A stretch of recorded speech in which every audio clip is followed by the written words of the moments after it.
The Collected Works of Carl Jung. Modern Man in Search of a Soul. A complete digital audiobook production by the Mercurius Foundation. This audiobook has been carefully crafted for your listening experience. We encourage you to pause, rewind, and revisit the passages that speak to you most. Translator's Preface. Within the last decade, there have been many references from varied sources to the fact that the Western world stands on the verge of a spiritual rebirth. That is, a fundamental change of attitude toward the values of life. After a long period of outward expansion, we are beginning to look within ourselves once more. There is very general agreement as to the phenomena surrounding this increasing shift of interest from facts as such to their meaning and value to us as individuals. But as soon as we begin to analyze the anticipations nursed by the various groups in our world with respect to the change that is to be hoped for, agreement is at an end and a sharp conflict of forces makes itself felt.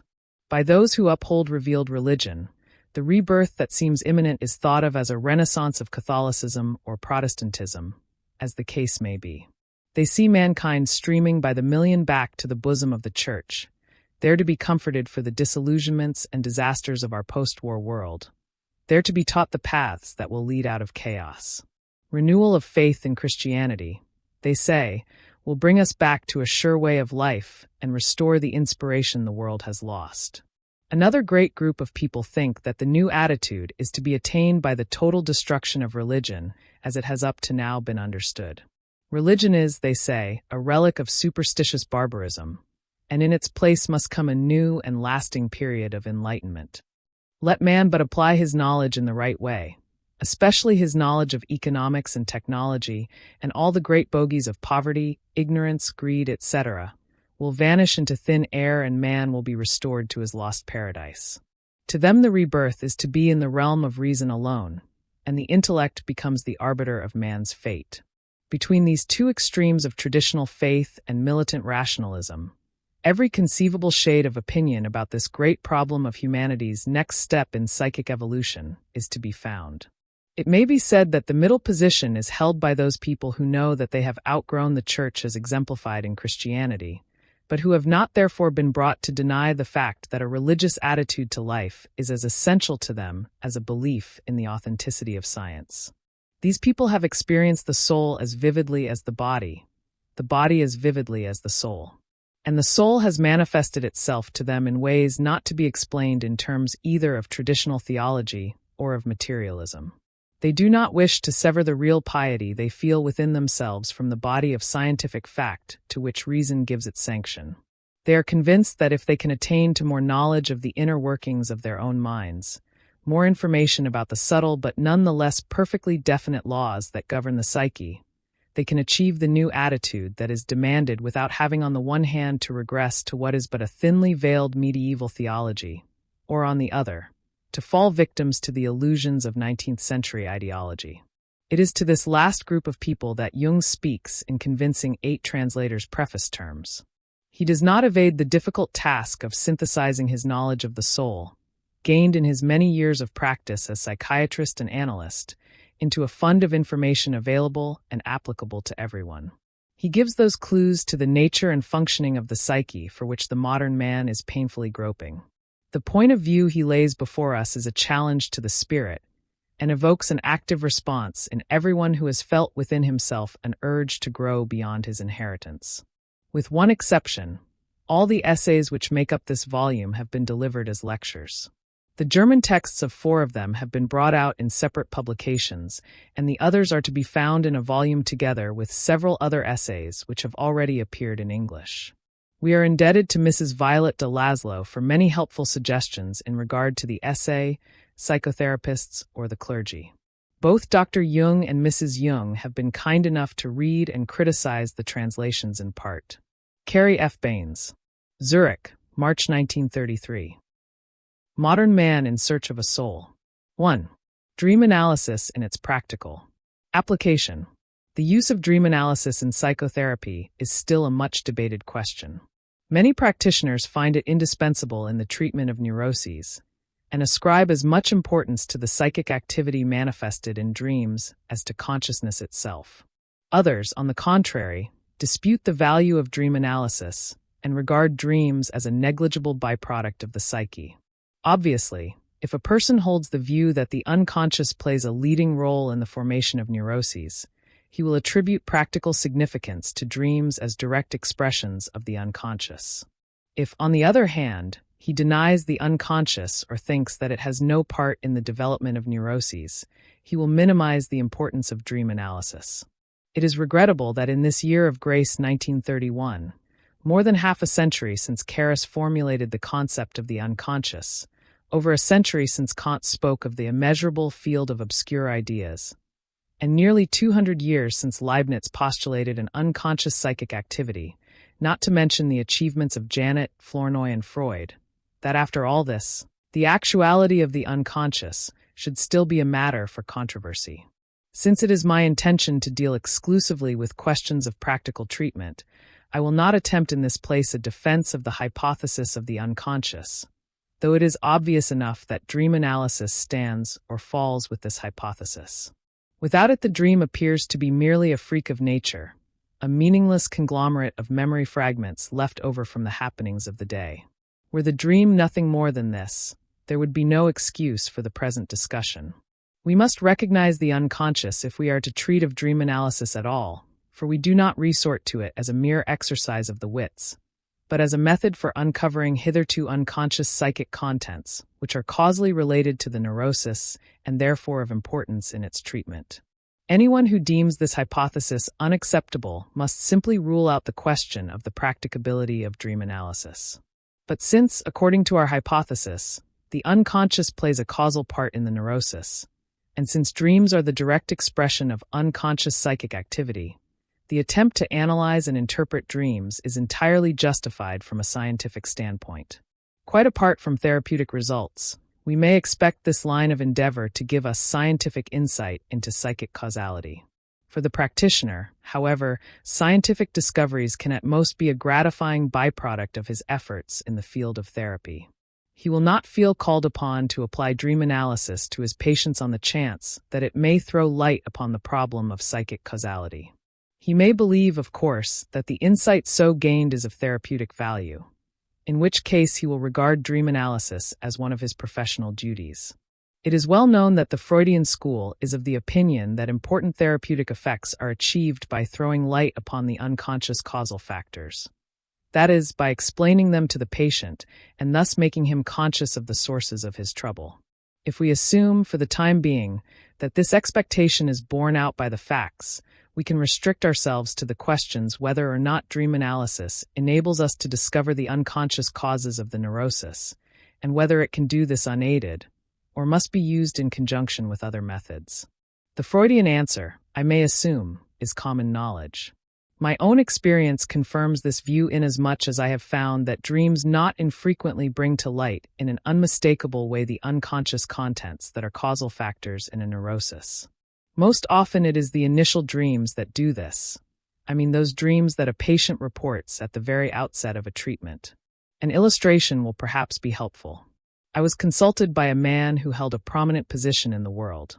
He was afflicted with a sense of anxiety and insecurity and complained of dizziness, sometimes resulting in nausea, of a heavy head and difficulty in breathing, this being an exact description of the symptoms of mountain sickness.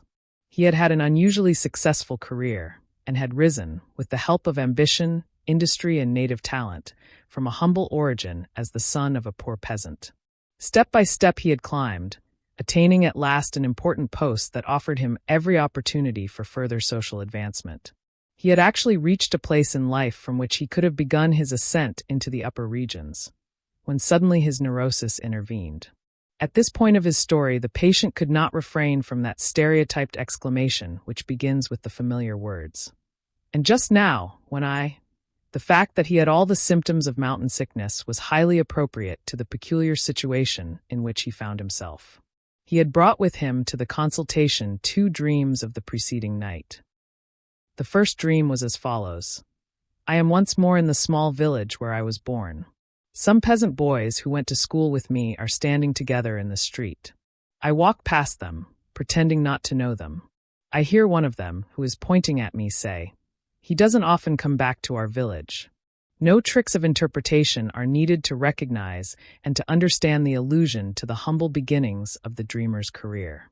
The dream says quite clearly, "You forget how far down you began." Here is the second dream. "I am in a great hurry because I am going on a journey. I hunt up my baggage but cannot find it. Time flies, and the train will soon be leaving. Finally, I succeed in getting all my things together. I hurry along the street, discover that I have forgotten a briefcase containing important papers, dash breathlessly back again, find it at last, and then run towards the station, but make hardly any headway. With a final effort, I rush onto the platform only to find the train steaming out into the yards. It is very long and runs in a curious S-shaped curve. It occurs to me that if the driver is not careful and puts on full steam when he comes to the straight stretch, the rear coaches will still be on the curve and will be thrown over by the speed of the train. As a matter of fact, the driver opens the throttle as I try to shout. The rear coaches rock frightfully and are actually thrown off the rails. There is a terrible catastrophe. I awake in terror. Here, too, we can understand without much difficulty the situation represented by the dream. It pictures the patient's frantic haste to advance himself still further. Since the driver at the front of the train goes thoughtlessly ahead, the coaches behind him rock and finally overturn. That is, a neurosis is developed. It is clear that, at this period of life, the patient had reached the highest point of his career, that the effort of the long ascent from his lowly origin had exhausted his strength. He should have contented himself with his achievements, but instead he is driven by his ambition to attempt to scale heights of success for which he is not fitted. The neurosis came upon him as a warning. Circumstances prevented my treating the patient, and my view of his case did not satisfy him. The upshot was that events ran their course in the way indicated by the dream. He tried to exploit the professional openings that tempted his ambition and ran so violently off the track that the train wreck was realized in actual life. The patient's anamnesis permitted the inference that the mountain sickness pointed to his inability to climb any further. The inference is confirmed by his dreams, which present this inability as a fact. We here come upon a characteristic of dreams that must take first place in any discussion of the applicability of dream-analysis to the treatment of neuroses. The dream gives a true picture of the subjective state, while the conscious mind denies that this state exists, or recognizes it only grudgingly. The patient's conscious ego could see no reason why he should not go steadily forward. He continued his struggle for advancement, refusing to admit the fact which subsequent events made all too plain, that he was actually at the end of his tether. When, in such cases, we listen to the dictates of the conscious mind, we are always in doubt. We can draw opposite conclusions from the patient's anamnesis. After all, the private soldier may carry a marshal's baton in his knapsack, and many a son of poor parents has achieved the highest success. Why should it not be so in my patient's case? Since my judgment is fallible, why should my own conjecture be more dependable than his? At this point, the dream comes in as the expression of an involuntary psychic process not controlled by the conscious outlook. It presents the subjective state as it really is. It has no respect for my conjectures or for the patient's views as to how things should be, but simply tells how the matter stands. I have therefore made it a rule to put dreams on a plane with physiological fact. If sugar appears in the urine, then the urine contains sugar, and not albumin or urobilin or something else that I may have been led to expect. This is to say that I take dreams as facts that are invaluable for diagnosis. It is the way of dreams to give us more than we ask, and this is true of those I have just cited as illustrations. They not only allowed us an insight into the causes of the neurosis, but afforded a prognosis as well. What is more, they showed us at what point the treatment should begin. The patient must be prevented from going full steam ahead. This is precisely what he tells himself in the dream. For the time being, we will content ourselves with this hint, and return to the question whether dreams enable us to explain the causes of a neurosis. I have cited 2 dreams that actually do this, but I could equally well cite any number of initial dreams which do nothing of the kind, although they are perfectly transparent. I do not wish for the present to consider dreams which call for searching analysis and interpretation. The point is that there are neuroses whose actual origins we discover only at the very end of an analysis, And there are also cases in which it is of no benefit to have discovered the origin of the neurosis. This brings me back to the Freudian view, mentioned above, that for the purposes of therapy it is necessary for the patient to become conscious of the causal factors in his disturbance, a view that is little more than a survival of the old theory of the trauma. I do not, of course, deny that many neuroses have a traumatic origin. I simply contest the notion that all neuroses are of this nature and arise without exception from some crucial experience of childhood. This view of the question results in a causalistic approach. The doctor must give his whole attention to the patient's past. He must always ask, why? And neglect the equally pertinent question, what for? This is frequently very harmful to the patient, for he is forced to search in his memory, perhaps over a course of years, for a hypothetical event in his childhood, while things of immediate importance are grossly neglected. A purely causalistic approach is too narrow to do justice to the true significance, either of the dream or of the neurosis. A person is biased who turns to dreams for the sole purpose of discovering the hidden cause of the neurosis, for he leaves aside the larger part of the dream's actual contribution. The dreams I have cited unmistakably present the etiological factors in the neurosis, but it is clear that they also offer a prognosis or anticipation of the future and a suggestion as to the course of treatment as well. We must furthermore bear in mind that a great many dreams do not touch upon the causes of the neurosis, but treat of quite different matters, among others of the patient's attitude to the doctor. I should like to illustrate this by recounting 3 dreams of the same patient. She consulted 3 different analysts in turn, and at the beginning of each treatment she had one of these dreams. Here is the first. I must cross the frontier into the next country, but no one can tell me where the boundary lies, and I cannot find it. The treatment which followed this dream was unsuccessful, and was soon broken off. The second dream is as follows. I must cross the frontier. It is a black night, and I cannot find the custom house. After a long search, I notice a small light far away, and suppose that the frontier lies over there. But in order to reach it, I must cross a valley and pass through a dark wood, in which I lose my sense of direction. Then I notice that someone is with me. This person suddenly clings to me like a madman, and I awake in terror. That treatment also was discontinued after a few weeks, the reason being that the patient was completely disoriented by the analyst's unconscious identification with her. The third dream took place when the patient came into my hands. It runs, I must cross a frontier, or rather, I have already crossed it, and find myself in a Swiss custom house. I have only a handbag with me, and believe that I have nothing to declare. But the customs official dives into my bag and, to my astonishment, pulls out 2 full-sized mattresses. The patient married during the course of her treatment with me, but not without a violent resistance to this step. The cause of her neurotic resistance came to light only after many months, and there is not a hint of it anywhere in these dreams. They are without exception anticipations of the difficulties she is to have with the analysts to whom she has come for treatment.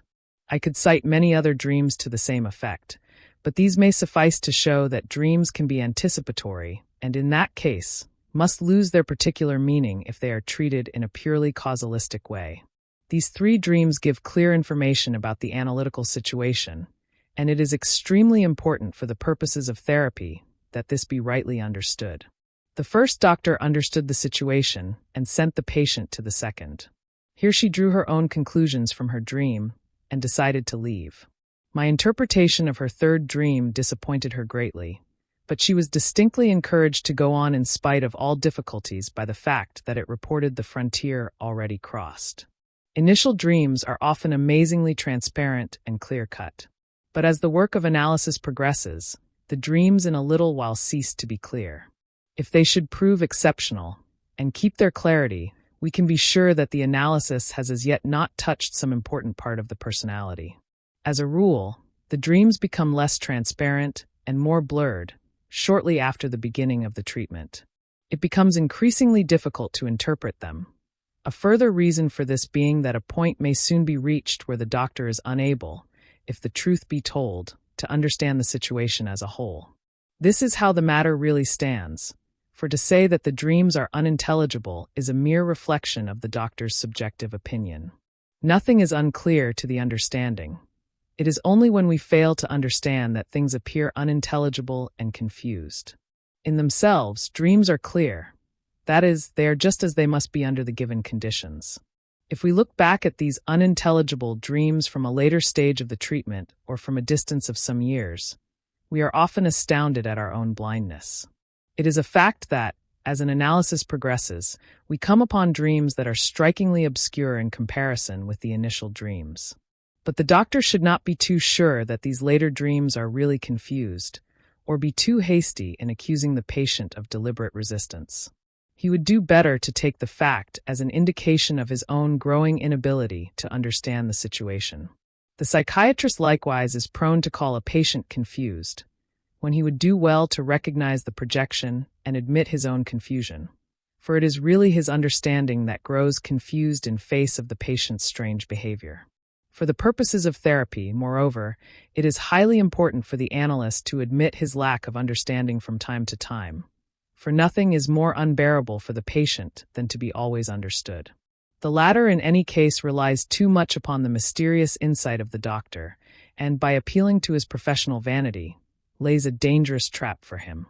By taking refuge in the doctor's self-confidence and profound understanding, the patient loses all sense of reality, falls into a stubborn transference, and retards the cure. Understanding is clearly a subjective process. It may be very one-sided, in that the physician understands while the patient does not.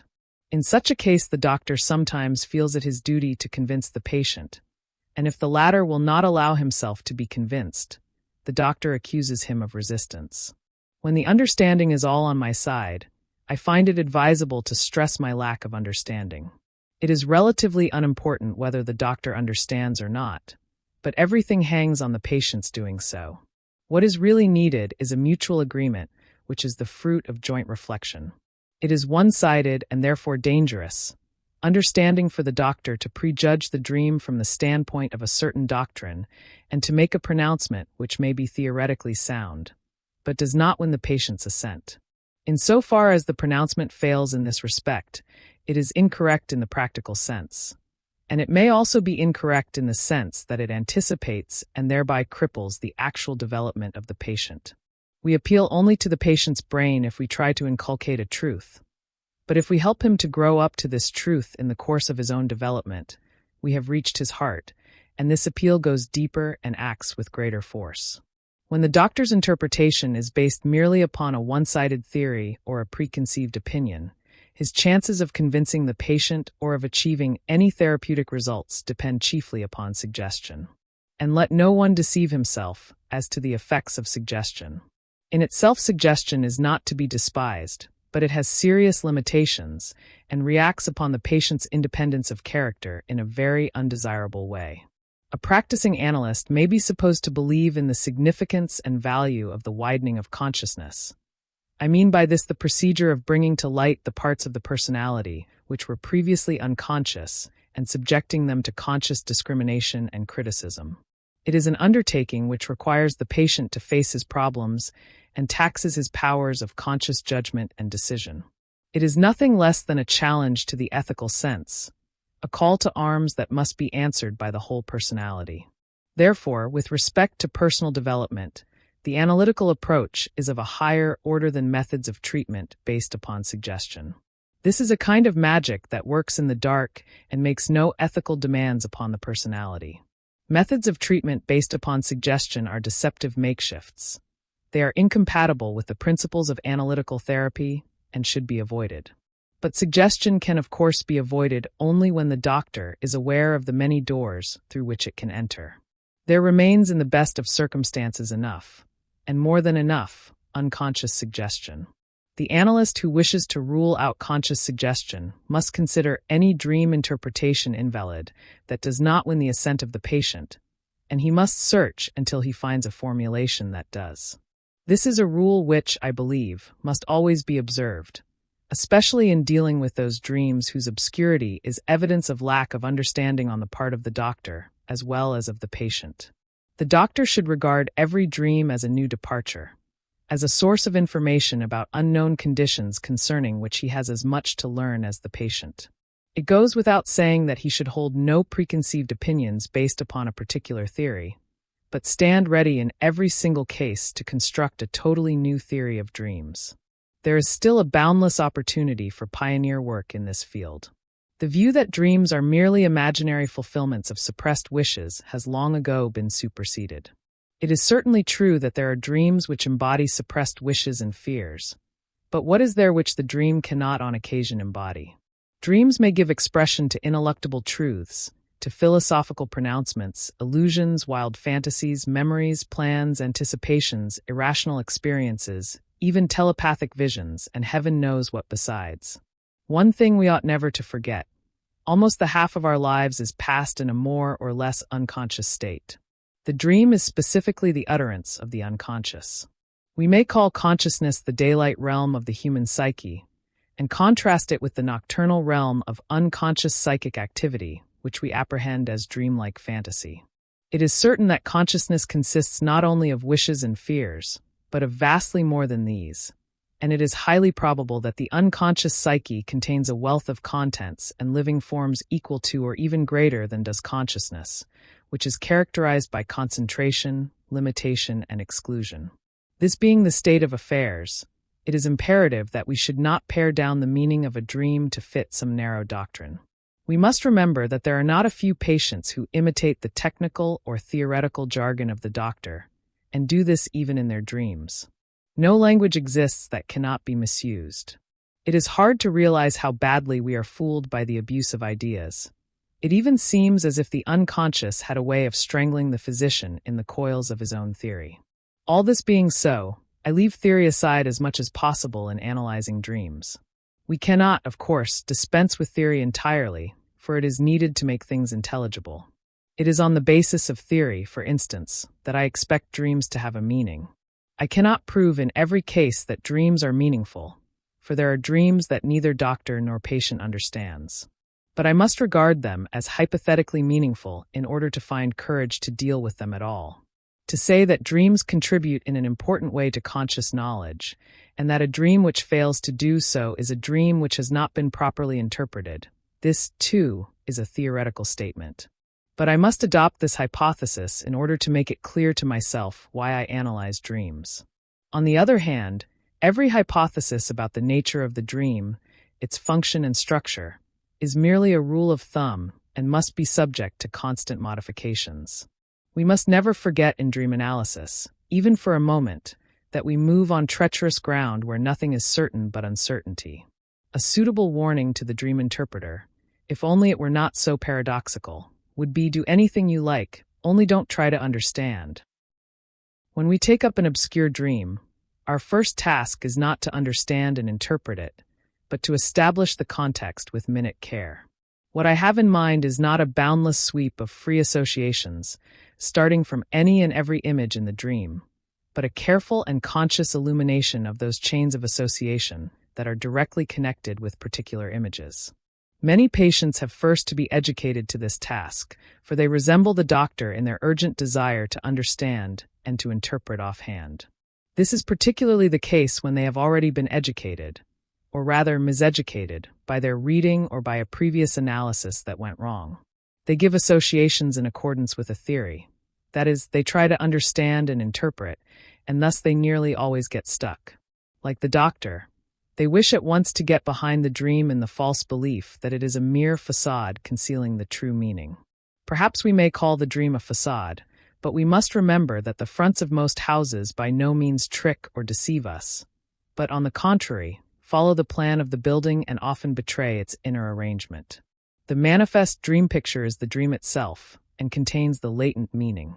If I find sugar in the urine, it is sugar, and not a facade that conceals albumin. When Freud speaks of the dream facade, he is really speaking, not of the dream itself, but of its obscurity, and in so doing is projecting upon the dream his own lack of understanding. We say that the dream has a false front only because we fail to see into it. We would do better to say that we are dealing with something like a text that is unintelligible, not because it has a facade, but simply because we cannot read it. We do not have to get behind such a text in the first place, but must learn to read it. We shall best succeed in reading dreams by establishing their context, as already remarked. We shall not succeed with the help of free associations, any more than we could use that means to decipher a Hittite inscription. Free associations will help me to uncover all my own complexes, but for this purpose I need not start from the dream. I might as well take a sentence in a newspaper or a keep-out sign. If we associate freely to a dream, our complexes will turn up right enough, but we shall hardly ever discover the meaning of the dream. To do this, we must keep as close as possible to the dream images themselves.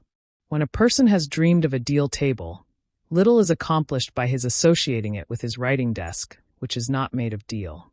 The dream refers expressly to a deal table. If at this point nothing occurs to the dreamer, his hesitation signifies that a particular darkness surrounds the dream image, and this is suspicious.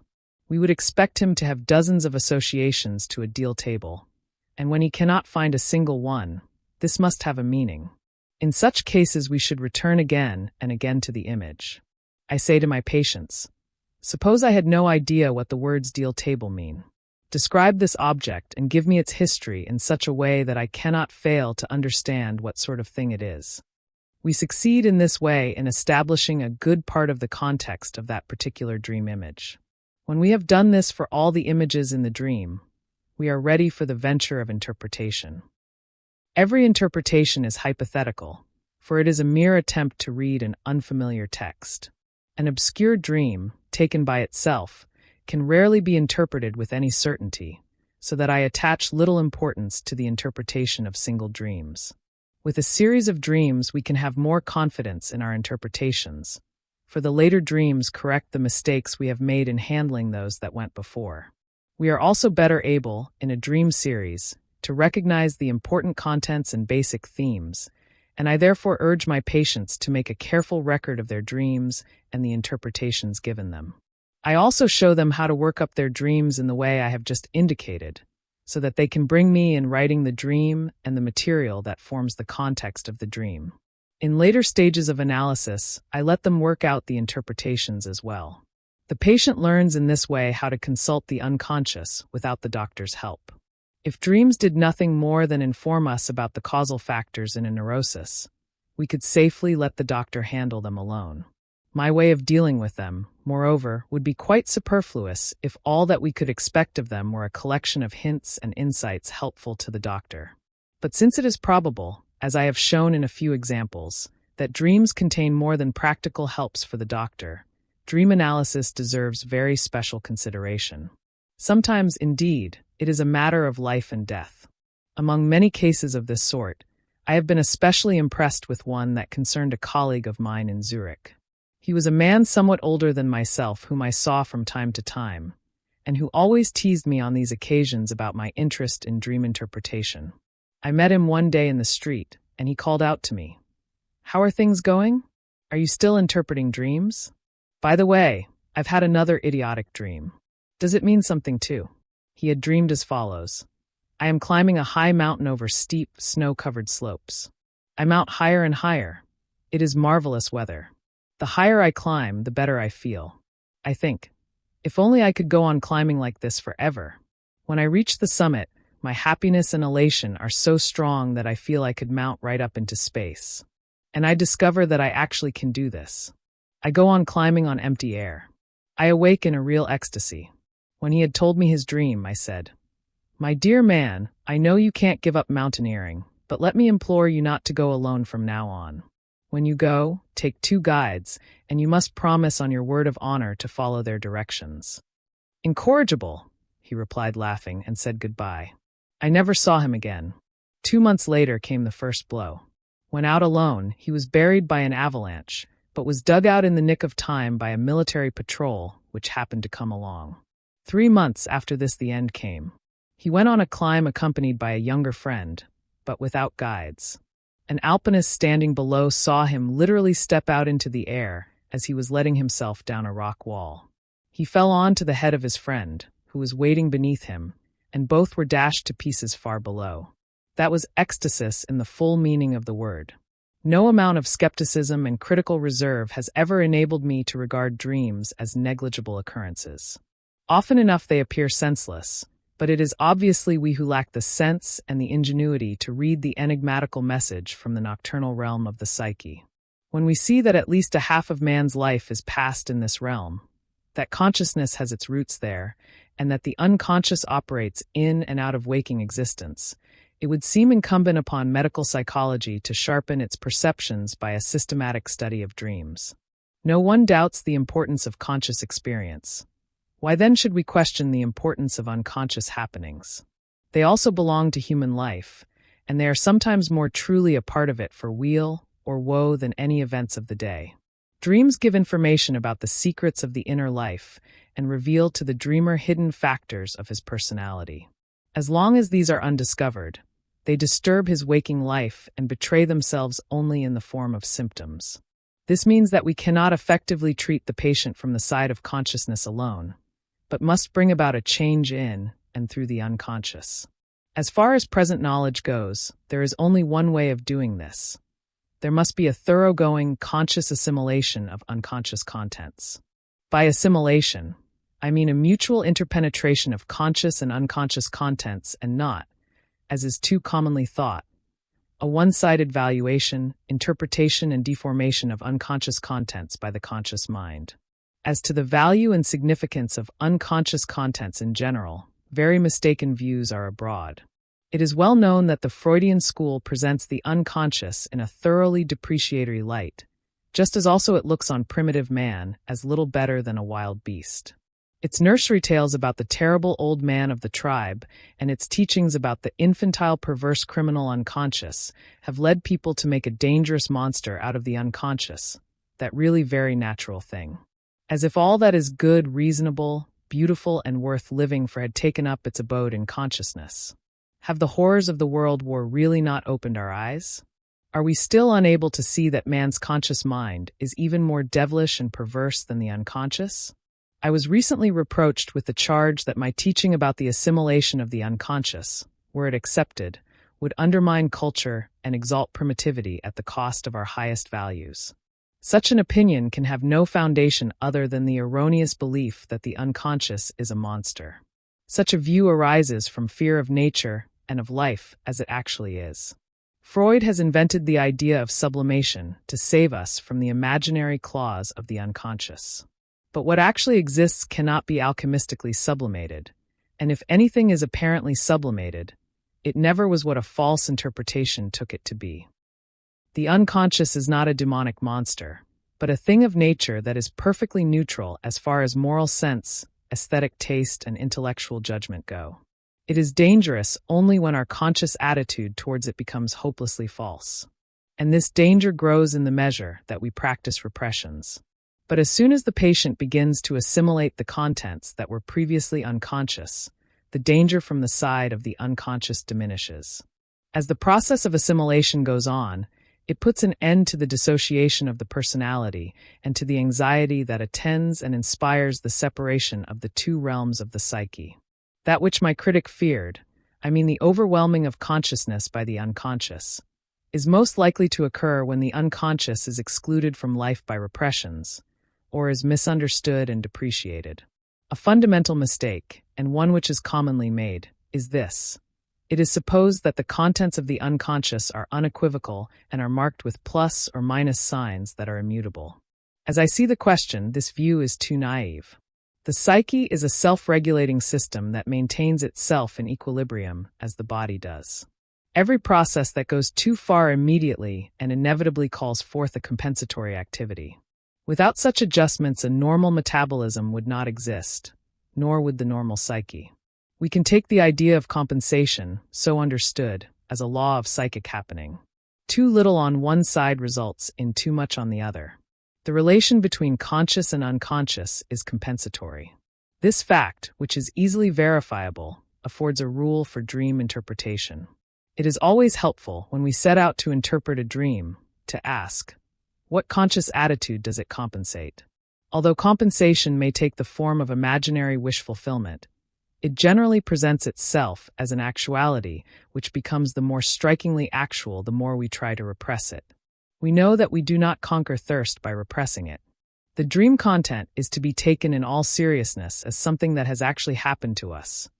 It should be treated as a contributory factor in framing our conscious outlook. If we do not do this, we shall keep that one-sided, conscious attitude which evoked the unconscious compensation in the first place. But this way holds little hope of our ever judging ourselves correctly or finding any balance in life. If anyone should set out to replace his conscious outlook by the dictates of the unconscious, and this is the prospect which my critics find so alarming, he would only succeed in repressing the former, and it would reappear as an unconscious compensation. The unconscious would thus have changed its face and completely reversed its position. It would have become timidly reasonable, in striking contrast to its former tone. It is not generally believed that the unconscious operates in this way, yet such reversals constantly take place and constitute its essential function. This is why every dream is a source of information and a means of self-regulation, and why dreams are our most effective aids in the task of building up the personality. The unconscious itself does not harbor explosive materials, but it may become explosive owing to the repressions exercised by a self-sufficient or cowardly conscious outlook. All the more reason, then, for giving heed to that side. It should now be clear why I have made it a practical rule always to ask, before trying to interpret a dream, what conscious attitude does it compensate? As may be seen, I thus bring the dream into the closest possible connection with the conscious state. I even maintain that it is impossible to interpret a dream with any degree of certainty unless we know what the conscious situation is.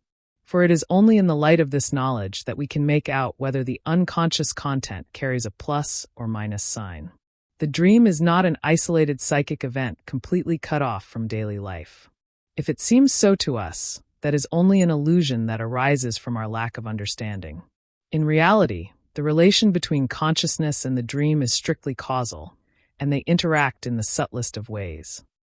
I should like to show with the help of an illustration how important it is to find the true value of unconscious contents. A young man brought me the following dream. My father is driving away from the house in his new car. He drives very clumsily, and I get very excited about his apparent stupidity. He goes this way and that, forward and backward, repeatedly getting the car into a tight place.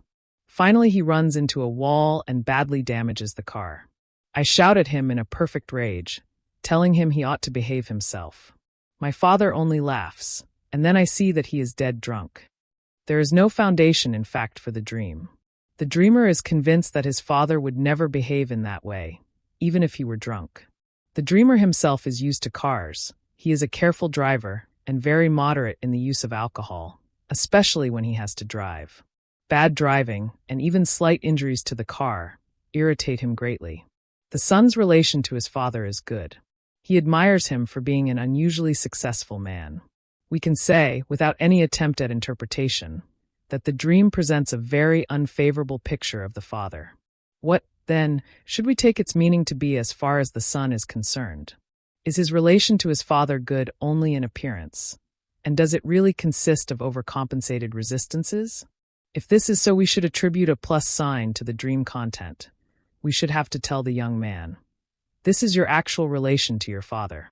But since I could find nothing equivocal or neurotic in the facts about the son's relation to his father, I had no warrant for disturbing the young man's feelings with such a destructive pronouncement.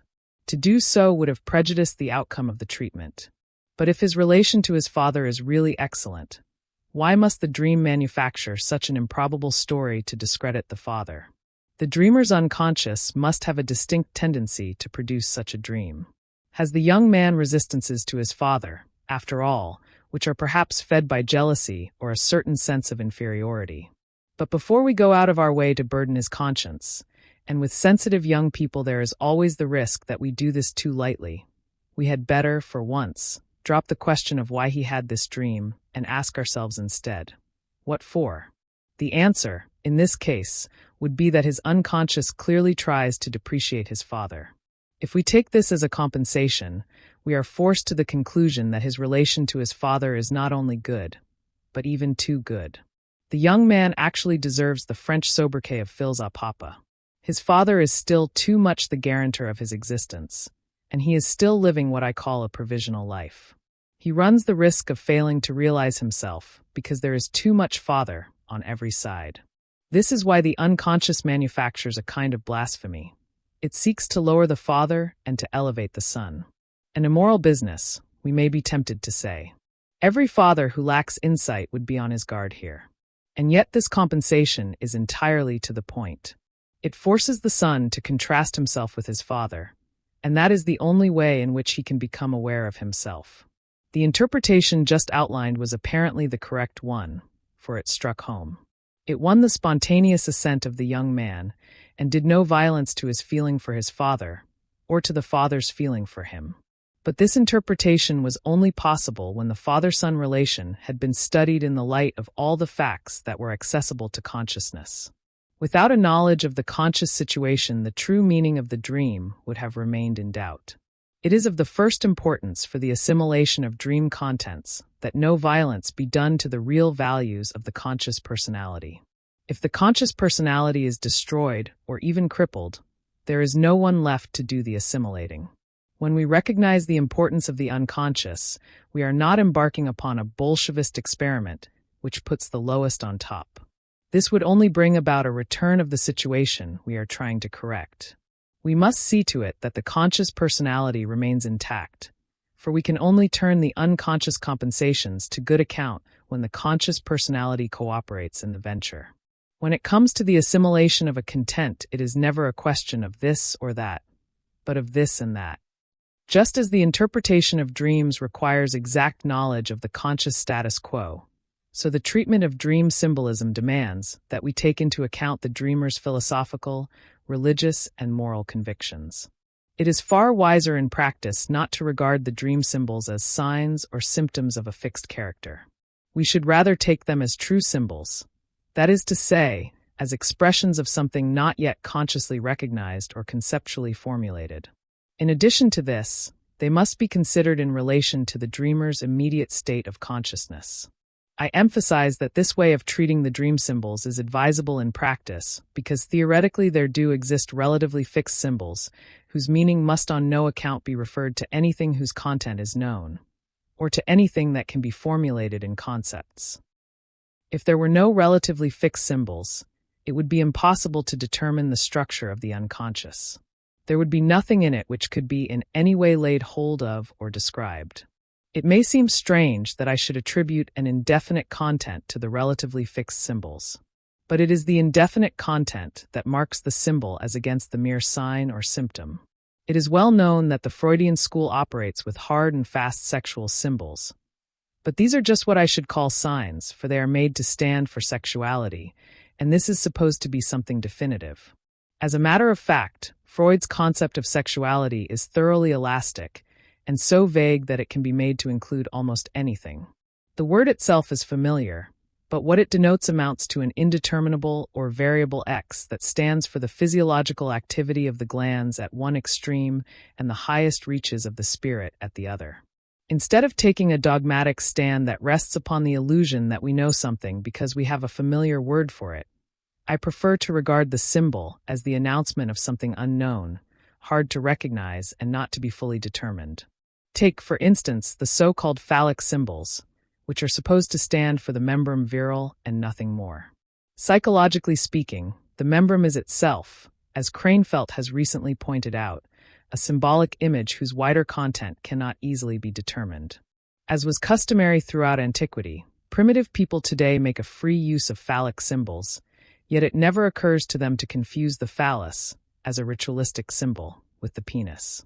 They always take the phallus to mean the creative mana, the power of healing and fertility, that which is unusually potent, to use Lehmann's expression. Its equivalents in mythology and in dreams are the bull, the ass, the pomegranate, the yoni, the he-goat, the lightning, the horse's hoof, the dance, the magical cohabitation in the furrow, and the menstrual fluid, to mention only a few of many. That which underlies all of these images, and sexuality itself, is an archetypal content that is hard to grasp, and that finds its best psychological expression in the primitive mana symbol. In each of the images given above we can see a relatively fixed symbol, i.e. the mana symbol, but we cannot for all that be certain that when they occur in dreams they have no other meaning. The practical need may call for quite another interpretation. To be sure, If we had to interpret dreams in an exhaustive way according to scientific principles, we should have to refer every such symbol to an archetype. But, in practice, this kind of interpretation might be a grave blunder, for the patient's psychological state may require anything rather than the giving of attention to a theory of dreams. It is therefore advisable, for the purposes of therapy, to look for the meaning of symbols as they relate to the conscious situation. In other words, to treat them as if they were not fixed. This is as much as to say that we must renounce all preconceived opinions, however knowing they make us feel, and try to discover the meaning of things for the patient. If we do this, our interpretations will obviously not go very far towards satisfying a theory of dreams. In fact, they may fall very short in this respect. But if the practitioner operates too much with fixed symbols, there is danger of his falling into mere routine and dogmatism, thus failing to meet the patient's need. It is unfortunate that, to illustrate the above, I should have to go into greater detail than space here permits, but I have elsewhere published illustrative material that amply supports my statements. As already remarked, it frequently happens at the very beginning of a treatment that a dream reveals to the doctor, in a wide perspective, the general direction in which the unconscious is moving. But for practical reasons, it may not be feasible to make clear to the patient, at this early stage, the deeper meaning of his dream. The demands of therapy are binding upon us in this way also. When the doctor gains such a far-reaching insight, it is thanks to his experience in the matter of relatively fixed symbols. Such insight can be of the very greatest value in diagnosis and in prognosis as well. I was once consulted in the case of a 17-year-old girl. One specialist had suggested that she might be in the first stages of progressive atrophy of the muscles, while another thought that she was a hysteric. Because of this second opinion, I was called in. The clinical picture made me suspect an organic disease, but the girl showed traits of hysteria as well. I asked for dreams. The patient answered at once, "Yes, I have terrible dreams. Just recently I dreamed I was coming home at night. Everything is as quiet as death. The door into the living room is half open, and I see my mother hanging from the chandelier and swinging to and fro in a cold wind that blows in through the open windows. At another time I dreamed that a terrible noise breaks out in the house at night. I go to see what has happened, and find that a frightened horse is tearing through the rooms. At last it finds the door into the hall, and jumps through the hall window from the 4th floor down into the street. I was terrified to see it lying below, all mangled." The way in which these dreams allude to death is enough to give one pause. But many persons have anxiety dreams now and then. We must therefore look more closely into the meaning of the outstanding symbols, mother and horse. These figures must be equivalent one to the other, for they both do the same thing. They commit suicide. The mother symbol is archetypal and refers to a place of origin, to nature, that which passively creates, hence to substance and matter, to material nature, the lower body, womb, and the vegetative functions. It connotes also the unconscious, natural, and instinctive life, the physiological realm, the body in which we dwell or are contained, for the mother is also a vessel, the hollow form, uterus, that carries and nourishes, and it thus stands for the foundations of consciousness. Being within something or contained in something suggests darkness, the nocturnal, a state of anxiety. With these allusions, I am presenting the idea of the mother in many of its mythological and etymological transformations. I am also giving an important part of the Yin concept of Chinese philosophy. All this is dream content, but it is not something which the 17-year-old girl has acquired in her individual existence. It is rather a bequest from the past. On the one hand, it has been kept alive by the language, and on the other hand, it is inherited with the structure of the psyche, and is therefore to be found in all times and among all peoples. The familiar word mother refers apparently to the best known of mothers in particular, to my mother. But the mother symbol points to a darker meaning which eludes conceptual formulation and can only be vaguely apprehended as the hidden, nature-bound life of the body. Yet even this expression is too narrow and excludes too many pertinent side meanings. The psychic reality which underlies this symbol is so inconceivably complex that we can only discern it from afar off, and then but very dimly. It is such realities that call for symbolic expression. If we apply our findings to the dream, its meaning will be, the unconscious life destroys itself. That is the dream's message to the conscious mind of the dreamer and to everyone who has ears to hear. Horse is an archetype that is widely current in mythology and folklore. As an animal, it represents the non-human psyche, the subhuman, animal side, and therefore the unconscious. This is why the horse in folklore sometimes sees visions, hears voices, and speaks. As a beast of burden, it is closely related to the mother archetype. The Valkyries bear the dead hero to Valhalla, and the Trojan horse encloses the Greeks. As an animal lower than man, it represents the lower part of the body and the animal drives that take their rise from there. The horse is dynamic power and a means of locomotion. It carries one away like a surge of instinct. It is subject to panics like all instinctive creatures who lack higher consciousness. Also, it has to do with sorcery and magical spells, especially the black, night horse which heralds death. It is evident, then, that horse is the equivalent of mother with a slight shift of meaning. The mother stands for life at its origin, and the horse for the merely animal life of the body. If we apply this meaning to the dream, it says, the animal life destroys itself. The two dreams make nearly the same assertion, but, as is usually the case, the second is more specific. The peculiar subtlety of the dream is brought out in both instances. There is no mention of the death of the individual. It is notorious that one often dreams of one's own death, but that is no serious matter. When it is really a question of death, the dream speaks another language. Both of these dreams then point to a serious and even fatal organic disease. The prognosis was shortly after borne out, in fact. As for the relatively fixed symbols, this example gives a fair idea of their general nature. There are a great many of them, and they may differ in individual cases by subtle shifts of meaning. It is only through comparative studies in mythology, folklore, religion, and language that we can determine these symbols in a scientific way. The evolutionary stages through which the human psyche has passed are more clearly discernible in the dream than in consciousness. The dream speaks in images and gives expression to instincts that are derived from the most primitive levels of nature. Consciousness all too easily departs from the law of nature, but it can be brought again into harmony with the latter by the assimilation of unconscious contents. By fostering this process, we lead the patient to the rediscovery of the law of his own being. I have not been able, in so short a space, to deal with anything but the elements of the subject. I could not put together before your eyes, stone by stone, the edifice that is reared in every analysis from the materials of the unconscious and finds its completion in the restoration of the total personality. The way of successive assimilations reaches far beyond the curative results that specifically concern the doctor. It leads in the end to that distant goal, which may perhaps have been the first urge to life, the bringing into reality of the whole human being, that is, individuation.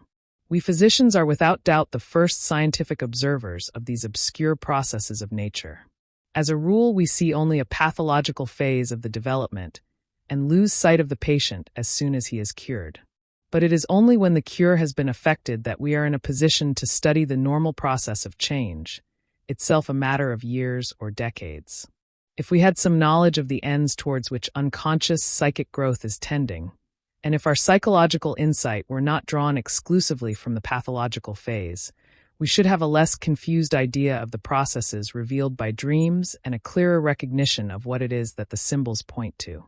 In my opinion, every doctor should be aware of the fact that psychotherapy in general, and analysis in particular, is a procedure that breaks into a purposeful and continuous development, now here and now there, and thus singles out particular phases which may seem to follow opposing courses.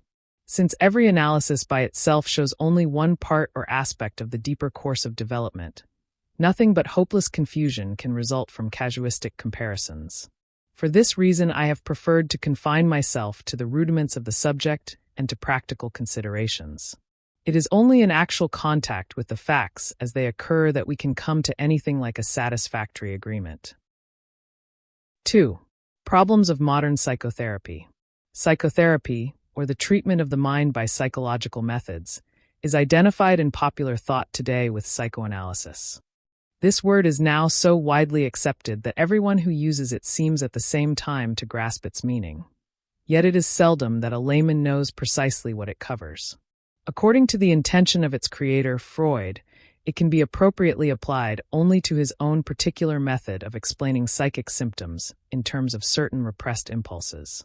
Inasmuch as this technique is the consequence of a particular approach to life, the idea of psychoanalysis includes certain theoretical assumptions, among them the Freudian theory of sexuality. The founder of psychoanalysis himself explicitly insists upon this circumscription. But Freud notwithstanding, the layman applies the concept of psychoanalysis to every kind of modern endeavor to probe the mind by scientific methods. Thus, Adler's school must submit to being labeled psychoanalytic, despite the fact that Adler's viewpoint and method are apparently in irreconcilable opposition to those of Freud. Because of this contrast, Adler himself does not call his teaching psychoanalysis, but individual psychology, while I prefer to call my own approach analytical psychology. I wish the term to stand for a general conception embracing both psychoanalysis and individual psychology, as well as other efforts in this field. Since the mind is common to mankind, it may seem to the layman that there can be only one psychology, and he may therefore suppose the divergences between the schools to be either subjective quibbling, or else a commonplace disguise for the efforts of mediocrities who seek to exalt themselves upon a throne. I could easily lengthen the list of psychologies by mentioning other systems that are not to be included under the head of analytical psychology. There are, in fact, many methods, standpoints, views, and convictions which are all at war with one another. The main reason for this being that, since they fail to be mutually comprehensible, none of them can grant the validity of any other. The many-sidedness and variety of psychological opinions in our time is nothing less than astonishing, and it is confusing for the layman that no general survey of them can be made. When we find the most diverse remedies prescribed in a textbook of pathology for a given disease, we may confidently assume that none of these remedies is particularly efficacious. So, when many different ways of approaching the psyche are recommended, we may rest assured that none of them leads with absolute certainty to the goal, least of all those advocated in a fanatical way. The very number of present-day psychologies amounts to a confession of perplexity. The difficulty of gaining access to the mind is gradually borne in upon us, and the mind itself is seen to be, to use Nietzsche's expression, a horned problem. It is small wonder, therefore, that efforts to attack this elusive riddle are multiplied, first from one side and then from another. The variety of contradictory standpoints and opinions of which we have spoken is the inevitable result. The reader will doubtless agree that in discussing psychoanalysis we should not limit ourselves to its narrower definition, but deal in general with the results and failures of the various contemporary endeavors to solve the problem of the psyche, endeavors which we have agreed shall all be embraced in the concept of analytical psychology. And moreover, why is there suddenly so much interest in the human psyche as something to be experienced? This has not been the case for thousands of years. I wish merely to raise this apparently irrelevant question, and will not try to answer it. It is in reality not irrelevant, because this interest underlies all such modern movements as theosophy, occultism, astrology, and so forth. All that is embraced today in the layman's idea of psychoanalysis originated in medical practice, and consequently most of it is medical psychology. It bears the unmistakable imprint of the physician's consulting room, a fact which is evident not only in its terminology, but also in its framework of theory. We constantly come upon postulates which the physician has taken over from natural science, and in particular from biology. This fact has largely contributed to the hostility between modern psychology and the academic fields of philosophy, history, and classical learning. Modern psychology is empirical and close to nature, while these studies are grounded in the intellect. The distance between nature and mind, difficult to bridge at best, is increased by a medical and biological nomenclature which sometimes appears of practical utility, but more often severely taxes our goodwill. In view of the confusion of concepts that exists, I have felt it necessary to indulge in the foregoing general remarks. I should like now to turn to the task in hand and consider the actual achievements of analytical psychology. Since the various endeavors embraced by this term are so heterogeneous, it is extremely difficult to take up a generally inclusive standpoint. If then, with regard to the aims and results of these endeavors, I try to distinguish certain classes, or rather stages, I do it with some reservation. I regard it as a merely provisional arrangement, and grant that it may seem as arbitrary as a surveyor's triangulation of a country. Be that as it may, I venture to arrange the sum total of findings under the four heads of confession, explanation, education, and transformation. I shall now proceed to discuss the meaning of these somewhat unusual terms. The first beginnings of all analytical treatment are to be found in its prototype, the confessional. Since, however, the two practices have no direct causal connection, but rather grow from a common psychic root, it is difficult for an outsider to see at once the relation between the groundwork of psychoanalysis and the religious institution of the confessional. As soon as man was capable of conceiving the idea of sin, he had recourse to psychic concealment, or, to put it in analytical language, repressions arose. Anything that is concealed is a secret. The maintenance of secrets acts like a psychic poison which alienates their possessor from the community. In small doses, this poison may actually be a priceless remedy, even an essential preliminary to the differentiation of the individual. This is so much the case that, even on a primitive level, man has felt an irresistible need to invent secrets. Their possession saves him from dissolving in the unconsciousness of mere community life, and thus from a fatal psychic injury. As is well known, the many ancient mystery cults with their secret rituals serve this instinct for differentiation. Even the Christian sacraments were looked upon as mysteries in the early church, and, as in the case of baptism, were celebrated in private apartments and only referred to under a veil of allegory. However beneficial a secret shared with several persons may be, a merely private secret has a destructive effect. It resembles a burden of guilt which cuts off the unfortunate possessor from communion with his fellow beings. Yet if we are conscious of what we conceal, the harm done is decidedly less than if we do not know what we are repressing, or even that we have repressions at all. In the latter case, we not merely keep a content consciously private, but we conceal it even from ourselves. It then splits off from consciousness as an independent complex to lead a separate existence in the unconscious, where it can be neither corrected nor interfered with by the conscious mind. The complex is thus an autonomous portion of the psyche which, as experience has shown, develops a peculiar fantasy life of its own. What we call fantasy is simply spontaneous psychic activity, and it wells up whenever the repressive action of the conscious mind relaxes or ceases altogether, as in sleep. In sleep, this activity shows itself in the form of dreams. And we continue to dream in waking life beneath the threshold of consciousness, especially when this activity is conditioned by a repressed or otherwise unconscious complex. It should be said in passing that unconscious contents are by no means exclusively such as were once conscious, and by being repressed, have later grown into unconscious complexes. Quite otherwise, the unconscious has contents peculiar to itself which, slowly growing upward from the depths, at last come into consciousness. We should therefore in no wise picture the unconscious psyche to ourselves as a mere receptacle for contents discarded by the conscious mind. All psychic contents which either approach the threshold of consciousness from below or have sunk only slightly beneath it have an effect upon our conscious activities. Since the content itself is not conscious, these effects are necessarily indirect. Most of our lapses of the tongue, of the pen, of memory, and the like are traceable to these disturbances, as are likewise all neurotic symptoms. These are nearly always of psychic origin, the exceptions being shock effects from shell explosions and other causes.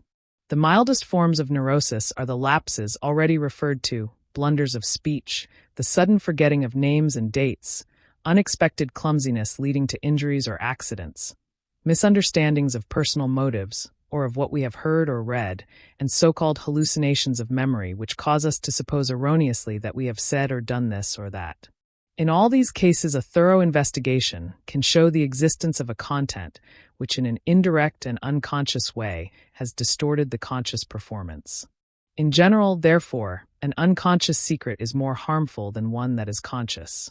I have seen many patients in difficult situations of life which might have driven weaker natures to suicide.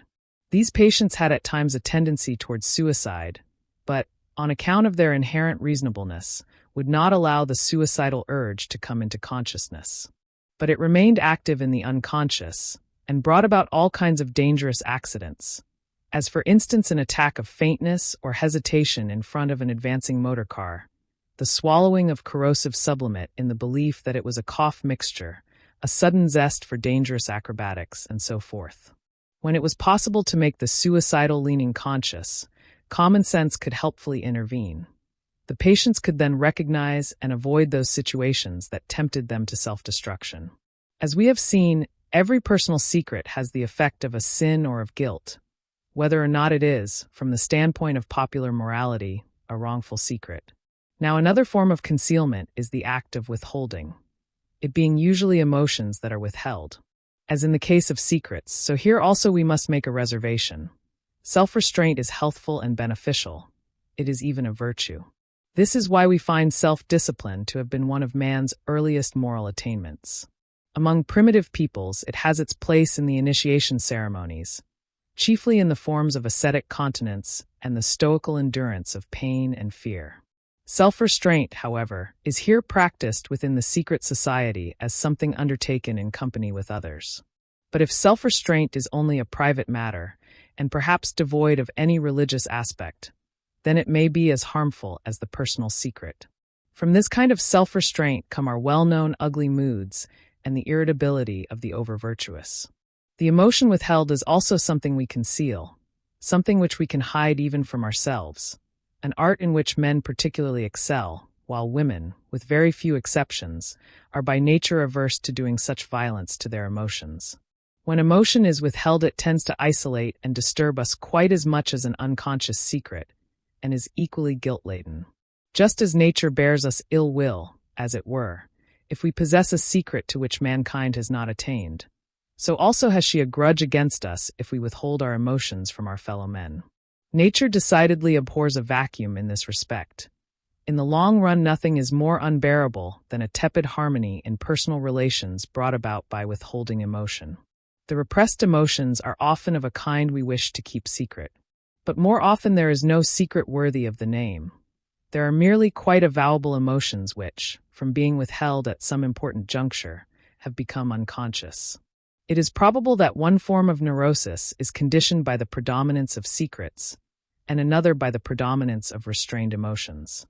At any rate, the hysterical subject, who is very free with his emotions, is most often the possessor of a secret, while the hardened psychasthenic suffers from inability to digest his emotions.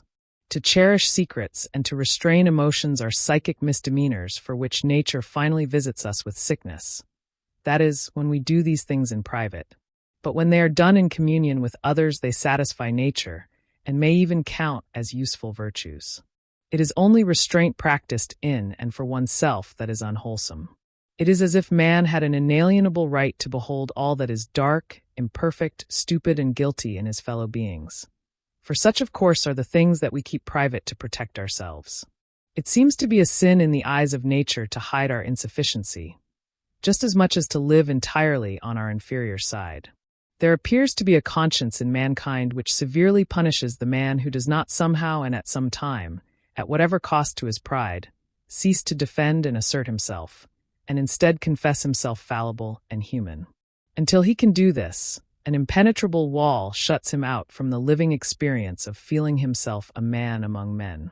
Here we find a key to the great significance of true, unstereotyped confession, a significance known in all the initiation and mystery cults of the ancient world, as is shown by a saying from the Greek mysteries.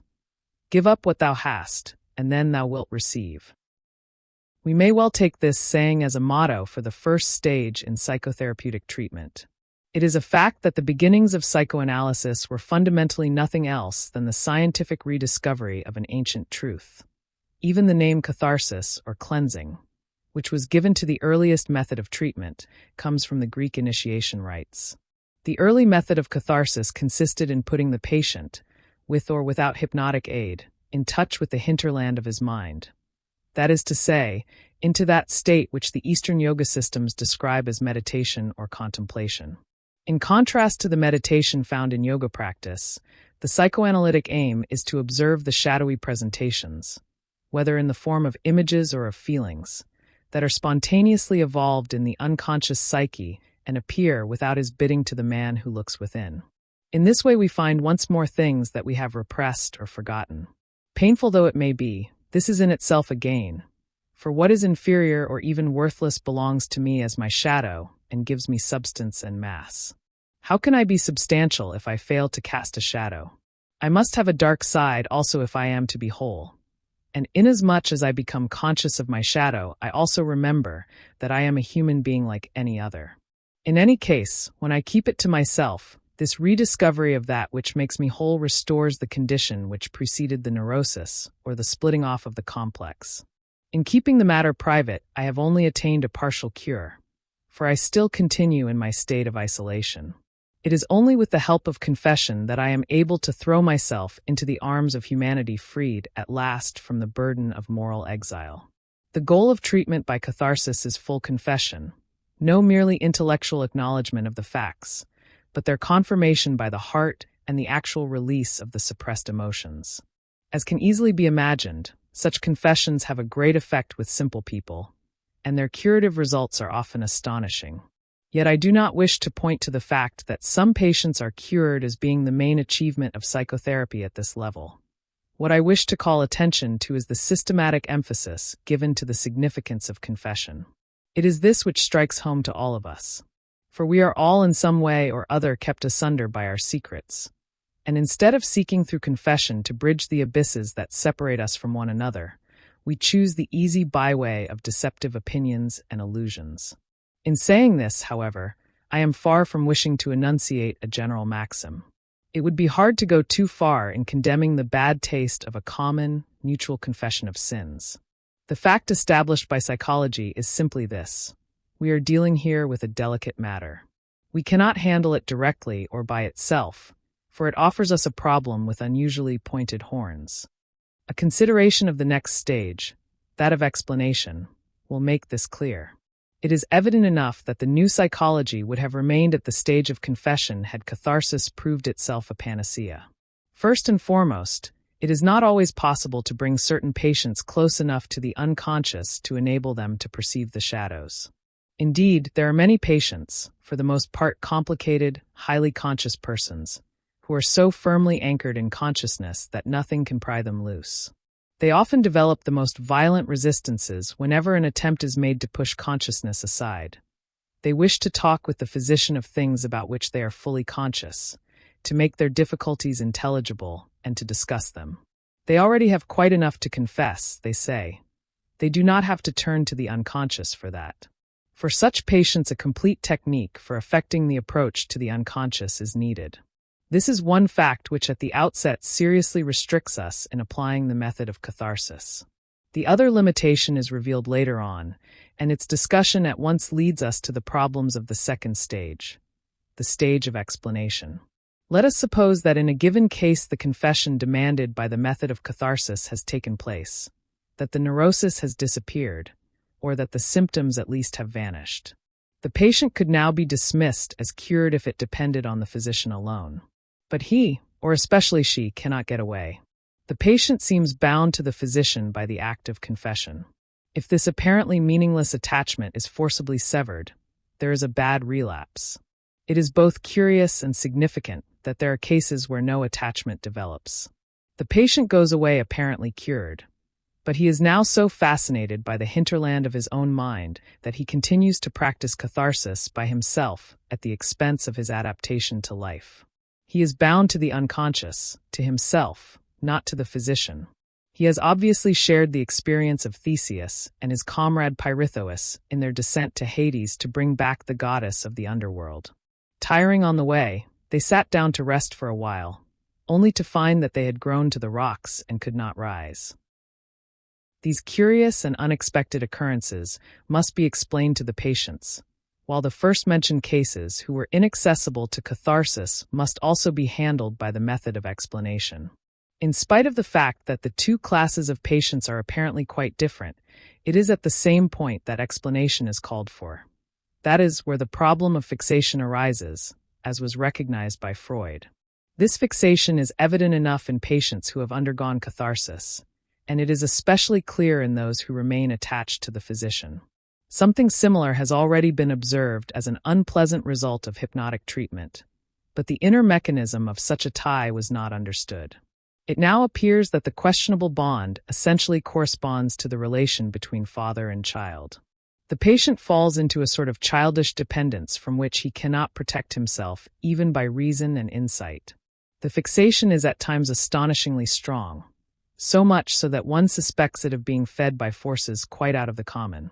But since the process of transference is an unconscious one, the patient is unable to give any information about it. We are obviously dealing with a new symptom, a neurotic formation directly induced by the treatment. The question therefore arises, how is this new difficulty to be met? The unmistakable outward sign of the situation is that the memory image of the father with its accent of feeling is transferred to the physician. Inasmuch as the latter willy-nilly appears in the role of father, the patient slips into a childish relation. He has not, of course, been made childish by this relation. There was always something childish about him, but it was suppressed. Now it comes to the surface, and, the long-lost father being found again, it tries to reproduce the family situation of childhood. Freud gave to this symptom the appropriate name of transference. A certain dependence upon the physician who has helped you is of course normal and understandable enough. What is abnormal and unexpected is the unusual obstinacy of the transference and its inaccessibility to conscious correction. It is one of Freud's outstanding achievements to have explained the nature of this tie, at least in the light of man's personal history, and so to have cleared the way for an important advance in psychological knowledge. It has today been put beyond a doubt that it is caused by unconscious fantasies. These fantasies have in the main what we may call an incestuous character, and this seems adequately to explain the fact that they remain unconscious and cannot be expected to turn up in the most thorough confession. Although Freud always speaks of incest fantasies as if they were repressed, further experience shows us that in many cases they have never been conscious or have been sensed only in the vaguest way, for which reason they could not be intentionally repressed. More recent research seems to show that the incest fantasies are usually unconscious, and so remain till they are dragged to light in analytical treatment. By this I do not mean that pulling them up from the unconscious is an interference with nature which we should avoid. I merely wish to suggest that the procedure is almost as drastic as a surgical operation. But it is wholly unavoidable in that the analytical procedure induces a transference which is abnormal, and can only be dealt with by reaching the incest fantasies. While the method of catharsis restores to the ego such contents as are accessible to consciousness and are normally included in it, the process of clearing up the transference brings to light contents which, because of their nature, were almost inaccessible to consciousness. This is the main difference between the stage of confession and the stage of explanation. We have discussed above two sets of cases: those of such patients as do not lend themselves to the method of catharsis, and those for whom it gives results. We have moreover just treated of those whose fixation takes the form of a transference. Besides these, there are those people we have also mentioned who develop no attachment to the physician, but rather one to their own unconscious, in which they become entangled as in a web. In these cases, the parental image is not transferred to a human object. It is seen as a fantasy, and yet it exerts the same power of attraction and produces the same attachment as does the transference. The patients who cannot give themselves without reserve to treatment by catharsis can be understood in the light of Freudian research. We can see that, even before coming to the doctor, they had identified themselves with their parents, and derived from this identification that force of authority, that independence and critical power which enables them to offer a successful resistance to the treatment. These are chiefly cultivated and differentiated persons. While others become the helpless victims of the unconscious parental image, these draw strength from it by unconsciously identifying themselves with their parents. In the matter of the transference, we can get nowhere with the help of confession. It was this which drove Freud to a fundamental renovation of Breuer's original technique of catharsis, and to what he himself called the interpretative method. This further step necessarily follows, for the relationship produced by the transference especially requires explanation. The layman can hardly appreciate the importance of this, but the doctor who finds himself suddenly entangled in a web of incomprehensible and fantastic notions sees it all too clearly. He must interpret the transference to the patient, That is, explain to him what it is that he projects upon his doctor. Since the patient himself does not know what it is, the physician is forced to subject what scraps of fantasy he can obtain from the patient to analytical interpretation. It is first and foremost our dreams which furnish this important material. While investigating the suppression of wishes which are incompatible with our conscious standpoint, Freud studied dreams in search of these wishes, and in the process discovered the incestuous contents of which I have spoken. These were, of course, not the only materials revealed by the investigation. He discovered all the filth of which human nature is capable, and it is notorious that it would require a lifetime to make even a rough inventory of it. The end product of the Freudian method of explanation is a detailed elaboration of man's shadow side, such as had never been carried out before. It is the most effective antidote imaginable to all idealistic illusions about the nature of man, and it is therefore no wonder that there arose on all sides the most violent opposition to Freud and his school.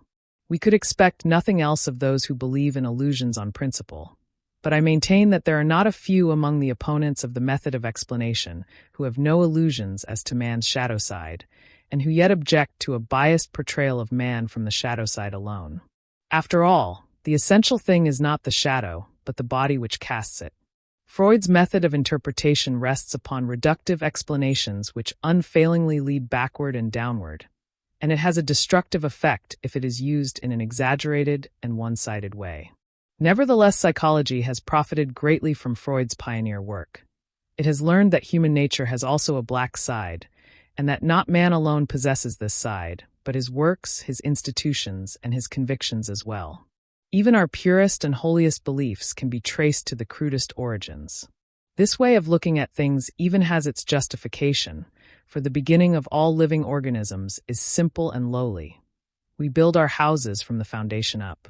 No thoughtful person will deny that Salomon Ranach's explanation of the Last Supper in terms of primitive totemism is fraught with meaning, nor will he object to the incest theme being pointed out in the myths of the Greek divinities.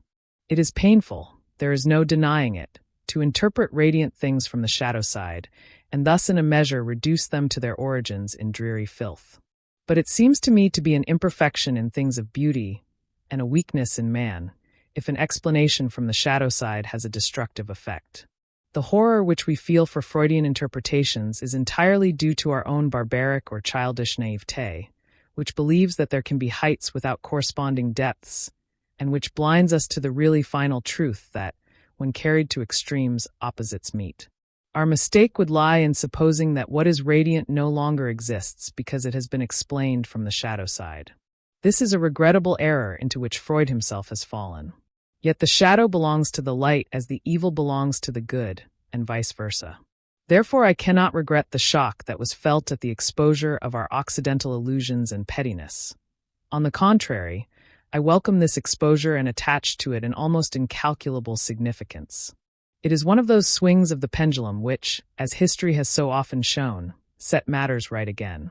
It forces us to accept a present-day philosophical relativism, such as has been formulated by Einstein for mathematical physics, and which is fundamentally a truth of the Far East whose ultimate effects upon us we cannot foresee. Nothing influences our conduct less than do intellectual ideas. But when an idea is the expression of psychic experience which bears fruit in regions as far separated and as free from historical relation as East and West, then we must look into the matter closely. For such ideas represent forces that are beyond logical justification and moral sanction.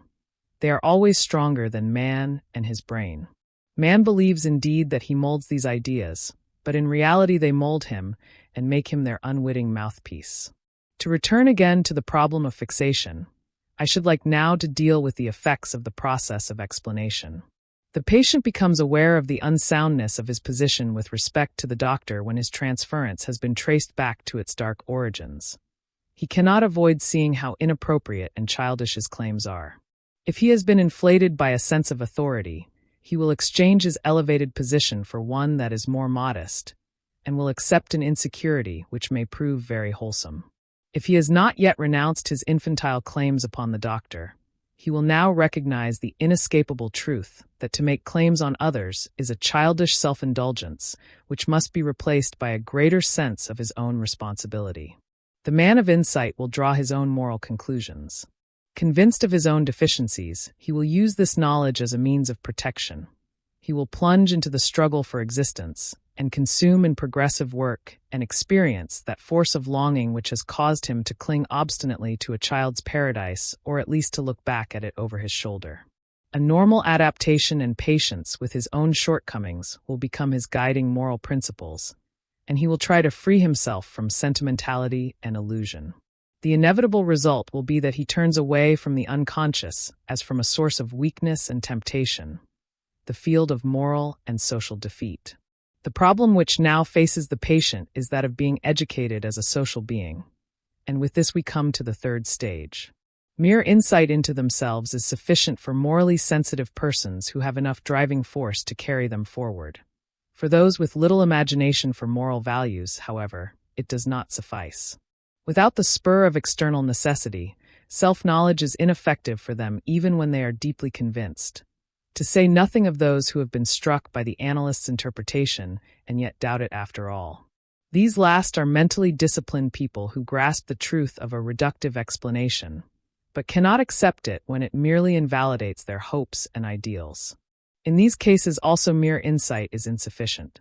It is a weakness of the method of explanation that it succeeds only with sensitive persons who can draw independent moral conclusions from their understanding of themselves. It is true that we can get further with explanation than with uninterpreted confession alone, for it at least trains the mind, and therefore may awaken sleeping powers which can intervene in a helpful way. But the fact remains that the most thorough explanation leaves the patient in many cases an intelligent but still incapable child. The trouble is that Freudian explanations in terms of pleasure and its satisfaction are one-sided and therefore insufficient, especially when applied to the later stages of development. This viewpoint will not account for everybody, for even if everyone possesses this side, it is not always the most important. A hungry artist prefers bread to a beautiful painting, and a man in love prefers a woman to his public career. Yet the painting may be of the greatest importance to the one and public office to the other. On the average, those who easily achieve social adaptation and social position are better accounted for by the pleasure principle than are the unadapted whose social shortcomings leave them with a craving for power and importance. The older brother who follows in the footsteps of his father and attains a commanding position may be tortured by his desires. But the younger brother who feels repressed and overshadowed by the other two may be goaded by ambition or the craving for respect. He may even yield so completely to this passion that nothing else is vital to him. At this point we become aware that Freud's explanation of things falls short, and it is precisely here that his former pupil, Adler, comes forward to fill the gap. Adler has shown convincingly that many cases of neurosis can be more satisfactorily explained on the ground of an urge to power than by the pleasure principle. His interpretation, therefore, is designed to show the patient that he arranges his symptoms and exploits his neurosis to attain a fictitious importance, that even his transference and his other fixations serve his will to power, and thus represent a masculine protest against a fancied subjection. Adler obviously has his eye on repressed and socially unsuccessful people whose one passion is for self-assertion. These people are neurotic because they always imagine themselves oppressed and tilt at the windmills of their own fancies, thus putting the goal they most desire quite out of reach. In essentials, Adler's method begins at the second stage. He explains the symptoms in the sense just indicated, and to this extent appeals to the patient's understanding. Yet it is characteristic of Adler that he does not expect too much of understanding, but, taking a further step, has clearly recognized the need for social education. While Freud is an investigator and interpreter, Adler is chiefly an educator. In refusing to leave the patient in a childish condition, helpless for all his valuable understanding, and in trying by every device of education to make him a normally adapted person, Adler modifies Freud's procedure. He does all this apparently in the conviction that social adaptation and normalization are indispensable, that they are even the most desirable goals and the most suitable fulfillment for a human being. The widespread social influence of Adler's school is a consequence of this outlook, as also its neglect of the unconscious, which on occasions, it seems, amounts to complete denial. This is probably a swing of the pendulum, an inevitable reaction to Freud's emphasis on the unconscious, which corresponds to the natural aversion for it which we have noted in patients who are struggling for adaptation and health. For if the unconscious is held to be a mere receptacle for all the evil shadow things in human nature, including even primeval slime deposits, we really do not see why we should still linger on the edge of this swamp into which we once fell. The investigator may see in the mud puddle a world full of wonders, but to the ordinary man it is something upon which he prefers to turn his back. Just as early Buddhism recognized no gods because it had to free itself from an inheritance of nearly 2 million gods, so must psychology, if it is to develop further, renounce so essentially negative an approach to the unconscious as Freud's. The Adlerian school, with its educational intent, begins at the very point where Freud leaves off, and thus helps the patient who has learned to see into himself to find the way to normal life. It is obviously not enough for him to know how and why he fell ill, for to understand the causes of an evil does very little towards curing it. We must never forget that the crooked paths of a neurosis lead to as many obstinate habits, and that, despite any amount of understanding, these do not disappear until they are replaced by other habits. But habits are only won by exercise, and appropriate education is the sole means to this end. The patient must be, as it were, prodded into other paths, and this always requires an educating will. We can therefore see why it is that Adler's approach has found favor chiefly with clergymen and teachers, while Freud's school has its advocates among physicians and intellectuals, who one and all are bad nurses and educators. Every stage in our psychic development has something peculiarly final about it. When we have experienced catharsis with its wholesale confession, we feel that we have reached our goal at last. All has come out, all is known, every anxiety has been lived through and every tear shed. Now things will go as they ought. After the work of explanation, we are equally persuaded that we now know how the neurosis arose. The earliest memories have been unearthed, the deepest roots dug up. The transference was nothing but the wish-fulfilling fantasy of a child's paradise or a regression to the old family situation. The way to a normally disillusioned life is now open. But then comes the period of education, which makes us realize that no confession and no amount of explaining will make the ill-formed tree grow straight, but that it must be trained with the gardener's art upon the trellis before normal adaptation can be attained. The curious sense of finality which attends every stage of development accounts for the fact that there are people using catharsis today who have apparently never heard of dream interpretation. Freudians who do not understand a word of Adler, and Adlerians who do not wish to hear any mention of the unconscious. Each is deceived by the sense of finality peculiar to the stage of development at which he stands. And this gives rise to that confusion of opinions and views which makes it so hard for us to find our bearings. But what causes this sense of finality, which evokes such bigoted obstinacy in all directions? I can only explain it to myself on the ground that each stage of development is summed up in a basic truth, and that therefore cases frequently recur which demonstrate this truth in a striking way. Our world is so exceedingly rich in delusions that a truth is priceless, and no one will let it slip because of a few exceptions with which it cannot be brought into accord. Whoever doubts this truth is of course looked upon as a faithless reprobate, while a note of fanaticism and intolerance creeps into the discussion on all sides. And yet each of us can carry the torch of knowledge but a part of the way, until another takes it from him. Could we but accept this in an impersonal way? Could we but grasp the fact that we are not the personal creators of our truths, but only their exponents who thus make articulate the psychic needs of our day? Then much of the poison and bitterness might be spared, and we should be able to perceive the profound and superpersonal continuity of the human mind. We generally take too little account of the fact that the doctor who uses catharsis as a mode of treatment is something more than the embodiment of an abstract idea which automatically produces nothing but catharsis. He is also a man. His thinking, to be sure, may be limited to his special field, but in his behavior he exerts the influence of a complete human being. Without being clearly conscious of it or giving it a name, he unwittingly does a great deal in the way of explanation and education. And other analysts do as much in the way of catharsis without raising it to the level of a principle. The 3 stages of analytical psychology so far dealt with are by no means of such a nature that the last can replace the first or the second. All 3 quite properly coexist and are salient aspects of one and the same problem. They no more invalidate each other than do confession and absolution. And the same is true of the 4th, the stage of transformation. It must not claim to be the finally achieved and only valid truth. Its part is to make up a deficit left by the previous stages. It comes to meet an additional and still unsatisfied need. In order to make clear what this 4th stage has in view, and to throw some light on the curious term transformation, we must first take account of those psychic needs of man which were not given a place in the other stages. In other words, we must ascertain what could seem more desirable or lead further than the claim to be a normally adapted social being. Nothing is more useful or fitting than to be a normal human being. But the very notion of a normal human being suggests a restriction to the average, as does also the concept of adaptation. It is only a man who, as things stand, already finds it difficult to come to terms with the everyday world who can see in this restriction a desirable improvement. A man, let us say, whose neurosis unfits him for normal life. To be normal is a splendid ideal for the unsuccessful, for all those who have not yet found an adaptation.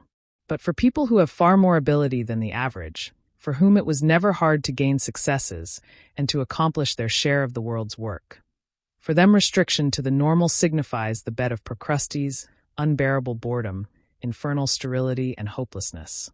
As a consequence, there are many people who become neurotic because they are only normal, as there are people who are neurotic because they cannot become normal. For the former, the very thought that you want to educate them to normality is a nightmare. Their deepest need is really to be able to lead abnormal lives. A man can hope for satisfaction and fulfillment only in what he does not yet possess. He cannot find pleasure in something of which he has already had too much.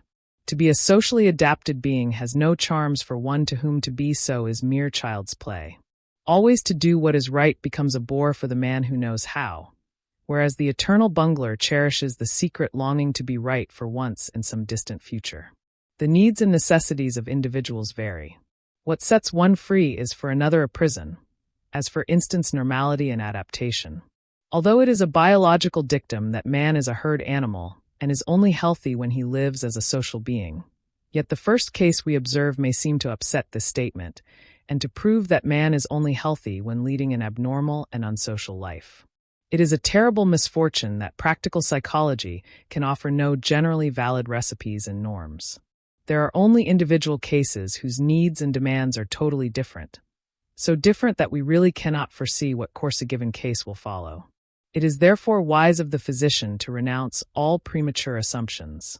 This does not mean that he should throw all his assumptions overboard, but that he should regard them in any given case as hypothetical. Yet it is not the doctor's whole task to instruct or convince his patient. He must rather show him how the doctor reacts to his particular case. For twist and turn the matter as we may, the relation between physician and patient remains personal within the frame of the impersonal, professional treatment. We cannot by any device bring it about that the treatment is not the outcome of a mutual influence in which the whole being of the patient, as well as that of the doctor, plays its part. 2 primary factors come together in the treatment. That is, 2 persons, neither of whom is a fixed and determinable magnitude. Their fields of consciousness may be quite clearly defined, but they bring with them besides an indefinitely extended sphere of unconsciousness. For this reason, the personalities of the doctor and patient have often more to do with the outcome of the treatment than what the doctor says or thinks, although we must not undervalue this latter factor as a disturbing or healing one. The meeting of 2 personalities is like the contact of 2 chemical substances. If there is any reaction, both are transformed. We should expect the doctor to have an influence on the patient in every effective psychic treatment, but this influence can only take place when he too is affected by the patient. You can exert no influence if you are not susceptible to influence. It is futile for the doctor to shield himself from the influence of the patient and to surround himself with a smokescreen of fatherly and professional authority. If he does so, he merely forbids himself the use of a highly important organ of information, and the patient influences him unconsciously nonetheless. The unconscious changes in the doctor which the patient thus brings about are well known to many psychotherapists. They are disturbances or even injuries, peculiar to the profession, which illustrate in a striking way the patient's almost chemical influence. One of the best known of them is the countertransference which the transference evokes. But the effects are often more subtle, and their nature is best conveyed by the old idea of the demon of sickness. According to this, a sufferer transmits his disease to a healthy person whose powers subdue the demon, but not without a negative influence upon the well-being of the healer. In the relation between doctor and patient, we meet with imponderable factors, which bring about a mutual transformation. In this exchange, the more stable and the stronger personality will decide the final issue. But I have seen many cases in which the patient has proved stronger than the doctor in defiance of all theory and the doctor's intention. And where this has happened, it has most often, though not always, been to the disadvantage of the doctor. The fact of mutual influence, and all that goes with it, underlies the stage of transformation. More than a quarter of a century of wide practical experience was needed for the clear recognition of these manifestations. Freud himself has admitted their importance, and has therefore seconded my demand that the analyst himself be analyzed. But what is the wider meaning of this demand? It means nothing less than that the doctor is just as much an analysis as the patient. He is as much a part of the psychic process of the treatment as is the patient, and is equally exposed to the transforming influences. Indeed, if the doctor is more or less inaccessible to this influence, he is correspondingly robbed of his influence over the patient. If he is influenced only unconsciously, he shows a defect of consciousness which prevents him from seeing the patient correctly. In both cases, the result of the treatment is compromised. The physician, then, is called upon himself to face that task which he wishes the patient to face. If it is a question of becoming socially adapted, he himself must become so, or, in the reverse case, appropriately non-adapted. There are, of course, 1,000 different aspects of this requirement in therapy, according to the situation in a given case. One doctor believes in overcoming infantilism, and therefore he must have overcome his own infantilism. Another believes in the abreaction of all emotion, and so he must have abreacted all his own emotions. A third believes in complete consciousness, so that he must have reached an advanced state of consciousness himself. At all events, the doctor must consistently try to meet his own therapeutic demands if he wishes to assure himself of a proper influence on his patient. All these guiding principles in therapy confront the doctor with important ethical duties, which can be summed up in the single rule: be the man through whom you wish to influence others. Mere talk has always been considered hollow, and there is no trick, however cunning, by which one can evade this simple rule for long. The fact of being convinced, and not the subject matter of conviction, it is this which has always carried weight. The fourth stage of analytical psychology, then, demands not only the transformation of the patient, but also the counter-application to himself by the doctor of the system which he prescribes in any given case. And in dealing with himself, the doctor must display as much relentlessness, consistency, and perseverance as in dealing with his patients. To work upon himself with an equal concentration is truly no small achievement, for he brings to bear all the attentiveness and critical judgment he can summon in showing his patients their mistaken paths, their false conclusions, and infantile subterfuges. No one pays the doctor for his introspective efforts, and moreover, we are generally not interested enough in ourselves. Again, we so commonly undervalue the deeper aspects of the human psyche that we hold self-examination or preoccupation with ourselves to be almost morbid.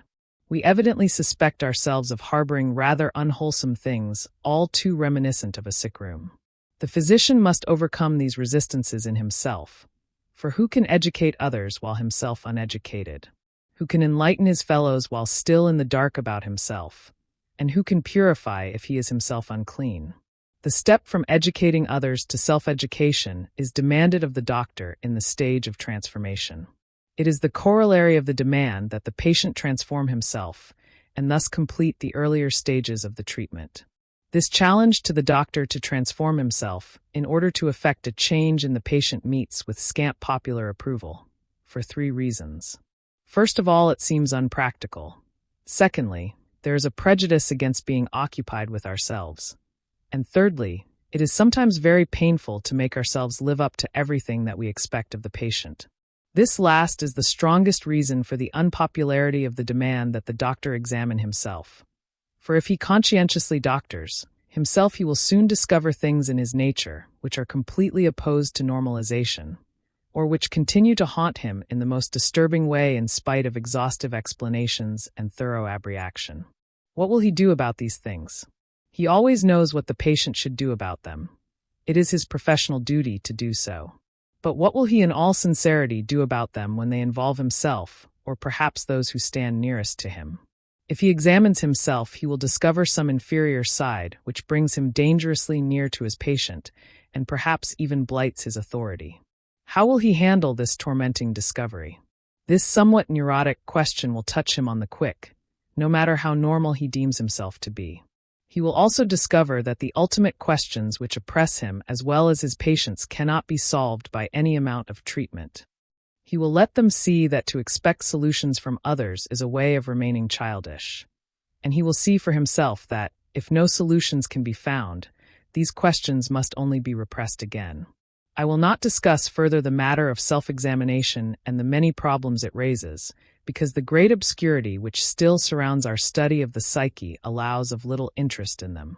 I would rather emphasize what has already been said, that the newest developments of analytical psychology confront us with the imponderable elements of human personality, that we have learned to place in the foreground the personality of the doctor himself as a curative or harmful factor, and that we have begun to demand his own transformation, the self-education of the educator.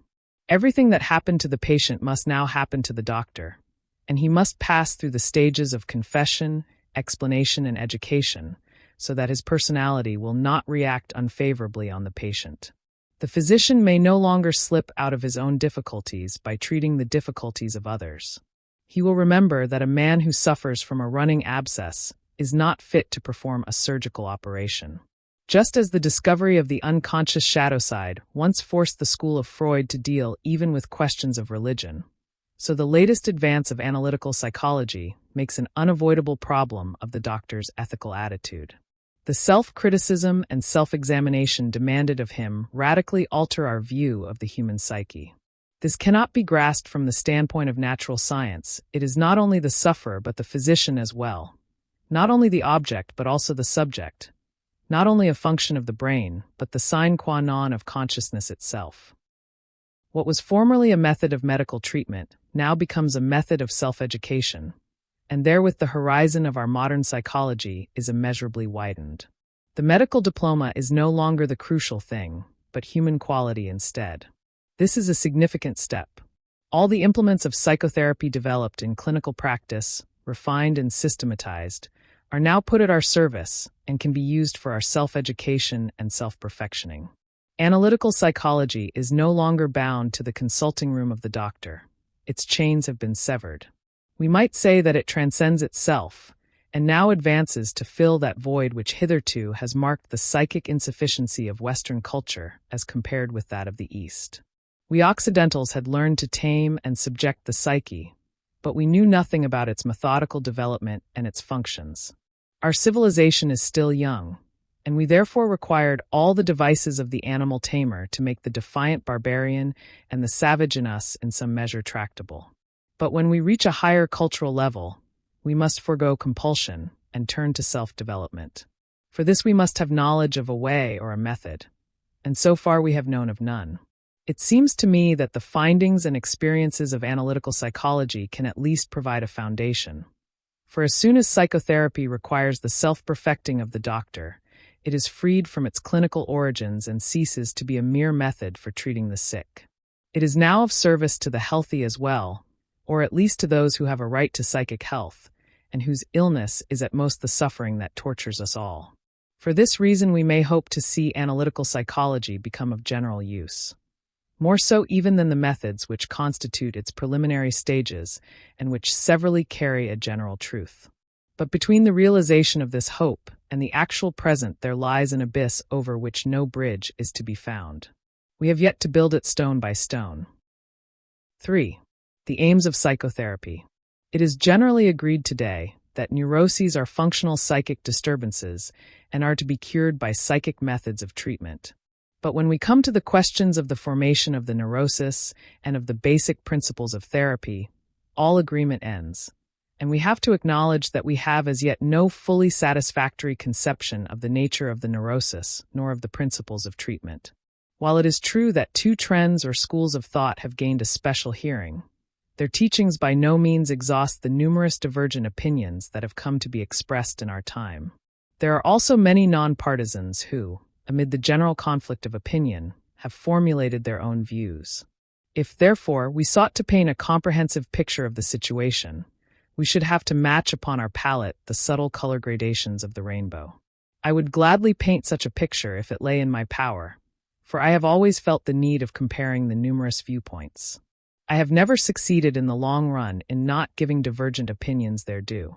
Such opinions could never arise, much less secure a following, if they did not correspond to some special disposition, some special character, some fundamental psychic experience that is more or less prevalent.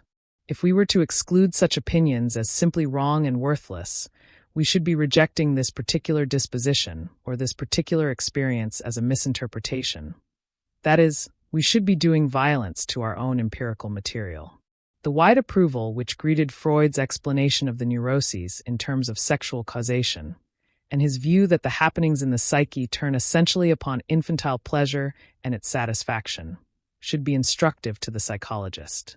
It shows him that this manner of thinking and feeling coincides with a relatively widespread tendency or spiritual current which, quite apart from Freud's theory, has appeared in other places, in other circumstances, in various minds and in different forms.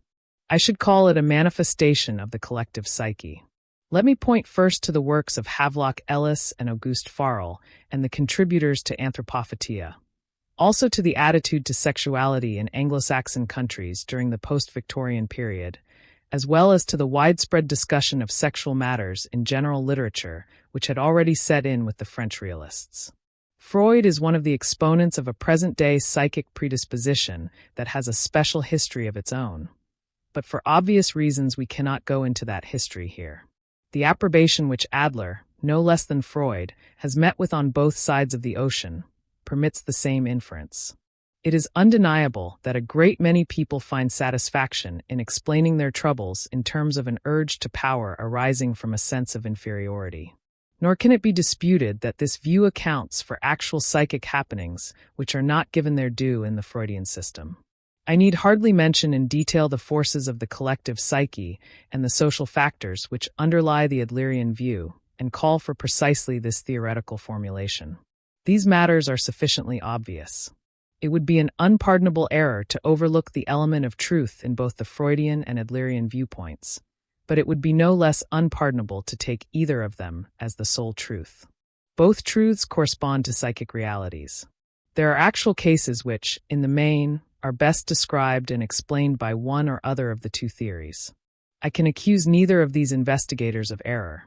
On the contrary, I try to apply both hypotheses as far as possible, because I fully accept their relative validity.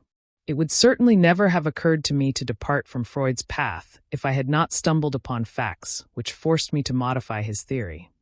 And the same is true of my relation to the Adlerian viewpoint. It seems hardly necessary to add that I hold the truth of my own views to be equally relative, and regard myself also as the exponent of a certain predisposition. It is in applied psychology, if anywhere, that today we should be modest and grant validity to a number of apparently contradictory opinions.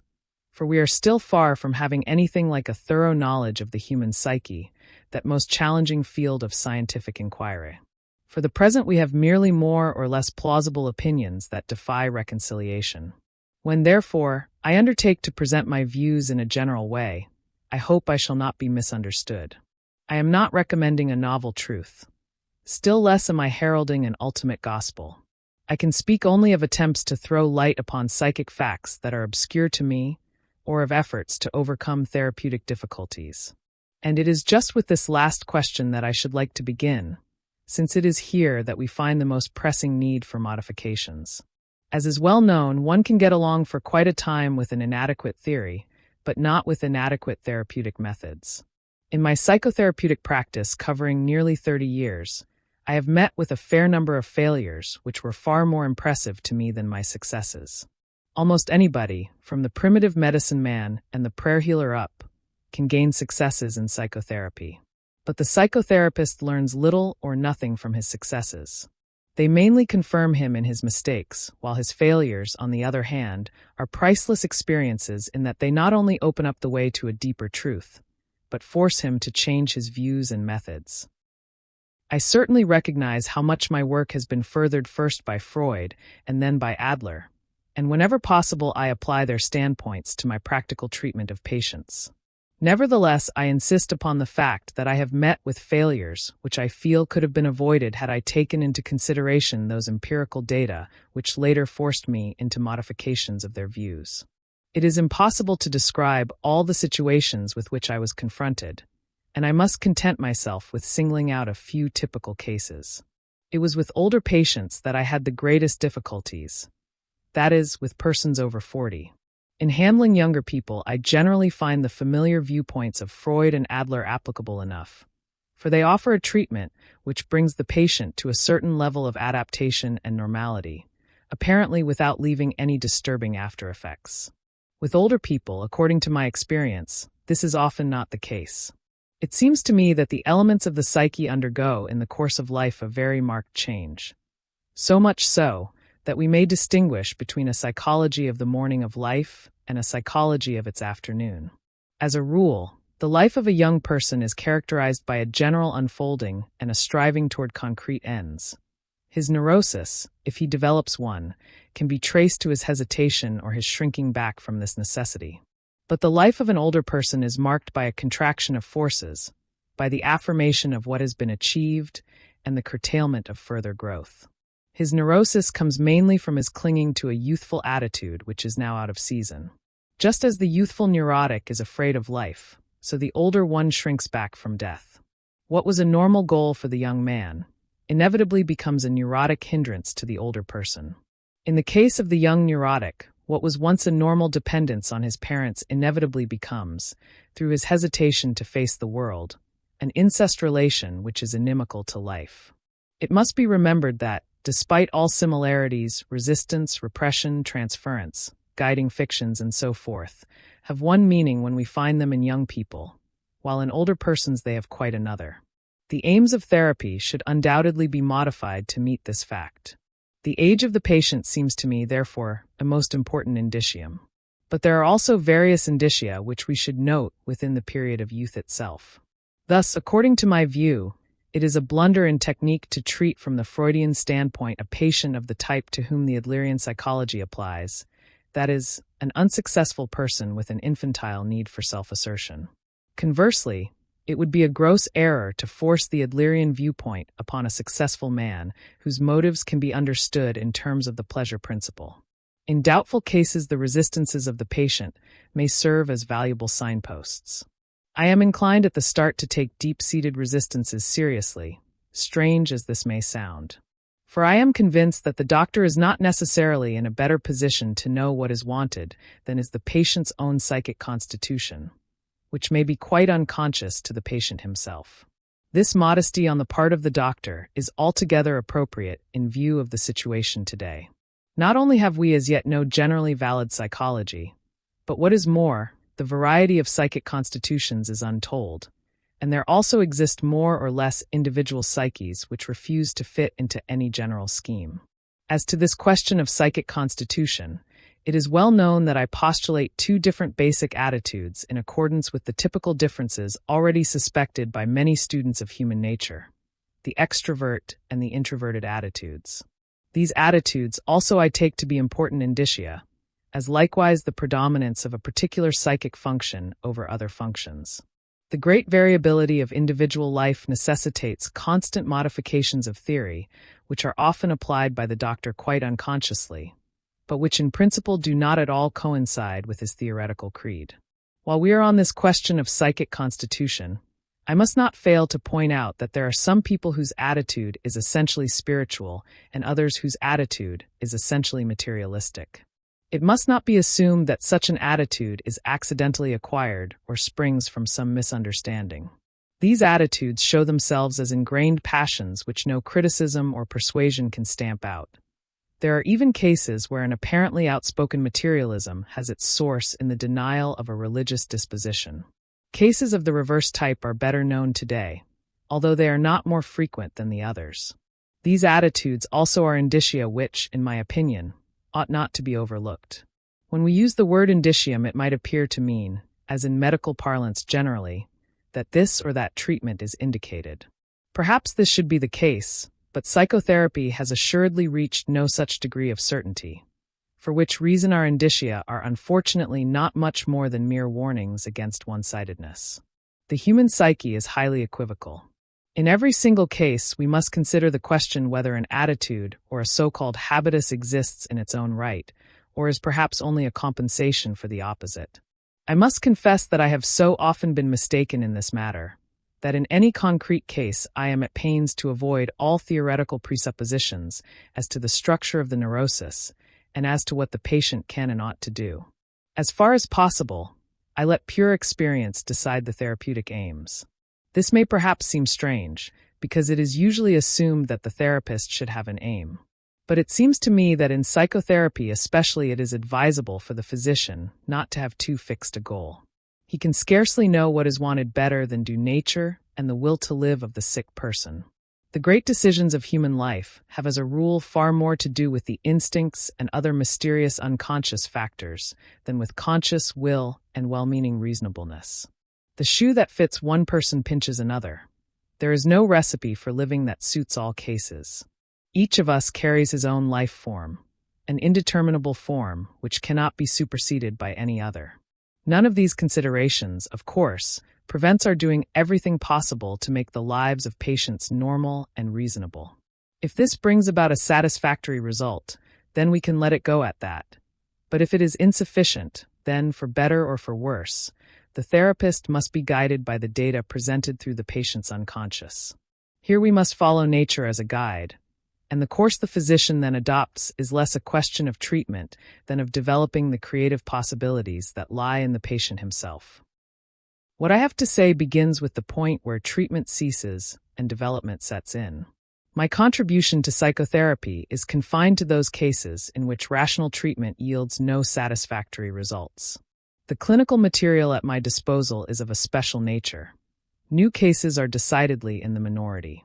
Most of my patients have already gone through some form of psychotherapeutic treatment, usually with partial or negative results.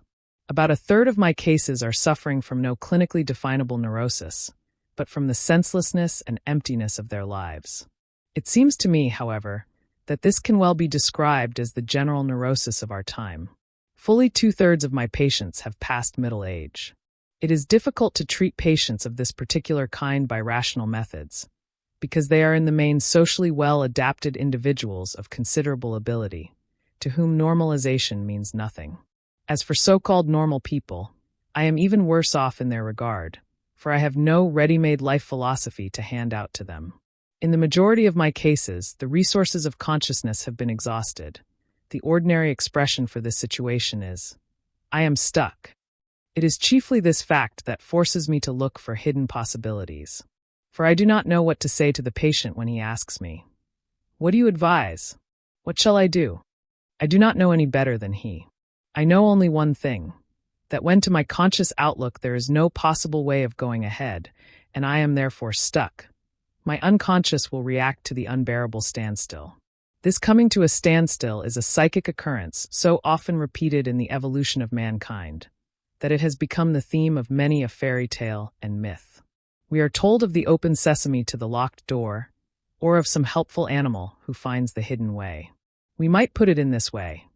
Getting stuck is a typical event which, in the course of time, has evoked typical reactions and compensations. We may therefore expect with a certain degree of probability that something similar will appear in the reactions of the unconscious, as, for example, in dreams.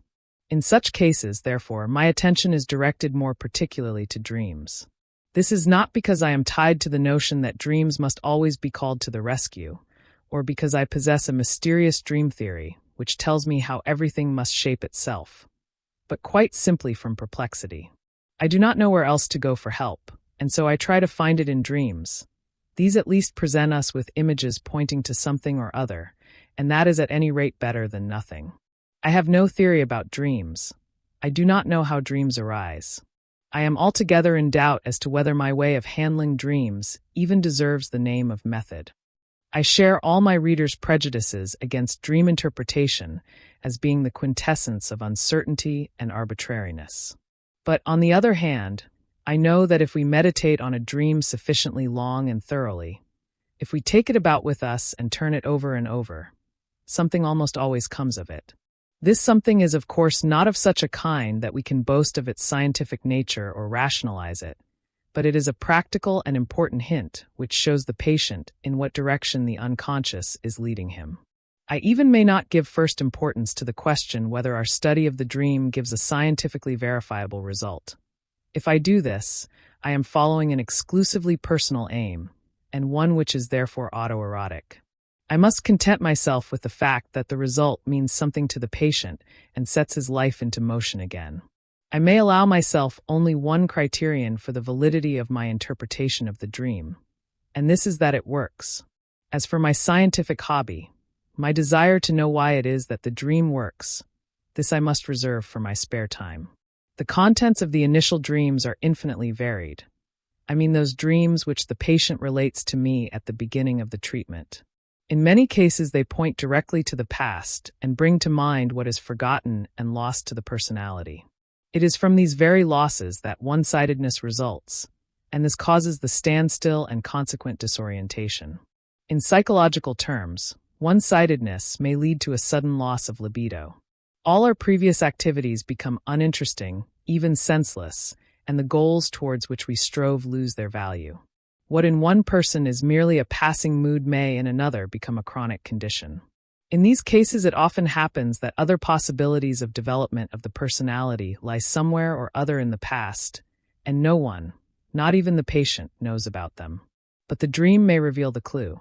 In other cases, the dream points to present facts, as for example marriage or social position, which have never been consciously accepted as sources of problems and conflicts. These possibilities fall within the scope of rational explanation, and it is not difficult to make such initial dreams plausible. The real difficulty begins when dreams, as is often the case, do not point to anything tangible, especially when they show a kind of foreknowledge of the future. I do not mean that such dreams are necessarily prophetic, but that they anticipate or reconnoiter.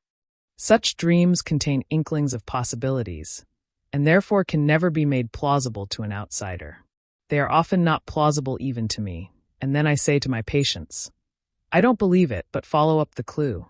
As I have said, the stimulating effect is the sole criterion, and it is by no means necessary that we should understand why such an effect takes place. This is especially true of dreams containing mythological images, which are sometimes incredibly strange and baffling. These dreams contain something like unconscious metaphysics. They are expressions of undifferentiated psychic activity, which may often contain the germs of conscious thought. In a long initial dream of one of my normal patients, the illness of his sister's child played an important part. She was a little girl of 2. Some time before, this sister really had lost a boy through illness, but otherwise none of her children were ill. The image of the sick child in the dream at first proved baffling to him, undoubtedly because it in no way fitted in with the facts. Since there was no direct and close connection between the dreamer and his sister, he could find in this image little that was personal to him. Then suddenly it occurred to him that 2 years earlier he had taken up the study of occultism, and that it was this which had led him to psychology. The child was evidently his interest in the things of the psyche, an idea which I should never have hit upon of my own accord. Looked at from the side of theory, this dream image can mean anything or nothing. For that matter, does a thing or a fact ever mean anything in and of itself? We can only be sure that it is always the human being who interprets, that is, gives meaning to a fact. And that is the gist of the matter for psychology. It impressed the dreamer as a new and interesting idea that the study of occultism might have something sickly about it. Somehow the thought struck home. And this is the decisive point. The interpretation works, however we may elect to account for its working. For the dreamer, this thought contained a criticism, and through it a certain change in attitude was brought about. By such slight changes, which one could never think out rationally, things begin to move and the dead point is overcome. In commenting upon this example, I could say in a figure of speech that the dream meant that the occult studies of the dreamer had something sickly about them. And in this sense I may also speak of unconscious metaphysics, if the dreamer is brought by his dream to this very thought. But I go still further. I not only give the patient an opportunity to see what occurs to him in connection with his dream, but I allow myself to do the same. I give him the benefit of my guesses and opinions. If, in doing this, I should open the door to so-called suggestion, I see no occasion for regret. It is well known that we are susceptible only to those suggestions with which we are already secretly in accord. No harm is done if now and then one goes astray in this riddle reading. Sooner or later the psyche rejects the mistake, much as an organism does a foreign body. I need not try to prove that my dream interpretation is correct, which would be a somewhat hopeless undertaking, but must simply help the patient to find what it is that activates him. I was almost betrayed into saying what is actual. It is of a special importance for me to know as much as possible about primitive psychology, mythology, archaeology, and comparative religion, for the reason that these fields afford me priceless analogies with which I can enrich the associations of my patients. Working together, we are then able to find the apparently irrelevant full of meaning and vastly increase the effectiveness of the dream. Thus, to enter a realm of immediate experience is most stimulating for those who have done their utmost in the personal and rational spheres of life, and yet have found no meaning and no satisfaction there. In this way, too, the matter of fact and the commonplace come to wear an altered countenance, and can even acquire a new glamour. For it all depends on how we look at things, and not on how they are in themselves. The least of things with a meaning is worth more in life than the greatest of things without it. I do not think that I underestimate the risk of this undertaking. It is as if one began to build a bridge out into space. Indeed, one might even allege, as has often been done, that in following this procedure the doctor and his patient are both together indulging in mere fantasies. And I do not consider this an objection, but quite to the point. I even make an effort to second the patient in his fantasies. Truth to tell, I have a very high opinion of fantasy. To me, it is actually the maternally creative side of the masculine spirit. When all is said and done, we are never proof against fantasy. It is true that there are worthless, inadequate, morbid, and unsatisfying fantasies whose sterile nature will be quickly recognized by every person endowed with common sense. But this, of course, proves nothing against the value of creative imagination. All the works of man have their origin in creative fantasy. What right have we then to depreciate imagination? In the ordinary course of things, fantasy does not easily go astray. It is too deep for that, and too closely bound up with the taproot of human and animal instinct. In surprising ways, it always rights itself again. The creative activity of the imagination frees man from his bondage to the nothing but, and liberates in him the spirit of play. As Schiller says, man is completely human only when he is playing. My aim is to bring about a psychic state in which my patient begins to experiment with his own nature, a state of fluidity, change and growth, in which there is no longer anything eternally fixed and hopelessly petrified. It is, of course, only by stating its general principles that I can present my technique here. In handling a dream or a fantasy, I make it a rule never to go beyond the meaning which has an effect upon the patient.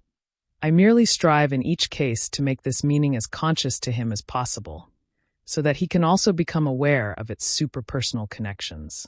This is important, for when something quite universal happens to a man and he supposes it to be an experience peculiar to himself, then his attitude is obviously wrong, that is too personal, and it tends to exclude him from human society.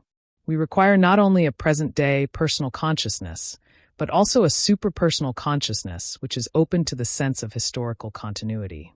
However far-fetched it may sound, experience shows that many neuroses are caused by the fact that people blind themselves to their own religious promptings because of a childish passion for rational enlightenment.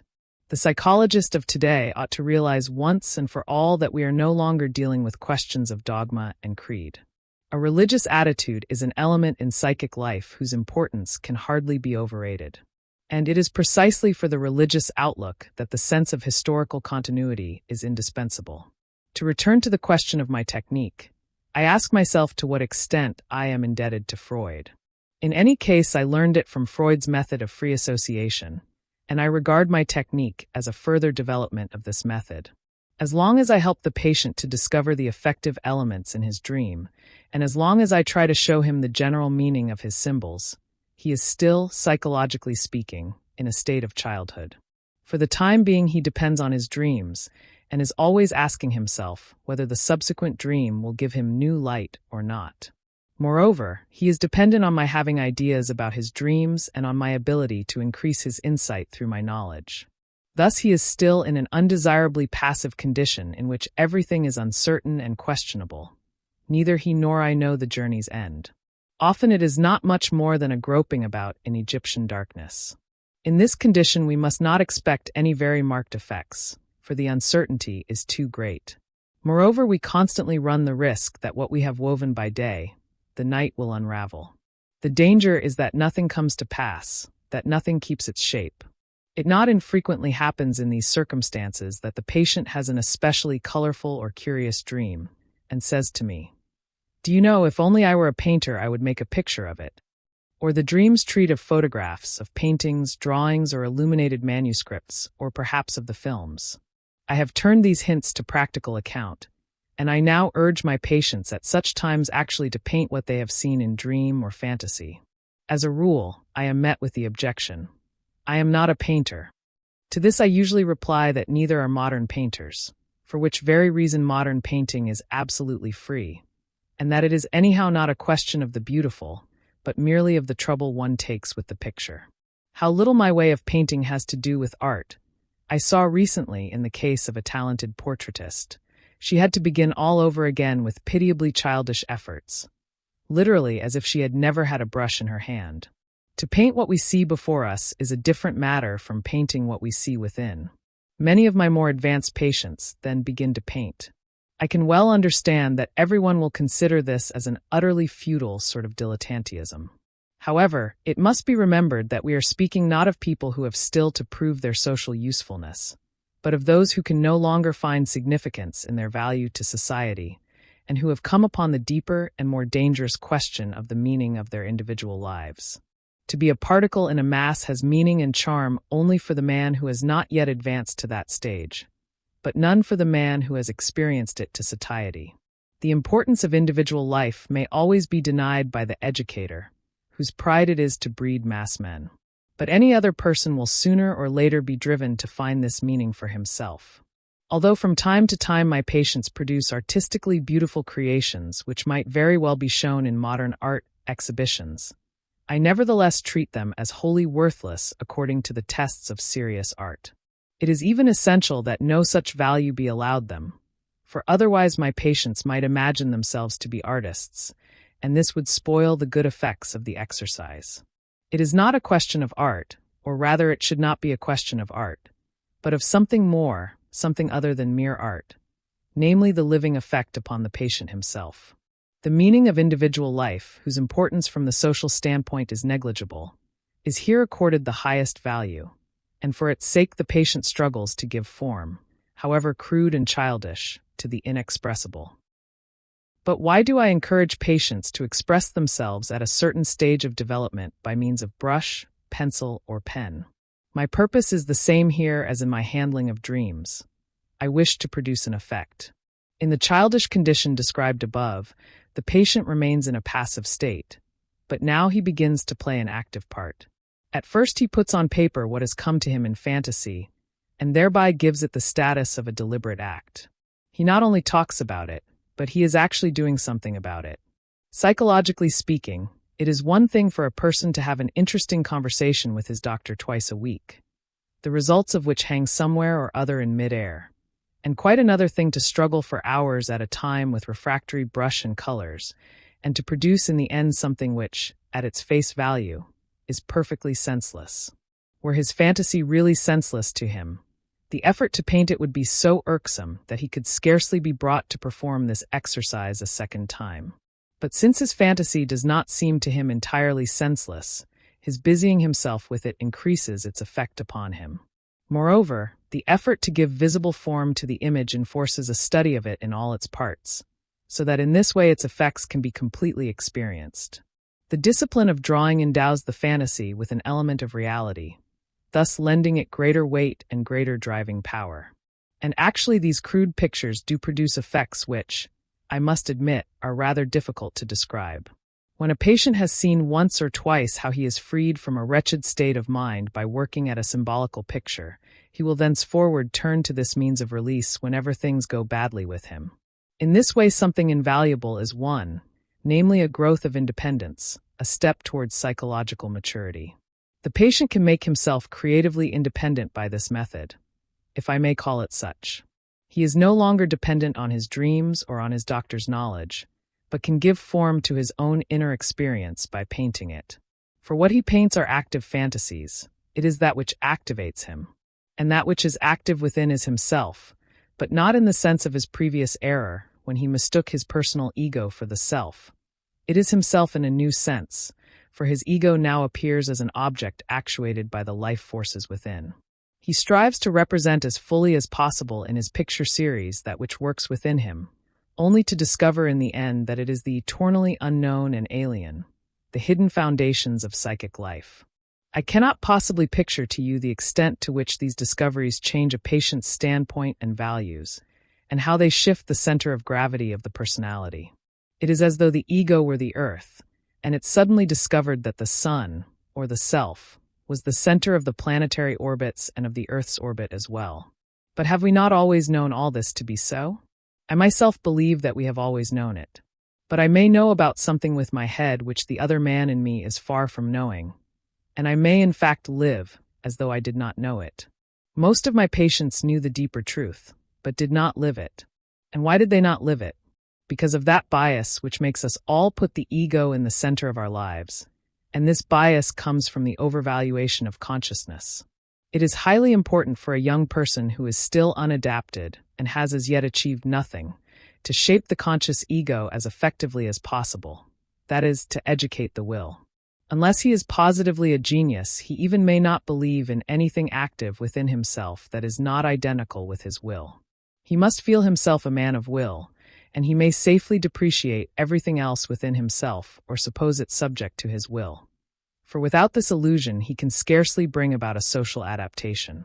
It is otherwise with the patient in the second half of life who no longer needs to educate his conscious will, but who, to understand the meaning of his individual life, must learn to experience his own inner being.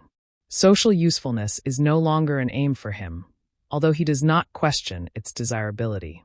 Fully aware as he is of the social unimportance of his creative activity, he looks upon it as a way of working out his own development and thus benefiting himself.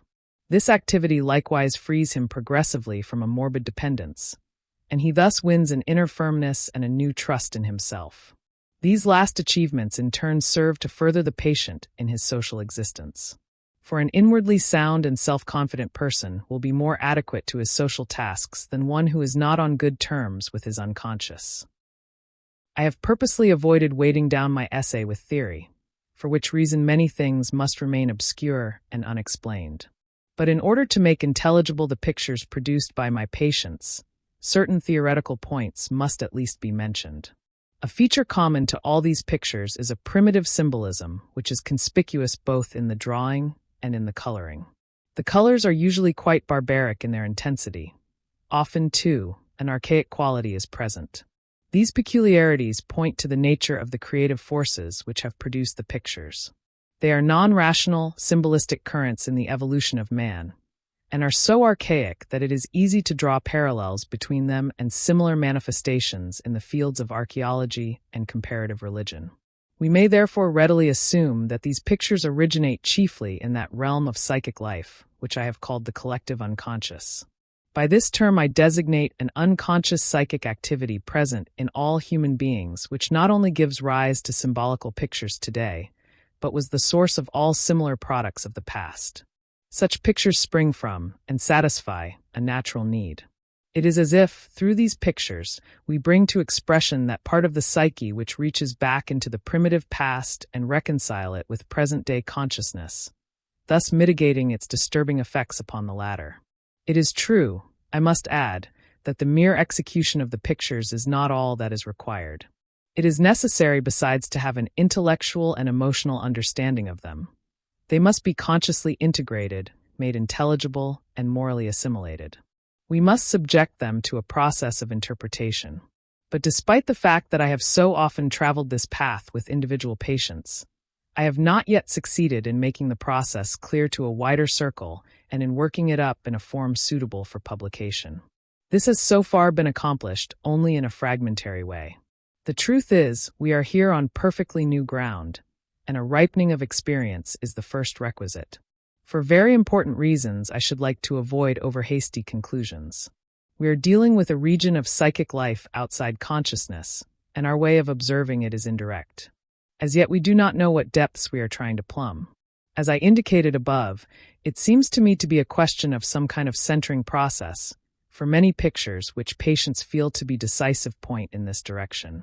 It is a process which brings into being a new center of equilibrium, and it is as if the ego turned in an orbit round it.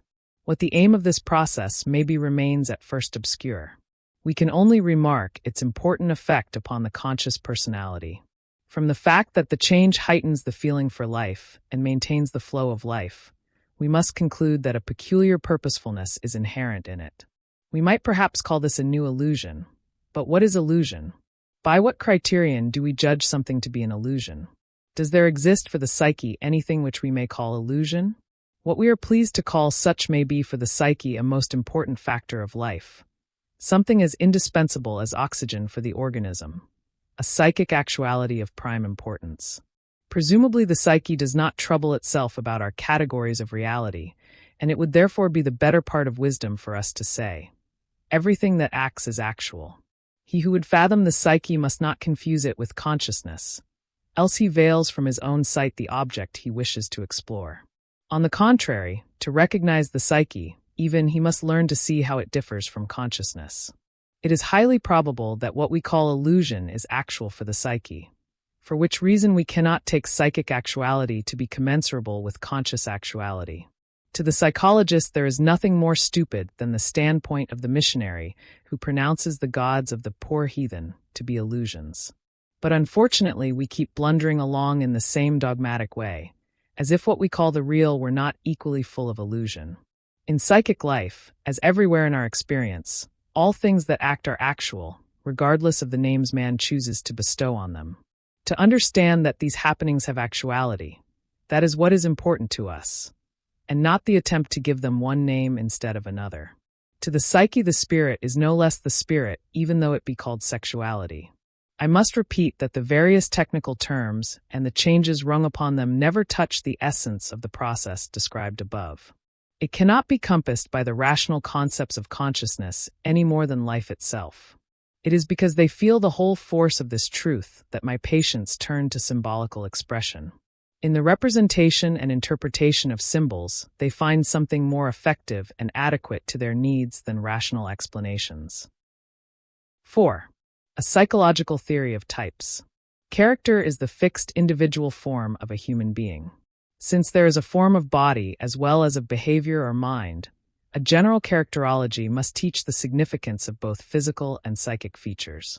The enigmatic oneness of the living being has as its necessary corollary the fact that bodily traits are not merely physical, nor mental traits merely psychic.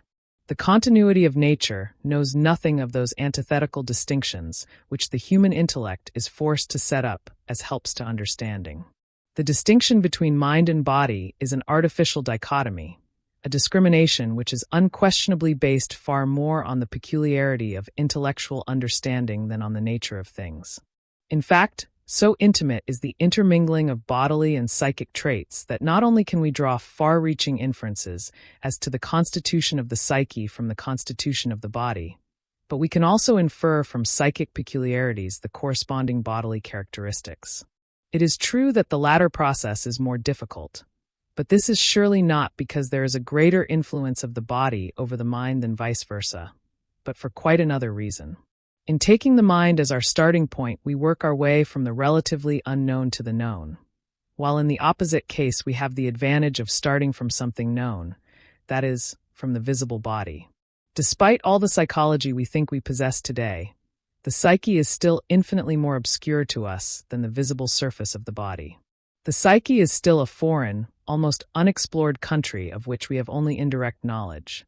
It is mediated by conscious functions that are subject to almost endless possibilities of deception. This being so, it appears safer for us to proceed from the outer world inward, from the known to the unknown, from the body to the mind. Therefore, all attempts at characterology have started from the outside world. Astrology, in ancient times, turned even to stellar space in order to determine those lines of fate whose beginnings are contained in man himself. To the same class of interpretations from outward signs belong palmistry, Gall's phrenology, Levater's study of physiognomy, and more recently, graphology, Kretschmer's physiological study of types, and Rorschach's flexographic method.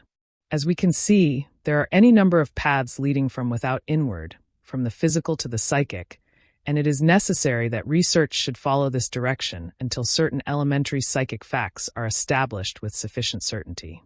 But once having established these facts, we can reverse the procedure. We can then put the question, what are the bodily correlatives of a given psychic condition? Unfortunately, we are not yet far enough advanced to answer this question, even roughly. The first requirement is to establish the primary facts of psychic life, and this has by no means as yet been accomplished. Indeed, we have only just begun the work of compiling an inventory of the psyche, and our results have not always been successful. Merely to establish the fact that certain people have this, or that appearance, is of no significance if it does not allow us to infer a psychic correlative. We have learned something only when we have determined what mental attributes go with a given bodily constitution. The body means as little to us without the psyche as the latter without the body. When we try to derive a psychic correlative from a physical characteristic, we are proceeding, as already stated, from the known to the unknown. I must, unfortunately, stress this point, since psychology is the youngest of all the sciences, and therefore the one that suffers most from preconceived opinions. The fact that we have only recently discovered psychology shows plainly enough that it has taken us all this time to make a clear distinction between ourselves and the contents of our minds. Until this could be done, it was impossible to study the psyche objectively. Psychology, as a natural science, is actually our most recent acquisition. Up to now it has been just as fantastic and arbitrary as was natural science in the Middle Ages. Heretofore it has been thought that psychology could dispense with empirical data and be created as it were by decree, a prejudice under which we are still laboring. Yet the events of psychic life are what is most immediate to us, and apparently what we know most about. Indeed, they are more than familiar to us, we yawn over them. We are amazed at the banality of these everlasting commonplaces. In short, we actually suffer under the immediacy of our psychic life, and do everything in our power to avoid thinking about it. The psyche, then, being immediacy itself, and we ourselves being the psyche, we are almost forced to assume that we know it through and through in a way that cannot be questioned. This is why each of us has his own private opinion about psychology, and is even convinced that he knows more about it than anyone else.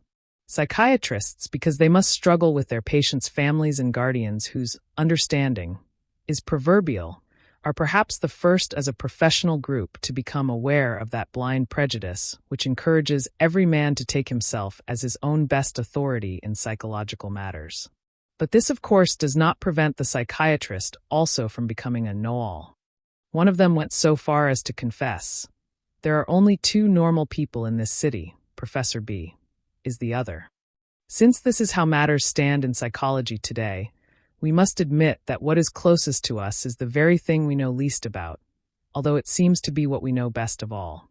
Furthermore, we must admit that everyone else probably understands us better than we do ourselves.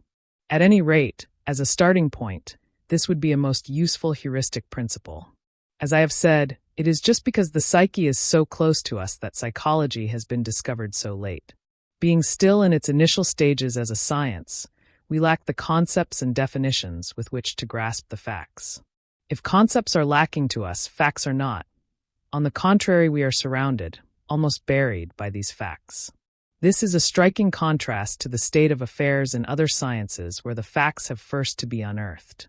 Here the classification of primary data results in the formation of descriptive concepts covering certain natural orders, as, for example, the grouping of the elements in chemistry and of genera in botany. But it is quite different in the case of the psyche. Here, an empirical and descriptive standpoint leaves us at the mercy of the unchecked stream of our own subjective experiences, so that whenever any sort of inclusive generalization emerges from this welter of impressions, it is usually nothing more than a symptom. Because we ourselves are psyches, it is almost impossible for us to give free rein to psychic happenings without being practically dissolved in them, and thus robbed of our ability to recognize distinctions and to make comparisons. This is one difficulty. The other lies in the circumstance that the more we turn from special phenomena and come to deal with the spaceless psyche, the more impossible it becomes to determine anything by exact measurement. It becomes difficult even to establish facts. If, for example, I want to emphasize the unreality of something, I say that I merely thought it. I say, I would never even have had this thought unless so-and-so had happened, and besides, I never think things like that. Remarks of this kind are quite usual, and show how nebulous psychic facts are, or rather how vague they are on the subjective side. In reality, they are just as objective and as definite as historical events. The truth is that I actually did think thus and thus, regardless of the conditions and stipulations I may attach to this fact. Many people have to wrestle with themselves in order to make this perfectly obvious admission, and it often costs them a great moral effort. These, then, are the difficulties we encounter when we draw inferences about the state of affairs in the psyche from the things we observe outside.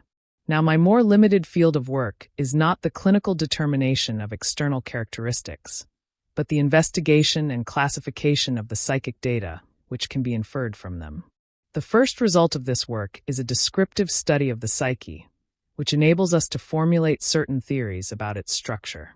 From the empirical application of these theories, there is finally developed a conception of psychological types. Clinical studies are based upon the description of symptoms, and the step from this to the descriptive study of the psyche is comparable to the step from a purely symptomatic pathology to the pathology of the cell and of metabolism. That is to say that the descriptive study of the psyche brings into view those psychic processes in the hinterland of the mind which produce the clinical symptoms. As we know, this insight is gained by the application of analytical methods. We have today a substantial knowledge of those psychic processes which produce the neurotic symptoms, for our descriptive study of the psyche has advanced far enough to enable us to determine the complexes. Whatever else may be taking place within the obscure recesses of the psyche, and there are notoriously many opinions as to this matter, one thing is certain. It is first and foremost the so-called complexes, emotionally toned contents having a certain amount of autonomy, which play an important part there. The expression autonomous complex has often met with opposition, although, as it seems to me, unjustifiably. The active contents of the unconscious do behave in a way I cannot describe better than by the word autonomous. The term is used to indicate the fact that the complexes offer resistance to the conscious intentions and come and go as they please. According to our best knowledge about them, complexes are psychic contents which are outside the control of the conscious mind. They have been split off from consciousness and lead a separate existence in the unconscious, being at all times ready to hinder or to reinforce the conscious intentions. A further study of the complexes leads inevitably to the problem of their origin, and as to this a number of different theories are current.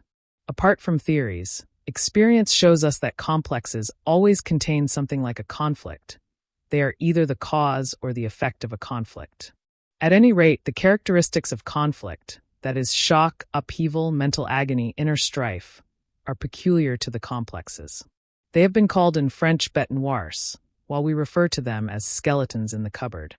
They are vulnerable points which we do not like to remember, and still less to be reminded of by others, but which frequently come back to mind unbidden and in the most unwelcome fashion. They always contain memories, wishes, fears, duties, needs, or views with which we have never really come to terms, and for this reason they constantly interfere with our conscious life in a disturbing and usually a harmful way. Complexes obviously represent a kind of inferiority in the broadest sense. A statement I must at once qualify by saying that to have complexes does not necessarily indicate inferiority. It only means that something incompatible, unassimilated, and conflicting exists, perhaps as an obstacle, but also as a stimulus to greater effort, and so perhaps as an opening to new possibilities of achievement. Complexes are therefore, in this sense, focal or nodal points of psychic life which we would not wish to do without.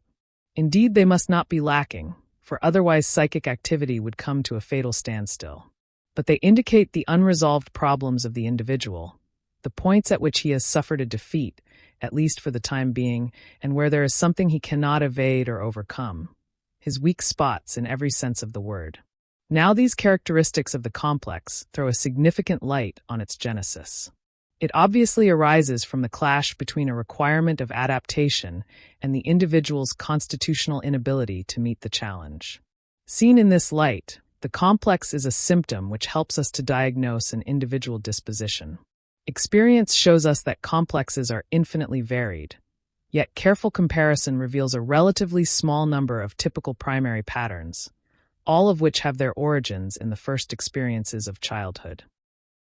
This must necessarily be so, because the individual disposition is already a factor in childhood. It is innate and not acquired in the course of life. The parental complex is therefore nothing but the first manifestation of a clash between reality and the individual's constitutional inability to meet the requirements it demands of him. The first form of the complex cannot be other than a parental complex, because the parents are the first reality with which the child comes into conflict. The existence of a parental complex therefore tells us little or nothing about the peculiar constitution of the individual.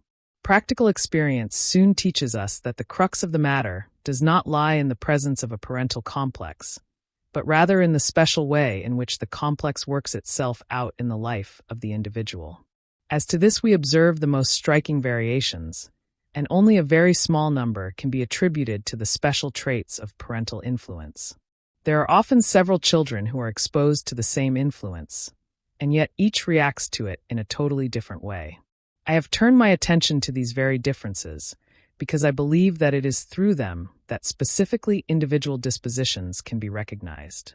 Why, in a neurotic family, does one child react with hysteria, another with a compulsion neurosis, the third with a psychosis, and the fourth apparently not at all? This problem of the choice of the neurosis, with which Freud also was confronted, robs the parental complex as such of all etiological meaning, and shifts the inquiry to the reacting individual and his special disposition. Although Freud's attempts to solve this problem leave me entirely unsatisfied, I am myself unable to answer the question. Indeed, I think the time is not yet ripe for raising this question of the choice of the neurosis. Before we take up this extremely difficult problem, we must know a great deal more about the way in which the individual reacts. The question is, how does a person react to an obstacle? For instance, we come to a brook where there is no bridge. The stream is too broad to step across, and we must jump. To make this possible, we have at our disposal a complicated functional system, namely, the psychomotor system. It is completely developed and needs only to be released. But before this happens, something of a purely psychic nature takes place. That is, the decision is made about what is to be done. This is followed by activities which settle the issue in some way and are different for each individual. But, significantly enough, we rarely, if ever, recognize these events as characteristic, for we cannot as a rule see ourselves at all, or only at the very end. This is to say that, just as the psychomotor apparatus is automatically at our disposal, so there is an exclusively psychic apparatus ready for our use in the making of decisions which works also by habit and therefore unconsciously. Opinions differ very widely as to what this apparatus is like. It is certain only that every individual has his accustomed way of meeting decisions and of dealing with difficulties. One person will say he jumped the brook for the fun of the thing, another that it was because there was no alternative, a third that every obstacle he meets challenges him to overcome it. A fourth person did not jump the brook because he hates useless effort, and a fifth refrained because he saw no urgent necessity for crossing to the other side. I have purposely chosen this commonplace example in order to show how irrelevant these incentives seem. They appear so futile, indeed, that we push them all to one side and are inclined to substitute our own explanation. And yet it is just these variants that furnish us with valuable insight into the individual systems of psychic adaptation. If we examine, in other situations of life, the person who crossed the brook because it gave him pleasure to jump, we shall probably find that for the most part what he does and omits to do can be explained in terms of the pleasure it gives him. We shall observe that the one who sees no other means of getting across goes through life carefully, but unwillingly, always making reluctant decisions. In all these cases, special psychic systems are in readiness to carry out decisions offhand. We can easily imagine that the number of these attitudes is legion. The particular variations are certainly as innumerable as the variations of crystals, which nevertheless may be recognized as belonging to one or another system. But just as crystals show basic uniformities which are relatively simple, so do these personal attitudes show certain fundamental traits which allow us to assign them to definite groups. Since the earliest times, attempts have repeatedly been made to classify individuals according to types and thus to bring order into what was confusion. The oldest attempt of this sort known to us was made by Oriental astrologers who devised the so-called trigons of the four elements: air, water, earth, and fire. The trigon of the air, as it appears in a horoscope, consists of the three aerial signs of the zodiac: Aquarius, Gemini, and Libra. The trigon of fire is made up of Aries, Leo, and Sagittarius. According to this age-old view, whoever is born in these trigons shares in their aerial or fiery nature and reveals a corresponding disposition and destiny. This ancient cosmological scheme is the parent of the physiological type theory of antiquity, according to which the four dispositions correspond to the four humors of the body.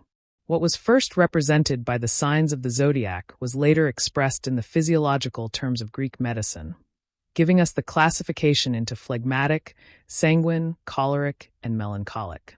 These are merely terms for the supposed humors of the body. As is well known, this classification lasted nearly 17 centuries. As for the astrological type theory, to the astonishment of the enlightened, it remains intact today and is even enjoying a new vogue. This historical retrospect may set our minds at rest as to the fact that our modern efforts to formulate a theory of types are by no means new and unprecedented, even if our scientific conscience no longer permits us to revert to these old, intuitive ways of handling the question. We must find our own answer to this problem, an answer which satisfies the demands of science.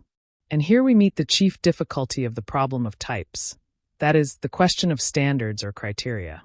The astrological criterion was simple. It was given by the constellations. As to the way in which the elements of human character could be ascribed to the zodiacal signs and the planets, this is a question which reaches back into the gray mists of prehistory and remains unanswerable. The Greek classification, according to the four physiological dispositions, took as its criteria the appearance and behavior of the individual, exactly as is done today in the case of modern physiological types. But where shall we seek our criterion for a psychological theory of types? Let us return to the previously mentioned instance of the various individuals who had to cross a brook. How, and from what standpoint, should we classify their habitual incentives? One person does it from pleasure, another acts because not to act is more troublesome, a third does not act because he has second thoughts, and so forth. The list of possibilities seems both endless and useless for purposes of classification. I do not know how other people would set about the task. I can therefore only tell you how I myself have approached the matter, and I must submit to the reproach that my way of solving the problem is the outcome of my individual prejudice. Indeed, this objection is so entirely true that I should not know how to meet it. I might perhaps content myself by referring to Columbus, who, by using subjective assumptions, a false hypothesis, and a route abandoned by modern navigation, nevertheless discovered America. Whatever we look at, and however we look at it, we see only through our own eyes. For this reason, a science is never made by one man, but by many. The individual merely offers his contribution, and in this sense only do I dare to speak of my way of seeing things. My profession has always forced me to take account of the peculiarities of individuals. This has made it necessary for me to establish certain average truths, as also has the circumstance that in the course of many years I have had to treat innumerable married couples and have been faced with the task of making the standpoints of husband and wife mutually plausible. How many times, for example, have I not had to say, Look here, your wife has a very active nature, and it cannot be expected that her whole existence should center around housekeeping. This is the beginning of a type theory, a sort of statistical truth. There are active natures and passive ones. But this time-worn truth did not satisfy me. Therefore, I next tried to say that there were some persons given to reflection, and others who were unreflective, because I had observed that apparently passive natures are in reality not so much passive as given to forethought. They first consider a situation and then act, and because they do this habitually, they miss opportunities where immediate action without forethought is called for, thus coming to be stigmatized as passive. The persons who did not reflect always seemed to me to jump into a situation without any forethought, only perhaps to observe afterwards that they had landed in a swamp. Thus they could be considered unreflective, and this seemed a more appropriate designation than active. Forethought is in certain cases a very important form of activity, just as it is a reasonable course of action in contrast to the effervescence of the person who must act at once at all costs. But I very soon discovered that the hesitation of the one was by no means always forethought, and that the quick action of the other was not necessarily want of reflection. The hesitation of the former often arises from habitual timidity, or at least from something like a customary shrinking backward as if faced with too heavy a task, while the immediate activity of the second is frequently made possible by a predominating self-confidence with respect to the object. This observation caused me to formulate these typical distinctions in the following way. There is a whole class of men who at the moment of reaction to a given situation at first draw back a little, as if with an unvoiced no, and only after that are able to react. And there is another class who, in the same situation, come forward with an immediate reaction, apparently confident that their behavior is obviously right. The former class would therefore be characterized by a certain negative relation to the object, and the latter by a positive one. As we know, the former class corresponds to the introverted and the second to the extrovert attitude. But with these two terms in themselves as little is gained as when Molière's bourgeois gentilhomme discovered that he ordinarily spoke in prose. These distinctions attain meaning and value only when we realize all the other characteristics that go with the type. One cannot be introverted or extrovert without being so in every respect. By the term introverted, we mean that all psychic happenings take place in the way we posit as true of introverted people. Thus also, to establish the fact that a certain individual is extrovert would be as irrelevant as proving that his height is 6 feet, or that he has brown hair, or is brachycephalic. These statements bring little more to light than the bare fact they express. But the expression extrovert claims to have more meaning. It states that when a person is extrovert, his consciousness as well as his unconscious have definite qualities, that his general behavior, his relation to people, and even the course of his life show certain typical characteristics. Introversion or extroversion as a typical attitude means an essential bias which conditions the whole psychic process, establishes the habitual reactions, and thus determines not only the style of behavior, but also the nature of subjective experience. And not only so, but it also denotes the kind of compensatory activity of the unconscious, which we may expect to find. When the habitual reactions are determined, we can feel fairly certain of having hit the mark, because they govern external behavior on the one hand, and on the other mold specific experience. A certain kind of behavior brings corresponding results, and the subjective understanding of these results gives rise to the experiences which in turn influence behavior, and thus close the circle of an individual's destiny. Although there need be no doubt that with the habitual reactions we touch upon a decisive matter, there remains the delicate question as to whether we have satisfactorily characterized them. There can be an honest difference of opinion about this even among persons with an equally intimate knowledge of the special field. In my book on types, I have gathered together all that I could find in support of my conception, but I have made it very clear that I do not hold mine to be the only true or possible type theory. This theory is simple enough, consisting as it does in the contrast between introversion and extroversion. But simple formulations are unfortunately most open to doubt. They all too easily cover up the actual complexities, and so deceive us. I speak here from my own experience, for scarcely had I published the first formulation of my criteria, when I discovered to my dismay that somehow or other I had been taken in by it. Something was out of gear. I had tried to explain too much in too simple a way, as often happens in the first joy of discovery. What struck me now was the undeniable fact that while people may be classed as introverts or extroverts, these distinctions do not cover all the dissimilarities between the individuals in either class. So great, indeed, are these differences that I was forced to doubt whether I had observed correctly in the first place. It took nearly 10 years of observation and comparison to clear up this doubt. The question as to the great variation observable among the members of each class entangled me in unforeseen difficulties which for a long time I could not master. To observe and recognize the differences gave me comparatively little trouble, the root of my difficulties being now, as before, the problem of criteria. How was I to find the right terms for the characteristic differences? Here I realized for the first time and to the full extent how young psychology really is. It is still little more than a chaos of arbitrary opinions, the better part of which seems to have been produced in the study and consulting room by spontaneous generation from the isolated and therefore Jovian brains of learned scholars.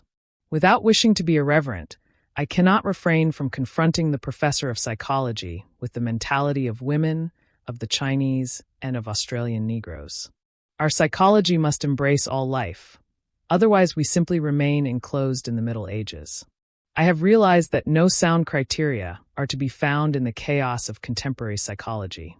They have first to be made, not out of whole cloth, of course, but on the basis of the invaluable preparatory work done by many men whose names no history of psychology will pass over in silence.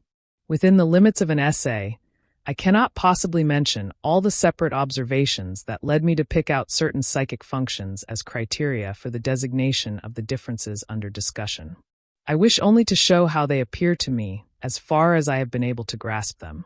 We must realize that an introvert does not simply draw back and hesitate before the object, but that he does so in a very definite way. Moreover, he does not behave in all respects like every other introvert, but in a particular manner. Just as the lion strikes down his enemy or his prey with his forepaw, in which his strength resides, and not with his tail like the crocodile, so our habitual reactions are normally characterized by the application of our most trustworthy and efficient function. It is an expression of our strength. However, this does not prevent our reacting occasionally in a way that reveals our specific weakness. The predominance of a function leads us to construct or to seek out certain situations while we avoid others, and therefore to have experiences that are peculiar to us and different from those of other people.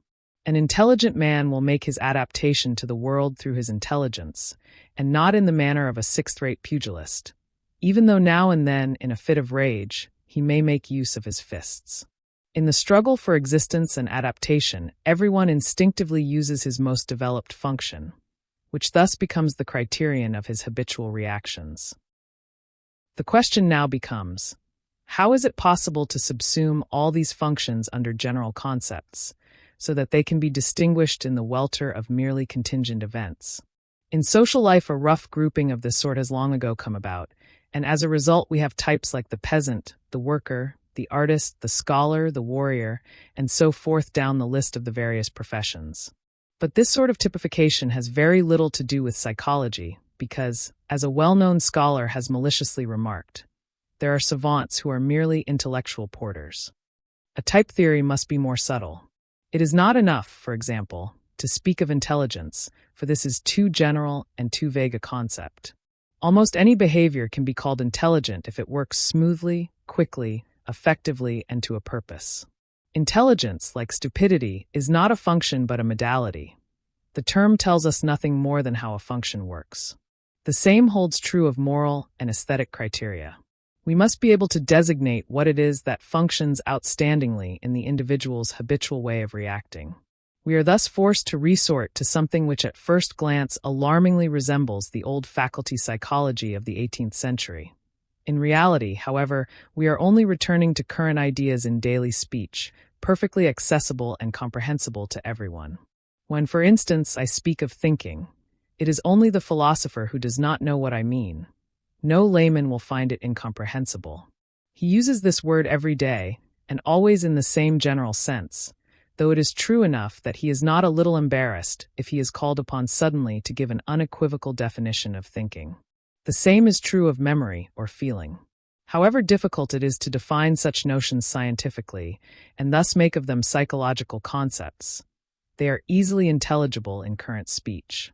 Speech is a storehouse of images founded on experience, and therefore concepts which are too abstract do not easily take root in it, or quickly die out again for lack of contact with reality. But thinking and feeling are so obtrusively real that every language above the primitive level has absolutely unmistakable expressions for them. We can therefore be sure that these expressions coincide with perfectly definite psychic facts, no matter what the scientific definitions of these complex facts may be. Everyone knows, for example, what consciousness is, and nobody doubts that the concept covers a definite psychic condition, however far science may be from defining it satisfactorily.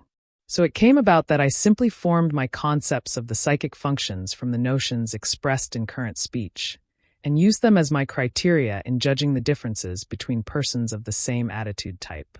For example, I took thinking as it is generally understood, because I was struck by the fact that many persons habitually do more thinking than others, and accordingly give more weight to thought when making important decisions. They also use their thinking in trying to understand and adapt themselves to the world, and whatever happens to them is subjected to consideration and reflection, or at least reconciled with some principle sanctioned by thought. Other people conspicuously neglect thinking in favor of emotional factors, that is, feeling. They inveterately follow a policy dictated by feeling, and it takes an extraordinary situation to make them reflect. These persons exhibit a striking and unmistakable contrast to the former. This difference is most patent when, for example, a person of one kind is the partner in business or marriage of a person of the other kind. Now, a man may give preference to thinking whether he be extrovert or introverted, but he always uses it in the way that is characteristic of his attitude type. However, the predominance of one or the other of these functions does not explain all the differences to be found. What I call the thinking or feeling types embrace two groups of persons who again have something in common which I cannot designate except by the word rationality. No one will dispute the statement that thinking is essentially rational, but when we come to feeling, certain objections may be raised which I do not want simply to overrule. On the contrary, I freely admit that this problem of feeling has been one over which I have racked my brains. Yet, not to burden this essay with the various existing definitions of this concept, I shall confine myself briefly to my own view. The chief difficulty lies in the fact that the word feeling can be applied in all sorts of different ways. This is especially true in the German language, but is noticeable to some extent in English and French as well.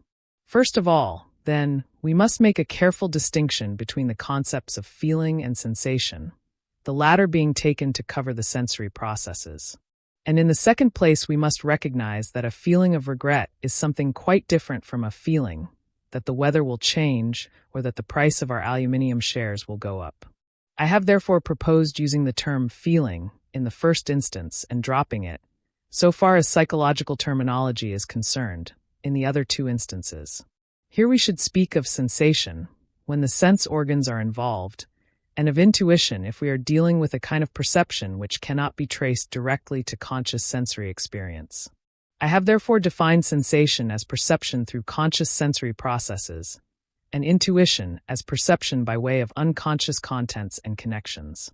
Obviously, we could argue until doomsday about the fitness of these definitions, but the discussion eventually turns upon a mere question of terms. It is as if we debated whether to call a certain animal a puma or a mountain lion, when all that is needed is to know what we wish to designate in a given way. Psychology is an unexplored field of study, and its particular idiom must first be fixed. It is well known that temperature can be measured according to Réaumur, Celsius, or Fahrenheit, but we must indicate which system we are using. It is evident, then, that I take feeling as a function in itself and distinguish it from sensation and intuition. Whoever confuses these last two functions with feeling in this narrower sense can obviously not acknowledge the rationality of feeling. But if they are separated from feeling, it becomes quite clear that feeling values and feeling judgments, that is to say, our feelings, are not only reasonable, but are also as discriminating, logical, and consistent as thinking. Such a statement seems strange to a man of the thinking type, but we can understand this when we realize that in a person with a differentiated thinking function, The feeling function is always less developed, more primitive, and therefore contaminated with other functions. These being precisely the functions which are not rational, not logical, and not evaluating, namely sensation and intuition. These two last are by their very nature opposed to the rational functions. When we think, it is in order to judge or to reach a conclusion, and when we feel, it is in order to attach a proper value to something. Sensation and intuition, on the other hand, are perceptive. They make us aware of what is happening, but do not interpret or evaluate it. They do not act selectively according to principles, but are simply receptive of what happens. But what happens is merely nature, and therefore essentially non-rational. There are no modes of inference by which it can be proved that there must be so many planets, or so many species of warm-blooded animals of this or that sort. Lack of rationality is a vice where thinking and feeling are called for. Rationality is a vice where sensation and intuition should be trusted. Now there are many persons whose habitual reactions are non-rational, because they are based chiefly upon sensation or intuition. They cannot be based upon both at once, because sensation is just as antagonistic to intuition as thinking is to feeling. When I try to assure myself with my eyes and ears of what actually occurs, I cannot at the same time give way to dreams and fantasies as to what lies round the corner. As this is just what the intuitive type must do in order to give free play to the unconscious or to the object, it is easy to see that the sensation type is at the opposite pole to the intuitive. Unfortunately, I cannot here take up the interesting variations which the extrovert or introverted attitude produces in non-rational types. Instead, I prefer to add a word about the effects regularly produced upon the other functions when preference is given to one. We know that a man can never be everything at once, never complete. He always develops certain qualities at the expense of others, and wholeness is never attained. But what happens to those functions which are not developed by exercise and are not consciously brought into daily use? They remain in a more or less primitive and infantile state, often only half-conscious, or even quite unconscious. These relatively undeveloped functions constitute a specific inferiority, which is characteristic of each type and is an integral part of the total character. The one-sided emphasis on thinking is always accompanied by an inferiority in feeling, and differentiated sensation and intuition are mutually injurious. Whether a function is differentiated or not may easily be recognized from its strength, stability, constancy, trustworthiness, and service and adaptedness. But inferiority in a function is often not so easily described or recognized. An essential criterion is its lack of self-sufficiency and our resulting dependence on people and circumstances. Furthermore, its disposing us to moods and undue sensitivity, its untrustworthiness and vagueness, and its tendency to make us suggestible. We are always at a disadvantage in using the inferior function because we cannot direct it, being in fact even its victims. Since I must restrict myself here to a mere sketch of the basic ideas of a psychological theory of types, I must unfortunately forego a detailed description of individual traits and actions in the light of this theory. The total result of my work in this field up to the present is the presentation of two general types covering the attitudes, which I call extroversion and introversion. Besides these, I have worked out a fourfold classification corresponding to the functions of thinking, feeling, sensation, and intuition. Each of these functions varies according to the general attitude, and thus 8 variants are produced. I have been asked almost reproachfully why I speak of 4 functions and not of more or fewer. That there are exactly 4 is a matter of empirical fact. But as the following consideration will show, a certain completeness is attained by these 4. Sensation establishes what is actually given. Thinking enables us to recognize its meaning. Feeling tells us its value. And finally, intuition points to the possibilities of the whence and whither that lie within the immediate facts. In this way, we can orientate ourselves with respect to the immediate world as completely as when we locate a place geographically by latitude and longitude. The 4 functions are somewhat like the 4 points of the compass. They are just as arbitrary and just as indispensable. Nothing prevents our shifting the cardinal points as many degrees as we like in one direction or the other, nor are we precluded from giving them different names. It is merely a question of convention and comprehensibility. But one thing I must confess. I would not for anything dispense with this compass on my psychological journeys of discovery. This is not merely for the obvious, all too human reason that everyone is in love with his own ideas. I value the type theory for the objective reason that it offers a system of comparison and orientation which makes possible something that has long been lacking, a critical psychology. 5. The stages of life. To discuss the problems connected with the stages of human development is an exacting task, for it means nothing less than unfolding a picture of psychic life in its entirety from the cradle to the grave. Within the narrow frame of this essay, the task can be carried out only on the broadest lines, and it must be well understood that no attempt will be made to describe the normal psychic occurrences within the various stages. We shall rather restrict ourselves and deal only with certain problems, that is, with things that are difficult, questionable, or ambiguous. In a word, with questions which allow of more than one answer, and moreover, answers that are always open to doubt. For this reason, there will be much to which we must add a question mark in our thoughts. And, worse still, there will be some things which we must accept on faith, while now and then we must even indulge in speculations. If psychic life consisted only of overt happenings, which on a primitive level is still the case, we could content ourselves with a sturdy empiricism. The psychic life of civilized man, however, is full of problems. We cannot even think of it except in terms of problems. Our psychic processes are made up to a large extent of reflections, doubts, and experiments, all of which are almost completely foreign to the unconscious, instinctive mind of primitive man. It is the growth of consciousness which we must thank for the existence of problems. They are the dubious gift of civilization. It is just man's turning away from instinct, his opposing himself to instinct, that creates consciousness. Instinct is nature and seeks to perpetuate nature, while consciousness can only seek culture or its denial. Even when we turn back to nature, inspired by a Rousseau-esque longing, we cultivate nature.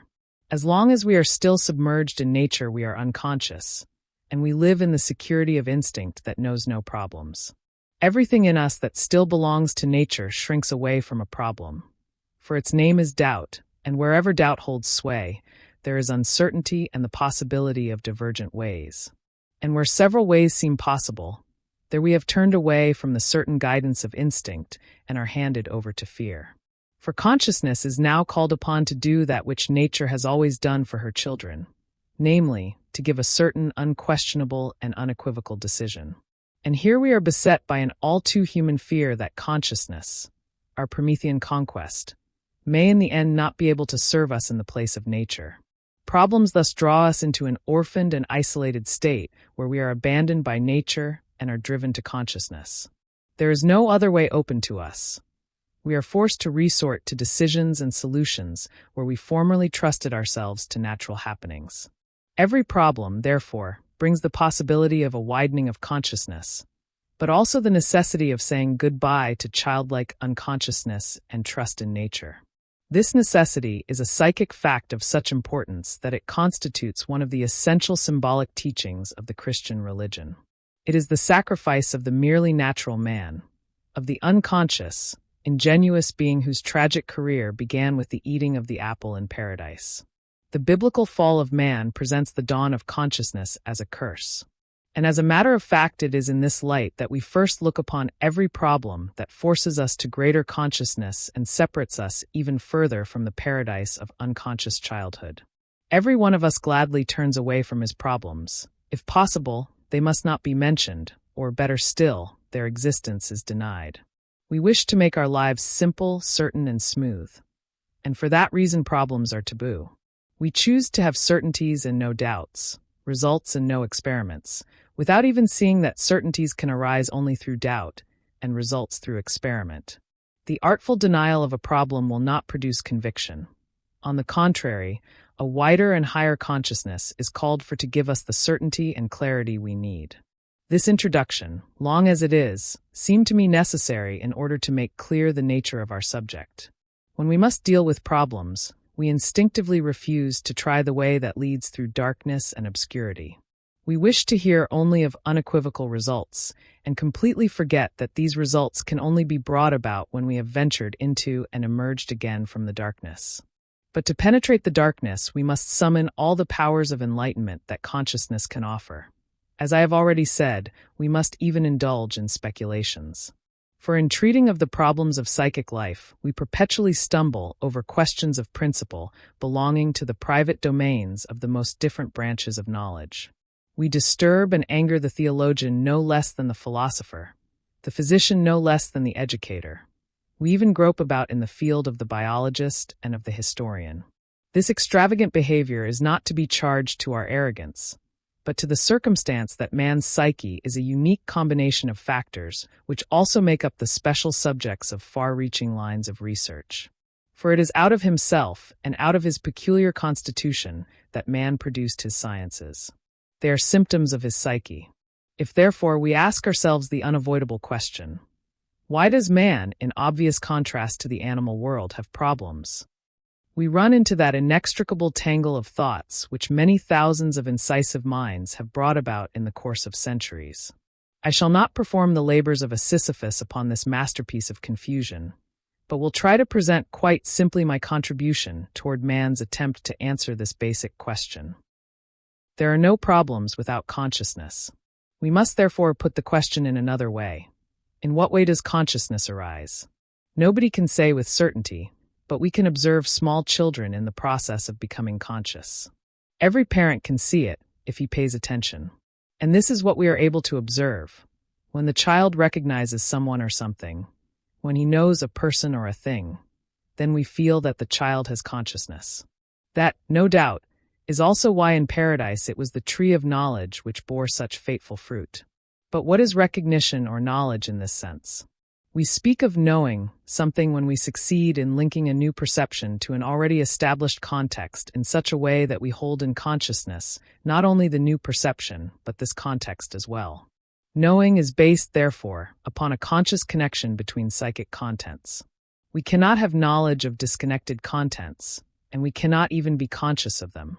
The first stage of consciousness, then, which we can observe consists in a mere connection between two or more psychic contents. At this level, consciousness is merely sporadic, being limited to the representation of a few connections, and the content is not remembered later on. It is a fact that in the early years of life there is no continuous memory. At the most there are islands of consciousness which are like single lamps or lighted objects in the far-flung darkness. But these islands of memory are not the same as those initial connections between psychic contents. They contain something more and something new. This something is that highly important series of related contents which constitutes the so-called ego. The ego, quite like the initial content series, is an object in consciousness, and for this reason the child speaks of itself at first objectively, in the third person. Only later, when the ego contents have been charged with energy of their own, very likely as a result of exercise, does the feeling of subjectivity or I-ness arise. This is no doubt the moment when the child begins to speak of itself in the first person. At this level, the continuity of memory has its beginning. Essentially, therefore, it is a continuity in the ego memories. In the childish stage of consciousness, there are as yet no problems. Nothing depends upon the subject, for the child itself is still wholly dependent upon its parents. It is as though it were not yet completely born, but were still enclosed in the psychic atmosphere of its parents. Psychic birth, and with it the conscious distinction of the ego from the parents, takes place in the normal course of things at the age of puberty with the eruption of sexual life. The physiological change is attended by a psychic revolution. For the various bodily manifestations give such an emphasis to the ego that it often asserts itself without stint or measure. This is sometimes called the unbearable age. Until this period is reached, the psychic life of the individual is essentially governed by impulse, and few or no problems are met with.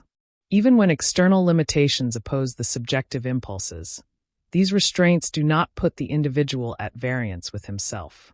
He submits to them or circumvents them, remaining quite at one with himself. He does not yet know the state of inner tension which a problem brings about. This state only arises when what was an external limitation becomes an inner obstacle, when one impulse opposes itself to another. Resorting to psychological terms, we would say, the state induced by a problem, the state of being at variance with oneself, arises when, side by side with the series of ego contents, a second series of equal intensity comes into being. This second series, because of its energy value, has a functional significance equal to that of the ego complex. We might call it another, second ego, which in a given case can wrest the leadership from the first. This brings about an estrangement from oneself, the state that betokens a problem. With reference to what was said above, we can epitomize as follows.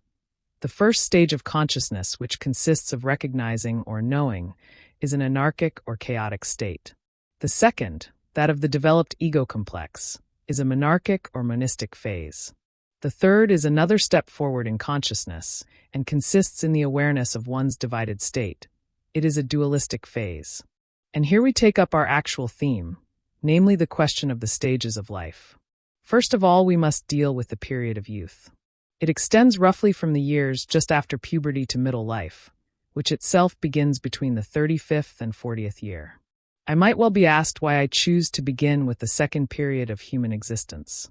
Are there no difficult questions connected with childhood? The complex psychic life of the child is of course a problem of the first magnitude to parents, educators, and physicians. But when normal, the child has no real problems of its own. It is only when a human being has grown up that he can have doubts about himself and be at variance with himself. We are all thoroughly familiar with the sources of the problems which arise in the period of youth. For most people, it is the demands of life which harshly put an end to the dream of childhood. If the individual is sufficiently well prepared, the transition to a professional career may take place smoothly. But if he clings to illusions that contradict reality, then problems will surely arise. No one takes the step into life without making certain presuppositions, and occasionally they are false.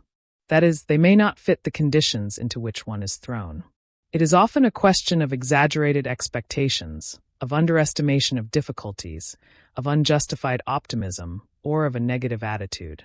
One could compile quite a list of the false presuppositions which give rise to the earliest conscious problems.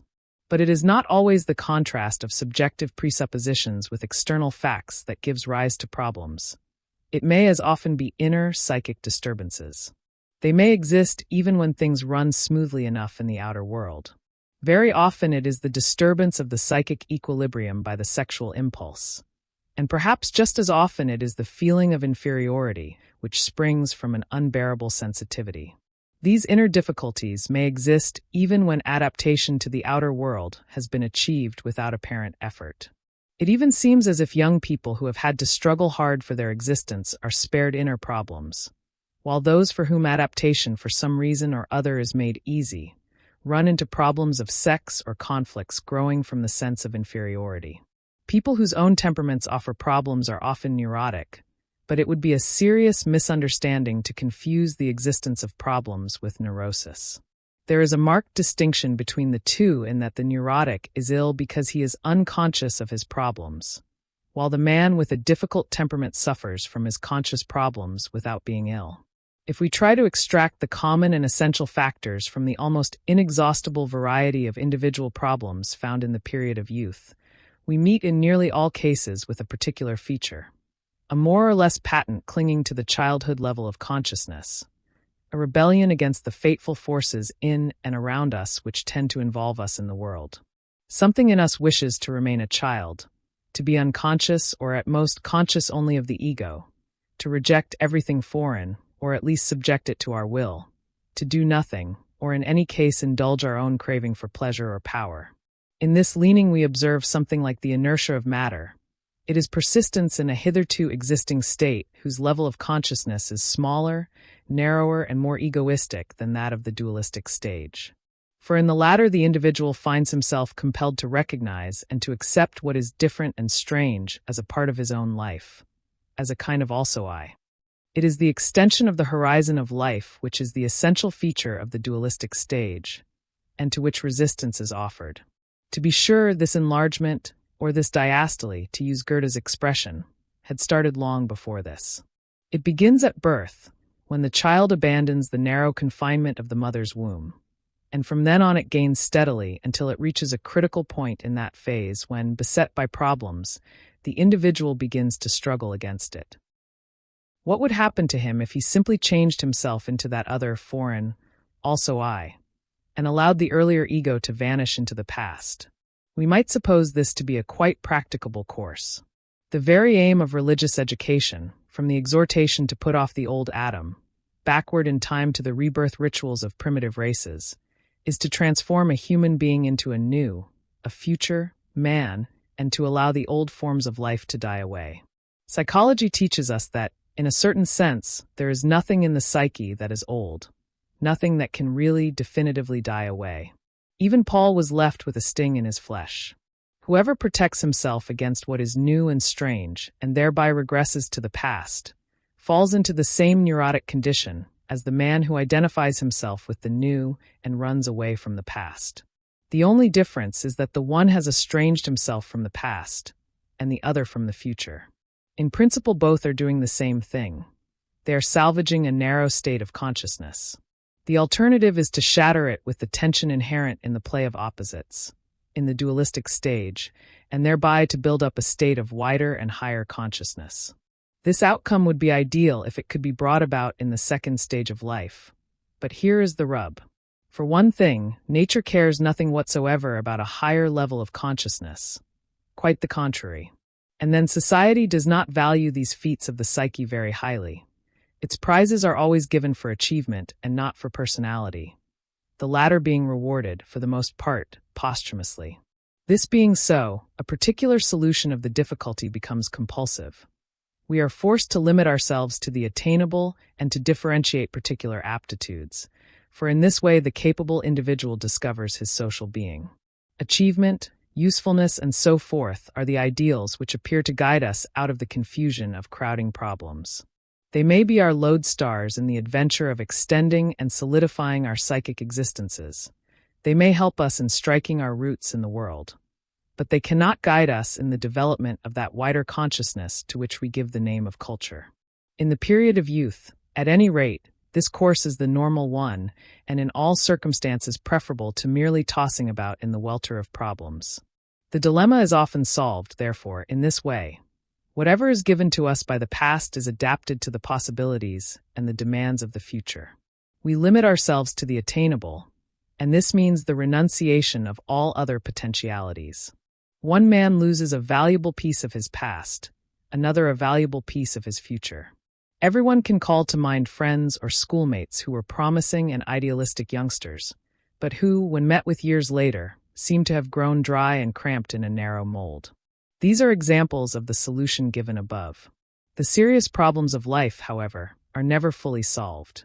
If it should for once appear that they are, this is the sign that something has been lost. The meaning and design of a problem seem not to lie in its solution, but in our working at it incessantly. This alone preserves us from stultification and petrifaction. So also with that solution of the problems of the period of youth which consists in restricting ourselves to the attainable. It is only temporarily valid and not lasting in a deeper sense. Of course, to win for oneself a place in society, and so to transform one's nature that it is more or less fitted to this existence, is in every instance an important achievement. It is a fight waged within oneself as well as outside, comparable to the struggle of the child to defend his ego. This struggle, we must grant, is for the most part unobserved because it happens in the dark. But when we see how stubbornly childish illusions, presuppositions, and egoistic habits are still clung to in later years, we are able to realize the energy it took to form them. And so it is also with the ideals, convictions, guiding ideas, and attitudes which in the period of youth lead us out into life, for which we struggle, suffer, and win victories. They grow together with our own beings, we apparently change into them, and we therefore perpetuate them at pleasure and as a matter of course, just as the child asserts its ego in the face of the world and in spite of itself, occasionally even despite itself. The nearer we approach to the middle of life, and the better we have succeeded in entrenching ourselves in our personal standpoints and social positions, the more it appears as if we had discovered the right course and the right ideals and principles of behavior. For this reason we suppose them to be eternally valid, and make a virtue of unchangeably clinging to them. We wholly overlook the essential fact that the achievements which society rewards are won at the cost of a diminution of personality.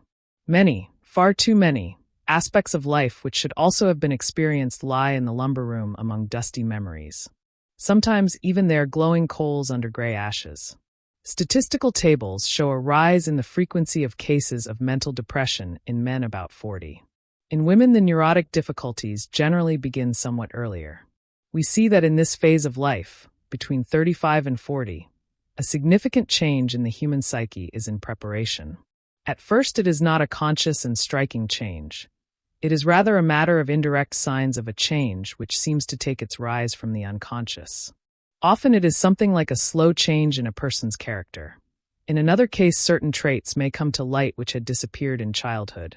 Or again, inclinations and interests begin to weaken and others arise to take their places. It also frequently happens that the convictions and principles which have hitherto been accepted, especially the moral principles, commence to harden and to grow increasingly rigid until, somewhere towards the age of 50, a period of intolerance and fanaticism is reached. It is then as if the existence of these principles were endangered, and it were therefore necessary to emphasize them all the more. The wine of youth does not always clear with advancing years. Oftentimes it grows turbid. All the manifestations mentioned above can be most clearly seen in rather one-sided people, turning up sometimes sooner and sometimes later. In my opinion, their appearance is often delayed by the fact that a person's parents are still alive. It is then as if the period of youth were unduly continued. I have seen this especially in the cases of men whose fathers were long-lived. The death of the father then has the effect of an overhurried, an almost catastrophic, ripening. I know of a pious man who was a churchwarden and who, from the age of 40 onward, showed a growing and finally unbearable intolerance in things of morality and religion. At the same time, his disposition grew visibly worse. At last he was nothing more than a darkly lowering pillar of the church. In this way he got along until his 55th year, when suddenly, one night, sitting up in bed, he said to his wife, "Now at last I've got it. As a matter of fact, I'm just a plain rascal." Nor did this self-realization remain without results. He spent his declining years in riotous living and in wasting a goodly part of his fortune. Obviously quite a likable person, capable of both extremes.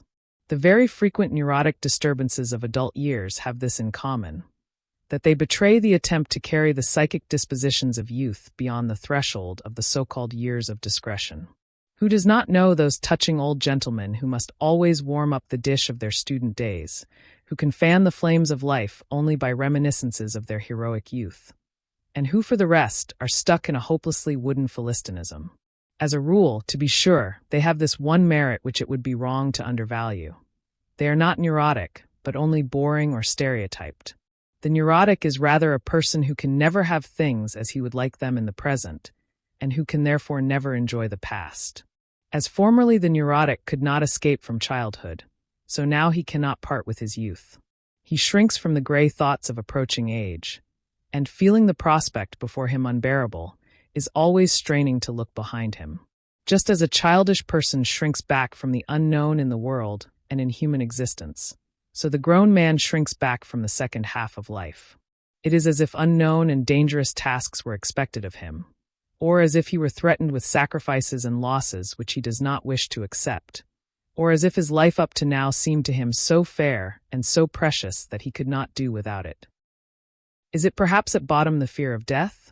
That does not seem to me very probable, because as a rule death is still far in the distance, and is therefore regarded somewhat in the light of an abstraction.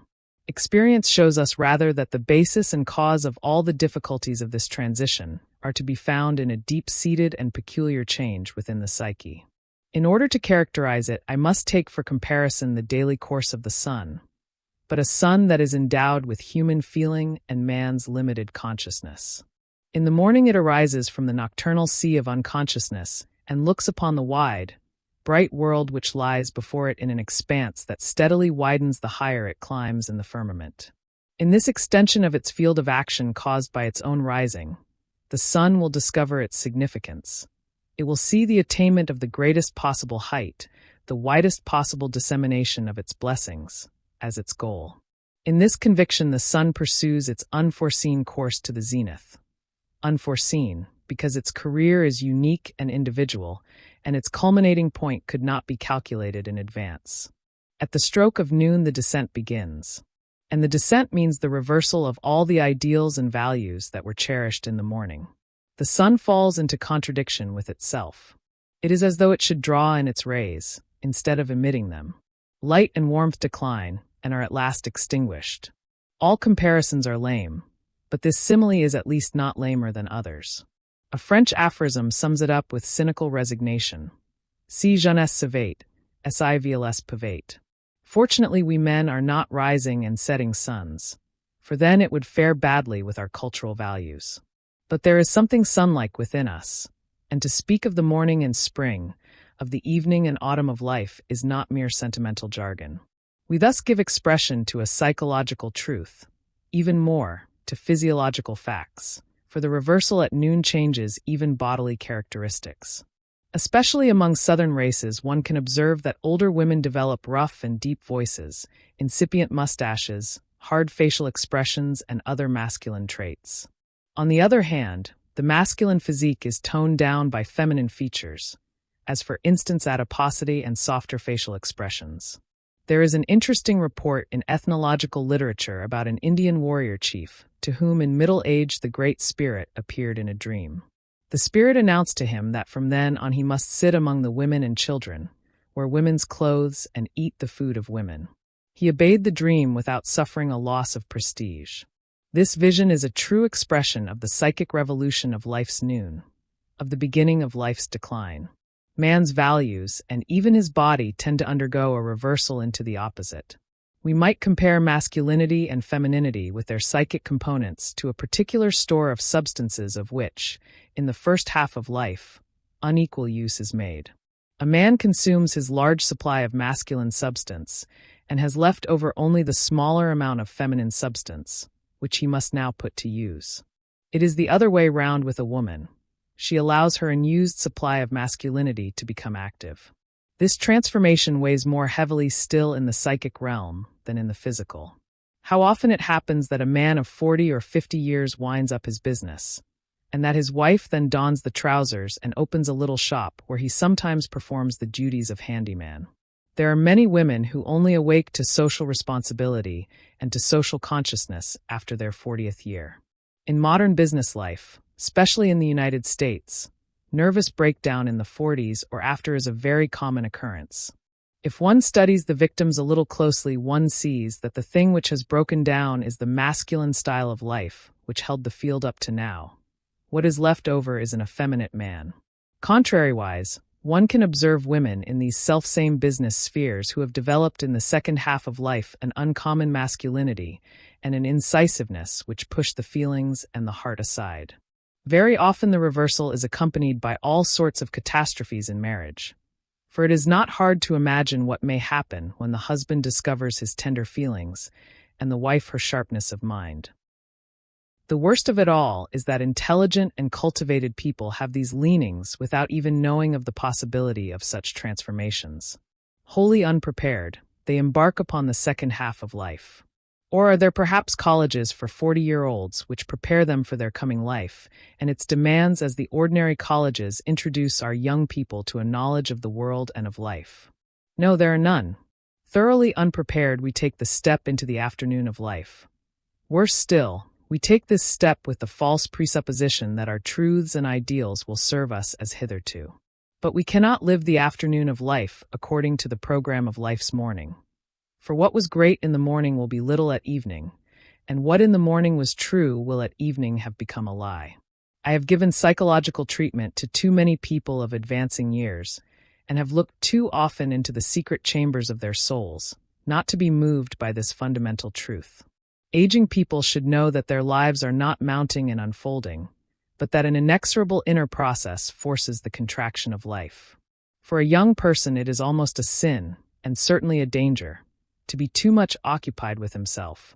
But for the aging person it is a duty and a necessity to give serious attention to himself. After having lavished its light upon the world, the sun withdraws its rays in order to illumine itself. Instead of doing likewise, many old people prefer to be hypochondriacs, niggards, doctrinaires, applauders of the past or eternal adolescence. All lamentable substitutes for the illumination of the self, but inevitable consequences of the delusion that the second half of life must be governed by the principles of the first. I said just now that we have no schools for 40-year-olds. That is not quite true. Our religions were always such schools in the past, but how many people regard them as such today? How many of us older persons have really been brought up in such a school and prepared for the second half of life, for old age, death, and eternity? A human being would certainly not grow to be 70 or 80 years old if this longevity had no meaning for the species to which he belongs. The afternoon of human life must also have a significance of its own and cannot be merely a pitiful appendage to life's morning. The significance of the morning undoubtedly lies in the development of the individual, our entrenchment in the outer world, the propagation of our kind and the care of our children. This is the obvious purpose of nature. But when this purpose has been attained, and even more than attained, shall the earning of money, the extension of conquests, and the expansion of life go steadily on beyond the bounds of all reason and sense. Whoever carries over into the afternoon the law of the morning, that is, the aims of nature, must pay for so doing with damage to his soul, just as surely as a growing youth who tries to salvage his childish egoism must pay for this mistake with social failure. Money-making, social existence, family and posterity are nothing but plain nature, not culture. Culture lies beyond the purpose of nature. Could by any chance culture be the meaning and purpose of the second half of life? In primitive tribes we observe that the old people are almost always the guardians of the mysteries and the laws, and it is in these that the cultural heritage of the tribe is expressed. How does the matter stand with us? Where is the wisdom of our old people? Where are their precious secrets and their visions? For the most part, our old people try to compete with the young. In the United States, it is almost an ideal for the father to be the brother of his sons, and for the mother, if possible, to be the younger sister of her daughter. I do not know how much of this confusion comes as a reaction to an earlier exaggeration of the dignity of age, and how much is to be charged to false ideals. These undoubtedly exist, and the goal of those who hold them lies behind, and not in front. Therefore they are always striving to turn back. We have to grant to these persons that it is hard to see what other goal the second half of life can offer than the well-known goal of the first. Expansion of life, usefulness, efficiency, the cutting of a figure in social life, the shrewd steering of offspring into suitable marriages and good positions. Are not these purposes enough? Unfortunately, this is not enough meaning or purpose for many persons who see in the approach of old age a mere diminution of life, and who look upon their earlier ideals only as something faded and worn out. Of course, if these persons had filled up the beaker of life earlier and emptied it to the lees, they would feel quite differently about everything now. Had they kept nothing back, all that wanted to catch fire would have been consumed, and the quiet of old age would be very welcome to them. But we must not forget that only a very few people are artists in life, that the art of life is the most distinguished and rarest of all the arts. Whoever succeeded in draining the whole cup with grace? So for many people, all too much unlived life remains over, sometimes potentialities which they could never have lived with the best of wills, and so they approach the threshold of old age with unsatisfied claims which inevitably turn their glances backward. It is particularly fatal for such people to look backward. For them, a prospect and a goal in the future are indispensable. This is why all great religions hold the promise of a life beyond.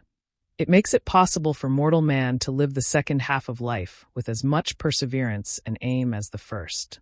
For the man of today, the enlargement of life and its culmination are plausible goals.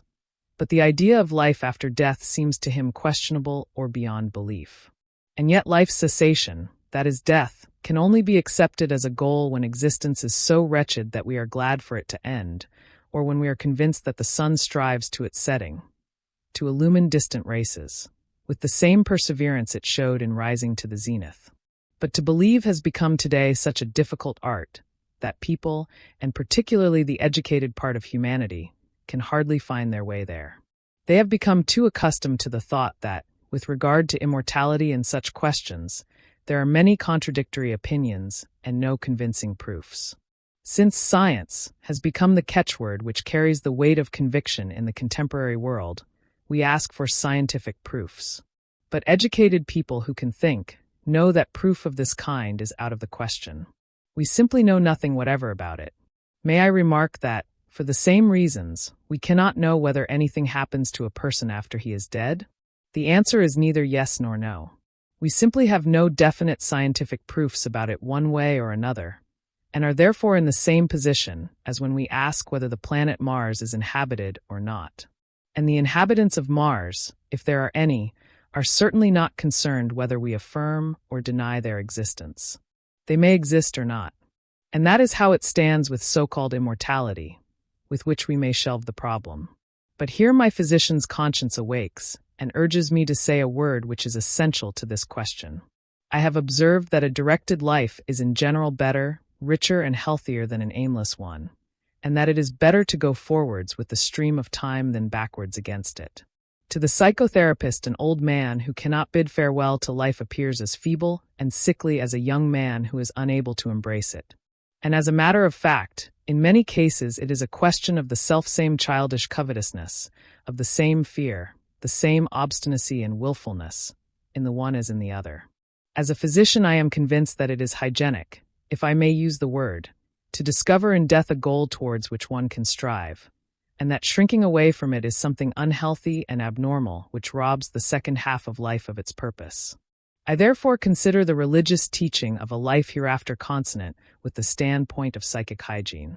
When I live in a house which I know will fall about my head within the next 2 weeks, all my vital functions will be impaired by this thought. But if on the contrary I feel myself to be safe, I can dwell there in a normal and comfortable way. From the standpoint of psychotherapy, it would therefore be desirable to think of death as only a transition, one part of a life process whose extent and duration escape our knowledge. In spite of the fact that by far the larger part of mankind does not know why the body needs salt, everyone demands it nonetheless because of an instinctive need. It is the same in the things of the psyche. A large majority of people have from time immemorial felt the need of believing in a continuance of life. The demands of therapy, therefore, do not lead us into any bypaths, but down the middle of the roadway trodden by humankind. And therefore we are thinking correctly with respect to the meaning of life, even though we do not understand what we think. Do we ever understand what we think? We only understand that thinking which is a mere equation, and from which nothing comes out but what we have put in. That is the working of the intellect. But beyond that there is a thinking in primordial images, in symbols which are older than historical man, which have been ingrained in him from earliest times, and eternally living, outlasting all generations, still make up the groundwork of the human psyche. It is only possible to live the fullest life when we are in harmony with these symbols. Wisdom is a return to them. It is neither a question of belief nor of knowledge, but of the agreement of our thinking with the primordial images of the unconscious. They are the source of all our conscious thoughts, and one of these primordial thoughts is the idea of life after death. Science and these symbols are incommensurables. They are indispensable conditions of the imagination. They are primary data, the materials whose expediency and warrant to exist science cannot deny offhand. It can only treat of them as given facts, much as it can explore a function like that of the thyroid gland, for example. Before the 19th century, the thyroid was regarded as a meaningless organ, merely because it was not understood. It would be equally short-sighted of us today to call the primordial images senseless. For me, these images are something like psychic organs, and I treat them with the very greatest care. It happens sometimes that I must say to an older patient, "Your picture of God or your idea of immortality is atrophied. Consequently, your psychic metabolism is out of gear." The ancient Athanasius' pharmakon, the medicament of immortality, is more profound and meaningful than we supposed. In this place I would like to return again for a moment to the comparison with the sun. The 180 degrees of the arc of life are divisible into 4 parts. The first quarter, lying to the east, is childhood, that state in which we are a problem for others, but are not yet conscious of any problems of our own. Conscious problems fill out the second and third quarters, while in the last, in extreme old age, we descend again into that condition where, unworried by our state of consciousness, we again become something of a problem for others. Childhood and extreme old age, to be sure, are utterly different, and yet they have one thing in common: submersion in unconscious psychic happenings. Since the mind of a child grows out of the unconscious, its psychic processes, though not easily accessible, are not as difficult to discern as those of a very old person who has plunged again into the unconscious and who progressively vanishes within it. Childhood and old age are the stages of life without any conscious problems, for which reason I have not taken them into consideration here. 6. Freud and Jung contrasts. The difference between Freud's views and my own ought really to be dealt with by someone who stands outside the circles of influence of those ideas which go under our respective names. Can I be credited with sufficient impartiality to rise above my own ideas? Can any man do this? I doubt it.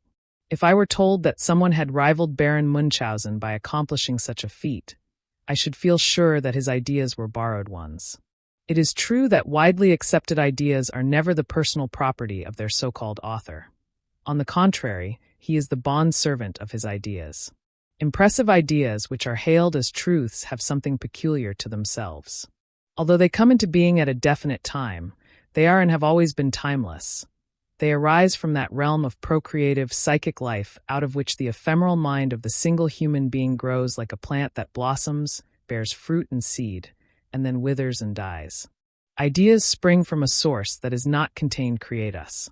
To be sure, when we deal in ideas we inevitably make a confession, for they bring to the light of day not only the best that in us lies, but our worst insufficiencies and personal shortcomings as well. This is especially the case with ideas about psychology. Whence should they come except from the most subjective side of life?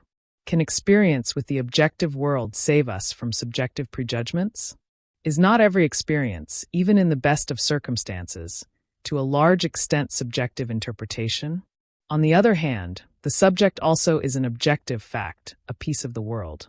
What issues from it comes, after all, from the universal soil, just as the rarest and strangest organism is none the less supported and nourished by the earth which we all share in common. It is precisely the most subjective ideas which, being closest to nature and to the living being, deserve to be called the truest. But what is truth? For the purposes of psychology, I think it best to abandon the notion that we are today in anything like a position to make statements about the nature of the psyche that are true or correct. The best that we can achieve is true expression. By true expression, I mean an open avowal and a detailed presentation of everything that is subjectively noted. One person will stress the forms into which this material can be worked, and will therefore believe that he has created what he finds within himself. Another will lay most weight upon the fact that he plays the part of an observer. He will be conscious of his receptive attitude and insist that his subjective material presents itself to him. The truth lies between the two. True expression consists in giving form to what is observed. The modern psychologist, however unbounded his hopes, can hardly claim to have achieved more than the right sort of receptivity and a reasonable adequacy of expression. The psychology we at present possess is the testimony of a few individuals here and there regarding what they have found within themselves. The form in which they have cast it adequate, and sometimes not. Since each individual conforms more or less to a type, his testimony can be accepted as a fairly valid description of a large number of people. And since those who conform to other types belong none the less to the human species, we may conclude that the description applies, though less fully, to them too. What Freud has to say about sexuality, infantile pleasure, and their conflict with the principle of reality, as well as what he says about incest and the like, can be taken as the truest expression of his own psychic makeup. He has given adequate form to what he has noted in himself. I am no opponent of Freud's. I am merely presented in that light by his own short-sightedness and that of his pupils. No experienced psychotherapist can deny having met with dozens of cases at least which answer in all essentials to Freud's descriptions. By his avowal of what he has found in himself, Freud has assisted at the birth of a great truth about man. He has devoted his life and his strength to the construction of a psychology which is a formulation of his own being. Our way of looking at things is conditioned by what we are. And since other people are differently constituted, they see things differently and express themselves differently. Adler, one of Freud's earliest pupils, is a case in point. Working with the same empirical material as Freud, he approached it from a totally different standpoint. His way of looking at things is at least as convincing as Freud's, because he also represents a well-known type. I know that the followers of both schools flatly assert that I am in the wrong, but I may hope that history and all fair-minded persons will bear me out. Both schools, to my way of thinking, deserve reproach for overemphasizing the pathological aspect of life and for interpreting man too exclusively in the light of his defects. A convincing example of this in Freud's case is his inability to understand religious experience, as is clearly shown in his book, The Future of an Illusion. For my part, I prefer to look at man in the light of what in him is healthy and sound, and to free the sick man from that point of view which colors every page Freud has written. Freud's teaching is definitely one-sided in that it generalizes from facts that are relevant only to neurotic states of mind. Its validity is really confined to those states. Within these limits, Freud's teaching is true and valid even when it is in error, for error also belongs to the picture and carries the truth of a true avowal. In any case, Freud's is not a psychology of the healthy mind. The morbid symptom in Freud's psychology is this. It is based upon a view of the world that is uncriticized or even unconscious, and this is apt to narrow the field of human experience and understanding to a considerable extent. It was a great mistake on Freud's part to turn his back on philosophy. Not once does he criticize his premises, or even the assumptions that underlie his personal outlook. Yet to do so was necessary, as may be inferred from what I have said above. For had he critically examined his assumptions, he would never have put his peculiar mental disposition naively on view, as he has done in the interpretation of dreams. At all events, he would have had a taste of the difficulties which I have met with. I have never refused the bittersweet drink of philosophical criticism, but have taken it with caution, a little at a time. All too little, my opponents will say. Almost too much, my own feeling tells me. All too easily does self-criticism poison one's naivete, that priceless possession, or rather gift, which no creative man can be without. At any rate, philosophical criticism has helped me to see that every psychology, my own included, has the character of a subjective confession. And yet I must prevent my critical powers from destroying my creativeness. I know well enough that every word I utter carries with it something of myself, of my special and unique self with its particular history and its own particular world. Even when I deal with empirical data, I am necessarily speaking about myself. But it is only by accepting this as inevitable that I can serve the cause of man's knowledge of man, the cause which Freud also wished to serve, and which, in spite of everything, he has served. Knowledge rests not upon truth alone, but upon error also. It is perhaps here where the question arises of accepting the fact that every psychological teaching which is the work of one man is subjectively colored, that the line between Freud and myself is most sharply drawn.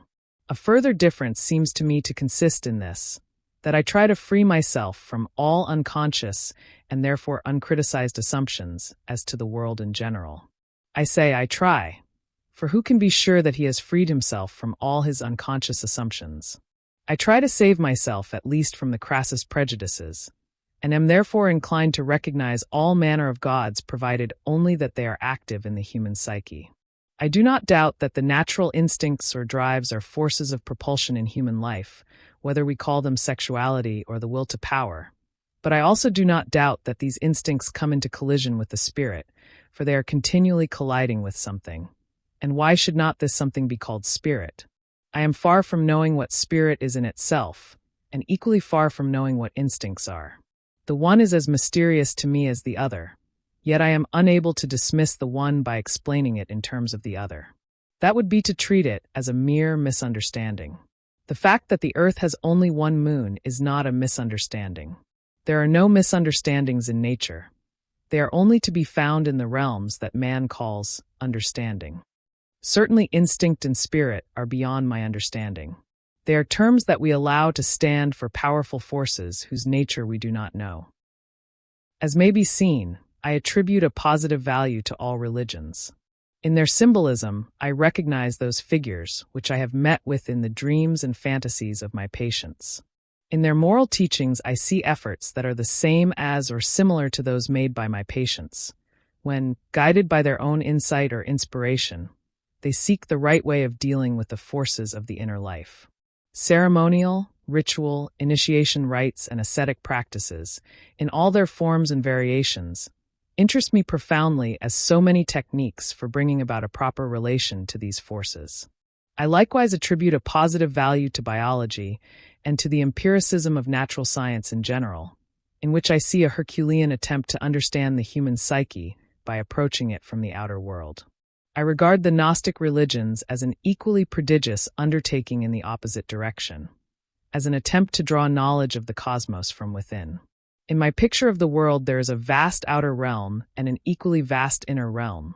Between these two stands man, facing now one and now the other, and, according to his mood or disposition, taking the one for the absolute truth by denying or sacrificing the other. This picture is hypothetical, of course, but it offers a hypothesis which is so valuable that I will not give it up. I consider it heuristically and empirically verified, and what is more, it is supported by the consensus genium. This hypothesis certainly came to me from an inner source, though I might imagine that empirical findings had led to its discovery. Out of it has come my theory of types, and also my reconciliation with views as different from my own as those of Freud. I see in all happening the play of opposites, and derive from this conception my idea of psychic energy. I hold that psychic energy involves the play of opposites in much the same way as physical energy involves a difference of potential, which is to say, the existence of such opposites as warm and cold, high and low.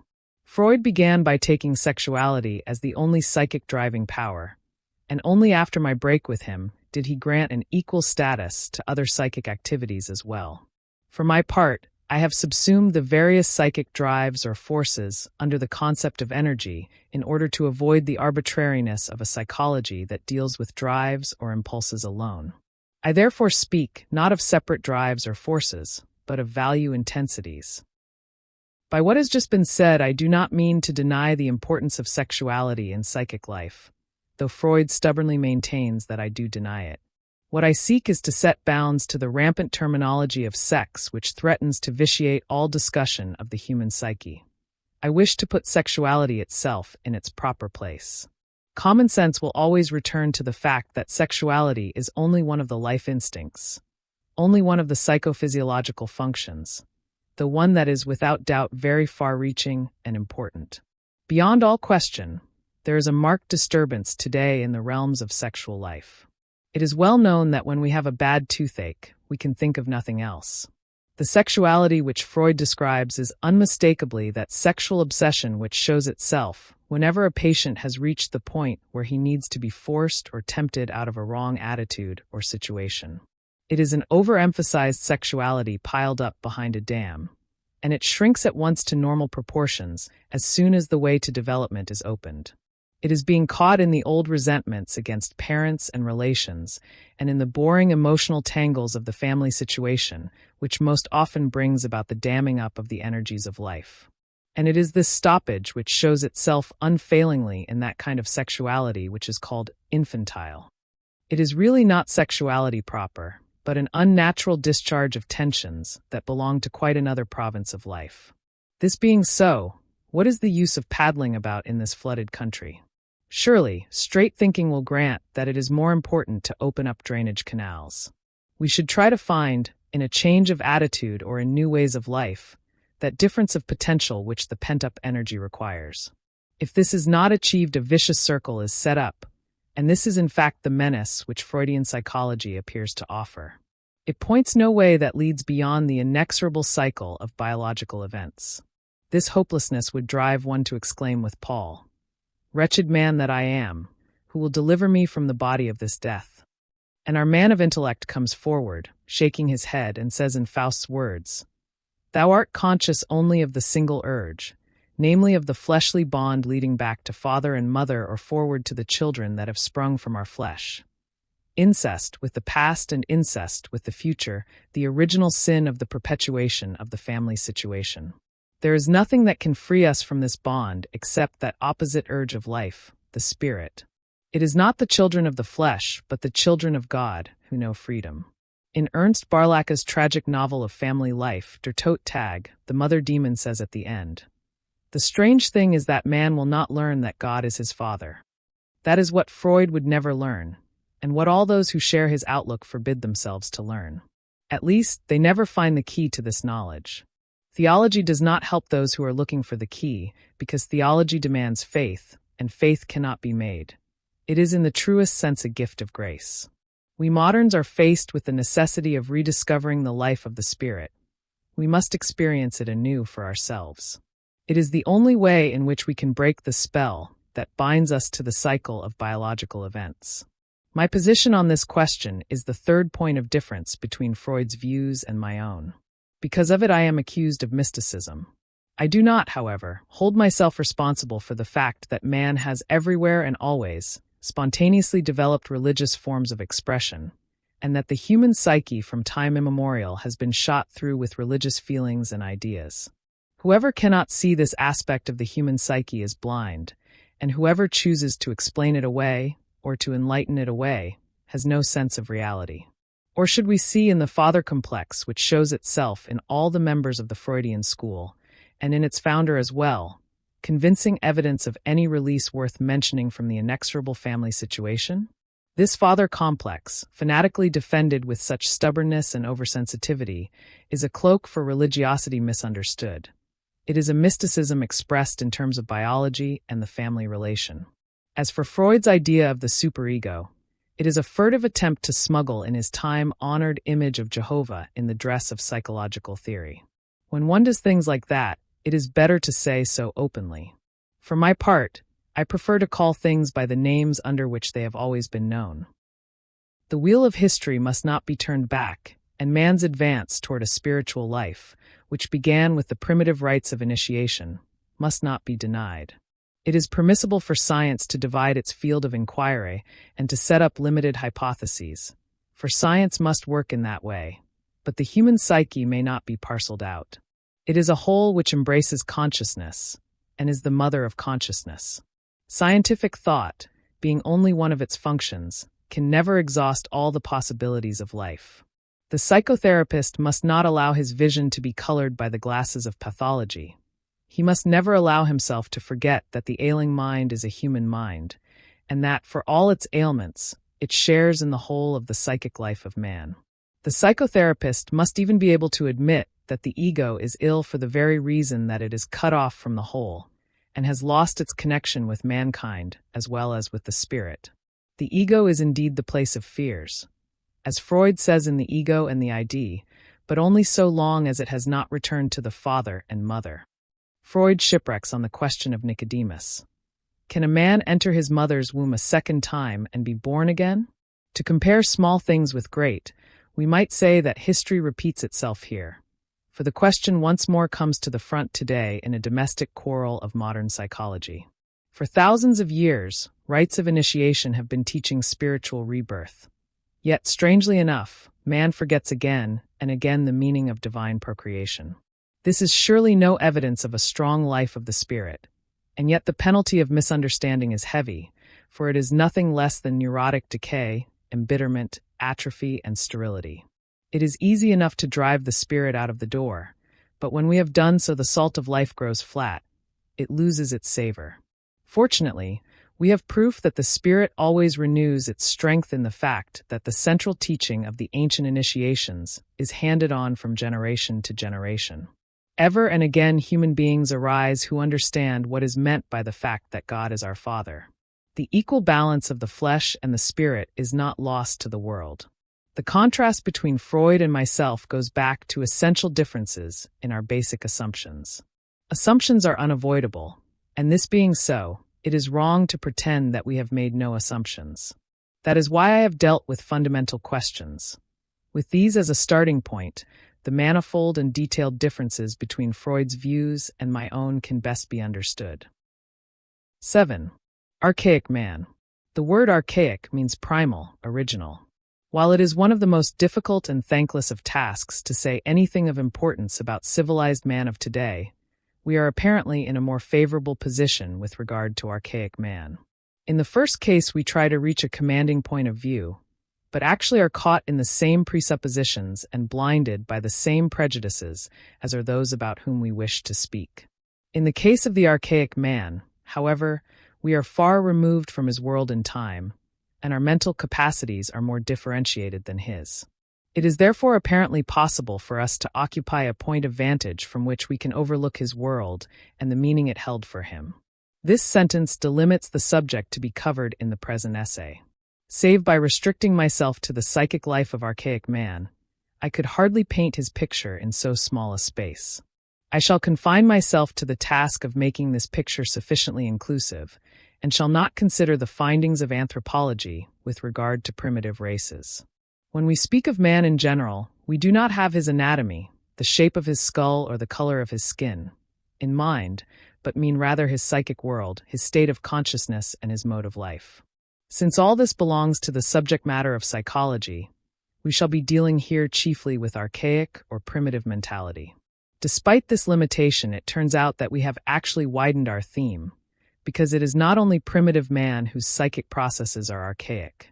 The civilized man of today shows these archaic processes as well, and not merely in the form of sporadic throwbacks from the level of modern social life. On the contrary, every civilized human being, whatever his conscious development, is still an archaic man at the deeper levels of his psyche. Just as the human body connects us with the mammals and displays numerous relics of earlier evolutionary stages going back even to the reptilian age, so the human psyche is likewise a product of evolution which, when followed up to its origins, shows countless archaic traits. When first we come into contact with primitive peoples, or read about primitive mentality in scientific works, we cannot fail to be deeply impressed with the strangeness of archaic man. Lévi-Brühl himself, an authority in the field of the psychology of primitive societies, never wearies of insisting upon the striking difference between the pre-logical state of mind and our conscious outlook. It seems to him, as a civilized man, inexplicable that the primitive should disregard the obvious lessons of experience, should flatly deny the most evident causal connections, and instead of accounting for things as accidents or on reasonable grounds, should simply take their collective representations to be valid offhand. By collective representations, Lévi-Brühl means widely current ideas whose truth is held to be self-evident, such as the primitive ideas regarding spirits, witchcraft, the power of medicines, and so forth. While it is perfectly understandable to us that people die of advanced age or as the result of diseases that are recognized to be fatal, this is not the case with primitive man. When old persons die, he does not believe it to be as a result of age. He argues that there are persons who have grown much older. Likewise, no one dies as the result of disease, for there have been other people who recovered from the same disease, or never contracted it. To him, the real explanation is always magic. Either a spirit has killed the man, or sorcery has done so. Many primitive tribes recognize death in battle as the only natural death.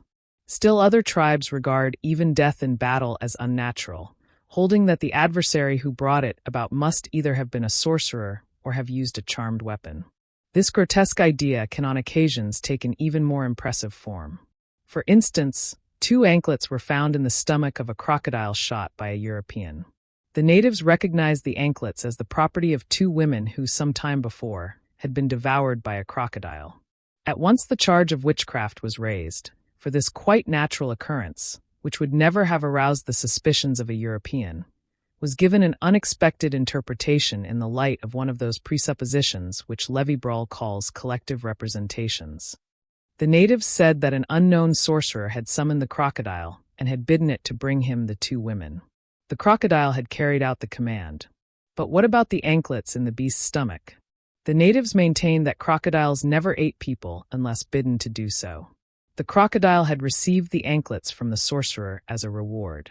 This story is a perfect example of that capricious way of accounting for things which is a feature of the pre-logical state of mind. We call it pre-logical, because to us such an explanation seems absolutely illogical. But it only strikes us in this way because we start from assumptions wholly different from those of primitive man.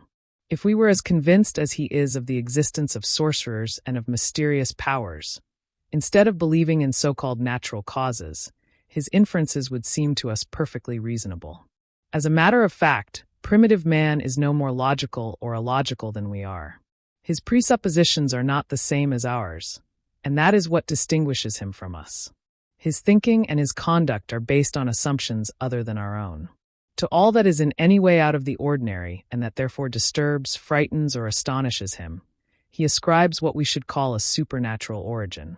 For him, of course, these things are not supernatural. On the contrary, they belong to his world of experience. We feel we are stating a natural sequence of events when we say, "This house was burned down because the lightning struck it." Primitive man senses an equally natural sequence when he says, "A sorcerer has used the lightning to set fire to this particular house." There is nothing whatever within the experience of primitive man, provided that it is at all unusual or impressive, that will not be accounted for on similar grounds. In explaining things in this way, he is just like ourselves. He does not examine his assumptions. To him it is an unquestionable truth that disease and other ills are caused by spirits or witchcraft, just as for us it is a foregone conclusion that an illness has a natural cause. We would no more lay it down to sorcery than he to natural causes. His mental activity does not differ in any fundamental way from ours. It is, as I have said, his assumptions alone that set him apart from ourselves. It is often supposed that primitive man has other feelings than we, and another moral outlook, that the prelogical state of mind differs from ours in these respects also. Undoubtedly, he has a different code of morals. When questioned as to the distinction between good and bad, a Negro chieftain declared, "When I steal my enemies' wives, it is good, but when he steals mine, it is bad." In many regions, it is a terrible insult to tread upon a person's shadow, and in others it is an unpardonable sin to scrape a sealskin with an iron knife instead of a flint one. But let us be honest. Do we not think it sinful to eat fish with a steel knife, for a man to keep his hat on in a room, or to greet a lady with a cigar in his mouth? With us, as well as with primitive man, such things have nothing to do with ethics.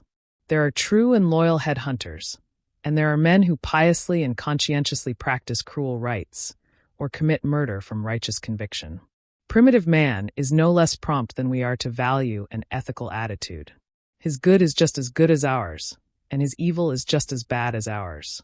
Only the forms under which good and evil appear are different. The process of ethical judgment is the same. It is likewise thought that primitive man has keener sense organs than we, or that they somehow differ from ours. But his highly refined sense of direction or of hearing and vision is entirely a question of his occupations. If he is confronted with situations that are foreign to his experience, he is amazingly slow and clumsy. I once showed some native hunters, who were as keen-sighted as hawks, magazine pictures in which any of our children would have instantly recognized human figures. But my hunters turned the pictures round and round until one of them, tracing the outlines with his finger, finally exclaimed, "These are white men." It was hailed by all as a great discovery. The incredibly accurate sense of locality shown by many natives is a matter of practice. It is absolutely necessary that they should be able to find their way in forests and jungles. Even the European, after a short while in Africa, begins to notice things he would never have dreamed of noticing before. He does it out of the fear of going hopelessly astray in spite of his compass. Nothing goes to show that primitive man thinks, feels, or perceives in a way that differs fundamentally from ours. His psychic functioning is essentially the same, only his primary assumptions are different. Compared to this, it is a relatively unimportant fact that he has, or seems to have, a smaller area of consciousness than we, and that he is not very capable, or is quite incapable, of concentrated mental activity. This last, it is true, strikes the European as strange. For instance, I could never hold a palaver for longer than 2 hours, since by that time the natives always declared themselves tired. They said it was too difficult, and yet I had only asked quite simple questions in a desultory way. These same natives showed an astonishing concentration and endurance when out hunting or on a journey. My letter carrier, for instance, could run 75 miles at a stretch. I saw a woman in her 6th month of pregnancy, carrying a baby on her back and smoking a long pipe of tobacco, dance almost the whole night through round a blazing fire when the temperature was 95 degrees, without collapsing. It cannot be denied that primitive people are capable of concentrating upon things that interest them. If we try to give our attention to uninteresting matters, we soon notice how feeble our powers of concentration are. We ourselves, like them, are dependent upon emotional undercurrents. It is true that primitive man is simpler and more childlike than we, in good and evil alike. This in itself does not impress us as strange. And yet, when we approach the world of Archaic Man, we have the feeling of something prodigiously strange. As far as I have been able to analyze it, this feeling comes mainly from the fact that the primary assumptions of Archaic Man differ essentially from ours. That he lives, if I may use the expression, in a different world. Until we come to know his presuppositions, he is a riddle hard to read. But when we know them, all is relatively simple.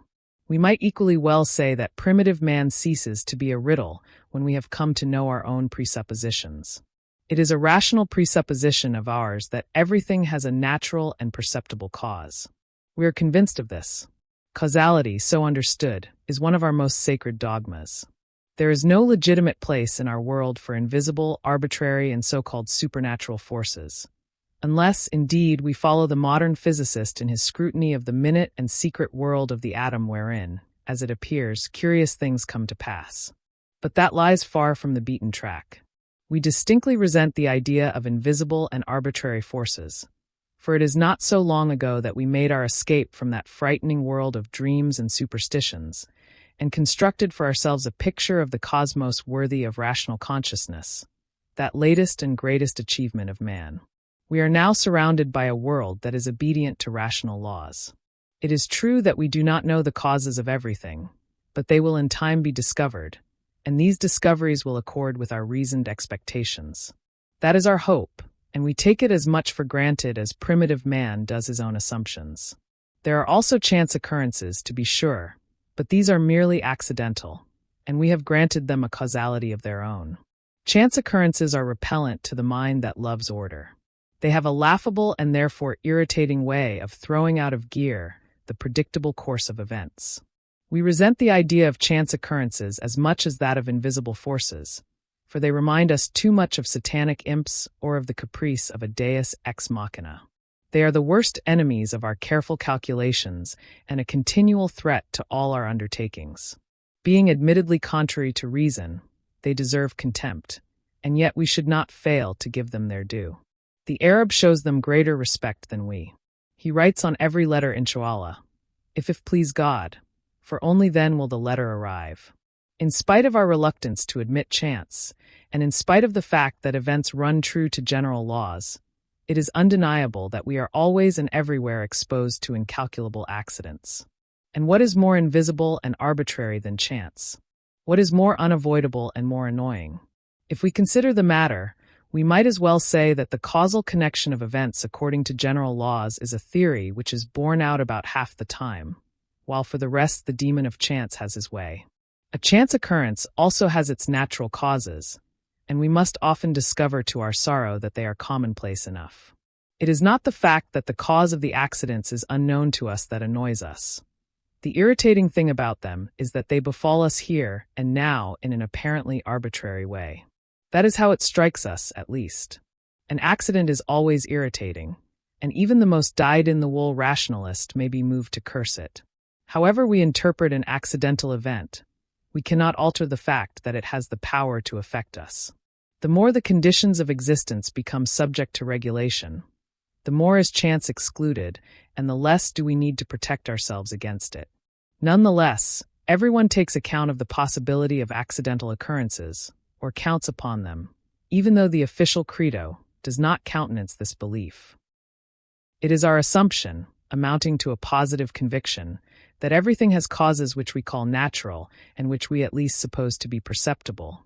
Primitive man, on the other hand, assumes that everything is brought about by invisible, arbitrary powers, in other words, that everything is chance. Only he does not call it chance, but intention.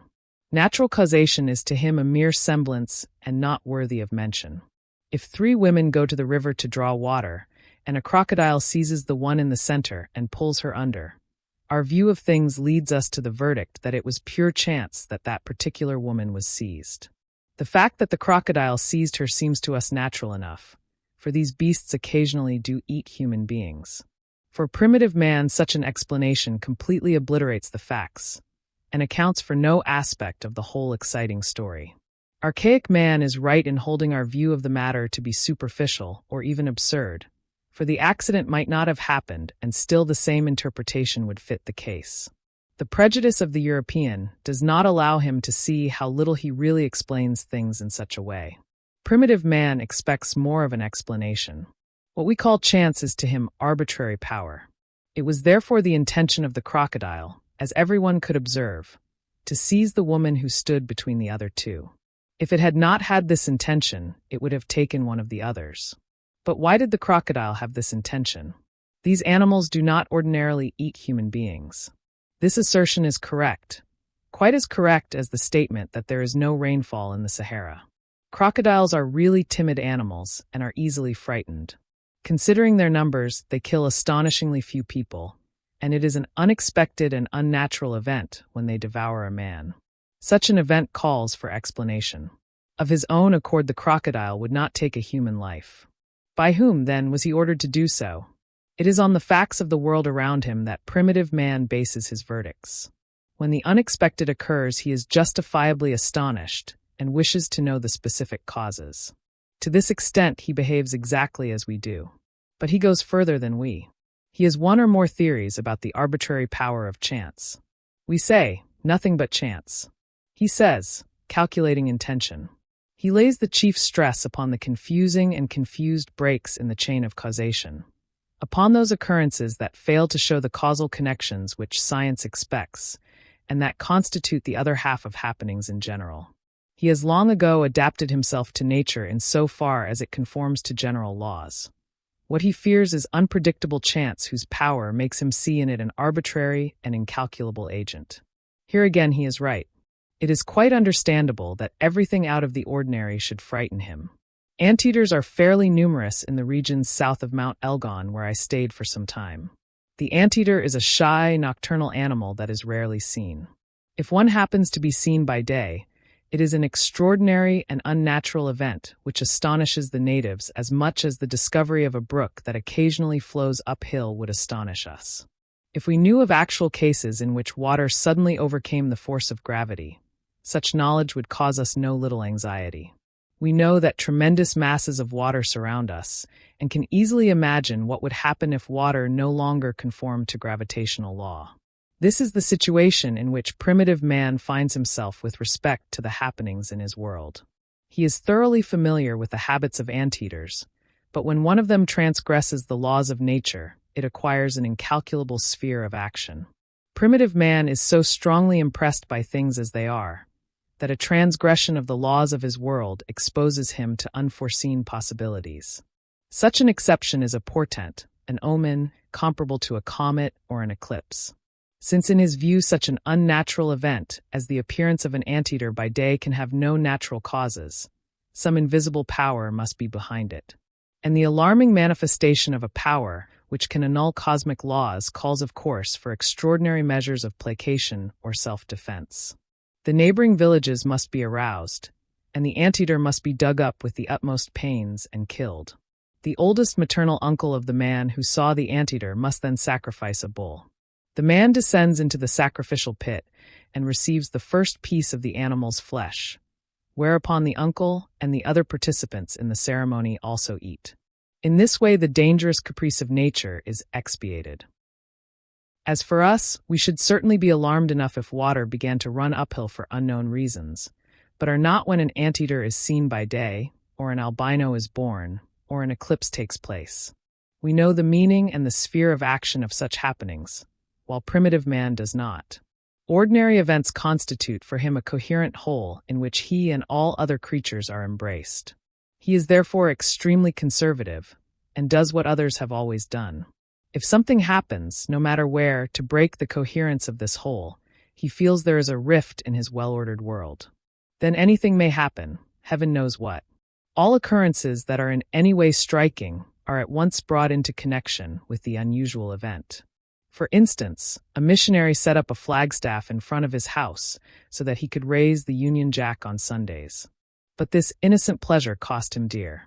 It was a singular and disturbing action, and when shortly afterwards a devastating storm broke out, the flagstaff was of course made responsible. This sufficed to start a general uprising against the missionary. It is the regularity of common occurrences that assures primitive man of a sense of security in his world. Every exceptional event seems to him the threatening act of an arbitrary power that must be expiated. It is not only a momentary interruption of the ordinary course of things, but also the portent of other untoward events. This strikes us as nothing less than absurd inasmuch as we forget how our grandparents and our great-grandparents still felt about the world. A calf is born with 2 heads and 5 legs. In the next village, a cock has laid an egg. An old woman has had a dream. A comet appears in the sky, there is a great fire in the nearest town, and the following year a war breaks out. In this way, history was always written from remote antiquity on down to the 18th century. This juxtaposition of facts, so meaningless to us, is significant and convincing to primitive man. And contrary to all expectation, he is right to find it so. His powers of observation can be trusted. From age-old experience, he knows that such connections actually exist. What seems to us a wholly senseless heaping up of single, haphazard occurrences, because we pay attention only to single events and their particular causes, is for primitive man a completely logical sequence of omens and of happenings indicated by them. It is a fatal outbreak of demonic power, showing itself in a thoroughly consistent way. The calf with 2 heads and the war are one and the same, for the calf was only an anticipation of the war. Primitive man finds this connection so unquestionable and convincing because the caprice of chance seems to him a far more important factor in the happenings of the world than regularity and conformity to laws. Thanks to his close attention to the unusual, he has preceded us in discovering that chance events arrange themselves in groups or series. The law of the duplication of cases is known to all doctors engaged in clinical work. An old professor of psychiatry at Würzburg always used to say of a particularly rare clinical case, "Gentlemen, this is an absolutely unique case. Tomorrow we shall have another just like it." I have myself often observed the same thing during my 8 years' practice in an insane asylum. On one occasion, a person was committed for a rare twilight state of consciousness, the first case of this kind I had ever seen. Within 2 days we had a similar case, and that was the last. Duplication of cases is with us a joke of the clinics, but it has also been, from time immemorial, a fact of primitive science. A recent investigator has ventured the statement, "Magic is the science of the jungle." Astrology and other methods of divination may undoubtedly be called the science of antiquity. What happens regularly is easily observed because we are prepared for it. Knowledge and skill are only needed in situations where the course of events is arbitrarily disrupted in a way hard to fathom. Generally, it is one of the cleverest and shrewdest men of the tribe who is entrusted with the observation of events. His knowledge must suffice to explain all unusual occurrences, and his art to combat them. He is the scholar, the specialist, the expert on the subject of chance occurrences, and at the same time the keeper of the archives of the tribe's traditional lore. Surrounded by respect and fear, he enjoys great authority, yet not so great but that his tribe is secretly convinced that their neighbors have a sorcerer who is stronger than theirs. The best medicine is never to be found close at hand, but as far away as possible. I stayed for a time with a tribe who held their old medicine man in the greatest awe. Nevertheless, he was consulted only for the minor ailments of cattle and men. In all serious cases, a foreign authority was called in, a mganga sorcerer, who was brought at a high price from Uganda, just as with us. Chance events occur most often in larger or smaller series or groups. An old and well-tried rule for foretelling the weather is this, that when it has rained for several days, it will also rain tomorrow.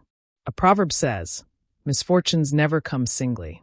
Another has it that, "It never rains but it pours." Such proverbial wisdom is primitive science. The people believe it and hold it in awe, while the educated man smiles at it, until something unusual happens to him. I will tell you a disagreeable story. A woman I know was awakened one morning by a peculiar tinkling on her night table. After looking about her for a while, she discovered the cause. The rim of her tumbler had snapped off in a ring about 1/4 of an inch wide. This struck her as peculiar, and she rang for another glass. About 5 minutes later, she heard the same tinkling, and again the rim of the glass had broken off. This time she was greatly disquieted and had a 3rd glass brought. Within 20 minutes the rim broke off again with the same noise. 3 such accidents in immediate succession were too much for her.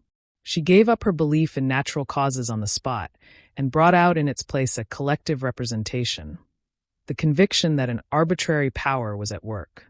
Something like this happens to many modern people, provided they are not too hard-headed, when they are confronted with events which natural causation fails to explain.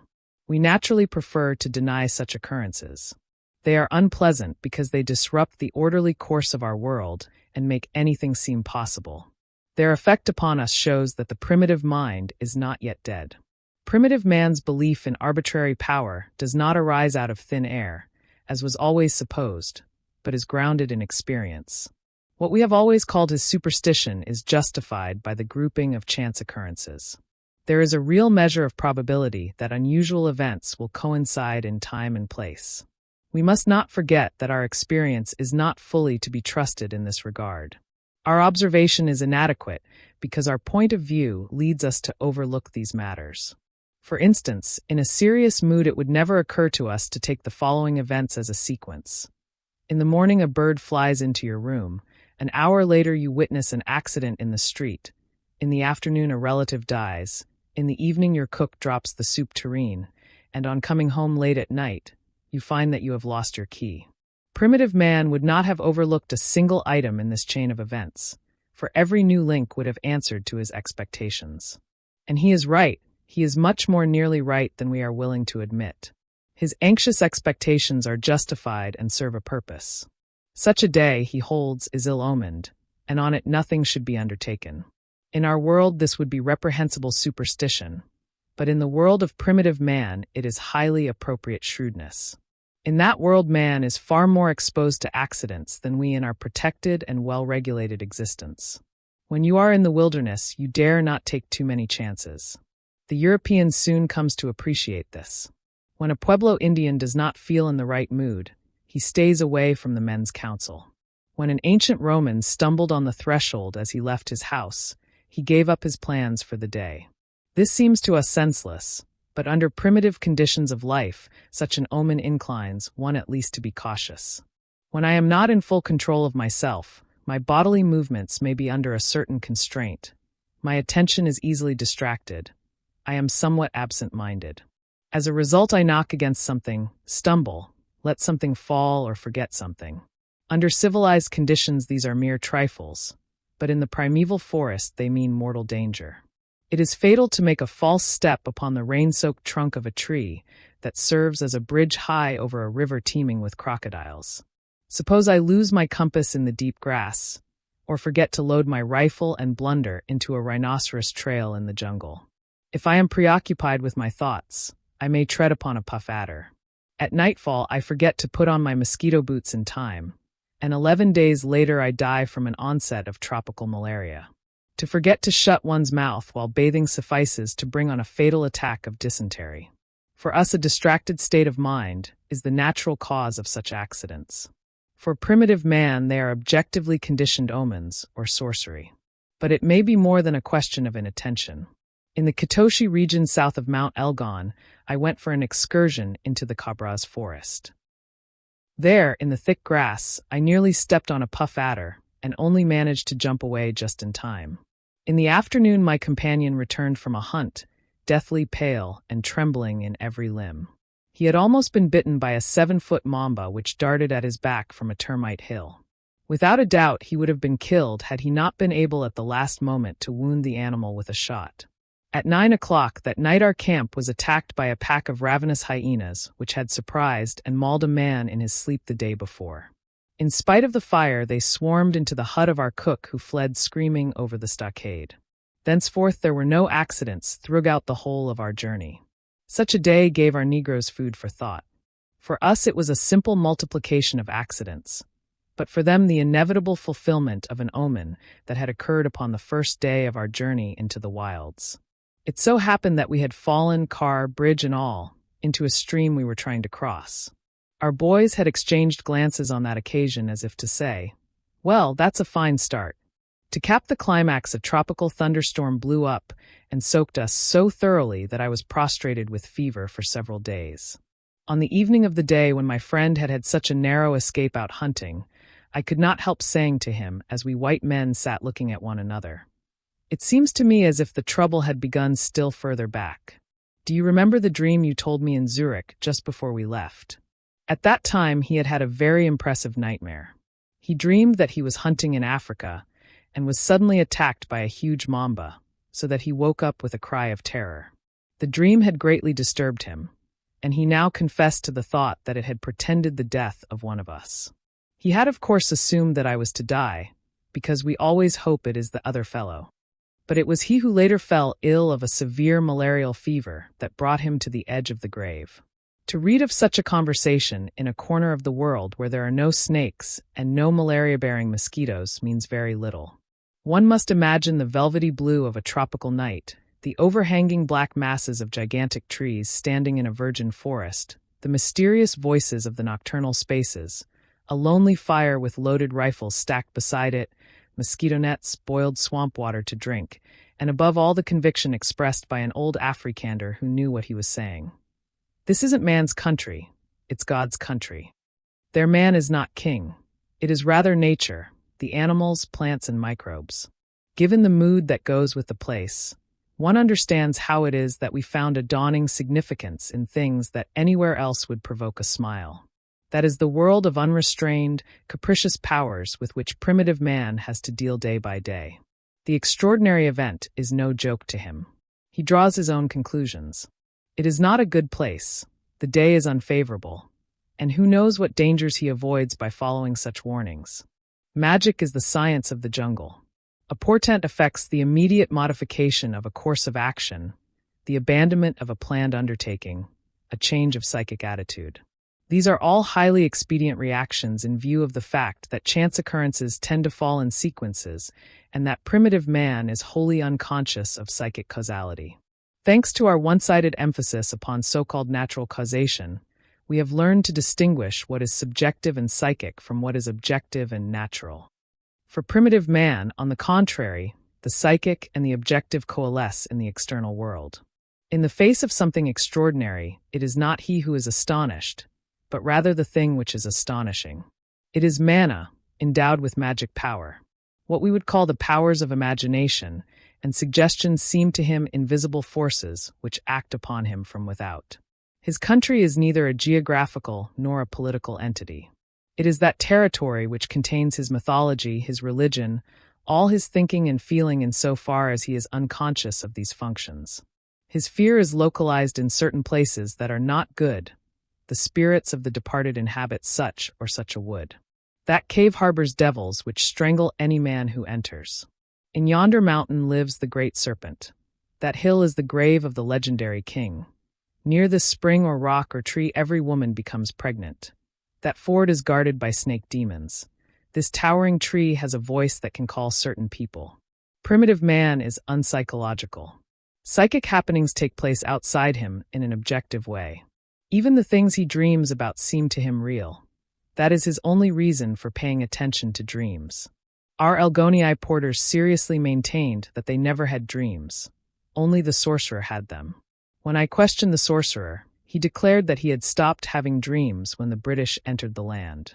His father had still had big dreams, he told me, and had known where the herds strayed, where the cows took their calves, and when there was going to be a war or a pestilence. It was now the district commissioner who knew everything, and they knew nothing. He was as resigned as certain Papuans are who believe that the crocodiles have in good part gone over to the British government. It happened that a native convict had escaped from the authorities and been badly mangled by a crocodile while trying to cross a river. They therefore concluded that it must have been a police crocodile. God now speaks in dreams to the British, and not to the medicine man of the Elgonii, he told me, because it is the British who have the power. Dream activity had emigrated. Occasionally the souls of the natives emigrate, and the medicine man catches them in cages as if they were birds. Or strange souls immigrate and cause diseases. This projection of psychic happenings naturally gives rise to relations between men, or between men and animals or things, that to us are inconceivable. A white man shoots a crocodile. At once a crowd of people come running from the nearest village and excitedly demand compensation. They explain that the crocodile was a certain old woman in their village who had died at the moment when the shot was fired. The crocodile was obviously her bush soul. Another man shot a leopard that was lying in wait for his cattle. Just then a woman died in a neighboring village. She and the leopard were one and the same. Levi-Brawl has coined the expression participation mystique for these curious relationships. It seems to me that the word mystical is not well chosen. Primitive man does not see anything mystical in these matters, but considers them perfectly natural. It is only we who find anything strange about them, and the reason is that we seem to know nothing about such psychic phenomena. In reality, however, they occur in us too, but we give them more civilized forms of expression. In daily life, it happens all the time that we presume that the psychic processes of other people are the same as ours. We suppose that what is pleasing or desirable to us is the same to others, and that what seems bad to us must also seem bad to them. It is only of late that our courts of law have adopted a psychological standpoint and admitted the relativity of guilt in pronouncing sentence. Unsophisticated people are still moved to rancor by the tenet quod licet Jovi non licet bovi. Equality before the law still represents a great human achievement. It has not yet been superseded. And we still attribute to the other fellow all the evil and inferior qualities that we do not like to recognize in ourselves. That is why we have to criticize and attack him. What happens in such a case, however, is that an inferior soul emigrates from one person to another. The world is still full of bêtes noires and of scapegoats, just as it formerly teemed with witches and werewolves. Psychic projection is one of the commonest facts of psychology. It is the same as that participation mystique which Levi-Brawl remarked as a peculiar trait of primitive man. We merely give it another name, and as a rule deny that we are guilty of it. Everything that is unconscious in ourselves we discover in our neighbor, and we treat him accordingly. We no longer subject him to the test of drinking poison. We do not burn him or put the screws on him, but we injure him by means of moral verdicts pronounced with the deepest conviction. What we combat in him is usually our own inferior side. The simple truth is that primitive man is somewhat more given to projection than we because of the undifferentiated state of his mind and his consequent inability to criticize himself. Everything to him is perfectly objective, and his language reflects this in a radical way. With a touch of humor, we can picture to ourselves a leopard woman. We often represent a person as a goose, a cow, a hen, a snake, an ox, or an ass. As uncomplimentary epithets, these images are familiar to us all. But when primitive man attributes a bush soul to a person, the poison of the moral verdict is absent. Archaic man is too naturalistic for that. He is too much impressed by things as they are to pass judgment readily, and is therefore much less prone to do so than we. The Pueblo Indians declared in a matter-of-fact way that I belonged to the bear totem. In other words, that I was a bear, because I did not come down a ladder frontwards like a man, but backwards, using my hands like a bear. If a European said that I had the nature of a bear, this would come to much the same thing, with perhaps a slightly different shade of meaning. The theme of the bush soul, which seems so strange when we meet with it in primitive societies, has become with us, like so much else, a mere figure of speech. If we take our metaphors in a concrete way, we return to a primitive point of view. For instance, we have the medical expression to handle a patient. In concrete terms, this means to lay the hands upon, to work at with the hands. And this is precisely what the medicine man does with his patients. We find the bush soul hard to understand because we are baffled by such a concrete way of looking at things. We cannot conceive of a soul as an entity that emigrates and takes up its abode in a wild animal. When we describe someone as an ass, we do not mean that he is in every respect the quadruped called an ass. We mean that he resembles an ass in some particular respect. As far as the person in question is concerned, we isolate a part of his personality or psyche and concretize this part of him in the image of an ass. So for primitive man, the leopard woman is a human being, and only her bush soul is a leopard. Since all unconscious psychic life is concrete and objective for archaic man, he supposes that a person describable as a leopard has the soul of a leopard. If the concretizing goes further, he assumes that such a soul lives in the bush in the form of a real leopard. These identifications, brought about by the projection of psychic happenings, create a world in which man is contained not only physically, but psychically as well. To a certain extent, he coalesces with it. In no way is he master of this world, but rather its component. Primitive man, in Africa for instance, is still far from the glorification of human powers. He does not dream of regarding himself as the lord of creation. His zoological classification does not culminate in Homo sapiens, but in the elephant. Next comes the lion, then the python or the crocodile, then man and the lesser beings. It never occurs to him that he might be able to rule nature. It is civilized man who strives to dominate nature, and therefore devotes his greatest efforts to the discovery of natural causes, which will give him the key to nature's secret laboratory. That is why he strongly resents the idea of arbitrary powers and denies them.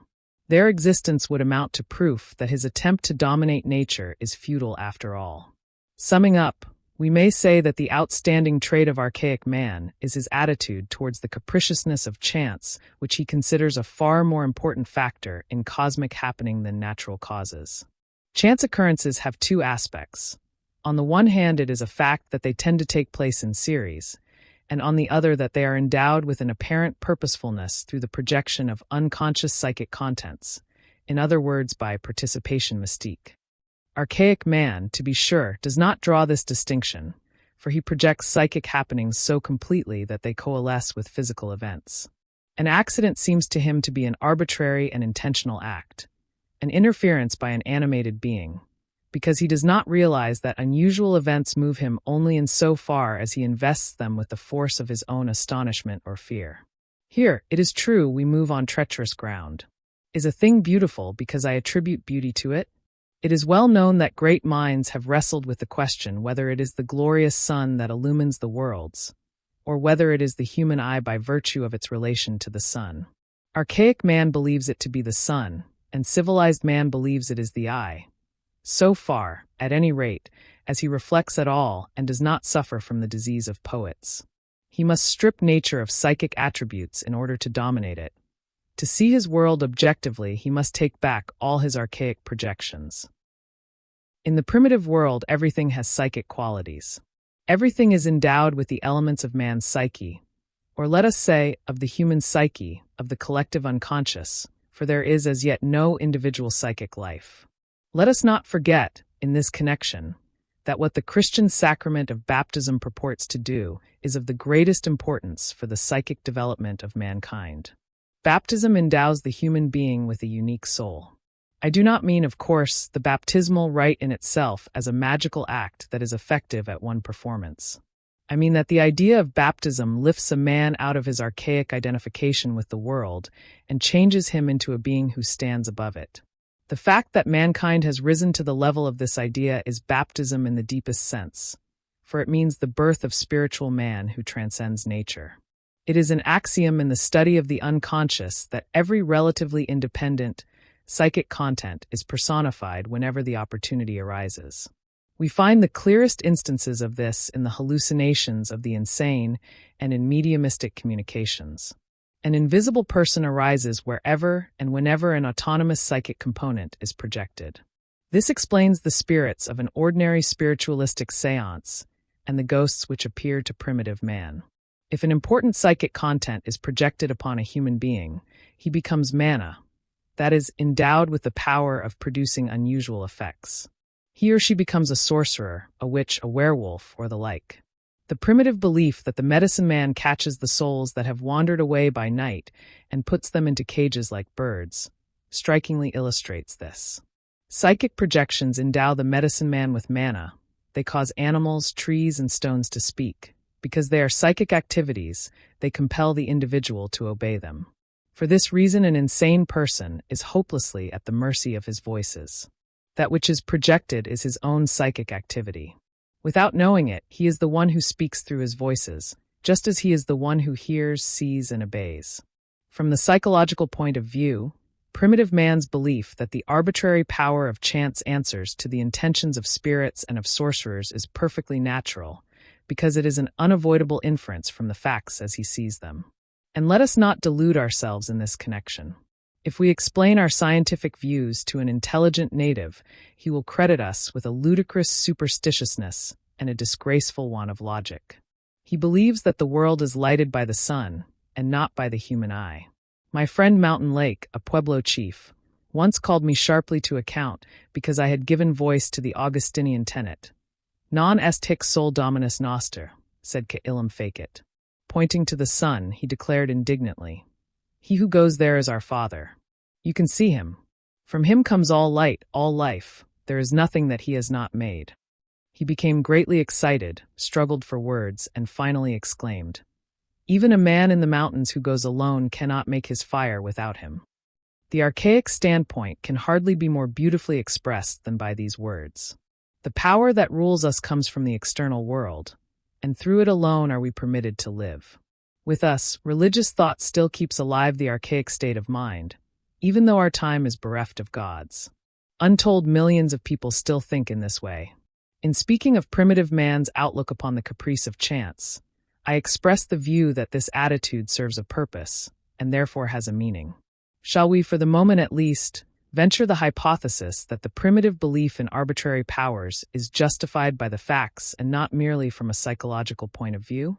This sounds alarming, but I have no intention of jumping from the frying pan into the fire and trying to prove that witchcraft actually exists. I wish only to consider the conclusions to which we shall be led if we follow primitive man in supposing that all light comes from the sun, that things are beautiful in themselves, and that a human part soul is a leopard. In doing this, we accept the primitive idea of manna. According to this idea, the beautiful moves us, and it is not we who create beauty. A certain person is a devil. We have not projected our own evil upon him, and in this way made a devil out of him. There are people, manna personalities, who are impressive in their own right, and in no way thanks to our imagination. The manna conception has it that there exists something like a widely distributed force in the external world that produces all those effects which are out of the common. Everything that exists acts, for otherwise it would not be actual. It is only actual thanks to its inherent energy. Being is a field of force. The primitive manna conception, as we can see, is of the nature of a crude theory of energy. So far we can easily follow this primitive idea. The difficulty arises when we try to carry its implications further, for they reverse the process of psychic projection of which I have spoken. These implications are as follows. It is not my imagination or my awe that makes a sorcerer of the medicine man. On the contrary, he is a sorcerer and projects his magical powers upon me. Ghosts are not hallucinations of my mind, but appear to me of their own volition. Although such statements are logical derivatives of the manna idea, we hesitate to accept them and begin to look around us for our comfortable theory of psychic projection. The question is nothing less than this. Does the psychic in general, that is, the spirit or the unconscious, arise in us? Or is the psyche, in the early stages of consciousness, actually outside us in the form of arbitrary powers with intentions of their own? And does it gradually come to take its place within us in the course of psychic development? Were the dissociated psychic contents, to use our modern terms, ever parts of the psyches of individuals, or were they rather from the beginning psychic entities existing in themselves according to the primitive view as ghosts, ancestral spirits, and the like? Were they only by degrees embodied by man in the course of development, so that they gradually constituted in him that world which we now call the psyche?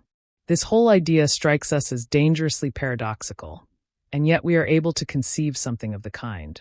Not only the religious teacher, but the pedagogue as well, assumes that it is possible to implant in the human psyche something that was not previously there. The power of suggestion and influence is a fact. Even the most modern behaviorism expects far-reaching results from this quarter. The idea of a complicated building up of the psyche is expressed in primitive form in many widespread beliefs. For instance, possession, the incarnation of ancestral spirits, the immigration of souls, and so forth. When someone sneezes, we still say, God bless you, and mean by it, I hope your new soul will do you no harm. When in the course of our own development we grow out of many-sided contradictions and achieve a unified personality, we experience something like a complicated growing together of the psyche. Since the human body is built up by inheritance out of a number of Mendelian units, it does not seem altogether out of the question that the human psyche is similarly put together. The materialistic views of our day have a tendency which we can discern in archaic thought. Both lead to the conclusion that the individual is a mere resultant. In the first case, he is the resultant of natural causes, and in the second, of chance occurrences. According to both accounts, human individuality is nothing in its own right, but rather the accidental product of forces contained in the objective environment. This is through and through the archaic conception of the world according to which the single human being is never considered unique, but always interchangeable with any other and easily dispensable. By way of a narrow view of causality, modern materialism has returned to the standpoint of archaic man. But the materialist is more radical because he is more systematic than primitive man. The latter has the advantage of being inconsistent. He makes an exception of the mana personality. In the course of history, these mana personalities were exalted to the position of divine figures. They became heroes and kings who shared in the immortality of the gods by eating of their rejuvenating food. This idea of the immortality of the individual and of his imperishable worth is to be found in primitive societies, first of all in the belief in ghosts, and then in myths of the age when death had not yet gained an entrance into the world through human carelessness or folly. Primitive man is not aware of this contradiction in his views.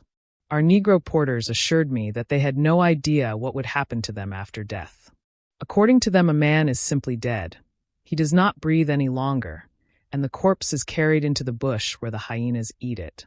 That is what they think about it by day, but the night teems with the spirits of the dead who bring diseases to cattle and man, who attack and strangle the nocturnal traveler and indulge in other forms of violence. The primitive mind is full of such contradictions. They could worry a European out of his skin, and it would never occur to him that something quite similar is to be found in our civilized midst. We have universities where the idea of divine intervention is considered beneath dispute, but where theology is a part of the curriculum. A research worker in natural science may hold it obscene to attribute the smallest variation of an animal species to an act of God, but may have another drawer in his mind in which he keeps a full-blown Christian faith which he likes to parade on Sundays. Why should we excite ourselves about primitive inconsistency? It is not possible to derive any philosophical system from the elementary thoughts of primitive man. They furnish us only with antinomies. And yet it is just these which are the inexhaustible source of all mental effort and provide the problems of thought in all times and in all civilizations. Are the collective representations of archaic man really profound, or do they only seem so? I cannot answer this most difficult of questions, but I can tell of an observation which I made among the mountain tribe of the Elgonii. I searched and inquired far and wide for traces of religious ideas and ceremonies, and for weeks on end I discovered nothing. The natives let me see everything, and were free with their information. I could talk with them without the hindrance of an interpreter, for many of the old men spoke Swahili. At first they were reluctant enough, but when the ice was broken, I was cordially received. They knew nothing of religious customs. But I never gave up, and finally, at the close of one of many fruitless palavers, an old man exclaimed, "In the morning, when the sun comes up, we leave our huts, spit in our hands, and hold them up to the sun." I got them to perform the ceremony for me and describe it exactly. They hold their hands before their mouths and spit or blow into them vigorously. Then they turn their hands round and hold the palms toward the sun. I asked them the meaning of what they did, why they blew or spat in their hands. My question was futile. "That is how it has always been done," they said. It was impossible to get an explanation, and I was perfectly convinced that they knew only what they did, and not why they did it. They see no meaning in their action. They greet the new moon with the same gestures. Let us suppose that I am a total stranger in Zurich and have come to this city to explore the customs of the place. First I settle down in the outskirts near some suburban homes and come into neighborly contact with their owners. I then say to Messrs. Muller and Meyer, "Please tell me something about your religious customs." Both gentlemen are taken aback. They never go to church, know nothing about it, and emphatically deny that they practice any such customs. One morning I surprise Mr. Muller at a curious occupation. He is busily running about the garden, hiding colored eggs and setting up peculiar rabbit idols. I have caught him in flagrante delicto. "Why did you conceal this highly interesting ceremony from me?" I ask him. "What ceremony?" he retorts. "This is nothing. Everybody does this at Easter time. But what is the meaning of these idols and eggs, and why do you hide them?" Mr. Muller is stunned. He does not know, and just as little does he know the meaning of the Christmas tree. And yet he does these things. He is just like primitive man. Did the distant ancestors of the Elgonii know what they did? It is highly improbable. Archaic man does what he does, and only civilized man knows what he does. What is the meaning of the Elgonii ceremony just cited? Clearly it is an offering to the sun, which for these natives is mungu, that is, manna or divine, only at the moment of rising. If they have spittle on their hands, this is the substance which, according to primitive belief, contains the personal manna, the force that cures, conjures, and sustains life. If they breathe upon their hands, breath is wind and spirit. It is roho, in Arabic rush, in Hebrew ruach, and in Greek pneuma. The action means, I offer my living spirit to God. It is a wordless, acted prayer, which could equally well be spoken. Lord, into thy hands I commend my spirit. Does this merely happen so, or was this thought already incubated and purposed before man existed? I must leave this question unanswered. 8. Psychology and literature. It is obvious enough that psychology, being the study of psychic processes, can be brought to bear upon the study of literature. For the human psyche is the womb of all the sciences and arts. We may expect psychological research, on the one hand, to explain the formation of a work of art, and on the other to reveal the factors that make a person artistically creative. The psychologist is thus faced with two separate and distinct tasks, and must approach them in radically different ways. In the case of the work of art, we have to deal with a product of complicated psychic activities, but a product that is apparently intentional and consciously shaped. In the case of the artist, we must deal with the psychic apparatus itself. In the first instance, we must attempt the psychological analysis of a definitely circumscribed and concrete artistic achievement, while in the second we must analyze the living and creative human being as a unique personality. Although these two undertakings are closely related and even interdependent, neither of them can yield the explanations that are sought by the other. It is of course possible to draw inferences about the artist from the work of art, and vice versa, but these inferences are never conclusive. At best they are probable surmises or lucky guesses. A knowledge of Goethe's particular relation to his mother throws some light upon Faust's exclamation. The mothers, how very strange it sounds! But it does not enable us to see how the attachment to his mother could produce the Faust drama itself.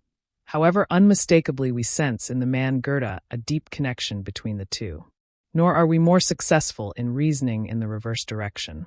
There is nothing in the Ring of the Nibelungs that would enable us to recognize or definitely infer the fact that Wagner occasionally liked to wear womanish clothes, though hidden connections exist between the heroic masculine world of the Nibelungs and a certain pathological effeminacy in the man Wagner. The present state of development of psychology does not allow us to establish those rigorous causal connections which we expect of a science. It is only in the realm of the psychophysiological instincts and reflexes that we can confidently operate with the idea of causality. From the point where psychic life begins, that is, at a level of greater complexity, the psychologist must content himself with more or less widely ranging descriptions of happenings and with the vivid portrayal of the warp and weft of the mind in all its amazing intricacy. In doing this, he must refrain from designating any one psychic process, taken by itself, as necessary. Were this not the state of affairs, and could the psychologist be relied upon to uncover the causal connections within a work of art and in the process of artistic creation, he would leave the study of art no ground to stand on and would reduce it to a special branch of his own science.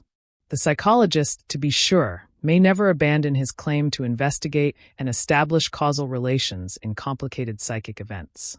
To do so would be to deny psychology the right to exist. Yet he can never make good this claim in the fullest sense, because the creative aspect of life, which finds its clearest expression in art, baffles all attempts at rational formulation. Any reaction to stimulus may be causally explained, but the creative act, which is the absolute antithesis of mere reaction, will forever elude the human understanding. It can only be described in its manifestations. It can be obscurely sensed, but never wholly grasped. Psychology and the study of art will always have to turn to one another for help, and the one will not invalidate the other. It is an important principle of psychology that psychic events are derivable. It is a principle in the study of art that a psychic product is something in and for itself, whether the work of art or the artist himself is in question. Both principles are valid in spite of their relativity. The work of art. There is a fundamental difference of approach between the psychologist's examination of a literary work and that of the literary critic. What is of decisive importance and value for the latter may be quite irrelevant for the former. Literary products of highly dubious merit are often of the greatest interest to the psychologist. For instance, the so-called psychological novel is by no means as rewarding for the psychologist as the literary-minded suppose. Considered as a whole, such a novel explains itself. It has done its own work of psychological interpretation, and the psychologist can at most criticize or enlarge upon this. The important question as to how a particular author came to write a particular novel is of course left unanswered, but I wish to reserve this general problem for the second part of my essay. The novels which are most fruitful for the psychologist are those in which the author has not already given a psychological interpretation of his characters, and which therefore leave room for analysis and explanation, or even invite it by their mode of presentation. Good examples of this kind of writing are the novels of Benoit and English fiction in the manner of Rider Haggard, including the vein exploited by Conan Doyle, which yields that most cherished article of mass production, the detective story. Melville's Moby Dick, which I consider the greatest American novel, also comes within this class of writings. An exciting narrative that is apparently quite devoid of psychological exposition is just what interests the psychologist most of all. Such a tale is built upon a groundwork of implicit psychological assumptions, and in the measure that the author is unconscious of them, they reveal themselves pure and unalloyed to the critical discernment. In the psychological novel, on the other hand, the author himself attempts to reshape his material so as to raise it from the level of crude contingency to that of psychological exposition and illumination, a procedure which all too often clouds the psychological significance of the work or hides it from view. It is precisely to novels of this sort that the layman goes for psychology, while it is novels of the other kind that challenge the psychologist, for he alone can give them deeper meaning. I have been speaking in terms of the novel, but I am dealing with a psychological fact which is not restricted to this particular form of literary art. We meet with it in the works of the poets as well, and are confronted with it when we compare the first and second parts of the Faust drama. The love tragedy of Gretchen explains itself. There is nothing that the psychologist can add to it that the poet has not already said in better words. The second part, on the other hand, calls for explanation. The prodigious richness of the imaginative material has so overtaxed the poet's formative powers that nothing is self-explanatory, and every verse adds to the reader's need of an interpretation. The two parts of Faust illustrate, by way of extremes, this psychological distinction between works of literature. In order to emphasize the distinction, I will call the one mode of artistic creation psychological, and the other visionary. The psychological mode deals with materials drawn from the realm of human consciousness. For instance, with the lessons of life, with emotional shocks, the experience of passion, and the crises of human destiny in general, all of which go to make up the conscious life of man, and his feeling life in particular. This material is psychically assimilated by the poet, raised from the commonplace to the level of poetic experience, and given an expression which forces the reader to greater clarity and depth of human insight by bringing fully into his consciousness what he ordinarily evades and overlooks or senses only with a feeling of dull discomfort.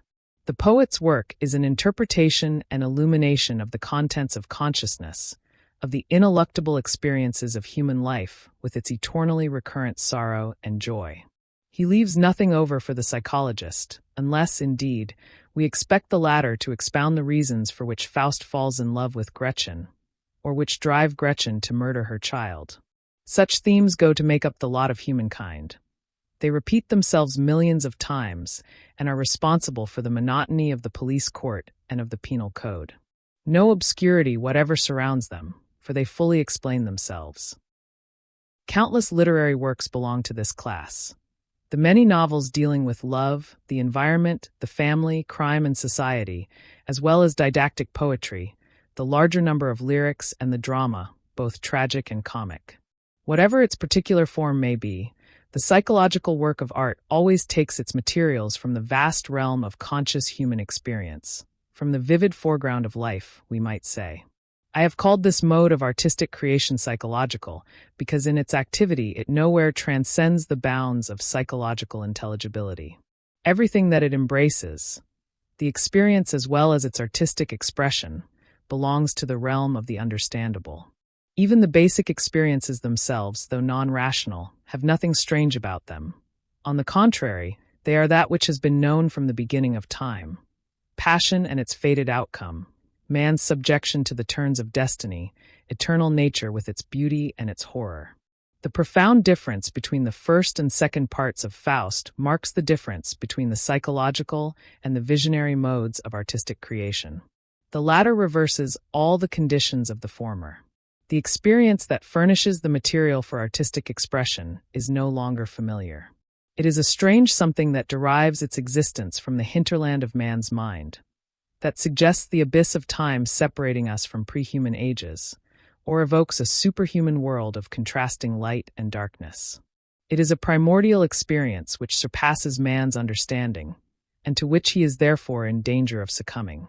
The value and the force of the experience are given by its enormity. It arises from timeless depths. It is foreign and cold, many-sided, demonic and grotesque. A grimly ridiculous sample of the eternal chaos. A crimen lesi majestatis humani, to use Nietzsche's words. It bursts asunder our human standards of value and of aesthetic form. The disturbing vision of monstrous and meaningless happenings that in every way exceed the grasp of human feeling and comprehension makes quite other demands upon the powers of the artist than do the experiences of the foreground of life. These never rend the curtain that veils the cosmos. They never transcend the bounds of the humanly possible, and for this reason are readily shaped to the demands of art, no matter how great a shock to the individual they may be. But the primordial experiences rend from top to bottom the curtain upon which is painted the picture of an ordered world, and allow a glimpse into the unfathomed abyss of what has not yet become. Is it a vision of other worlds, or of the obscuration of the spirit, or of the beginning of things before the age of man, or of the unborn generations of the future? We cannot say that it is any or none of these. Shaping, reshaping, the eternal spirit's eternal pastime. We find such vision in The Shepherd of Hermas, in Dante, in the second part of Faust, in Nietzsche's Dionysian exuberance, in Wagner's Nibelungenring, in Spitteler's Olympischer Frühling, in the poetry of William Blake, in the Hypnerotomachia of the monk Francisco Colonna, and in Jacob Boehm's philosophic and poetic stammerings. In a more restricted and specific way, the primordial experience furnishes material for Rider Haggard in the fiction cycle that turns upon she, and it does the same for Benoit, chiefly in Latlantide, for Cuban in Die an der Seat, for Merink in Das grüne Gesicht, a book whose importance we should not undervalue, for Goetz in Das Reich ohne Raum, and for Barlach in Der Tote Tag. This list might be greatly extended. In dealing with the psychological mode of artistic creation, we never need ask ourselves what the material consists of or what it means. But this question forces itself upon us as soon as we come to the visionary mode of creation. We are astonished, taken aback, confused, put on our guard, or even disgusted, and we demand commentaries and explanations. We are reminded in nothing of everyday human life, but rather of dreams, nighttime fears, and the dark recesses of the mind that we sometimes sense with misgiving. The reading public for the most part repudiates this kind of writing, unless, indeed, it is coarsely sensational, and even the literary critic feels embarrassed by it. It is true that Dante and Wagner have smoothed the approach to it. The visionary experience is cloaked, in Dante's case, by the introduction of historical facts, and in that of Wagner, by mythological events, so that history and mythology are sometimes taken to be the materials with which these poets worked. But with neither of them does the moving force and the deeper significance lie there. For both it is contained in the visionary experience. Rider Haggard, pardonably enough, is generally held to be a mere inventor of fiction. Yet even with him the story is primarily a means of giving expression to significant material. However much the tale may seem to overgrow the content, the latter outweighs the former in importance. The obscurity as to the sources of the material in visionary creation is very strange, and the exact opposite of what we find in the psychological mode of creation. We are even led to suspect that this obscurity is not unintentional. We are naturally inclined to suppose, and Freudian psychology encourages us to do so, that some highly personal experience underlies this grotesque darkness. We hope thus to explain these strange glimpses of chaos, and to understand why it sometimes seems as though the poet had intentionally concealed his basic experience from us. It is only a step from this way of looking at the matter to the statement that we are here dealing with a pathological and neurotic art, a step which is justified in so far as the material of the visionary creator shows certain traits that we find in the fantasies of the insane. The converse also is true. We often discover in the mental output of psychotic persons a wealth of meaning that we should expect rather from the works of a genius. The psychologist who follows Freud will of course be inclined to take the writings in question as a problem in pathology, on the assumption that an intimate personal experience underlies what I call the primordial vision, an experience, that is to say, which cannot be accepted by the conscious outlook. He will try to account for the curious images of the vision by calling them cover figures and by supposing that they represent an attempted concealment of the basic experience. This, according to his view, might be an experience in love which is morally or aesthetically incompatible with the personality as a whole, or at least with certain fictions of the conscious mind. In order that the poet, through his ego, might repress this experience and make it unrecognizable unconscious, the whole arsenal of a pathological fantasy was brought into action. Moreover, this attempt to replace reality by fiction, being unsatisfactory, must be repeated in a long series of creative embodiments. This would explain the proliferation of imaginative forms, all monstrous, demonic, grotesque, and perverse. On the one hand, they are substitutes for the unacceptable experience, and on the other they help to conceal it. Although a discussion of the poet's personality and psychic disposition belongs strictly to the second part of my essay, I cannot avoid taking up in the present connection this Freudian view of the visionary work of art. For one thing, it has aroused considerable attention. And then it is the only well-known attempt that has been made to give a scientific explanation of the sources of the visionary material, or to formulate a theory of the psychic processes that underlie this curious mode of artistic creation. I assume that my own view of the question is not well known or generally understood. With this preliminary remark, I will now try to present it briefly. If we insist on deriving the vision from a personal experience, we must treat the former as something secondary, as a mere substitute for reality. The result is that we strip the vision of its primordial quality and take it as nothing but a symptom. The pregnant chaos then shrinks to the proportions of a psychic disturbance. With this account of the matter, we feel reassured and turn again to our picture of a well-ordered cosmos. Since we are practical and reasonable, we do not expect the cosmos to be perfect. We accept these unavoidable imperfections, which we call abnormalities and diseases, and we take it for granted that human nature is not exempt from them. The frightening revelation of abysses that defy the human understanding is dismissed as illusion, and the poet is regarded as a victim and perpetrator of deception. Even to the poet, his primordial experience was human, all too human, to such a degree that he could not face its meaning but had to conceal it from himself. We shall do well, I think, to make fully explicit all the implications of that way of accounting for artistic creation, which consists in reducing it to personal factors. We should see clearly where it leads. The truth is that it takes us away from the psychological study of the work of art and confronts us with the psychic disposition of the poet himself. That the latter presents an important problem is not to be denied, but the work of art is something in its own right and may not be conjured away. The question of the significance to the poet of his own creative work, of his regarding it as a trifle, as a screen, as a source of suffering, or as an achievement, does not concern us at the moment, our task being to interpret the work of art psychologically. For this undertaking it is essential that we give serious consideration to the basic experience that underlies it, namely to the vision.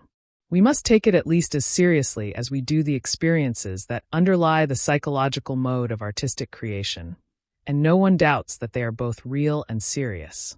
It looks, indeed, as if the visionary experience were something quite apart from the ordinary lot of man, and for this reason we have difficulty in believing that it is real. It has about it an unfortunate suggestion of obscure metaphysics and of occultism, so that we feel called upon to intervene in the name of a well-intentioned reasonableness. Our conclusion is that it would be better not to take such things too seriously, lest the world revert again to a benighted superstition. We may, of course, have a predilection for the occult, but ordinarily we dismiss the visionary experience as the outcome of a rich fantasy or of a poetic mood. That is to say, as a kind of poetic license psychologically understood. Certain of the poets encouraged this interpretation in order to put a wholesome distance between themselves and their work. Spitaler, for example, stoutly maintained that it was one and the same whether the poet sang of an Olympian spring or to the theme. May is here. The truth is that poets are human beings, and that what a poet has to say about his work is often far from being the most illuminating word on the subject. What is required of us, then, is nothing less than to defend the importance of the visionary experience against the poet himself. It cannot be denied that we catch the reverberations of an initial love experience in the Shepherd of Hermas, in the Divine Comedy, and in the Faust drama, an experience which is completed and fulfilled by the vision. There is no ground for the assumption that the second part of Faust repudiates or conceals the normal, human experience of the first part, nor are we justified in supposing that Goethe was normal at the time when he wrote Part 1, but in a neurotic state of mind when he composed Part 2. Hermas, Dante, and Goethe can be taken as 3 steps in a sequence covering nearly 2,000 years of human development, and in each of them we find the personal love episode not only connected with the weightier visionary experience, but frankly subordinated to it. On the strength of this evidence, which is furnished by the work of art itself, and which throws out of court the question of the poet's particular psychic disposition, we must admit that the vision represents a deeper and more impressive experience than human passion. In works of art of this nature, and we must never confuse them with the artist as a person, we cannot doubt that the vision is a genuine, primordial experience, regardless of what reasonmongers may say. The vision is not something derived or secondary, and it is not a symptom of something else. It is true symbolic expression, that is, the expression of something existent in its own right, but imperfectly known. The love episode is a real experience really suffered, and the same statement applies to the vision. We need not try to determine whether the content of the vision is of a physical, psychic, or metaphysical nature. In itself it has psychic reality, and this is no less real than physical reality. Human passion falls within the sphere of conscious experience, while the subject of the vision lies beyond it. Through our feelings we experience the known, but our intuitions point to things that are unknown and hidden, that by their very nature are secret. If ever they become conscious, they are intentionally kept back and concealed, for which reason they have been regarded from earliest times as mysterious, uncanny, and deceptive. They are hidden from the scrutiny of man, and he also hides himself from them out of desimonia. He protects himself with the shield of science and the armor of reason. His enlightenment is born of fear. In the daytime he believes in an ordered cosmos, and he tries to maintain this faith against the fear of chaos that besets him by night. What if there were some living force whose sphere of action lies beyond our world of every day? Are there human needs that are dangerous and unavoidable? Is there something more purposeful than electrons? Do we delude ourselves in thinking that we possess and command our own souls? And is that which science calls the psyche not merely a question mark arbitrarily confined within the skull, but rather a door that opens upon the human world from a world beyond, now and again allowing strange and unseizable potencies to act upon man and to remove him, as if upon the wings of the night, from the level of common humanity to that of a more than personal vocation? When we consider the visionary mode of artistic creation, it even seems as if the love episode had served as a mere release, as if the personal experience were nothing but the prelude to the all-important Divine Comedy. It is not alone the creator of this kind of art who is in touch with the night side of life, but the seers, prophets, leaders, and enlighteners also. However dark this nocturnal world may be, it is not wholly unfamiliar. Man has known of it from time immemorial, here, there, and everywhere. For primitive man today, it is an unquestionable part of his picture of the cosmos. It is only we who have repudiated it because of our fear of superstition and metaphysics, and because we strive to construct a conscious world that is safe and manageable in that natural law holds in it the place of statute law in a commonwealth. Yet, even in our midst, the poet now and then catches sight of the figures that people the night world, the spirits, demons, and gods. He knows that a purposiveness outreaching human ends is the life-giving secret for man. He has a presentiment of incomprehensible happenings in the pleroma. In short, he sees something of that psychic world that strikes terror into the savage and the barbarian. From the very first beginnings of human society onward, man's efforts to give his vague intimations a binding form have left their traces. Even in the Rhodesian cliff drawings of the Old Stone Age there appears, side by side with the most amazingly lifelike representations of animals, an abstract pattern, a double cross contained in a circle. This design has turned up in every cultural region, more or less, and we find it today not only in Christian churches, but in Tibetan monasteries as well. It is the so-called sun wheel, and as it dates from a time when no one had thought of wheels as a mechanical device, it cannot have had its source in any experience of the external world. It is rather a symbol that stands for a psychic happening. It covers an experience of the inner world, and is no doubt as lifelike a representation as the famous rhinoceros with the tick birds on its back. There has never been a primitive culture that did not possess a system of secret teaching, and in many cultures this system is highly developed. The men's councils and the totem clans preserve this teaching about hidden things that lie apart from man's daytime existence. Things which, from primeval times, have always constituted his most vital experiences. Knowledge about them is handed on to younger men in the rites of initiation. The mysteries of the Greco-Roman world performed the same office, and the rich mythology of antiquity is a relic of such experiences in the earliest stages of human development. It is therefore to be expected of the poet that he will resort to mythology in order to give his experience its most fitting expression. It would be a serious mistake to suppose that he works with materials received at second hand. The primordial experience is the source of his creativeness. It cannot be fathomed, and therefore requires mythological imagery to give it form. In itself it offers no words or images, for it is a vision seen, as in a glass, darkly. It is merely a deep presentiment that strives to find expression. It is like a whirlwind that seizes everything within reach and, by carrying it aloft, assumes a visible shape. Since the particular expression can never exhaust the possibilities of the vision, but falls far short of it in richness of content, the poet must have at his disposal a huge store of materials if he is to communicate even a few of his intimations. What is more, he must resort to an imagery that is difficult to handle and full of contradictions in order to express the weird paradoxicality of his vision. Dante's presentiments are clothed in images that run the gamut of heaven and hell. Goethe must bring in the Blocksberg and the infernal regions of Greek antiquity. Wagner needs the whole body of Nordic myth. Nietzsche returns to the hieratratic style and recreates the legendary seer of prehistoric times. Blake invents for himself indescribable figures, and Spitaler borrows old names for new creatures of the imagination. And no intermediate step is missing in the whole range from the ineffably sublime to the perversely grotesque.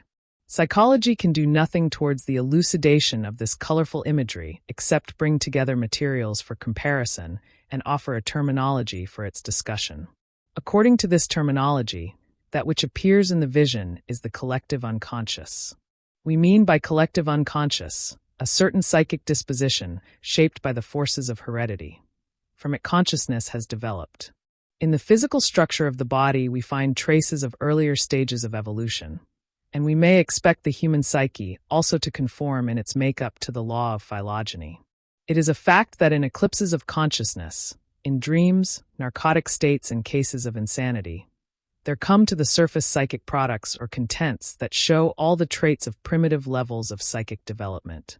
The images themselves are sometimes of such a primitive character that we might suppose them derived from ancient, esoteric teaching. Mythological themes clothed in modern dress also frequently appear. What is of particular importance for the study of literature in these manifestations of the collective unconscious is that they are compensatory to the conscious attitude. This is to say that they can bring a one-sided, abnormal, or dangerous state of consciousness into equilibrium in an apparently purposive way. In dreams, we can see this process very clearly in its positive aspect. In cases of insanity, the compensatory process is often perfectly obvious, but takes a negative form. There are persons, for instance, who have anxiously shut themselves off from all the world only to discover one day that their most intimate secrets are known and talked about by everyone. If we consider Goethe's Faust, and leave aside the possibility that it is compensatory to his own conscious attitude, the question that we must answer is this: in what relation does it stand to the conscious outlook of his time? Great poetry draws its strength from the life of mankind, and we completely miss its meaning if we try to derive it from personal factors.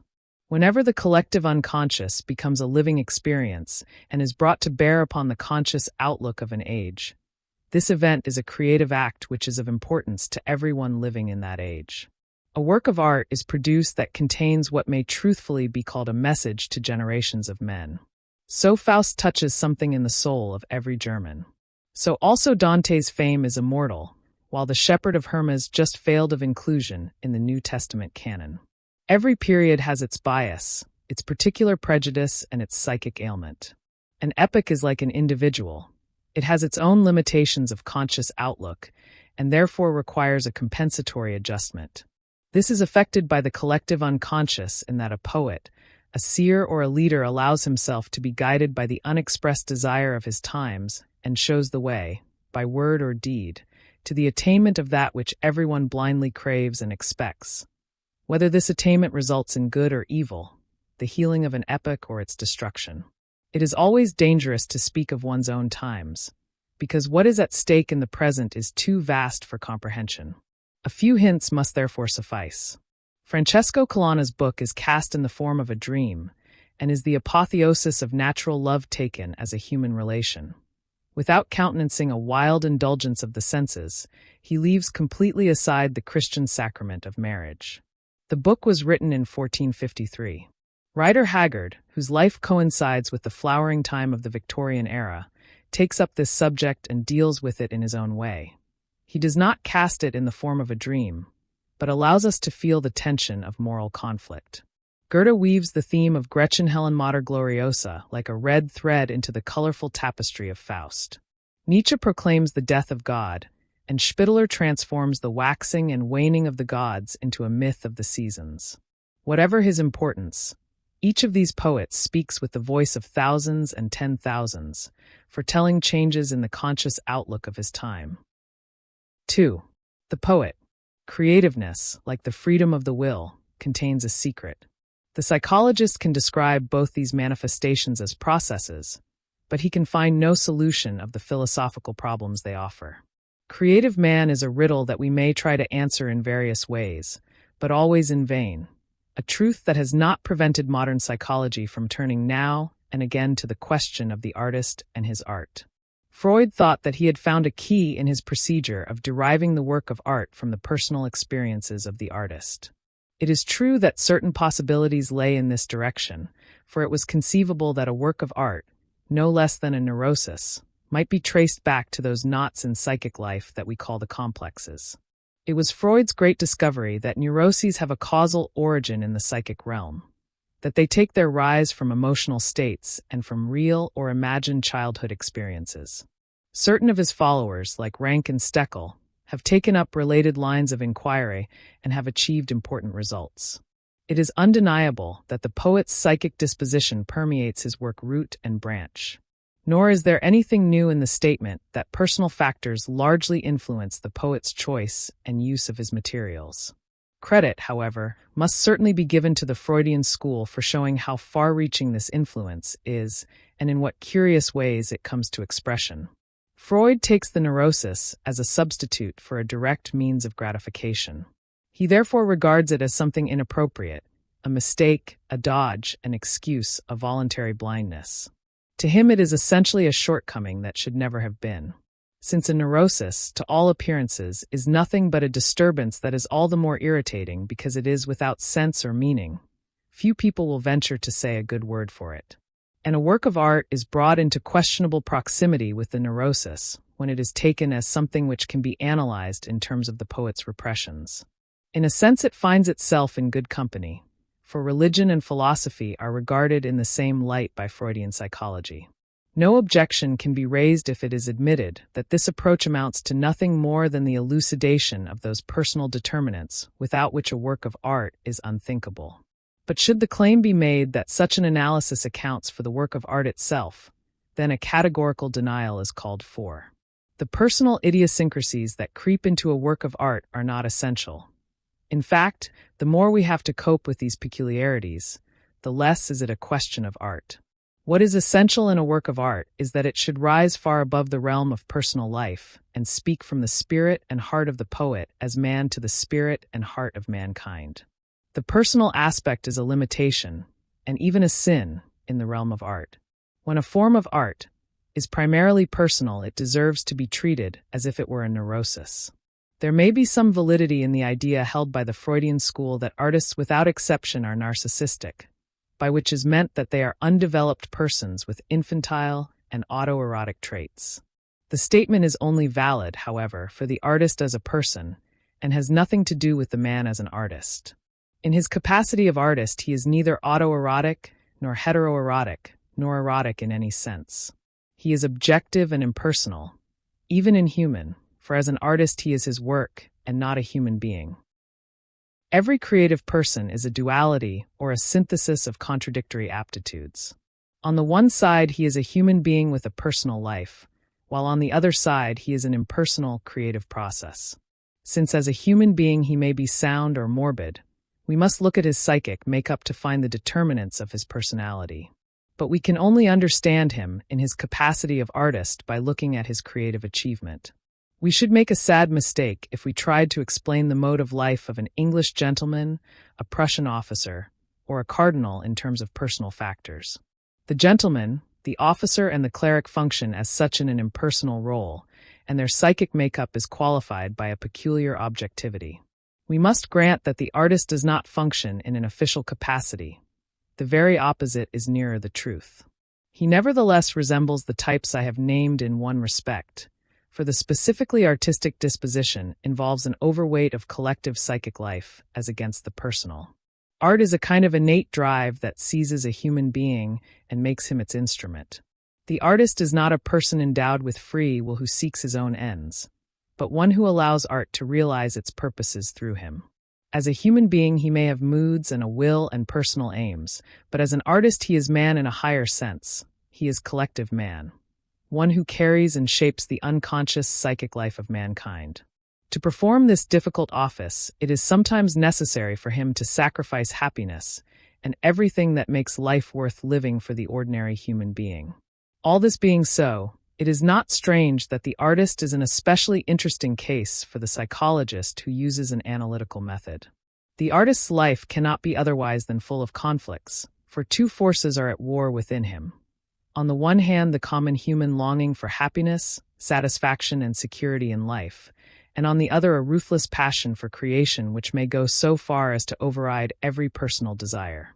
The lives of artists are as a rule so highly unsatisfactory, not to say tragic, because of their inferiority on the human and personal side, and not because of a sinister dispensation. There are hardly any exceptions to the rule that a person must pay dearly for the divine gift of the creative fire. It is as though each of us were endowed at birth with a certain capital of energy.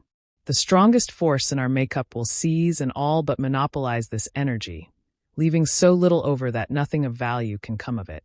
In this way, the creative force can drain the human impulses to such a degree that the personal ego must develop all sorts of bad qualities, ruthlessness, selfishness, and vanity, so-called autoerotism, and even every kind of vice in order to maintain the spark of life and to keep itself from being wholly bereft.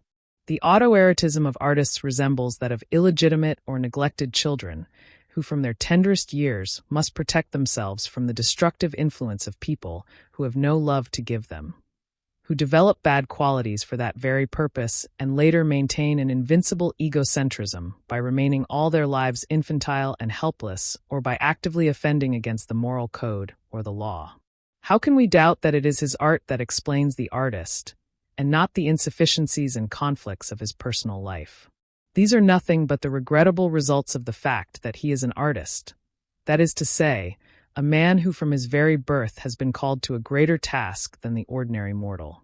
A special ability means a heavy expenditure of energy in a particular direction, with a consequent drain from some other side of life. It makes no difference whether the poet knows that his work is begotten, grows and matures with him, or whether he supposes that by taking thought he produces it out of the void. His opinion of the matter does not change the fact that his own work outgrows him, as a child its mother. The creative process has feminine quality, and the creative work arises from unconscious depths. We might say, from the realm of the mothers. Whenever the creative force predominates, human life is ruled and molded by the unconscious as against the active will, and the conscious ego is swept along on a subterranean current, being nothing more than a helpless observer of events. The work in process becomes the poet's fate and determines his psychic development. It is not Goethe who creates Faust, but Faust which creates Goethe. And what is Faust but a symbol? By this I do not mean an allegory that points to something all too familiar, but an expression that stands for something not clearly known and yet profoundly alive. Here it is something that lives in the soul of every German, and that Goethe has helped to bring to birth. Could we conceive of anyone but a German writing Faust, or also Sprach Zarathustra? Both play upon something that reverberates in the German soul, a primordial image, as Jacob Burckhardt once called it, the figure of a physician or teacher of mankind. The archetypal image of the wise man, the savior or redeemer, lies buried and dormant in man's unconscious since the dawn of culture. It is awakened whenever the times are out of joint and a human society is committed to a serious error. When people go astray, they feel the need of a guide or teacher, or even of the physician. These primordial images are numerous, but do not appear in the dreams of individuals or in works of art until they are called into being by the waywardness of the general outlook. When conscious life is characterized by one-sidedness and by a false attitude, then they are activated, one might say, instinctively, and come to light in the dreams of individuals and the visions of artists and seers, thus restoring the psychic equilibrium of the epoch.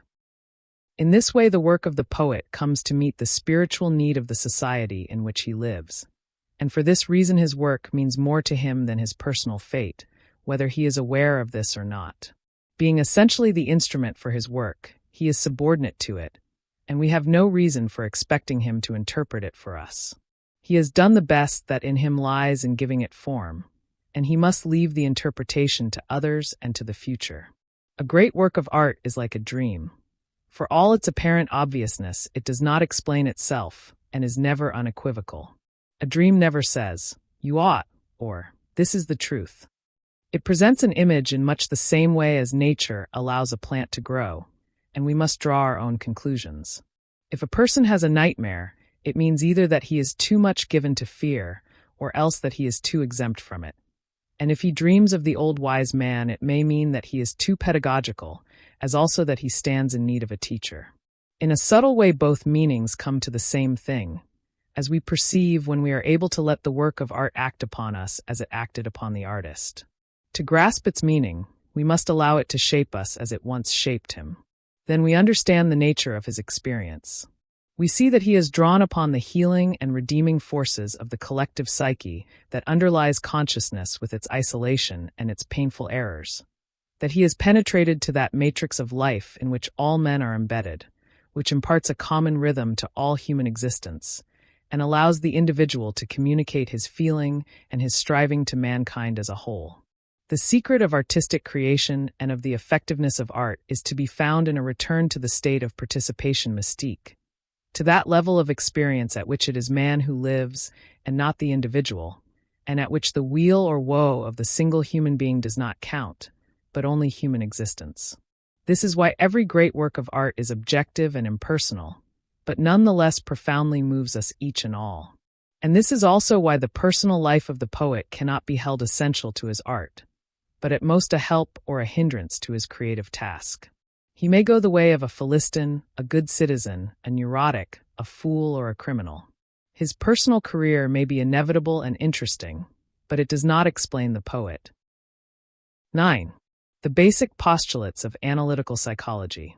It was universally believed in the Middle Ages, as well as in the Greco-Roman world, that the soul is a substance. Indeed, Mankind as a whole has held this belief from its earliest beginnings, and it was left for the second half of the 19th century to develop a psychology without the soul. Under the influence of scientific materialism, everything that could not be seen with the eyes or touched with the hands was held in doubt. Such things were even laughed at because of their supposed affinity with metaphysics. Nothing was considered scientific or admitted to be true unless it could be perceived by the senses or traced back to physical causes. This radical change of view did not begin with philosophical materialism, for the way was being prepared long before.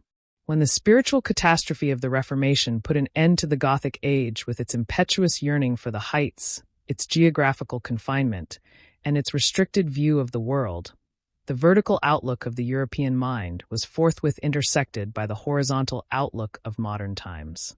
Consciousness ceased to grow upward, and grew instead in breadth of view, as well as in knowledge of the terrestrial globe. This was the period of the great voyages, and of the widening of man's ideas of the world by empirical discoveries.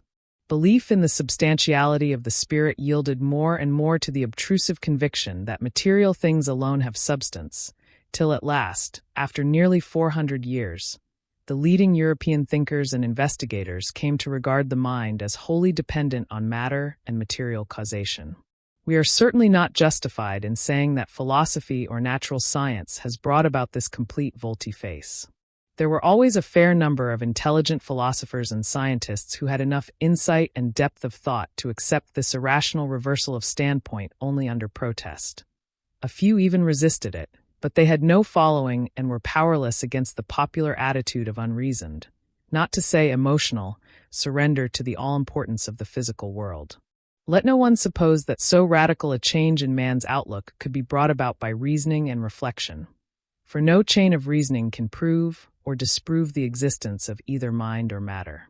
Both these concepts, as every intelligent man today may ascertain for himself, are mere symbols that stand for something unknown and unexplored, and this something is postulated or denied according to man's mood and disposition, or as the spirit of the age dictates. There is nothing to prevent the speculative intellect from treating the psyche, on the one hand, as a complicated biochemical phenomenon, and at bottom a mere play of electrons, or, on the other, from regarding the unpredictable behavior of electrons as the sign of mental life even in them. The fact that a metaphysics of the mind was supplanted in the 19th century by a metaphysics of matter is a mere trick if we consider it as a question for the intellect. Yet regarded from the standpoint of psychology, it is an unexampled revolution in man's outlook upon the world. Otherworldliness is converted into matter-of-factness. Empirical boundaries are set to man's discussion of every problem, to his choice of purposes, and even to what he calls meaning. Intangible, inner happenings seem to have to yield place to things in the external, tangible world, and no value exists if it is not founded on a so-called fact. At least, this is how it appears to the simple mind. It is futile indeed to attempt to treat this unreasoned change of opinion as a question of philosophy. We had better not try to do so, for if we maintain that mental phenomena arise from the activity of glands, we are sure of the thanks and respect of our contemporaries, whereas if we explain the breakup of the atom in the sun as an emanation of the creative Weltgeist, we shall be looked down upon as intellectual freaks. And yet both views are equally logical, equally metaphysical, equally arbitrary, and equally symbolic.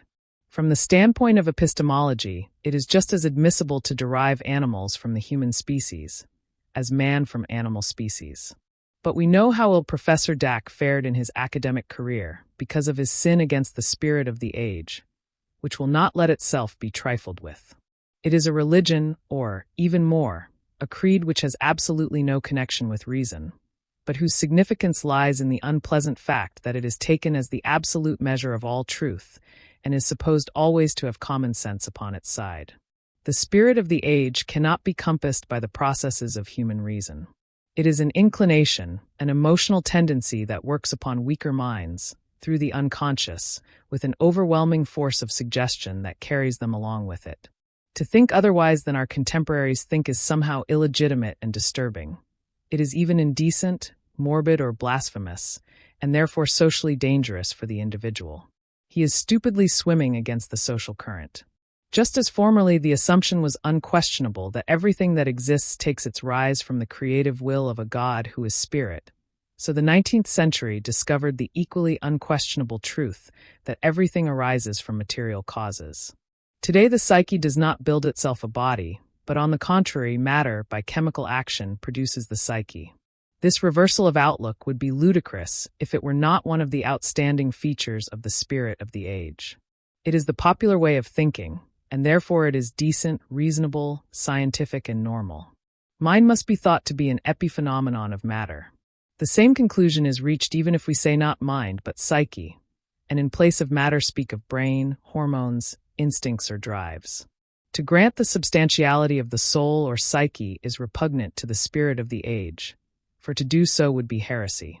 We have now discovered that it was intellectually unjustified presumption on our forefathers' part to assume that man has a soul, that soul has substance, is of divine nature and therefore immortal, that there is a power inherent in it which builds up the body, supports its life, heals its ills, and enables the soul to live independently of the body, that there are incorporeal spirits with which the soul associates, and that beyond our empirical present there is a spiritual world from which the soul receives knowledge of spiritual things whose origins cannot be discovered in this visible world.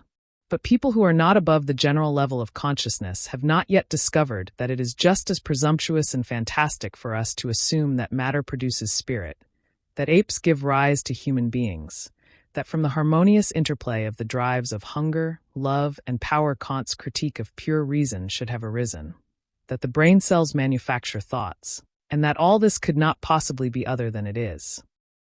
What or who, indeed, is this all-powerful matter? It is once more man's picture of a creative God, stripped this time of his anthropomorphic traits and taking the form of a universal concept whose meaning everyone presumes to understand. Consciousness today has grown enormously in breadth and extent, but unfortunately only in spatial dimensions. Its temporal reach has not increased, for were that the case we should have a much more living sense of history. If our consciousness were not of today only, but had historical continuity, we should be reminded of similar transformations of the divine principle in Greek philosophy, and this might dispose us to be more critical of our present philosophical assumptions. We are, however, effectively prevented from indulging in such reflections by the spirit of the age. It looks upon history as a mere arsenal of convenient arguments that enables us, on occasion, to say, "Why, even old Aristotle knew that." This being the state of affairs, we must ask ourselves how the spirit of the age attains such an uncanny power. It is without doubt a psychic phenomenon of the greatest importance. At all events, a prejudice so deeply rooted that until we give it proper consideration, we cannot even approach the problem of the psyche.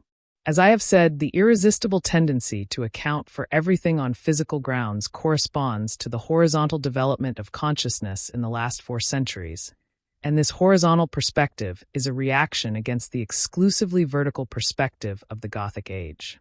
It is a manifestation of the crowd mind, and as such is not to be treated in terms of the consciousness of individuals. Resembling in this the primitives, we are at first wholly unconscious of our actions, and only discover long afterwards why it was that we acted in a certain way. In the meantime, we content ourselves with all sorts of rationalized accounts of our behavior, all of them equally inadequate. If we were conscious of the spirit of the age, we should know why we are so inclined to account for everything on physical grounds. We should know that it is because, up till now, too much was accounted for in terms of the spirit. This realization would at once make us critical of our bias. We should say, most likely we are now making as serious an error on the other side. We delude ourselves with the thought that we know much more about matter than about a metaphysical mind, and so we overestimate physical causation and believe that it alone affords us a true explanation of life. But matter is just as inscrutable as mind. As to the ultimate, we can know nothing, and only when we admit this do we return to a state of equilibrium. This is in no way to deny the close connection of psychic happenings with the physiological structure of the brain, with the glands, and the body in general. We are once for all deeply convinced of the fact that the contents of consciousness are to a large part determined by our sense perceptions. We cannot fail to recognize that unalterable characteristics of a physical as well as a psychic nature are unconsciously ingrained in us by heredity, and we are deeply struck by the power of the instincts which inhibit or reinforce or otherwise modify our mental capacities. Indeed, we must admit that as to cause, purpose, and meaning, the human psyche, however we approach it, is first and foremost a close reflection of everything we call corporeal, empirical, and mundane. And finally, in the face of all these admissions, we must ask ourselves if the psyche is not after all a secondary manifestation, an epiphenomenon, and completely dependent upon the body. In the light of reason and of our commitments as practical men to an actual world, we say yes. It is only our doubts as to the omnipotence of matter which could lead us to examine in a critical way this verdict of science upon the human psyche. The objection has already been raised that this approach reduces psychic happenings to a kind of activity of the glands. Thoughts are regarded as secretions of the brain, and so we achieve a psychology without the psyche. From this standpoint, it must be confessed, the psyche does not exist in its own right. It is nothing in itself, but is the mere expression of physical processes. That these processes have the qualities of consciousness is just an irreducible fact. Were it otherwise, so the argument runs, we could not speak of the psyche at all. There would be no consciousness, and so we should have nothing to say about anything. Consciousness, therefore, is taken as the sine qua non of psychic life, that is to say, as the psyche itself. And so it comes about that all modern psychologies without the psyche are studies of consciousness which ignore the existence of unconscious psychic life. Yet there is not one modern psychology, there are several. This is curious enough when we remember that there is only one science of mathematics, of geology, zoology, botany, and so forth. But there are so many psychologies that an American university was able to publish a thick volume under the title, Psychologies of 1930. I believe there are as many psychologies as philosophies, for there is also no one single philosophy, but many.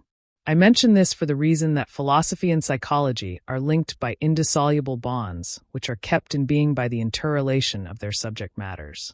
Psychology takes the psyche for its subject matter, and philosophy, to put it briefly, takes the world. Until recently, psychology was a special branch of philosophy, but now we are coming to something which Nietzsche foresaw, the ascendance of psychology in its own right. It is even threatening to swallow philosophy.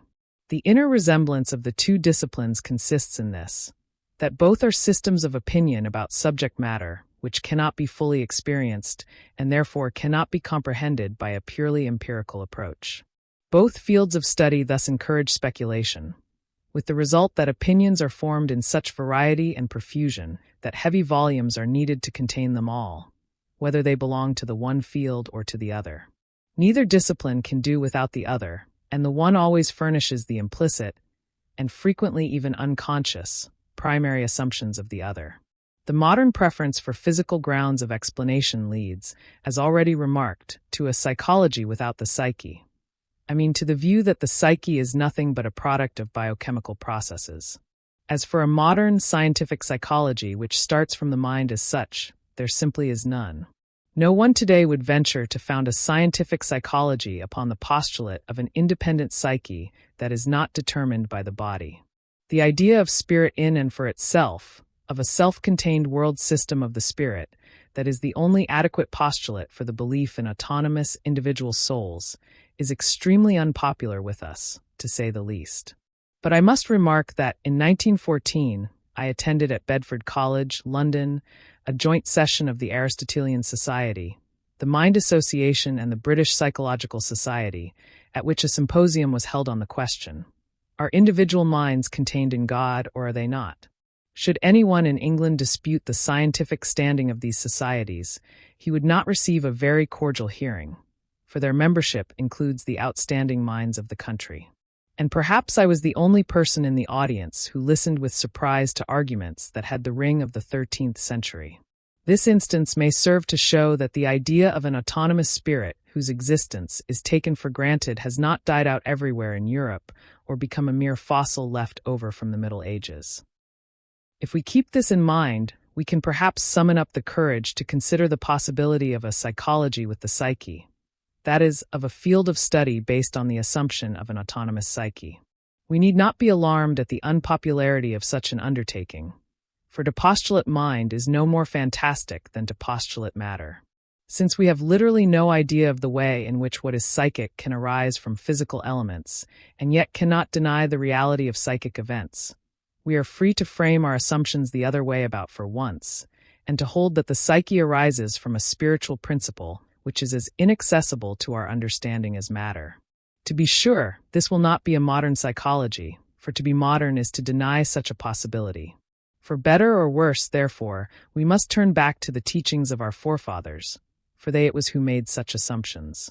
The ancient view held that spirit was essentially the life of the body, the life breath, or a kind of life force which assumed spatial and corporeal form at birth or after conception, and left the dying body again after the final breath. The spirit in itself was considered as a being without extension, and because it existed before taking corporeal form and afterwards as well, it was considered as timeless and hence immortal. From the standpoint of modern scientific psychology, this conception is of course pure illusion. But as it is not our intention to indulge in metaphysics, even of a modern variety, we will examine this time-honored notion for once in an unprejudiced way and test its empirical justification. The names people give to their experiences are often quite enlightening.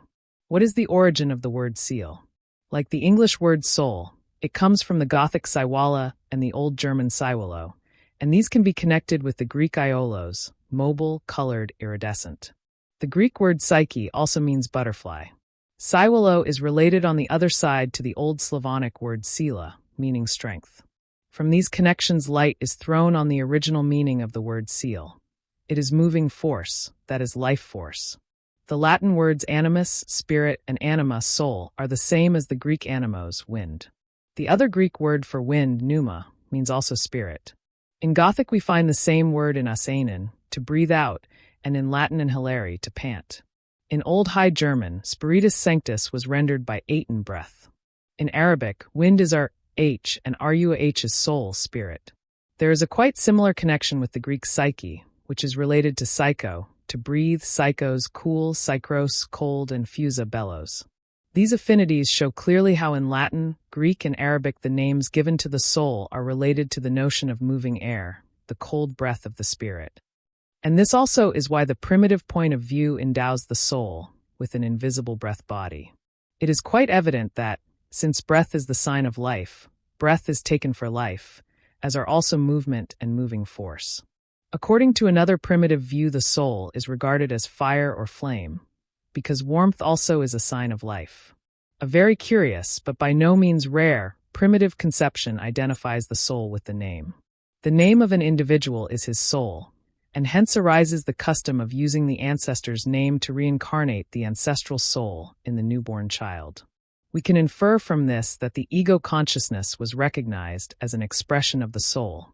Not infrequently the soul is identified with the shadow, for which reason it is a deadly insult to tread upon a person's shadow. For the same reason, noonday, the ghost hour of southern latitudes, is considered threatening. The shadow then grows small, and this means that life is endangered. This conception of the shadow contains an idea which was indicated by the Greeks in the word synopatos, he who follows behind. They expressed in this way the feeling of an intangible, living presence, the same feeling which led to the belief that the souls of the departed were shadows. These indications may serve to show how primitive man experienced the psyche. To him the psyche appears as the source of life, the prime mover, a ghost-like presence which has objective reality. Therefore the primitive knows how to converse with his soul. It becomes vocal within him because it is not he himself and his consciousness. To primitive man the psyche is not, as it is to us, the epitome of all that is subjective and subject to the will. On the contrary, it is something objective, contained in itself, and living its own life. This way of looking at the matter is empirically justified, for not only on the primitive level, but with civilized man as well, psychic happenings have an objective side. In large measure, they are withdrawn from our conscious control. We are unable, for example, to suppress many of our emotions. We cannot change a bad mood into a good one, and we cannot command our dreams to come or go. The most intelligent man may at times be obsessed with thoughts which he cannot drive away with the greatest effort of will. The mad tricks that memory plays sometimes leave us in helpless amazement, and at any time unexpected fantasies may run through our minds. We only believe that we are masters in our own house because we like to flatter ourselves. Actually, however, we are dependent to a startling degree upon the proper functioning of the unconscious psyche, and must trust that it does not fail us. If we study the psychic processes of neurotic persons, it seems perfectly ludicrous that any psychologist could take the psyche as the equivalent of consciousness. And it is well known that the psychic processes of neurotics differ hardly at all from those of so-called normal persons. For what man today is quite sure that he is not neurotic? This being so, we shall do well to admit that there is justification for the old view of the soul as an objective reality, as something independent, and therefore capricious and dangerous. The further assumption that this being, so mysterious and terrifying, is at the same time the source of life, is also understandable in the light of psychology. Experience shows us that the sense of the I, the ego consciousness, grows out of unconscious life. The small child has psychic life without any demonstrable ego consciousness, for which reason the earliest years leave hardly any traces in memory. Where do all our good and helpful flashes of intelligence come from? What is the source of our enthusiasms, inspirations, and of our heightened feeling for life? The primitive senses in the depths of his soul the springs of life. He is deeply impressed with the life-dispensing activity of his soul, and he therefore believes in everything that affects it, in magical practices of every kind. That is why, for him, the soul is life itself. He does not imagine that he directs it, but feels himself dependent upon it in every respect. However preposterous the idea of the immortality of the soul may seem to us, it is nothing extraordinary to the primitive. After all, the soul is something out of the common. While everything else that exists takes up a certain amount of room, the soul cannot be located in space. We suppose, of course, that our thoughts are in our heads, but when it comes to our feelings we begin to be uncertain. They appear to dwell in the region of the heart. Our sensations are distributed over the whole body. Our theory is that the seat of consciousness is in the head, but the Pueblo Indians told me that Americans were mad because they believed their thoughts were in their heads, whereas any sensible man knows that he thinks with his heart. Certain Negro tribes locate their psychic functioning neither in the head nor in the heart, but in the belly. To this uncertainty about the localization of psychic functions, another difficulty is added. Psychic contents in general are non-spatial except in the particular realm of sensation. What bulk can we ascribe to thoughts? Are they small, large, long, thin, heavy, fluid, straight, circular, or what?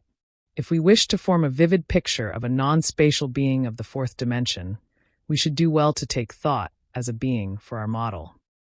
It would all be so much simpler if we could only deny the existence of the psyche.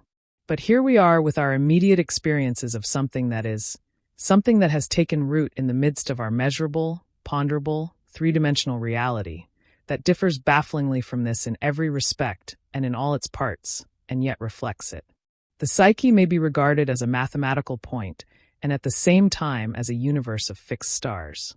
It is small wonder, then, if, to the unsophisticated mind, such a paradoxical being borders on the divine.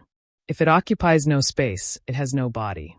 Bodies die, but can something invisible and incorporeal disappear? What is more, life and psyche existed for me before I could say, I. And when this I disappears, as in sleep or unconsciousness, life and psyche still go on, as our observation of other people and our own dreams inform us.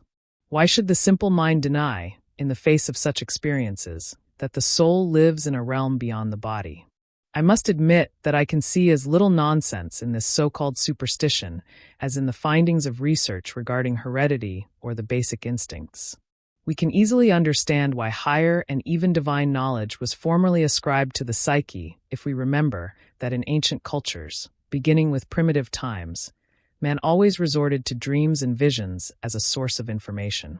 It is a fact that the unconscious contains subliminal perceptions whose scope is nothing less than astounding. In recognition of this fact, primitive societies used dreams and visions as important sources of information.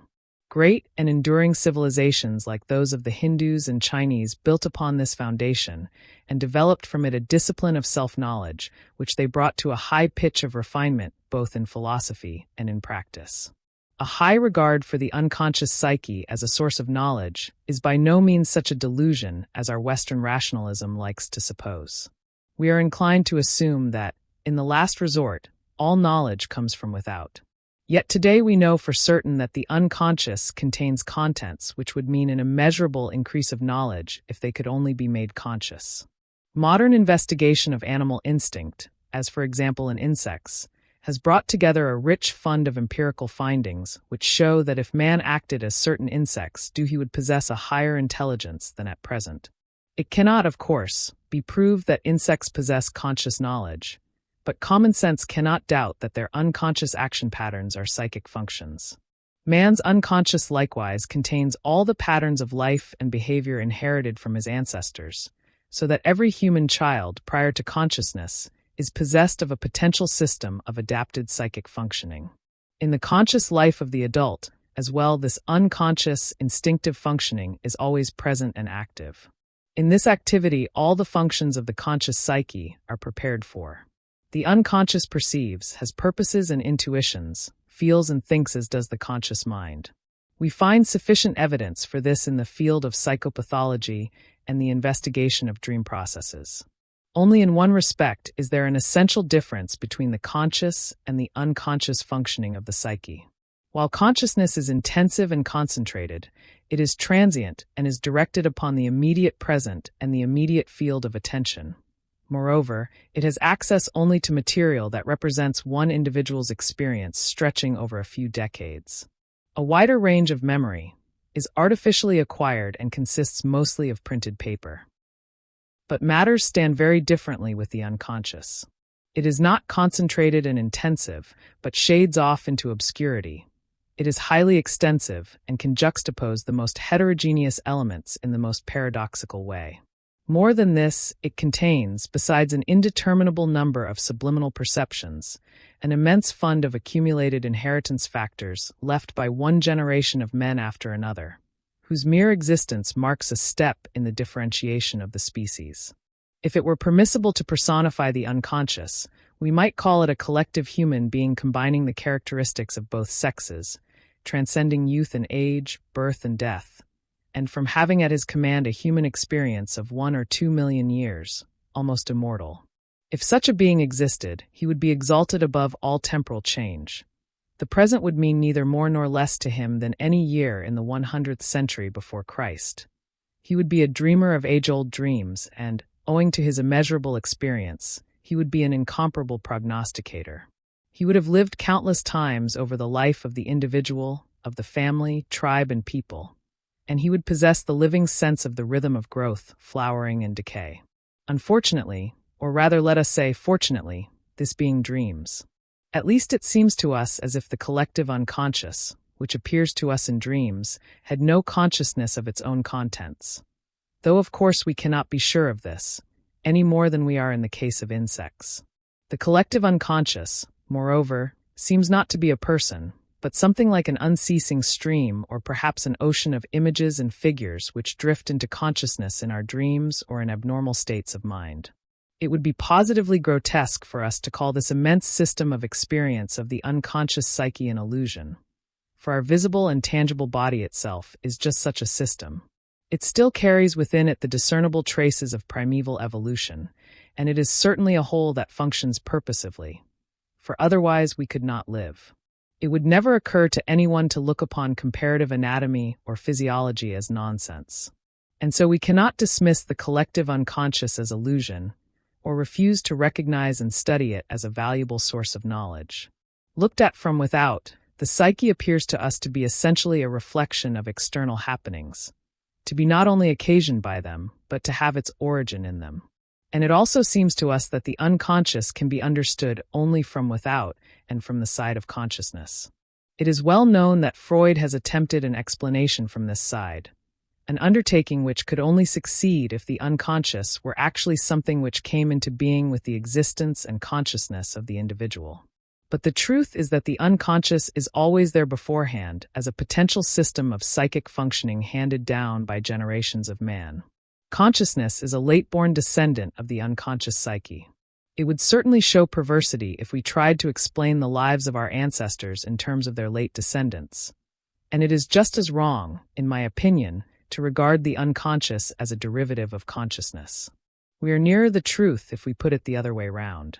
But this was the standpoint of past ages, which always held the individual soul to be dependent upon a world system of the spirit. They could not fail to do so, because they were aware of the untold treasure of experience lying hidden beneath the threshold of the transient consciousness of the individual. These ages not only formed an hypothesis about the world system of the spirit, but they assumed without question that this system was a being with a will and consciousness, was even a person, and they called this being God, the quintessence of reality. He was for them the most real of beings, the first cause, through whom alone the soul could be understood. There is psychological justification for this supposition, for it is only appropriate to call divine an almost immortal being whose experience, compared to that of man, is nearly eternal. In the foregoing I have shown where the problems lie for a psychology that does not explain everything upon physical grounds, but appeals to a world of the spirit whose active principle is neither matter and its qualities nor any state of energy, but God. We might be tempted at this juncture by modern philosophy to call energy or the elan vital God, and thus to blend into one spirit and nature. As long as this undertaking is restricted to the misty heights of speculative philosophy, no great harm is done. But if we should operate with this idea in the lower realm of practical psychology, where our way of explaining things bears fruit in daily conduct, we should find ourselves involved in the most hopeless difficulties. We do not profess a psychology shaped to the academic taste, or seek explanations that have no bearing on life. What we want is a practical psychology which yields approvable results, one which helps us to explain things in a way that is justified by the outcome for the patient. In practical psychotherapy, we strive to fit people for life, and we are not free to set up theories which do not concern our patients or which may even injure them. Here we come to a question which is often attended by mortal danger: the question whether we base our explanations upon matter or upon spirit. We must never forget that everything spiritual is illusion from the naturalistic standpoint, and that the spirit, to ensure its own existence, must often deny and overcome an obtrusive physical fact. If I recognize only naturalistic values and explain everything in physical terms, I shall depreciate, hinder, or even destroy the spiritual development of my patients. And if I hold exclusively to a spiritual interpretation, then I shall misunderstand and do violence to the natural man in his right to existence as a physical being. More than a few suicides in the course of psychotherapeutic treatment are to be laid at the door of such mistakes. Whether energy is God or God is energy concerns me very little, for how, in any case, can I know such things? But to give appropriate psychological explanations, this I must be able to do. The modern psychologist occupies neither the one position nor the other, but finds himself between the two, dangerously committed to this as well as that. A situation which invitingly opens the way to a shallow opportunism. This is undoubtedly the danger of the coincidentia oppositorum, of intellectual liberation from the opposites. How should anything but a formless and aimless uncertainty result from giving equal value to contradictory postulates? In contrast to this, we can readily appreciate the advantage of an explanatory principle that is unequivocal. It allows of a standpoint which can serve as a point of reference. Undoubtedly, we are confronted here with a very difficult problem. We must be able to appeal to an explanatory principle founded on reality, and yet it is no longer possible for the modern psychologist to believe exclusively in the physical aspect of reality when once he has given the spiritual aspect its due. Nor will he be able to put weight on the latter alone, for he cannot ignore the relative validity of a physical interpretation. The following train of thought shows my way of attempting the solution of this problem. The conflict of nature and mind is itself a reflection of the paradox contained in the psychic being of man. This reveals a material and a spiritual aspect which appear a contradiction as long as we fail to understand the nature of psychic life. Whenever, with our human understanding, we must pronounce upon something that we have not grasped or cannot grasp, then, if we are honest, we must be willing to contradict ourselves, and we must pull this something into its antithetical parts in order to deal with it at all. The conflict of the material and spiritual aspects of life only shows that the psychic is in the last resort an incomprehensible something. Without a doubt, psychic happenings constitute our only immediate experience. All that I experience is psychic. Even physical pain is a psychic event that belongs to my experience. My sense impressions, for all that they force upon me a world of impenetrable objects occupying space, are psychic images, and these alone are my immediate experience, for they alone are the immediate objects of my consciousness. My own psyche even transforms and falsifies reality, and it does this to such a degree that I must resort to artificial means to determine what things are like apart from myself.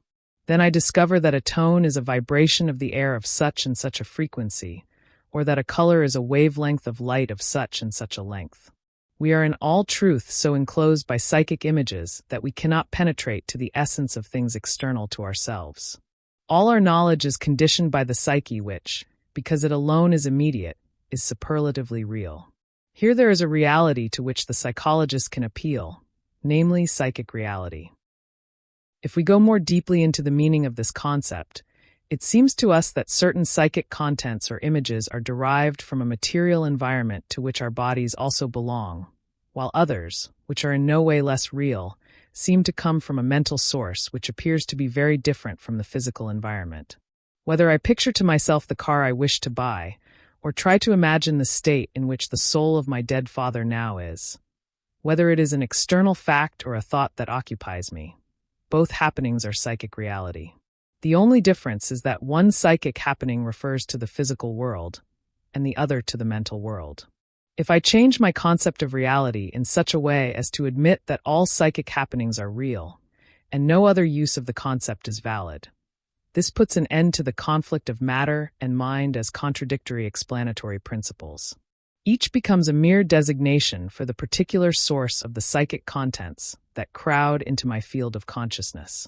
If a fire burns me, I do not question the reality of the fire, whereas if I am beset by the fear that a ghost will appear, I take refuge behind the thought that it is only an illusion.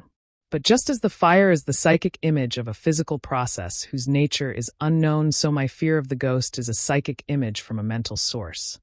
It is just as real as the fire, for my fear is as real as the pain caused by the fire. As for the mental process that finally underlies my fear of the ghost, it is as unknown to me as the ultimate nature of matter. And just as it never occurs to me to account for the nature of fire except by the concepts of chemistry and physics, so I would never think of trying to explain my fear of ghosts except in terms of mental processes. The fact that all immediate experience is psychic and that immediate reality can only be psychic explains why it is that primitive man puts the appearance of ghosts and the effects of magic on a plane with physical events. He has not yet torn his naive experiences into their antithetical parts. In his world, mind and matter still interpenetrate each other, and his gods still wander through forest and field. He is like a child, only half-born, still enclosed in a dream state within his own psyche and the world as it actually is, a world not yet distorted by the difficulties in understanding that beset a dawning intelligence. When the primitive world disintegrated into spirit and nature, the West rescued nature for itself. It was prone to a belief in nature, and only became the more entangled in it with every painful effort to make itself spiritual. The East, on the contrary, took mind for its own, and by explaining away matter as mere illusion, Maya, continued to dream in Asiatic filth and misery. But since there is only one earth and one mankind, East and West cannot rend humanity into two different halves. Psychic reality exists in its original oneness and awaits man's advance to a level of consciousness where he no longer believes in the one part and denies the other, but recognizes both as constituent elements of one psyche. We may well point to the idea of psychic reality as the most important achievement of modern psychology, though it is scarcely recognized as such. It seems to me only a question of time for this idea to be generally accepted. It must be accepted, for it alone enables us to do justice to psychic manifestations in all their variety and uniqueness. Without this idea, it is unavoidable that we should explain our psychic experiences in a way that does violence to a good half of them, while with it we can give its due to that side of psychic experience which expresses itself in superstition and mythology, religion and philosophy. And this aspect of psychic life is not to be undervalued. Truth that appeals to the testimony of the senses may satisfy reason, but it offers nothing that stirs our feelings and expresses them by giving a meaning to human life. Yet it is most often feeling that is decisive in matters of good and evil, and if feeling does not come to the aid of reason, the latter is usually powerless. Did reason and good intentions save us from the World War, or have they ever saved us from any other catastrophic nonsense? Have any of the great spiritual and social revolutions sprung from reasoning? Let us say the transformation of the Greco-Roman world into the age of feudalism, or the explosive spread of Islamic culture. As a physician, I am of course not directly concerned with these world questions. My duties lie with people who are ill. Medicine has until recently gone on the supposition that illness should be treated and cured by itself. Yet voices are now heard which declare this view to be wrong and demand the treatment of the sick person and not of the illness. The same demand is forced upon us in the treatment of psychic suffering. More and more we turn our attention from the visible disease and direct it upon the man as a whole. We have come to understand that psychic suffering is not a definitely localized, sharply delimited phenomenon, but rather the symptom of a wrong attitude assumed by the total personality. We can therefore not hope for a thorough cure to result from a treatment restricted to the trouble itself, but only from a treatment of the personality as a whole. I am reminded of a case which is very instructive in this connection. It concerns a highly intelligent young man who had worked out a detailed analysis of his own neurosis after a serious study of medical literature. He brought me his findings in the form of a precise and well-written monograph fit for publication, and asked me to read the manuscript and to tell him why he was not cured. He should have been according to the verdict of science as he understood it. After reading his monograph, I was forced to grant him that, if it were only a question of insight into the causal connections of a neurosis, he should in all truth be cured. Since he was not, I suppose this must be due to the fact that his attitude to life was somehow fundamentally wrong, though I had to admit that his symptoms did not betray it. In reading his account of his life, I had noticed that he often spent his winters at St. Moritz or Nice. I therefore asked him who paid for these holidays, and it thereupon came out that a poor school teacher who loved him had cruelly deprived herself to indulge the young man in these visits to pleasure resorts. His want of conscience was the cause of his neurosis, and it is not hard to see why scientific understanding failed to help him. His fundamental error lay in his moral attitude. He found my way of looking at the question shockingly unscientific, for morals have nothing to do with science. He supposed that, by invoking scientific thought, he could spirit away the immorality which he himself could not stomach. He would not even admit that a conflict existed, because his mistress gave him the money of her free will. We can take what scientific position we choose. There remains the fact that the large majority of civilized persons simply cannot tolerate such behavior. The moral attitude is a real factor in life with which the psychologist must reckon if he is not to commit the gravest errors. The psychologist must also remember that certain religious convictions not founded on reason are a necessity of life for many persons. It is again a matter of psychic realities which can cause and cure diseases. How often have I heard a patient exclaim, "If only I knew that my life had some meaning and purpose, then there would be no silly story about my nerves." Whether the person in question is rich or poor, has family and social position or not, alters nothing, for outer circumstances are far from giving his life a meaning. It is much more a question of his unreasoned need of what we call a spiritual life, and this he cannot obtain from universities, libraries, or even churches. He cannot accept what these have to offer because it touches only his head and does not stir his heart. In such cases, the physician's recognition of the spiritual factors in their true light is vitally important, and the patient's unconscious helps him in his need by producing dreams whose contents are undeniably religious. Not to recognize the spiritual source of such contents means faulty treatment and failure. General conceptions of a spiritual nature are indispensable constituents of psychic life. We can point them out among all peoples whose level of consciousness makes them in some degree articulate. Their relative absence or their denial by a civilized people is therefore to be regarded as a sign of degeneration. Whereas in its development up to the present psychology has dealt chiefly with psychic processes in the light of physical causation, the future task of psychology will be the investigation of their spiritual determinants. But the natural history of the mind is no further advanced today than was natural science in the 13th century. We have only begun to take scientific note of our spiritual experiences. If modern psychology can boast of having removed any of the coverings which concealed the picture of the human psyche, it is only that one which hid from the investigator its biological aspect. We may compare the present situation with the state of medicine in the 16th century, when people began to study anatomy but had not as yet even the faintest idea of physiology. The spiritual aspect of the psyche is at present known to us only in a fragmentary way. We have learned that there are spiritually conditioned processes of transformation in the psyche which underlie, for example, the well-known initiation rites of primitive peoples and the states induced by the practice of Hindu yoga. But we have not yet succeeded in determining their particular uniformities or laws. We only know that a large part of the neuroses arise from a disturbance in these processes. Psychological research has not as yet drawn aside all the many veils from the picture of the human psyche. It remains as unapproachable and obscure as all the deep secrets of life. We can speak only of what we have tried to do, and what we hope to do in the future, in the way of attempting a solution of the great riddle. 10. The spiritual problem of modern man.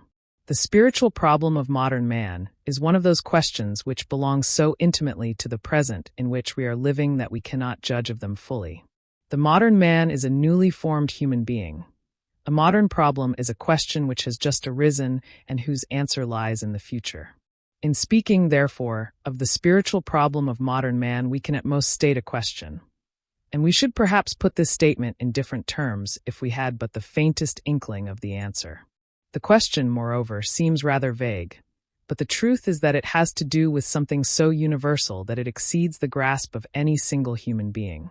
We have reason enough, therefore, to approach such a problem with true moderation and with the greatest caution. I am deeply convinced of this, and wish it stressed the more because it is just such problems which tempt us to use high-sounding words, and because I shall myself be forced to say certain things which may sound immoderate and incautious. To begin at once with an example of such apparent lack of caution, I must say that the man we call modern, the man who is aware of the immediate present, is by no means the average man. He is rather the man who stands upon a peak, or at the very edge of the world, the abyss of the future before him, above him the heavens, and below him the whole of mankind with a history that disappears in primeval mists. The modern man, or let us say again the man of the immediate present, is rarely met with. There are few who live up to the name, for they must be conscious to a superlative degree. Since to be wholly of the present means to be fully conscious of one's existence as a man, it requires the most intensive and extensive consciousness, with a minimum of unconsciousness. It must be clearly understood that the mere fact of living in the present does not make a man modern, for in that case everyone at present alive would be so. He alone is modem who is fully conscious of the present. The man whom we can with justice call modern is solitary.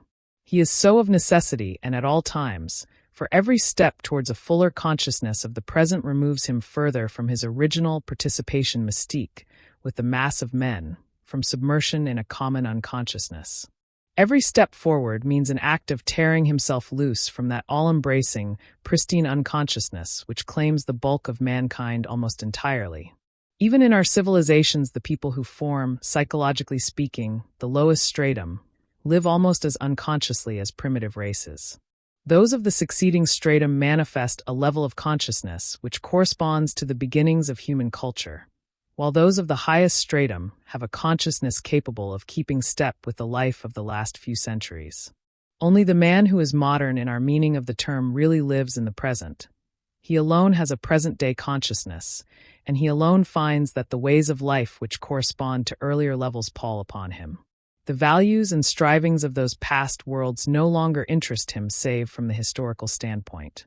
Thus he has become unhistorical, in the deepest sense, and has estranged himself from the mass of men who live entirely within the bounds of tradition. Indeed, he is completely modern only when he has come to the very edge of the world, leaving behind him all that has been discarded and outgrown, and acknowledging that he stands before a void out of which all things may grow.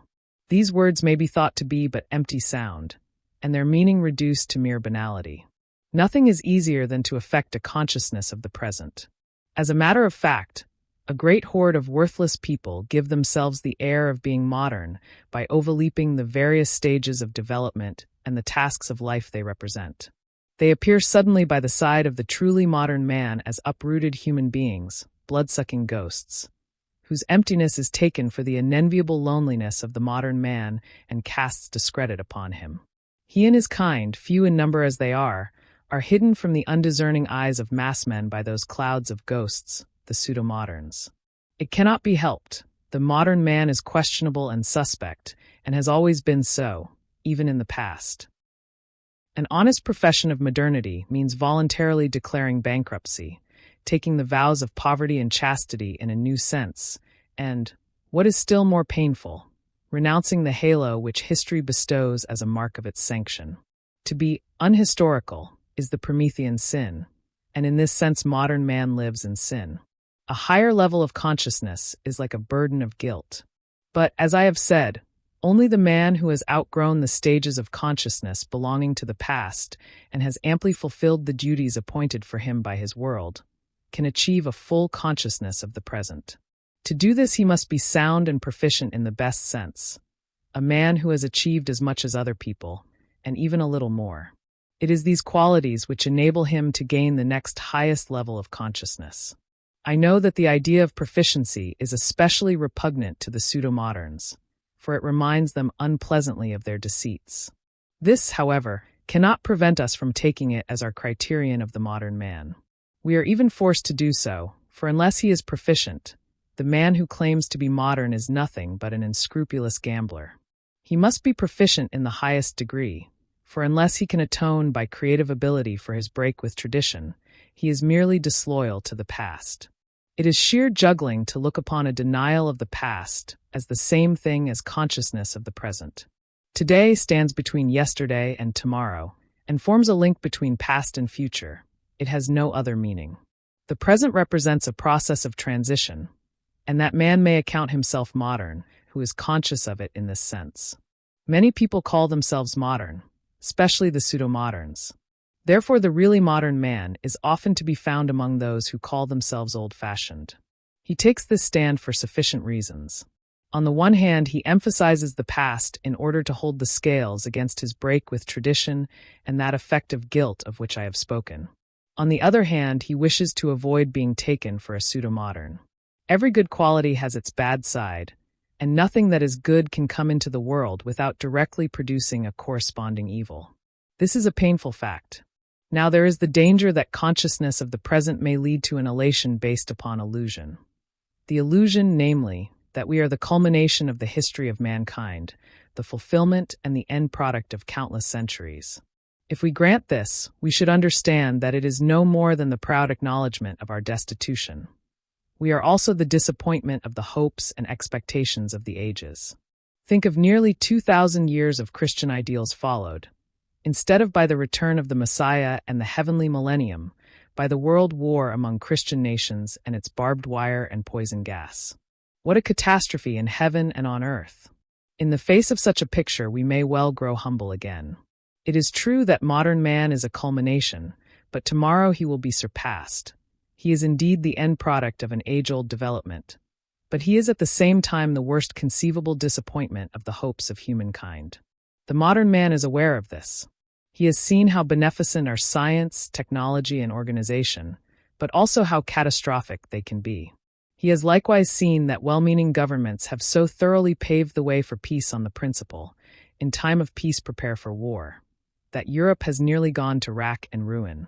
And as for ideals, the Christian Church, the brotherhood of man, international social democracy, and the solidarity of economic interests have all failed to stand the baptism of fire, the test of reality.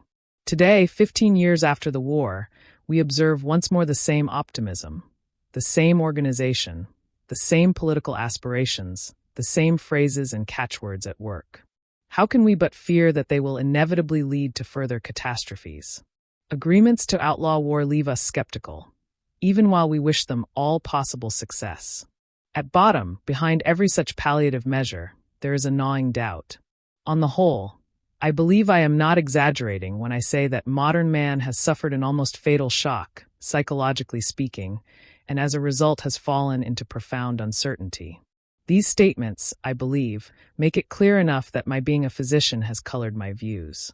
A doctor always spies out diseases, and I cannot cease to be a doctor. But it is essential to the physician's art that he should not discover diseases where none exists. I will therefore not make the assertion that the white races in general, and Occidental nations in particular, are diseased, or that the Western world is on the verge of collapse. I am in no way competent to pass such a judgment.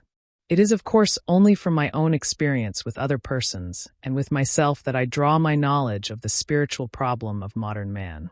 I know something of the intimate psychic life of many hundreds of educated persons, both sick and healthy, coming from every quarter of the civilized white world, and upon this experience I base my statements. No doubt I can draw only a one-sided picture, for the things I have observed are events of psychic life. They lie within us, on the inner side, if I may use the expression. I must point out that this is not always true of psychic life. The psyche is not always and everywhere to be found on the inner side. It is to be found on the outside in whole races or periods of history which take no account of psychic life as such. As examples we may choose any of the ancient cultures, but especially that of Egypt with its imposing objectivity and its naive confession of sins that have not been committed. We can no more feel the pyramids and the Apis tombs of Saqqara to be expressions of personal problems or personal emotions than we can feel this of the music of Bach. Whenever there is established an external form, be it ritual or spiritual, by which all the yearnings and hopes of the soul are adequately expressed, as for instance in some living religion, then we may say that the psyche is outside, and no spiritual problem, strictly speaking, exists. In consonance with this truth, the development of psychology falls entirely within the last decades, although long before that man was introspective and intelligent enough to recognize the facts that are the subject matter of psychology. The same was the case with technical knowledge. The Romans were familiar with all the mechanical principles and physical facts on the basis of which they could have constructed the steam engine, but all that came of it was the toy made by Hero of Alexandria. There was no urgent necessity to go further. It was the division of labor and specialization in the 19th century which gave rise to the need to apply all available knowledge. So also a spiritual need has produced in our time our discovery of psychology. There has never, of course, been a time when the psyche did not manifest itself, but formerly it attracted no attention. No one noticed it. People got along without heeding it. But today we can no longer get along unless we give our best attention to the ways of the psyche. It was men of the medical profession who were the first to notice this. For the priest is concerned only to establish an undisturbed functioning of the psyche within a recognized system of belief. As long as this system gives true expression to life, psychology can be nothing but a technical adjuvant to healthy living, and the psyche cannot be regarded as a problem in itself. While man still lives as a herd being, he has no things of the spirit of his own. Nor does he need any, save the usual belief in the immortality of the soul. But as soon as he has outgrown whatever local form of religion he was born to, as soon as this religion can no longer embrace his life in all its fullness, then the psyche becomes something in its own right which cannot be dealt with by the measures of the Church alone. It is for this reason that we of today have a psychology founded on experience, and not upon articles of faith or the postulates of any philosophical system. The very fact that we have such a psychology is to me symptomatic of a profound convulsion of spiritual life. Disruption in the spiritual life of an age shows the same pattern as radical change in an individual. As long as all goes well and psychic energy finds its application in adequate and well-regulated ways, we are disturbed by nothing from within. No uncertainty or doubt besets us, and we cannot be divided against ourselves. But no sooner are one or two of the channels of psychic activity blocked than we are reminded of a stream that is dammed up. The current flows backward to its source. The inner man wants something which the visible man does not want, and we are at war with ourselves. Only then, in this distress, do we discover the psyche, or more precisely, we come upon something which thwarts our will, which is strange and even hostile to us, or which is incompatible with our conscious standpoint. Freud's psychoanalytic labors show this process in the clearest way.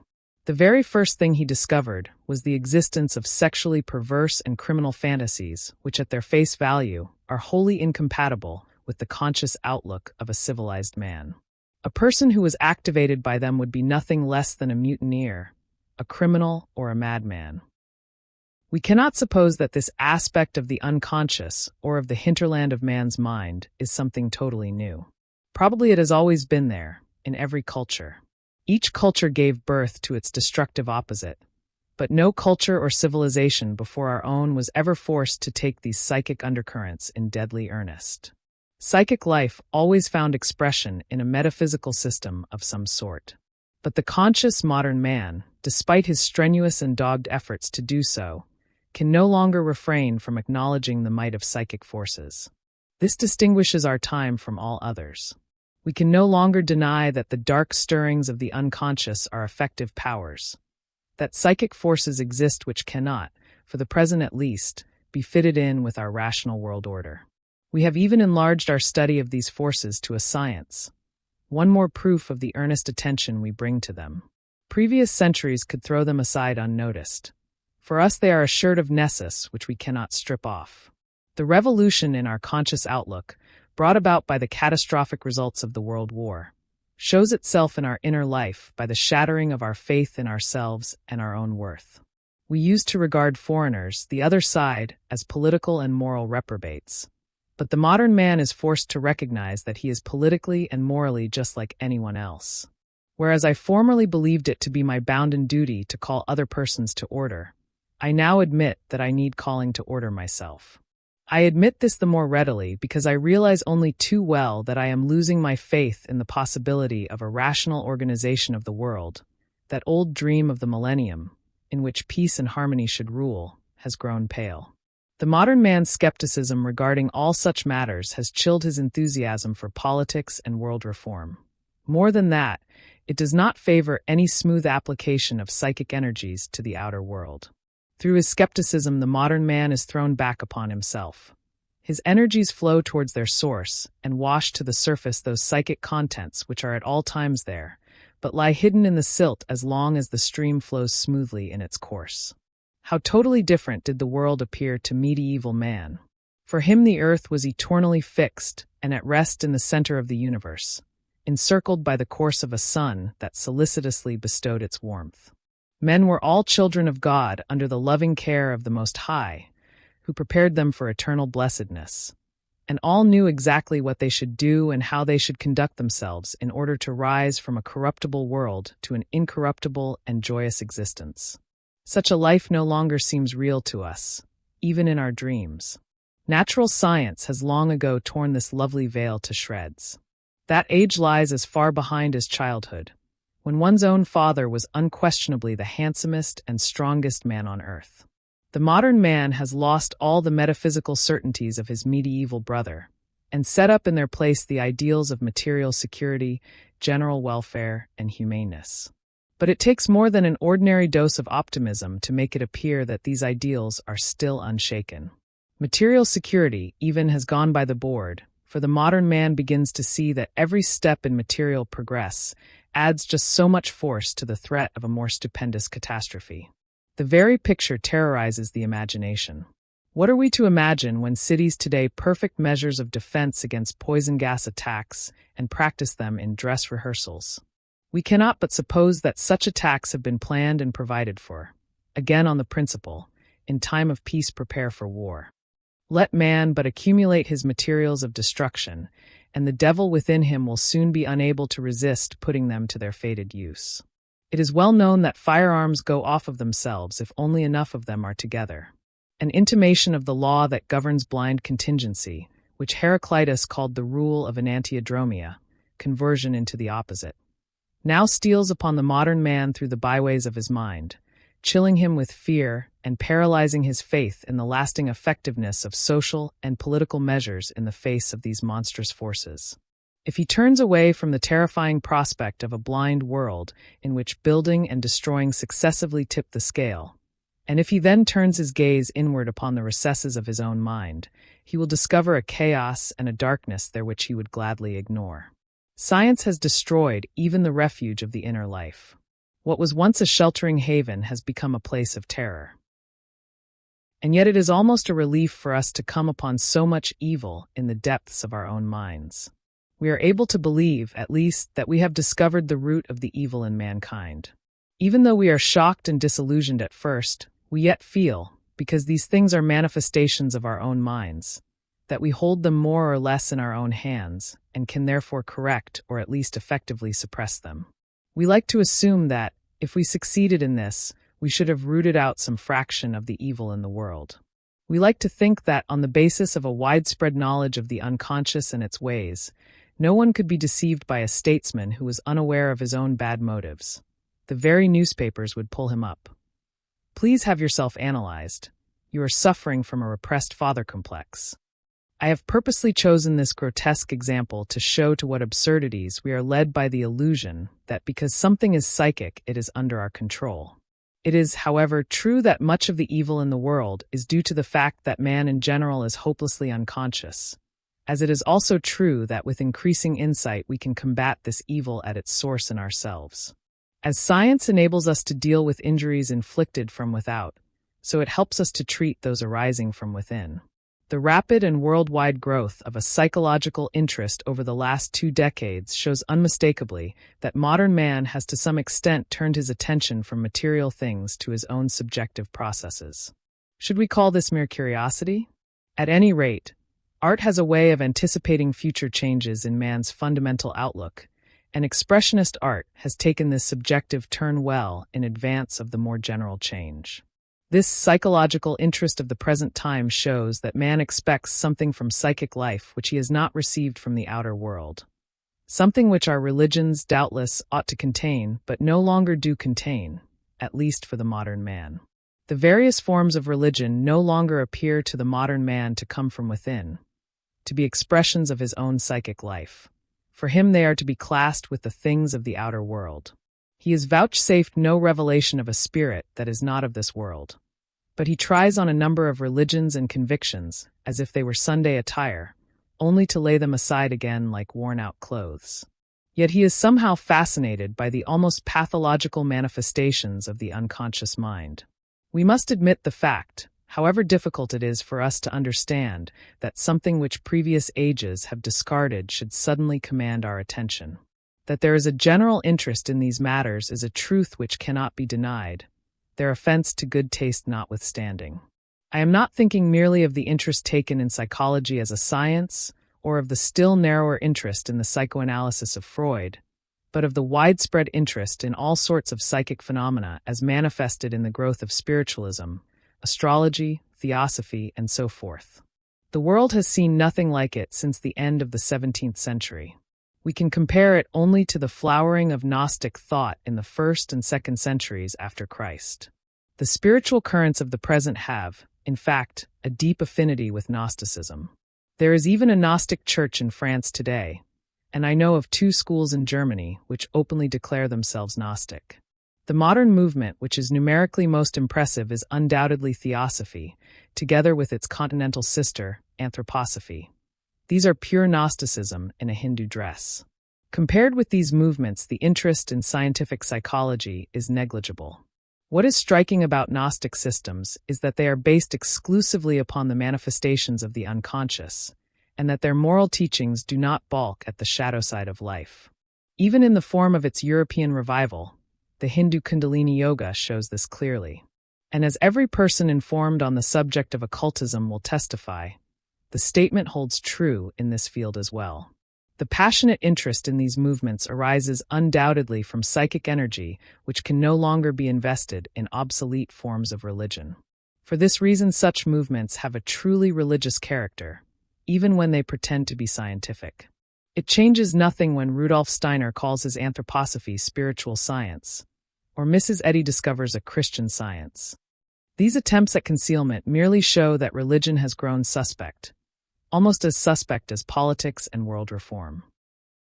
I do not believe that I am going too far when I say that modern man, in contrast to his 19th century brother, turns his attention to the psyche with very great expectations, and that he does so without reference to any traditional creed, but rather in the Gnostic sense of religious experience. We should be wrong in seeing mere caricature or masquerade when the movements already mentioned try to give themselves scientific airs. Their doing so is rather an indication that they are actually pursuing science, or knowledge instead of the faith, which is the essence of Western religions. The modern man abhors dogmatic postulates taken on faith and the religions based upon them. He holds them valid only insofar as their knowledge content seems to accord with his own experience of the deeps of psychic life. He wants to know, to experience for himself. Dean Inga of St. Paul's has called attention to a movement in the Anglican Church with similar objectives. The age of discovery has only just come to a close in our day, when no part of the earth remains unexplored. It began when men would no longer believe that the Hyperboreans inhabited the land of eternal sunshine, but wanted to find out and to see with their own eyes what existed beyond the boundaries of the known world. Our age is apparently bent on discovering what exists in the psyche outside of consciousness. The question asked in every spiritualistic circle is, what happens when the medium has lost consciousness? Every theosophist asks, what shall I experience at higher levels of consciousness? The question which every astrologer puts is this: what are the effective forces and determinants of my fate beyond the reach of my conscious intention?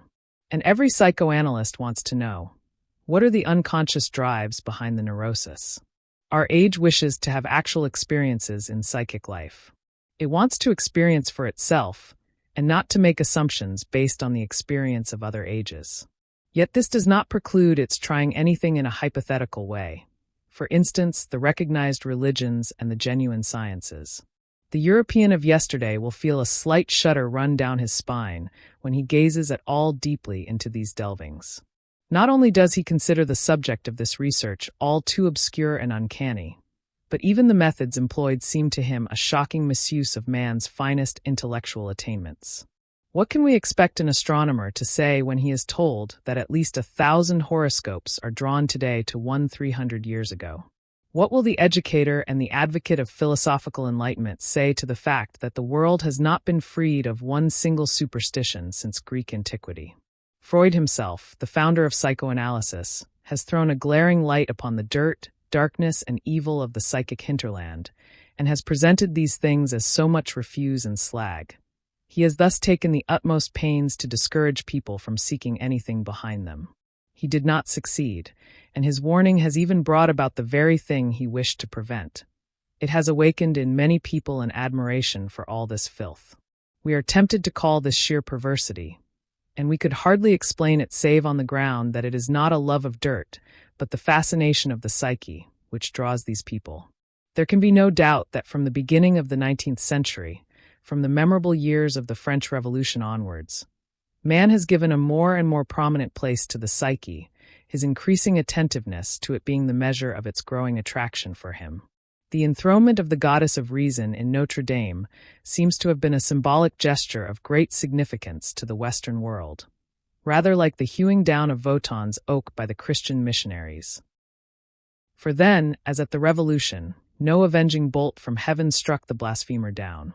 It is certainly more than an amusing coincidence that just at that time a Frenchman, Anquetil du Perron, was living in India, and in the early 1800s, brought back with him a translation of the Upnech hat, a collection of 50 Upanishads, which gave the Western world its first deep insight into the baffling mind of the East. To the historian this is mere chance, without any factors of cause and effect. But in view of my medical experience, I cannot take it as accident. It seems to me rather to satisfy a psychological law whose validity in personal life, at least, is complete. For every piece of conscious life that loses its importance and value, so runs the law, there arises a compensation in the unconscious. We may see in this an analogy to the conservation of energy in the physical world, for our psychic processes have a quantitative aspect also. No psychic value can disappear without being replaced by another of equivalent intensity. This is a rule which finds its pragmatic sanction in the daily practice of the psychotherapist. It is repeatedly verified and never fails. Now the doctor in me refuses point blank to consider the life of a people as something that does not conform to psychological law. A people, in the doctor's eyes, presents only a somewhat more complex picture of psychic life than the individual. Moreover, taking it the other way round, has not a poet spoken of the nations of his soul? And quite correctly, as it seems to me, for in one of its aspects the psyche is not individual, but is derived from the nation, from collectivity, or from humanity even. In some way or other we are part of an all-embracing psychic life, of a single greatest man, to quote Swedenborg. And so we can draw a parallel. Just as in me, a single human being, the darkness calls forth the helpful light, so does it also in the psychic life of a people. In the crowds that poured into Notre Dame, bent on destruction, dark and nameless forces were at work that swept the individual off his feet. These forces worked also upon Anquetil du Perron, and provoked an answer which has come down in history. For he brought the Eastern mind to the West, and its influence upon us we cannot as yet measure. Let us beware of underestimating it. So far, indeed, there is little of it to be seen in Europe on the intellectual surface. Some Orientalists, one or two Buddhist enthusiasts, and a few somber celebrities like Madame Blavatsky and Annie Besant.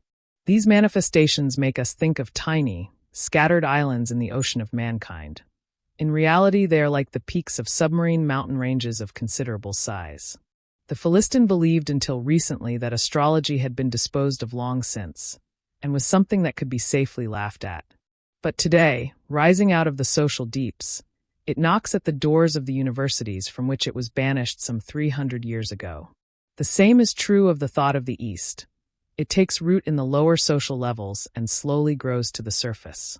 Where did the 5 or 6 million Swiss francs for the Anthroposophist temple at Dornach come from?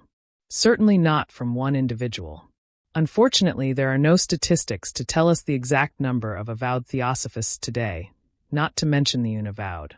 But we can be sure that there are several millions of them. To this number we must add a few million spiritualists of Christian or theosophic leanings. Great innovations never come from above. They come invariably from below. Just as trees never grow from the sky downward, but upward from the earth, however true it is that their seeds have fallen from above. The upheaval of our world and the upheaval in consciousness is one and the same. Everything becomes relative and therefore doubtful. And while man, hesitant and questioning, contemplates a world that is distracted with treaties of peace and pacts of friendship, democracy and dictatorship, capitalism and Bolshevism, his spirit yearns for an answer that will allay the turmoil of doubt and uncertainty. And it is just people of the lower social levels who follow the unconscious forces of the psyche. It is the much derided silent folk of the land, those who are less infected with academic prejudices than great celebrities are wont to be. All these people, looked at from above, present mostly a dreary or laughable comedy, and yet they are as impressively simple as those Galileans who were once called blessed. Is it not touching to see the refuse of man's psyche gathered together in compendia a foot thick? We find recorded in Anthropophatia with scrupulous care the merest babblings, the most absurd actions and the wildest fantasies, while men like Havelock Ellis and Freud have dealt with the like matters in serious treatises which have been accorded all scientific honors. Their reading public is scattered over the breadth of the civilized, white world. How are we to explain this zeal, this almost fanatical worship of repellent things? In this way, the repellent things belong to the psyche, they are of the substance of the psyche, and therefore as precious as fragments of manuscript salvaged from ancient ruins. Even the secret and noisome things of the inner life are valuable to modern man because they serve his purpose. But what purpose? Freud has prefixed to his interpretation of dreams the citation, Flectra esse nequio saperos Acheronta movbo. If I cannot bend the gods on high, I will at least set Acheron in uproar. But to what purpose? The gods whom we are called to dethrone are the idolized values of our conscious world. It is well known that it was the love scandals of the ancient deities which contributed most to their discredit, and now history is repeating itself. People are laying bare the dubious foundations of our belauded virtues and incomparable ideals, and are calling out to us in triumph. There are your man-made gods, mere snares and delusions tainted with human baseness. Whited sepulchres full of dead men's bones and of all uncleanness. We recognize a familiar strain, and the gospel words, which we never could make our own, now come to life again. I am deeply convinced that these are not vague analogies. There are too many persons to whom Freudian psychology is dearer than the Gospels, and to whom the Russian terror means more than civic virtue. And yet all these people are our brothers, and in each of us there is at least one voice which seconds them. For in the end there is a psychic life which embraces us all. The unexpected result of this spiritual change is that an uglier face is put upon the world. It becomes so ugly that no one can love it any longer.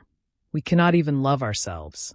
And in the end, there is nothing in the outer world to draw us away from the reality of the life within. Here, no doubt, we have the true significance of this spiritual change. After all, what does Theosophy, with its doctrines of karma and reincarnation, seek to teach except that this world of appearance is but a temporary health resort for the morally unperfect? It depreciates the present-day world no less radically than does the modern outlook, but with the help of a different technique. It does not vilify our world, but grants it only a relative meaning in that it promises other and higher worlds. The result is in either case the same. I grant that all these ideas are extremely unacademic, the truth being that they touch modern man on the side where he is least conscious. Is it again a mere coincidence that modern thought has had to come to terms with Einstein's relativity theory and with ideas about the structure of the atom, which lead us away from determinism and visual representation? Even physics volatilizes our material world. It is no wonder, then, in my opinion, if the modern man falls back upon the reality of psychic life and expects from it that certainty which the world denies him. But spiritually, the Western world is in a precarious situation, and the danger is greater the more we blind ourselves to the merciless truth with illusions about our beauty of soul. The Occidental burns incense to himself, and his own countenance is veiled from him in the smoke. But how do we strike men of another color? What do China and India think of us? What feelings do we arouse in the black man? And what is the opinion of all those whom we deprive of their lands and exterminate with rum and venereal disease? I have a red Indian friend who is the governor of a pueblo. When we were once speaking confidentially about the white man, he said to me, "We don't understand the whites. They are always wanting something, always restless, always looking for something. What is it? We don't know. We can't understand them. They have such sharp noses, such thin, cruel lips, such lines in their faces. We think they are all crazy." My friend had recognized, without being able to name it, the Aryan bird of prey with his insatiable lust to lord it in every land, even those that concern him not at all. And he had also noted that megalomania of ours which leads us to suppose, among other things, that Christianity is the only truth and the white Christ the only Redeemer. After setting the whole East in turmoil with our science and technology and exacting tribute from it, we send our missionaries even to China. The stamping out of polygamy by the African missions has given rise to prostitution on such a scale that in Uganda alone £20,000 sterling is spent yearly on preventatives of venereal infection, not to speak of the moral consequences, which have been of the worst. And the good European pays his missionaries for these edifying achievements. No need to mention also the story of suffering in Polynesia and the blessings of the opium trade. That is how the European looks when he is extricated from the cloud of his own moral incense. No wonder that to unearth buried fragments of psychic life we have first to drain a miasmal swamp. Only a great idealist like Freud could devote a lifetime to the unclean work. This is the beginning of our psychology. For us, acquaintance with the realities of psychic life could start only at this end, with all that repels us and that we do not wish to see. But if the psyche consisted for us only of evil and worthless things, no power in the world could induce a normal man to pretend to find it attractive. This is why people who see in Theosophy nothing but regrettable intellectual superficiality, and in Freudian psychology nothing but sensationalism, prophesy an early and inglorious end for these movements. They overlook the fact that they derive their force from the fascination of psychic life. No doubt the passionate interest that is aroused by them may find other expressions, but it will certainly show itself in these forms until they are replaced by something better. Superstition and perversity are after all one and the same. They are transitional or embryonic stages from which new and riper forms will emerge. Whether from the intellectual, the moral, or the aesthetic viewpoint, the undercurrents of the psychic life of the West present an uninviting picture. We have built a monumental world round about us, and have slaved for it with unequaled energy. But it is so imposing only because we have spent upon the outside all that is imposing in our natures, and what we find when we look within must necessarily be, as it is, shabby and insufficient. I am aware that in saying this I somewhat anticipate the actual growth of consciousness. There is as yet no general insight into these facts of psychic life. Westerners are only on the way to a recognition of these facts, and for quite understandable reasons they struggle violently against it. Of course, Spengler's pessimism has exerted some influence, but this has been safely confined to academic circles. As for psychological insight, it always trespasses upon personal life, and therefore meets with personal resistances and denials. I am far from considering these resistances meaningless.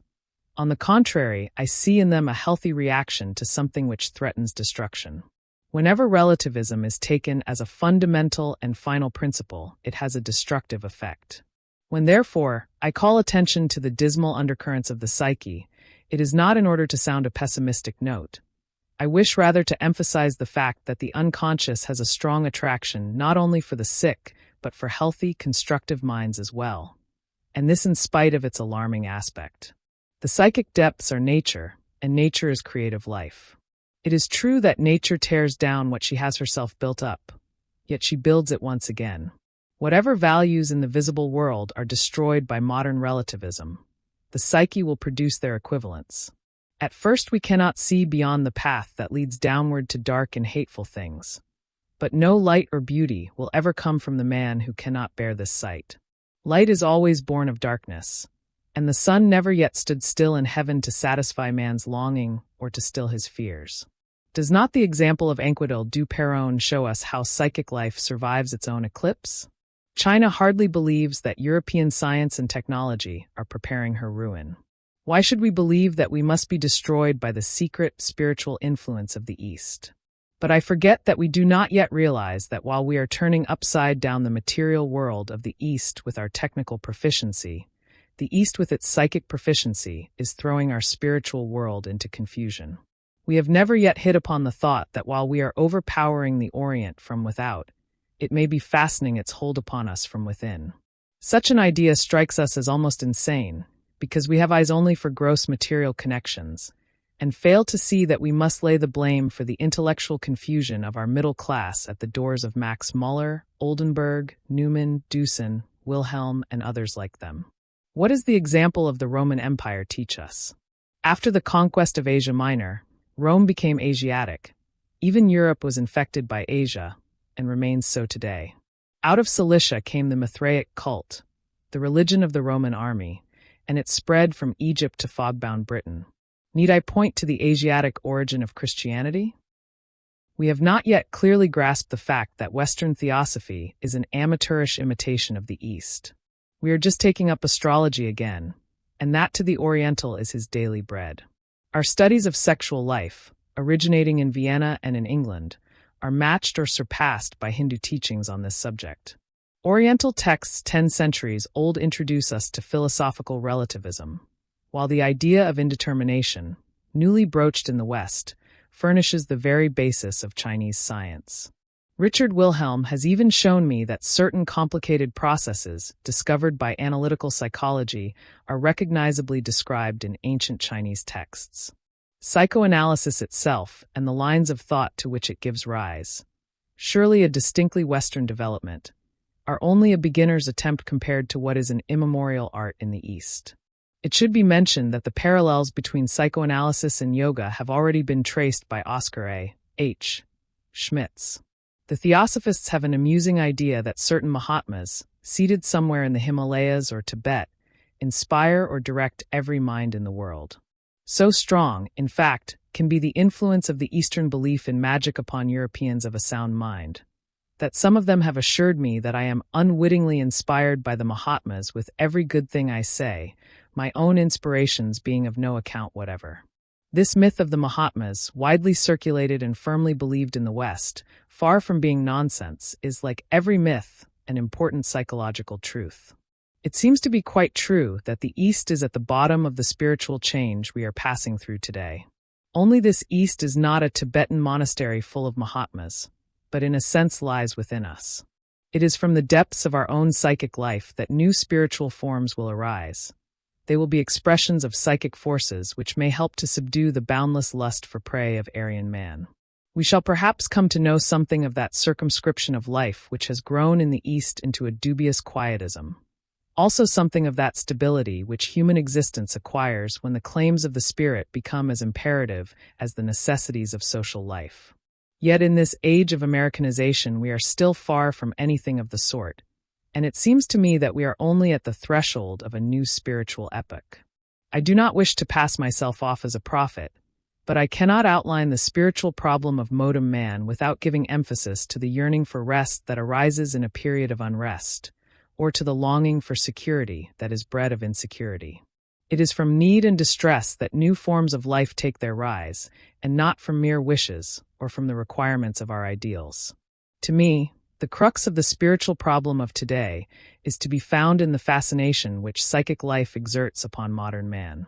If we are pessimists, we shall call it a sign of decadence.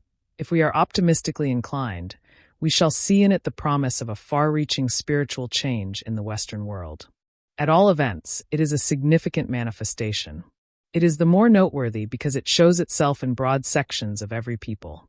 And it is the more important because it is a matter of those imponderable psychic forces which transform human life in ways that are unforeseen and, as history shows, unforeseeable. These are the forces, still invisible to many persons today, which are at the bottom of the present psychological interest. When the attractive power of psychic life is so strong that man is neither repelled nor dismayed by what he is sure to find, then it has nothing of sickliness or perversion about it. Along the great highroads of the world, everything seems desolate and outworn. Instinctively, the modern man leaves the trodden ways to explore the bypaths and lanes. Just as the man of the Greco-Roman world cast off his defunct Olympian gods and turned to the mystery cults of Asia. The force within us that impels us to the search, turning outward, annexes Eastern theosophy and magic. But it also turns inward and leads us to give our thoughtful attention to the unconscious psyche. It inspires in us the selfsame skepticism and relentlessness with which a Buddha swept aside his 2 million gods that he might come to the pristine experience which alone is convincing. And now we must ask a final question. Is what I have said of the modern man really true, or is it perhaps the result of an optical illusion? There can be no doubt whatever that the facts I have cited are wholly irrelevant contingencies in the eyes of many millions of Westerners, and seem only regrettable errors to a large number of educated persons. But I may ask, what did a cultivated Roman think of Christianity when he saw it spreading among the people of the lowest classes? The biblical God is still a living person in the Western world, as living as Allah beyond the Mediterranean. One kind of believer holds the other an ignoble heretic, to be pitied and tolerated if he cannot be changed. What is more, a clever European is convinced that religion and such things are good enough for the masses and for women, but are of little weight compared to economic and political affairs. So I am refuted all along the line, like a man who predicts a thunderstorm when there is not a cloud in the sky. Perhaps it is a storm beneath the horizon that he senses, and it may never reach us. But what is significant in psychic life is always below the horizon of consciousness, and when we speak of the spiritual problem of modern man, we are dealing with things that are barely visible, with the most intimate and fragile things, with flowers that open only in the night. In daylight, everything is clear and tangible, but the night lasts as long as the day, and we live in the nighttime also. There are persons who have bad dreams which even spoil their days for them. And the day's life is for many people such a bad dream that they long for the night when the spirit awakes. I even believe that there are nowadays a great many such people, and this is why I maintain that the spiritual problem of modern man is much as I have presented it. I must plead guilty, indeed, to the charge of one-sidedness, for I have not mentioned the modern spirit of commitment to a practical world about which everyone has much to say because it lies in such full view. We find it in the ideal of internationalism or supranationalism, which is embodied in the League of Nations and the like, and we find it also in sport and very expressively in the cinema and in jazz music. These are certainly characteristic symptoms of our time. They show unmistakably how the ideal of humanism is made to embrace the body also. Sport represents an exceptional valuation of the human body, as does also modern dancing.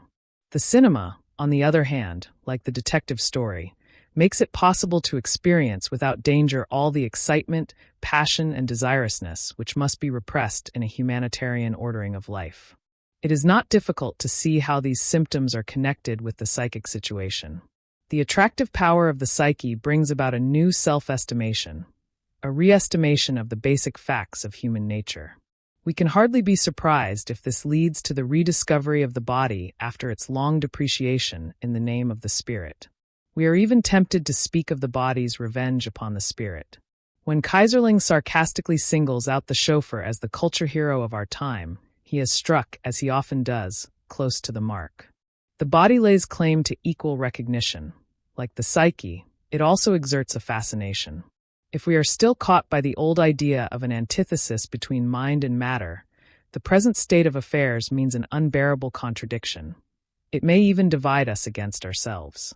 But if we can reconcile ourselves with the mysterious truth that spirit is the living body seen from within, and the body the outer manifestation of the living spirit, the two being really one, then we can understand why it is that the attempt to transcend the present level of consciousness must give its due to the body.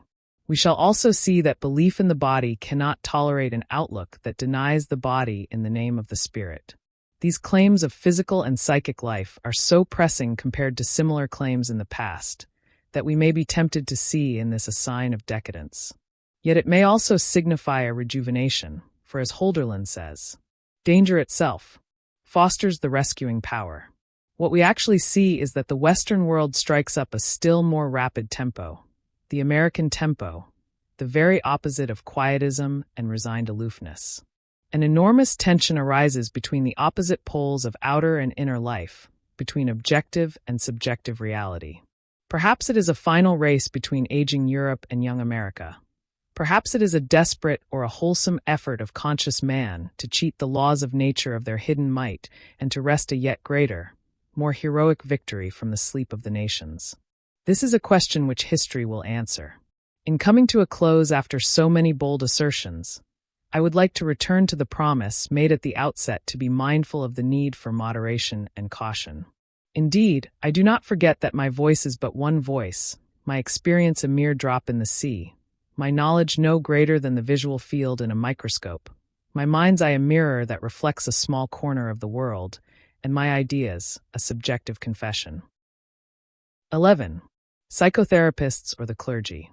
It is the urgent psychic problems of patients, much more than the questions put by scientific workers, which have given effective impetus to the newer developments in medical psychology and psychotherapy. The science of medicine has avoided all contact with strictly psychic problems. It has held to this position in spite of the patient's urgent needs, but on the partly justified assumption that psychic problems belong to other fields of study. And yet it has been forced to widen its scope so as to include experimental psychology, just as it has been driven time and time again, in view of man's biological homogeneity, to borrow from such branches of science as chemistry, physics, and biology. It was natural that a new direction should be given to these adopted branches of science. We can characterize the change by saying that instead of being regarded as ends in themselves, they were valued because of their possible application to human beings.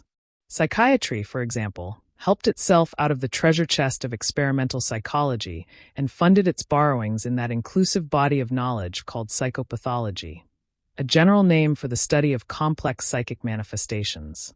Psychopathology is built for one part upon the findings of psychiatry in the strict sense of the term, and for the other upon the findings of neurology, a field of study which originally embraced the so-called psychogenetic neuroses, and still does so in academic parlance. In practice, however, a gulf has opened in the last few decades between the trained neurologist and the psychotherapist, this rift being traceable to the first researches in hypnotism. There was no preventing this divergence, for neurology is the study of organic nervous diseases in particular, while the psychogenetic neuroses are not organic diseases in the usual sense of the term. Nor do these neuroses fall within the realm of psychiatry, whose particular field of study is the psychoses, or mental diseases, for the psychogenetic neuroses are not mental diseases as this term is commonly understood. Rather do they constitute a special field by themselves which has no hard and fast boundaries, and they show many transitional forms which point in two directions, towards mental disease on the one hand and disease of the nerves on the other. The unmistakable feature of the neuroses is the fact that their causes are psychic, and that their cure depends entirely upon psychic methods of treatment. The attempts to delimit and to explore this special field, both from the side of psychiatry and from that of neurology, have led to a discovery which is very unwelcome to the science of medicine, namely, the discovery that the psyche is an etiological or causal factor in disease. In the course of the 19th century, medicine shaped its methods and theory in such a way as to become one of the disciplines of natural science, and it also adopted that primary assumption of natural science, material causation. For medicine, the psyche did not exist in its own right, and experimental psychology also did its best to constitute itself a psychology without the psyche.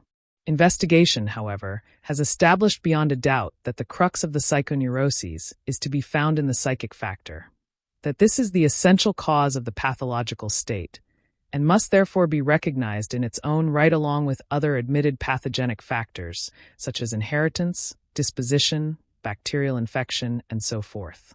All attempts to explain the psychic factor in terms of more elementary physical factors were doomed to failure. There was more promise in the attempt to delimit the psychic factor by the concept of the drive or instinct, a concept taken over from biology.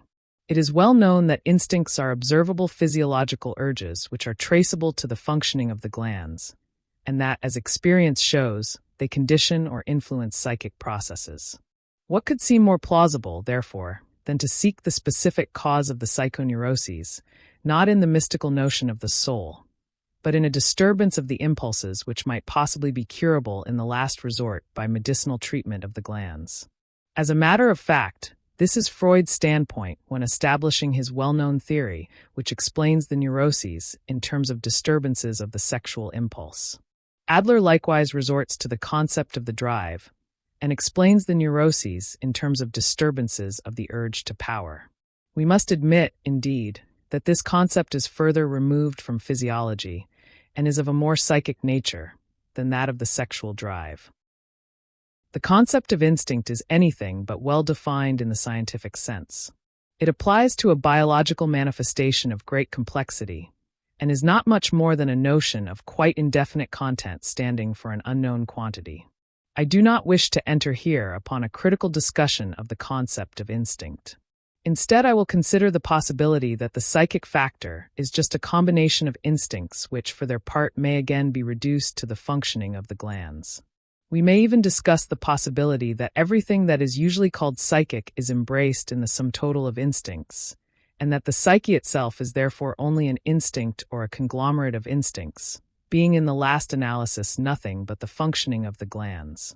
A psychoneurosis would thus be a glandular disease. This statement, however, has not been proved, and no glandular extract that will cure a neurosis has as yet been found. On the other hand, we have been taught by all too many mistakes that organic medicine fails completely in the treatment of neuroses, while psychic methods cure them. These psychic methods are just as effective as we might suppose the glandular extracts would be. So far, then, as our present experience goes, neuroses are to be influenced or cured by considering them, not from the side of their irreducible elements, the glandular secretions, but from that of psychic activity, which must be taken as a reality. For example, a suitable explanation or a comforting word to the patient may have something like a healing effect which may even influence the glandular secretions. The doctor's words, to be sure, are only vibrations in the air, yet they constitute a particular set of vibrations corresponding to a particular psychic state in the doctor. The words are effective only in so far as they convey a meaning or have significance. It is their meaning which is effective. But meaning is something mental or spiritual. Call it a fiction if you like.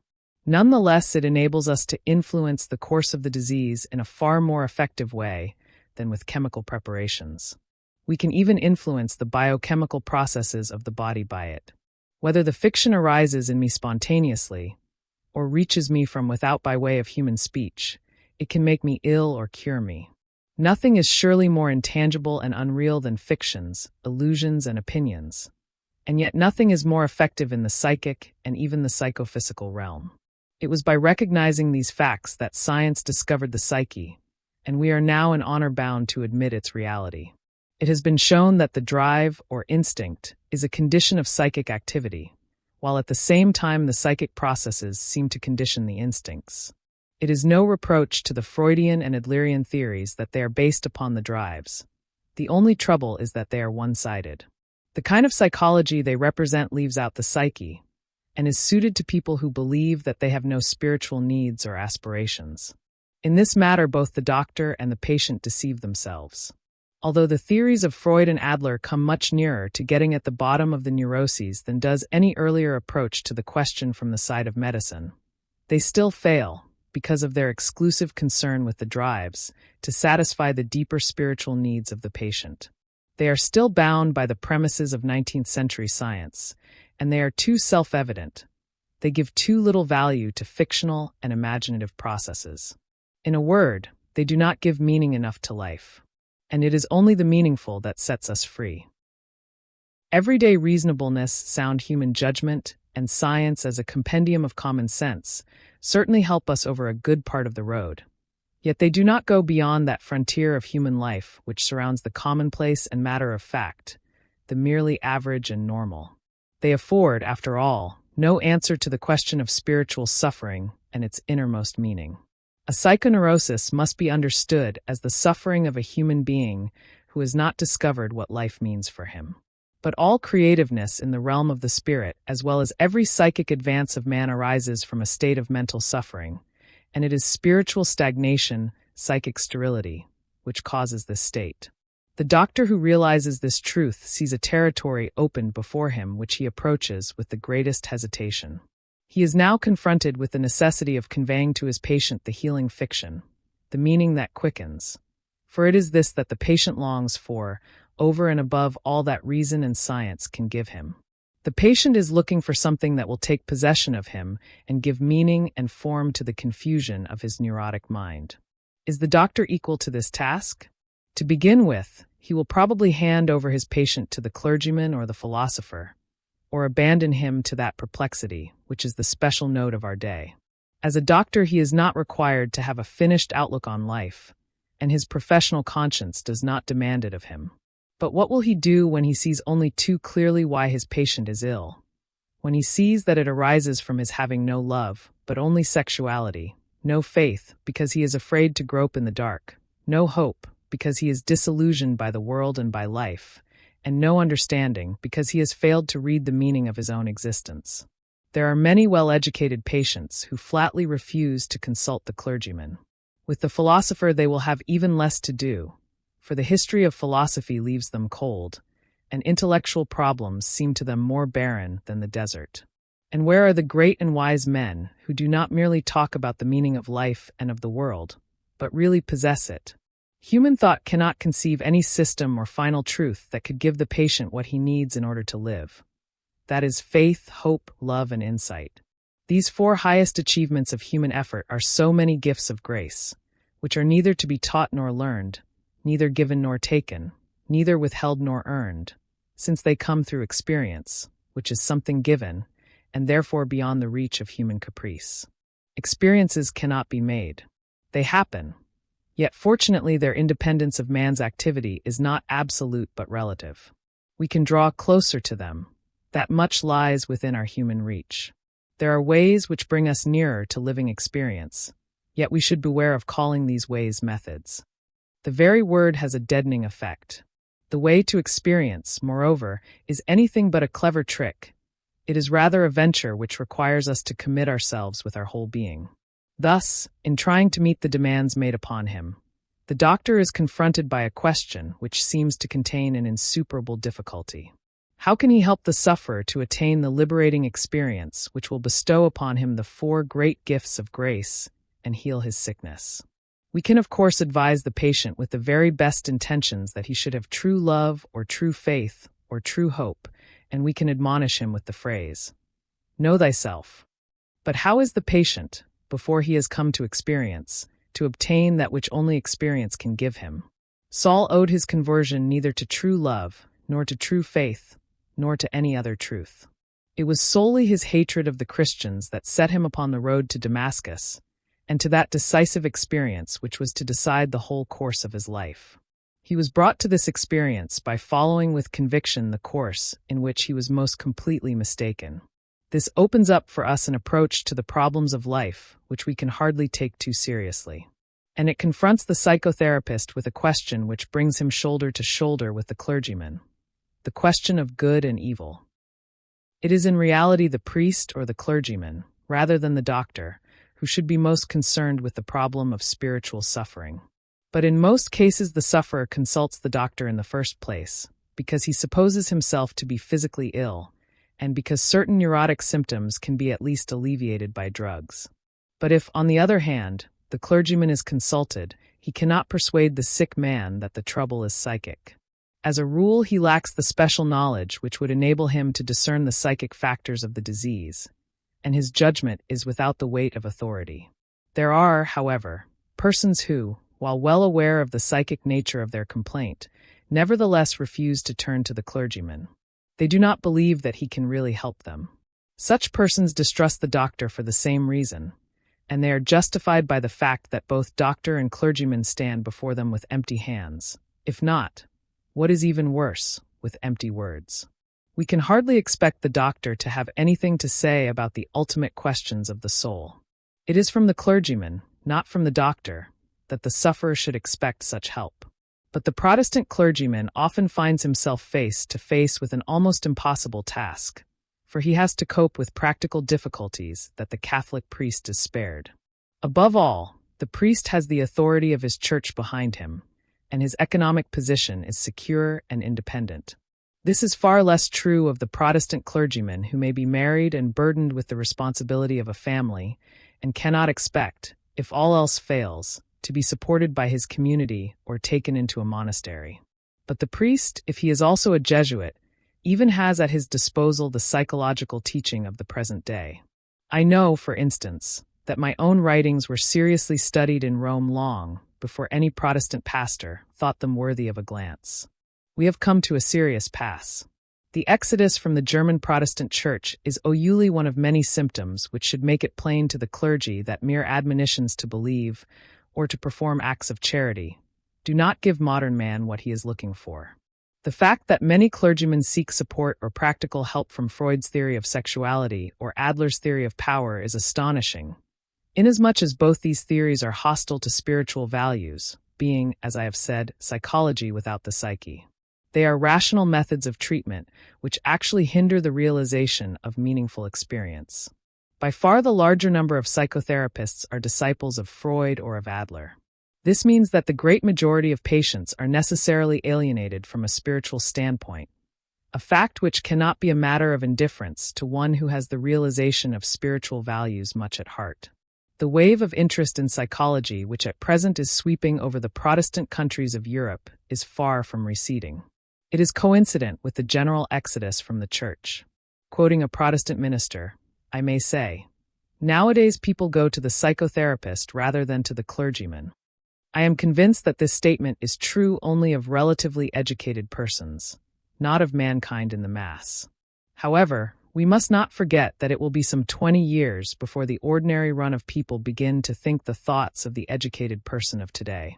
For instance, Buchner's work, Force and Matter, became one of the most widely read books in German public libraries about 20 years after educated persons had begun to forget about it. I am persuaded that what is today a vital interest in psychology among educated persons will tomorrow be shared by everyone. I should like to call attention to the following facts. During the past 30 years, people from all the civilized countries of the earth have consulted me. I have treated many hundreds of patients, the larger number being Protestants, a smaller number Jews, and not more than 5 or 6 believing Catholics. Among all my patients in the second half of life, that is to say over 35, there has not been one whose problem in the last resort was not that of finding a religious outlook on life. It is safe to say that every one of them fell ill because he had lost that which the living religions of every age have given to their followers, and none of them has been really healed who did not regain his religious outlook. This, of course, has nothing whatever to do with a particular creed or membership of a church. Here, then, the clergyman stands before a vast horizon. But it would seem as if no one had noticed it. It also looks as though the Protestant clergyman of today was insufficiently equipped to cope with the urgent psychic needs of our age. It is indeed high time for the clergyman and the psychotherapist to join forces to meet this great spiritual task. Here is a concrete example which goes to show how closely this problem touches us all. Somewhat more than 2 years ago, the leaders of the Christian Students' Conference at Aarau, Switzerland, laid before me the question whether people in spiritual distress prefer nowadays to consult the doctor rather than the clergyman, and what are the causes of their choice. This was a very direct and concrete question. At that time, I knew nothing more than the fact that my own patients obviously had consulted the doctor rather than the clergyman. It seemed to me to be open to doubt whether this was generally the case or not.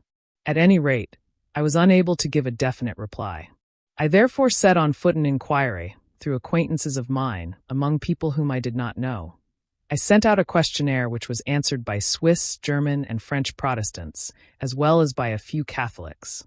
The results are very interesting, as the following general summary shows. Those who decided for the doctor represented 57% of the Protestants and only 25% of the Catholics, while those who decided for the divine formed 8% of the Protestants and 58% of the Catholics. These were the unequivocal decisions. There were some 35% of the Protestants who could not make up their minds, while only 17% of the Catholics were undecided. The reason given for not consulting the minister of the Church was generally his lack of psychological knowledge and insight, and this covered 52% of the answers. Some 28% were to the effect that he was prejudiced in his views and showed a dogmatic and traditional bias. Curiously enough, there was even one clergyman who decided for the doctor, while another made the irritated retort. Theology has nothing to do with the treatment of human beings. All the relatives of clergymen who answered my questionnaire pronounced themselves against the clergy. Insofar as this inquiry was restricted to educated persons, it is only a straw in the wind. I am convinced that the uneducated classes would have reacted differently. But I am inclined to accept the results as a more or less valid indication of the views of educated people, the more so as it is a well-known fact that their indifference in matters of the church and religion is steadily growing. And we must not forget that truth of social psychology to which I have already referred, that it takes about 20 years for a general outlook upon life to percolate down from the educated class to the uneducated masses. Who, for instance, would have dared to prophesy 20 years ago, or even 10, that Spain, the most Catholic of European countries, would undergo the unexampled spiritual transformation we are witnessing today? And yet it has broken out with the violence of a cataclysm. It seems to me that, side by side with the decline of religious life, the neuroses grow noticeably more frequent. There are as yet no statistics which enable us to prove this increase in actual numbers. But of one thing I am sure, that everywhere the mental state of European man shows an alarming lack of balance. We are living undeniably in a period of the greatest restlessness, nervous tension, confusion, and disorientation of outlook. Among my patients from many countries, all of them educated persons, there is a considerable number who came to see me, not because they were suffering from a neurosis, but because they could find no meaning in life or were torturing themselves with questions which neither present-day philosophy nor religion could answer. Some of them perhaps thought that I knew of a magic formula, but I was soon forced to tell them that I, too, had no answer to give. And this brings us to practical considerations. Let us take for example that most ordinary and frequent of questions. What is the meaning of my life, or of life in general? Men today believe that they know only too well what the clergyman will say, or, rather, must say to this. They smile at the very thought of the philosopher's answer, and in general do not expect much of the physician. But from the psychotherapist who analyses the unconscious, from him one might doubtless learn something. He has perhaps dug up from the depths of his mind, among other things, a meaning for life which could be bought for a fee. It must be a relief to every serious-minded person to hear that the psychotherapist also does not know what to say. Such a confession is often the beginning of the patient's confidence in him. I have found that modern man has an ineradicable aversion for traditional opinions and inherited truths. He is a Bolshevist for whom all the spiritual standards and forms of the past have lost their validity, and who therefore wants to experiment in the world of the spirit as the Bolshevist experiments with economics. When confronted with this modern attitude, Every ecclesiastical system is in a parlous state, be it Catholic, Protestant, Buddhist, or Confucian. Among these moderns there are of course certain of those denigrating, destructive, and perverse natures, unbalanced eccentrics, who are never satisfied anywhere, and who therefore flock to every new banner, much to the hurt of these movements and undertakings, in the hope of finding something for once which will atone at a low cost for their own insufficiency. It goes without saying that, in my professional work, I have come to know a great many modern men and women, and such pathological pseudo-moderns among them. But I prefer to leave these aside. Those of whom I am thinking are by no means sickly eccentrics, but are most often exceptionally able, courageous, and upright persons who have repudiated our traditional truths for honest and decent reasons, and not from wickedness of heart. Every one of them has the feeling that our religious truths have somehow or other grown empty. Either they cannot reconcile the religious outlooks, or Christian tenets have lost their authority and their psychological justification. People no longer feel themselves to have been redeemed by the death of Christ. They cannot believe. They cannot compel themselves to believe, however happy they may deem the man who has a belief. Sin has for them become something quite relative. What is evil for the one is good for the other. After all, why should not Buddha be in the right also? There is no one who is not familiar with these questions and doubts. Yet Freudian analysis would brush all these matters aside as irrelevant. It holds the position that the basic problem is that of repressed sexuality, and that philosophical or religious doubts only mask the true state of affairs. If we closely examine the individual case, we do actually discover peculiar disturbances in the sexual sphere, as well as in the sphere of the unconscious impulses in general. It is Freud's way to see in these disturbances an explanation of the psychic disturbance as a whole. He is interested only in the causal interpretation of the sexual symptoms. He completely overlooks the fact that, in certain cases, the supposed causes of the neurosis were always present, but had no pathological effect until a disturbance of the conscious attitude set in and led to a neurotic upset. It is as though, when a ship was sinking because of a leak, the crew only interested itself in the chemical constitution of the water that was pouring in. Disturbances in the sphere of the unconscious drives are not primary, but secondary phenomena. When conscious life has lost its meaning and promise, it is as though a panic had broken loose and we heard the exclamation, "Let us eat and drink, for tomorrow we die." It is this mood, born of the meaninglessness of life, that causes the disturbance in the unconscious and provokes the painfully curbed impulses to break out anew. The causes of a neurosis lie in the present as well as in the past, and only a still existing cause can keep a neurosis active. A man is not tubercular because he was infected 20 years ago with bacilli, but because foci of infection are still active today. The questions when and how the infection took place are even quite irrelevant to his present condition. Even the most accurate knowledge of the previous history of the case cannot cure tuberculosis. And the same holds true of the neuroses. This is why I regard the religious problems which the patient brings before me as relevant to the neurosis and as possible causes of it.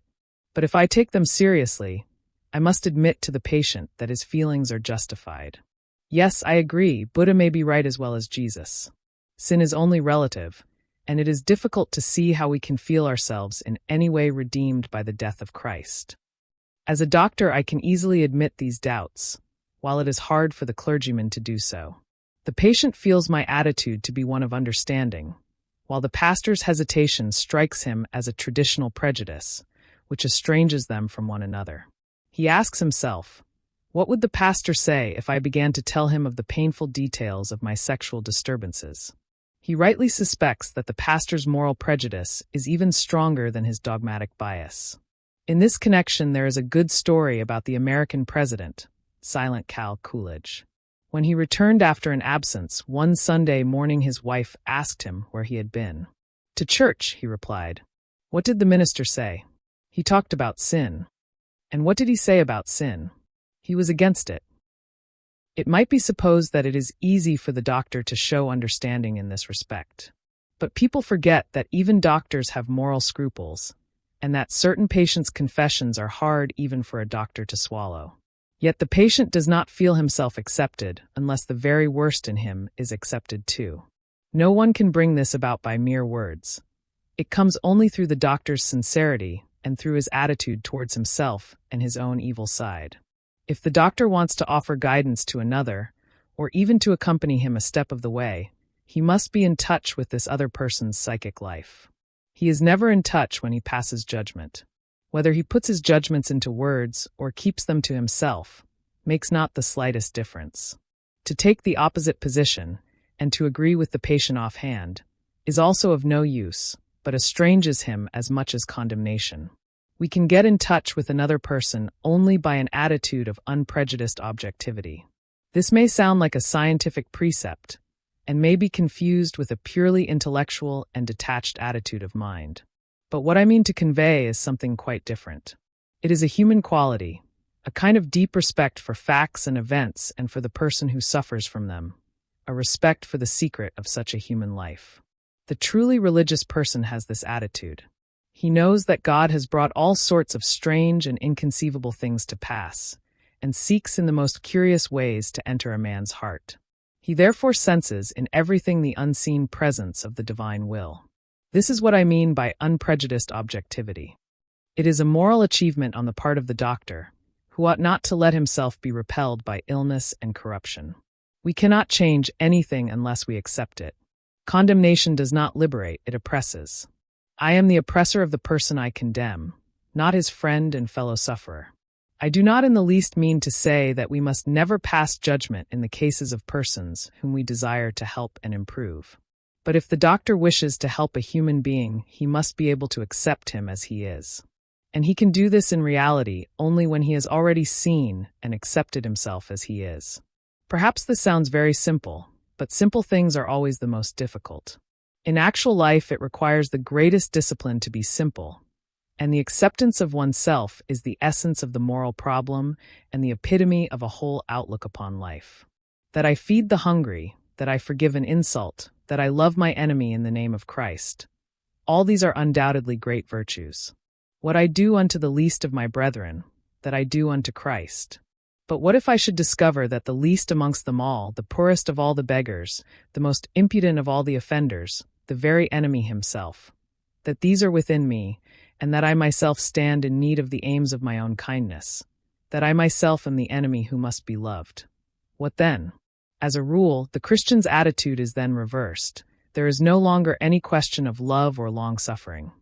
We say to the brother within us, Raka, and condemn and rage against ourselves.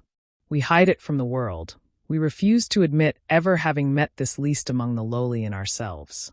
Had it been God himself who drew near to us in this despicable form, we should have denied him 1,000 times before a single cock had crowed.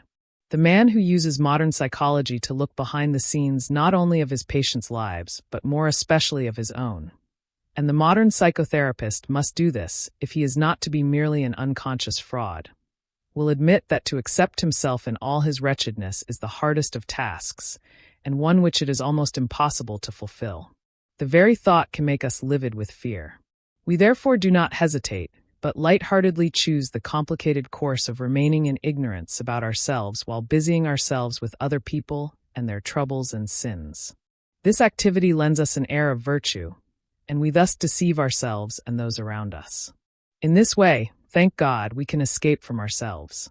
There are countless people who can do this with impunity, but not everyone can, and these few break down on the road to Damascus and succumb to a neurosis. How can I help these persons if I am myself a fugitive, and perhaps also suffer from the morbus sacer of a neurosis? Only he who has fully accepted himself has unprejudiced objectivity. But no one is justified in boasting that he has fully accepted himself. We can point to Christ, who offered his traditional bias as a sacrifice to the God in himself, and so lived his life as it was to the bitter end without regard for conventions or for the moral standards of the Pharisees. We Protestants must sooner or later face this question: are we to understand the imitation of Christ, in the sense that we should copy his life and, if I may use the expression, ape his stigmata, or in the deeper sense that we are to live our own proper lives as truly as he lived his in all its implications? It is no easy matter to live a life that is modeled on Christ's, but it is unspeakably harder to live one's own life as truly as Christ lived his. Anyone who did this would run counter to the forces of the past, and though he might thus be fulfilling his destiny, would nonetheless be misjudged, derided, tortured, and crucified. He would be a kind of mad Bolshevist who deserved the cross.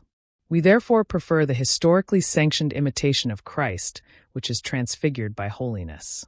I should never disturb a monk in his practice of identifying himself with Christ, for he deserves our respect. But neither I nor my patients are monks, and it is my duty as a physician to show my patients how they can live their lives without becoming neurotic. Neurosis is an inner cleavage, the state of being at war with oneself. Everything that accentuates this cleavage makes the patient worse, and everything that mitigates it tends to heal the patient. What drives people to war with themselves is the intuition or the knowledge that they consist of two persons in opposition to one another. The conflict may be between the sensual and the spiritual man, or between the ego and the shadow. It is what Faust means when he says, "Two souls, alas, dwell in my breast apart." A neurosis is a dissociation of personality. Healing may be called a religious problem. In the sphere of social or national relations, the state of suffering may be civil war, and this state is to be cured by the Christian virtue of forgiveness for those who hate us. That which we try with the conviction of good Christians to apply to external situations, we must also apply to the inner state in the treatment of neurosis. This is why modern man has heard enough about guilt and sin. He is sorely enough beset by his own bad conscience, and wants rather to learn how he is to reconcile himself with his own nature, how he is to love the enemy in his own heart and call the wolf his brother. The modern man, moreover, is not eager to know in what way he can imitate Christ, but in what way he can live his own individual life, however meager and uninteresting it may be. It is because every form of imitation seems to him deadening and sterile that he rebels against the force of tradition that would hold him to well-trodden ways. All such roads, for him, lead in the wrong direction. He may not know it, but he behaves as if his own individual life were instinct with the will of God, which must at all costs be fulfilled. This is the source of his egoism, which is one of the most tangible evils of the neurotic state. But the person who tells him he is too egoistic has lost his confidence, and rightly so, for that person has driven him still further into his neurosis. If I wish to effect a cure for my patients, I am forced to acknowledge the deep significance of their egoism. I should be blind, indeed, if I did not recognize in it the true will of God. I must even help the patient to prevail in his egoism. If he succeeds in this, he estranges himself from other people. He drives them away, and they come to themselves, as they should, for they were seeking to rob him of his sacred egoism. This must be left to him, for it is his strongest and healthiest power. It is, as I have said, a true will of God, which sometimes drives him into complete isolation. However wretched this state may be, it also stands him in good stead, for in this way alone can he take his own measure and learn what an invaluable treasure is the love of his fellow beings. It is, moreover, only in the state of complete abandonment and loneliness that we experience the helpful powers of our own natures. When one has several times seen this development take place, one can no longer deny that what was evil has turned to good, and that what seemed good has kept alive the forces of evil. The archdemon of egoism leads us along the royal road to that ingathering which religious experience demands. What we observe here is a fundamental law of life, enantiodromia, the reversal into the opposite, and this it is that makes possible the reunion of the warring halves of the personality, and thereby brings the civil war to an end. I have taken the neurotic's egoism as an example because it is one of his most common symptoms. I might equally well have taken any other characteristic symptom to show what attitude the physician must adopt towards the shortcomings of his patients, and how he must deal with the problem of evil. No doubt this also sounds very simple. In reality, however, the acceptance of the shadow side of human nature verges on the impossible. Consider for a moment what it means to grant the right of existence to what is unreasonable, senseless, and evil. Yet it is just this that the modern man insists upon. He wants to live with every side of himself, to know what he is. That is why he casts history aside. He wants to break with tradition so that he can experiment with his life and determine what value and meaning things have in themselves, apart from traditional presuppositions. Modern youth gives us astonishing examples of this attitude. To show how far this tendency may go, I will instance a question addressed to me by a German society. I was asked if incest is to be reprobated, and what facts can be adduced against it. Granted such tendencies, the conflicts into which people may fall are not hard to imagine. I can well understand that one would like to leave nothing untried to protect one's fellow beings from such adventures. But curiously enough, we find ourselves without means to do this. All the old arguments against unreasonableness, self-deception, and immorality, once so potent, have lost their effectiveness. We are now reaping the fruit of 19th century education. Throughout that period, the Church preached to young people the merit of blind faith, while the universities inculcated an intellectual rationalism, with the result that today we plead in vain whether for faith or reason. Tired of this warfare of opinions, the modern man wishes to find out for himself how things are. And though this desire opens bar and bolt to the most dangerous possibilities, we cannot help seeing it as a courageous enterprise and giving it some measure of sympathy. It is no reckless adventure, but an effort inspired by deep spiritual distress to bring meaning once more into life on the basis of fresh and unprejudiced experience. Caution has its place, no doubt, but we cannot refuse our support to a serious venture which calls the whole of the personality into the field of action. If we oppose it, we are trying to suppress what is best in man, his daring and his aspiration. And should we succeed, we should only have stood in the way of that invaluable experience which might have given a meaning to life. What would have happened if Paul had allowed himself to be talked out of his journey to Damascus? The psychotherapist who takes his work seriously must come to grips with this question. He must decide in every single case whether or not he is willing to stand by a human being with counsel and help upon what may be a daring misadventure.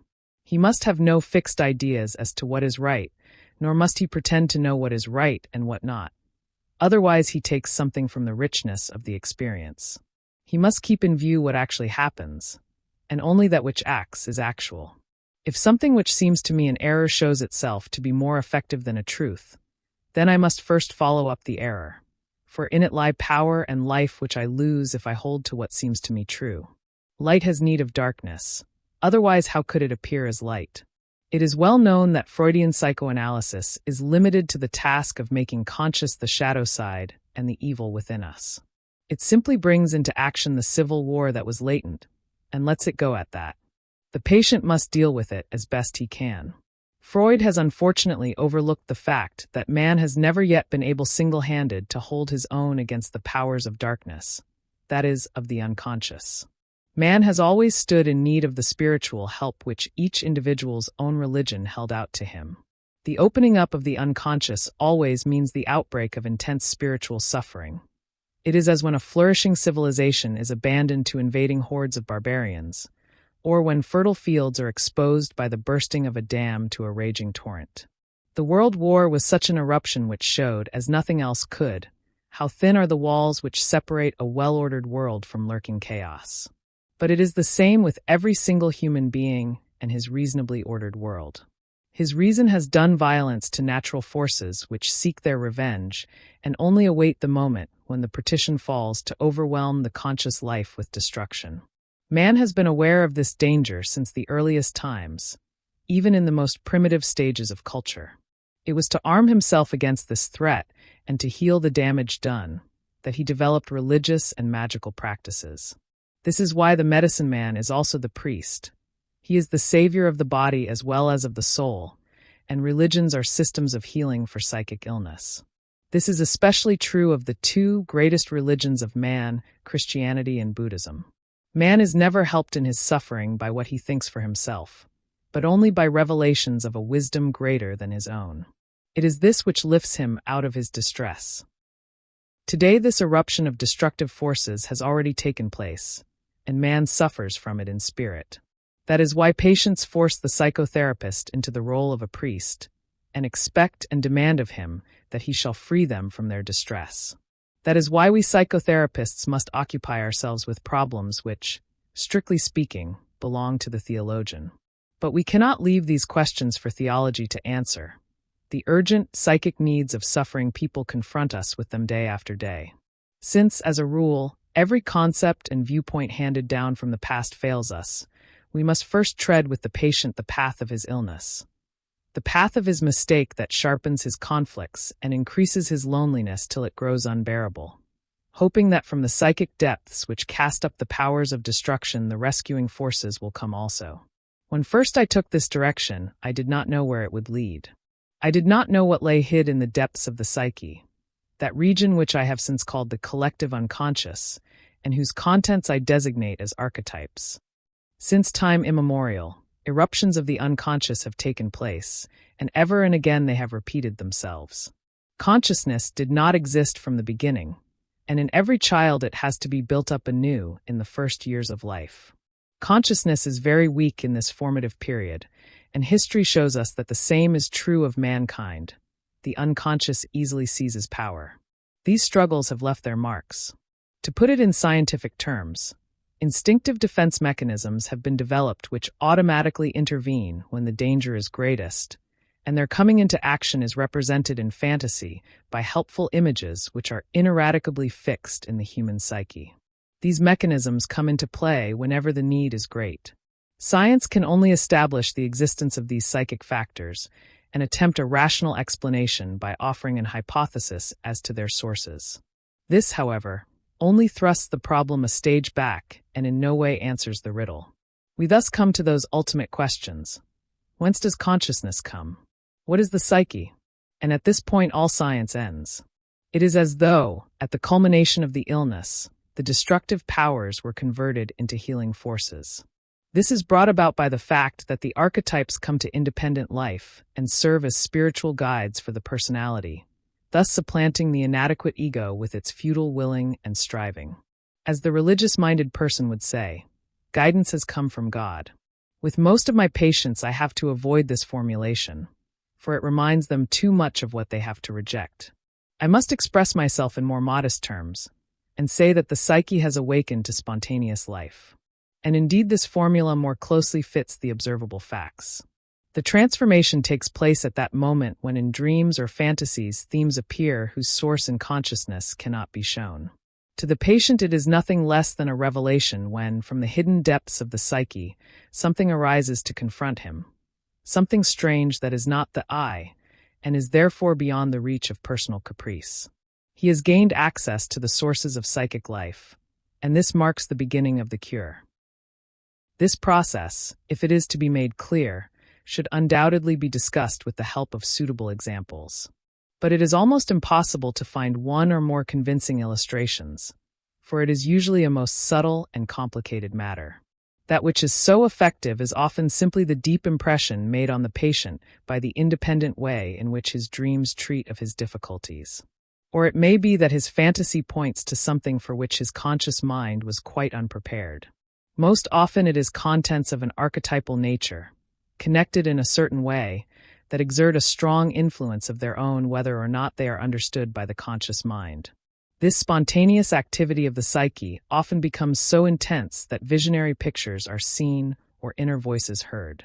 These are manifestations of the spirit directly experienced today as they have been from time immemorial.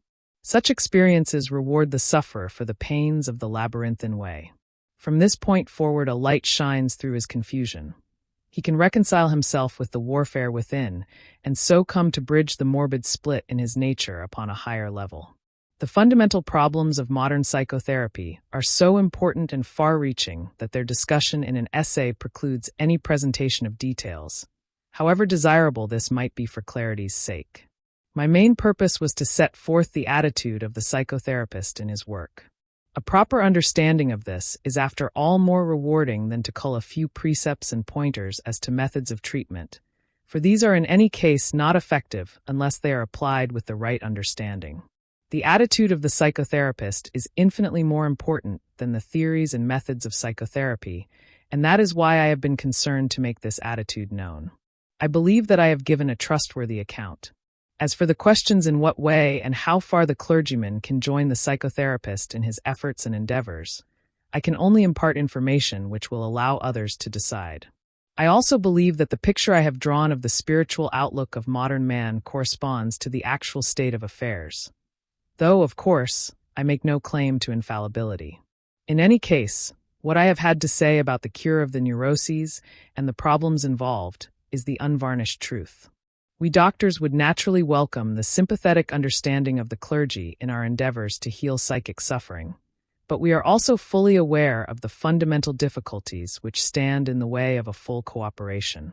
My own position is on the extreme left wing of the Congress of Protestant opinion, yet I would be the first to warn people against generalizing from their own experience in an injudicious way.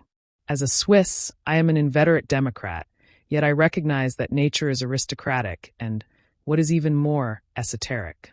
Quod licet Jovi, non licet bovi is an unpleasant but an eternal truth. Who are forgiven their many sins? Those who have loved much. But as to those who love little, their few sins are held against them. I am firmly convinced that a vast number of people belong to the fold of the Catholic Church and nowhere else, because they are most suitably housed there. I am as much persuaded of this as of the fact, which I have myself observed, that a primitive religion is better suited to primitive people than Christianity, which is so incomprehensible to them and so foreign to their blood that they can only ape it in a disgusting way. I believe, too, that there must be Protestants against the Catholic Church, and also Protestants against Protestantism, for the manifestations of the Spirit are truly wondrous and as varied as creation itself. The living Spirit grows and even outgrows its earlier forms of expression. It freely chooses the men in whom it lives and who proclaim it. This living Spirit is eternally renewed and pursues its goal in manifold and inconceivable ways throughout the history of mankind. Measured against it, the names and forms which men have given it mean little enough. They are only the changing leaves and blossoms on the stem of the eternal tree.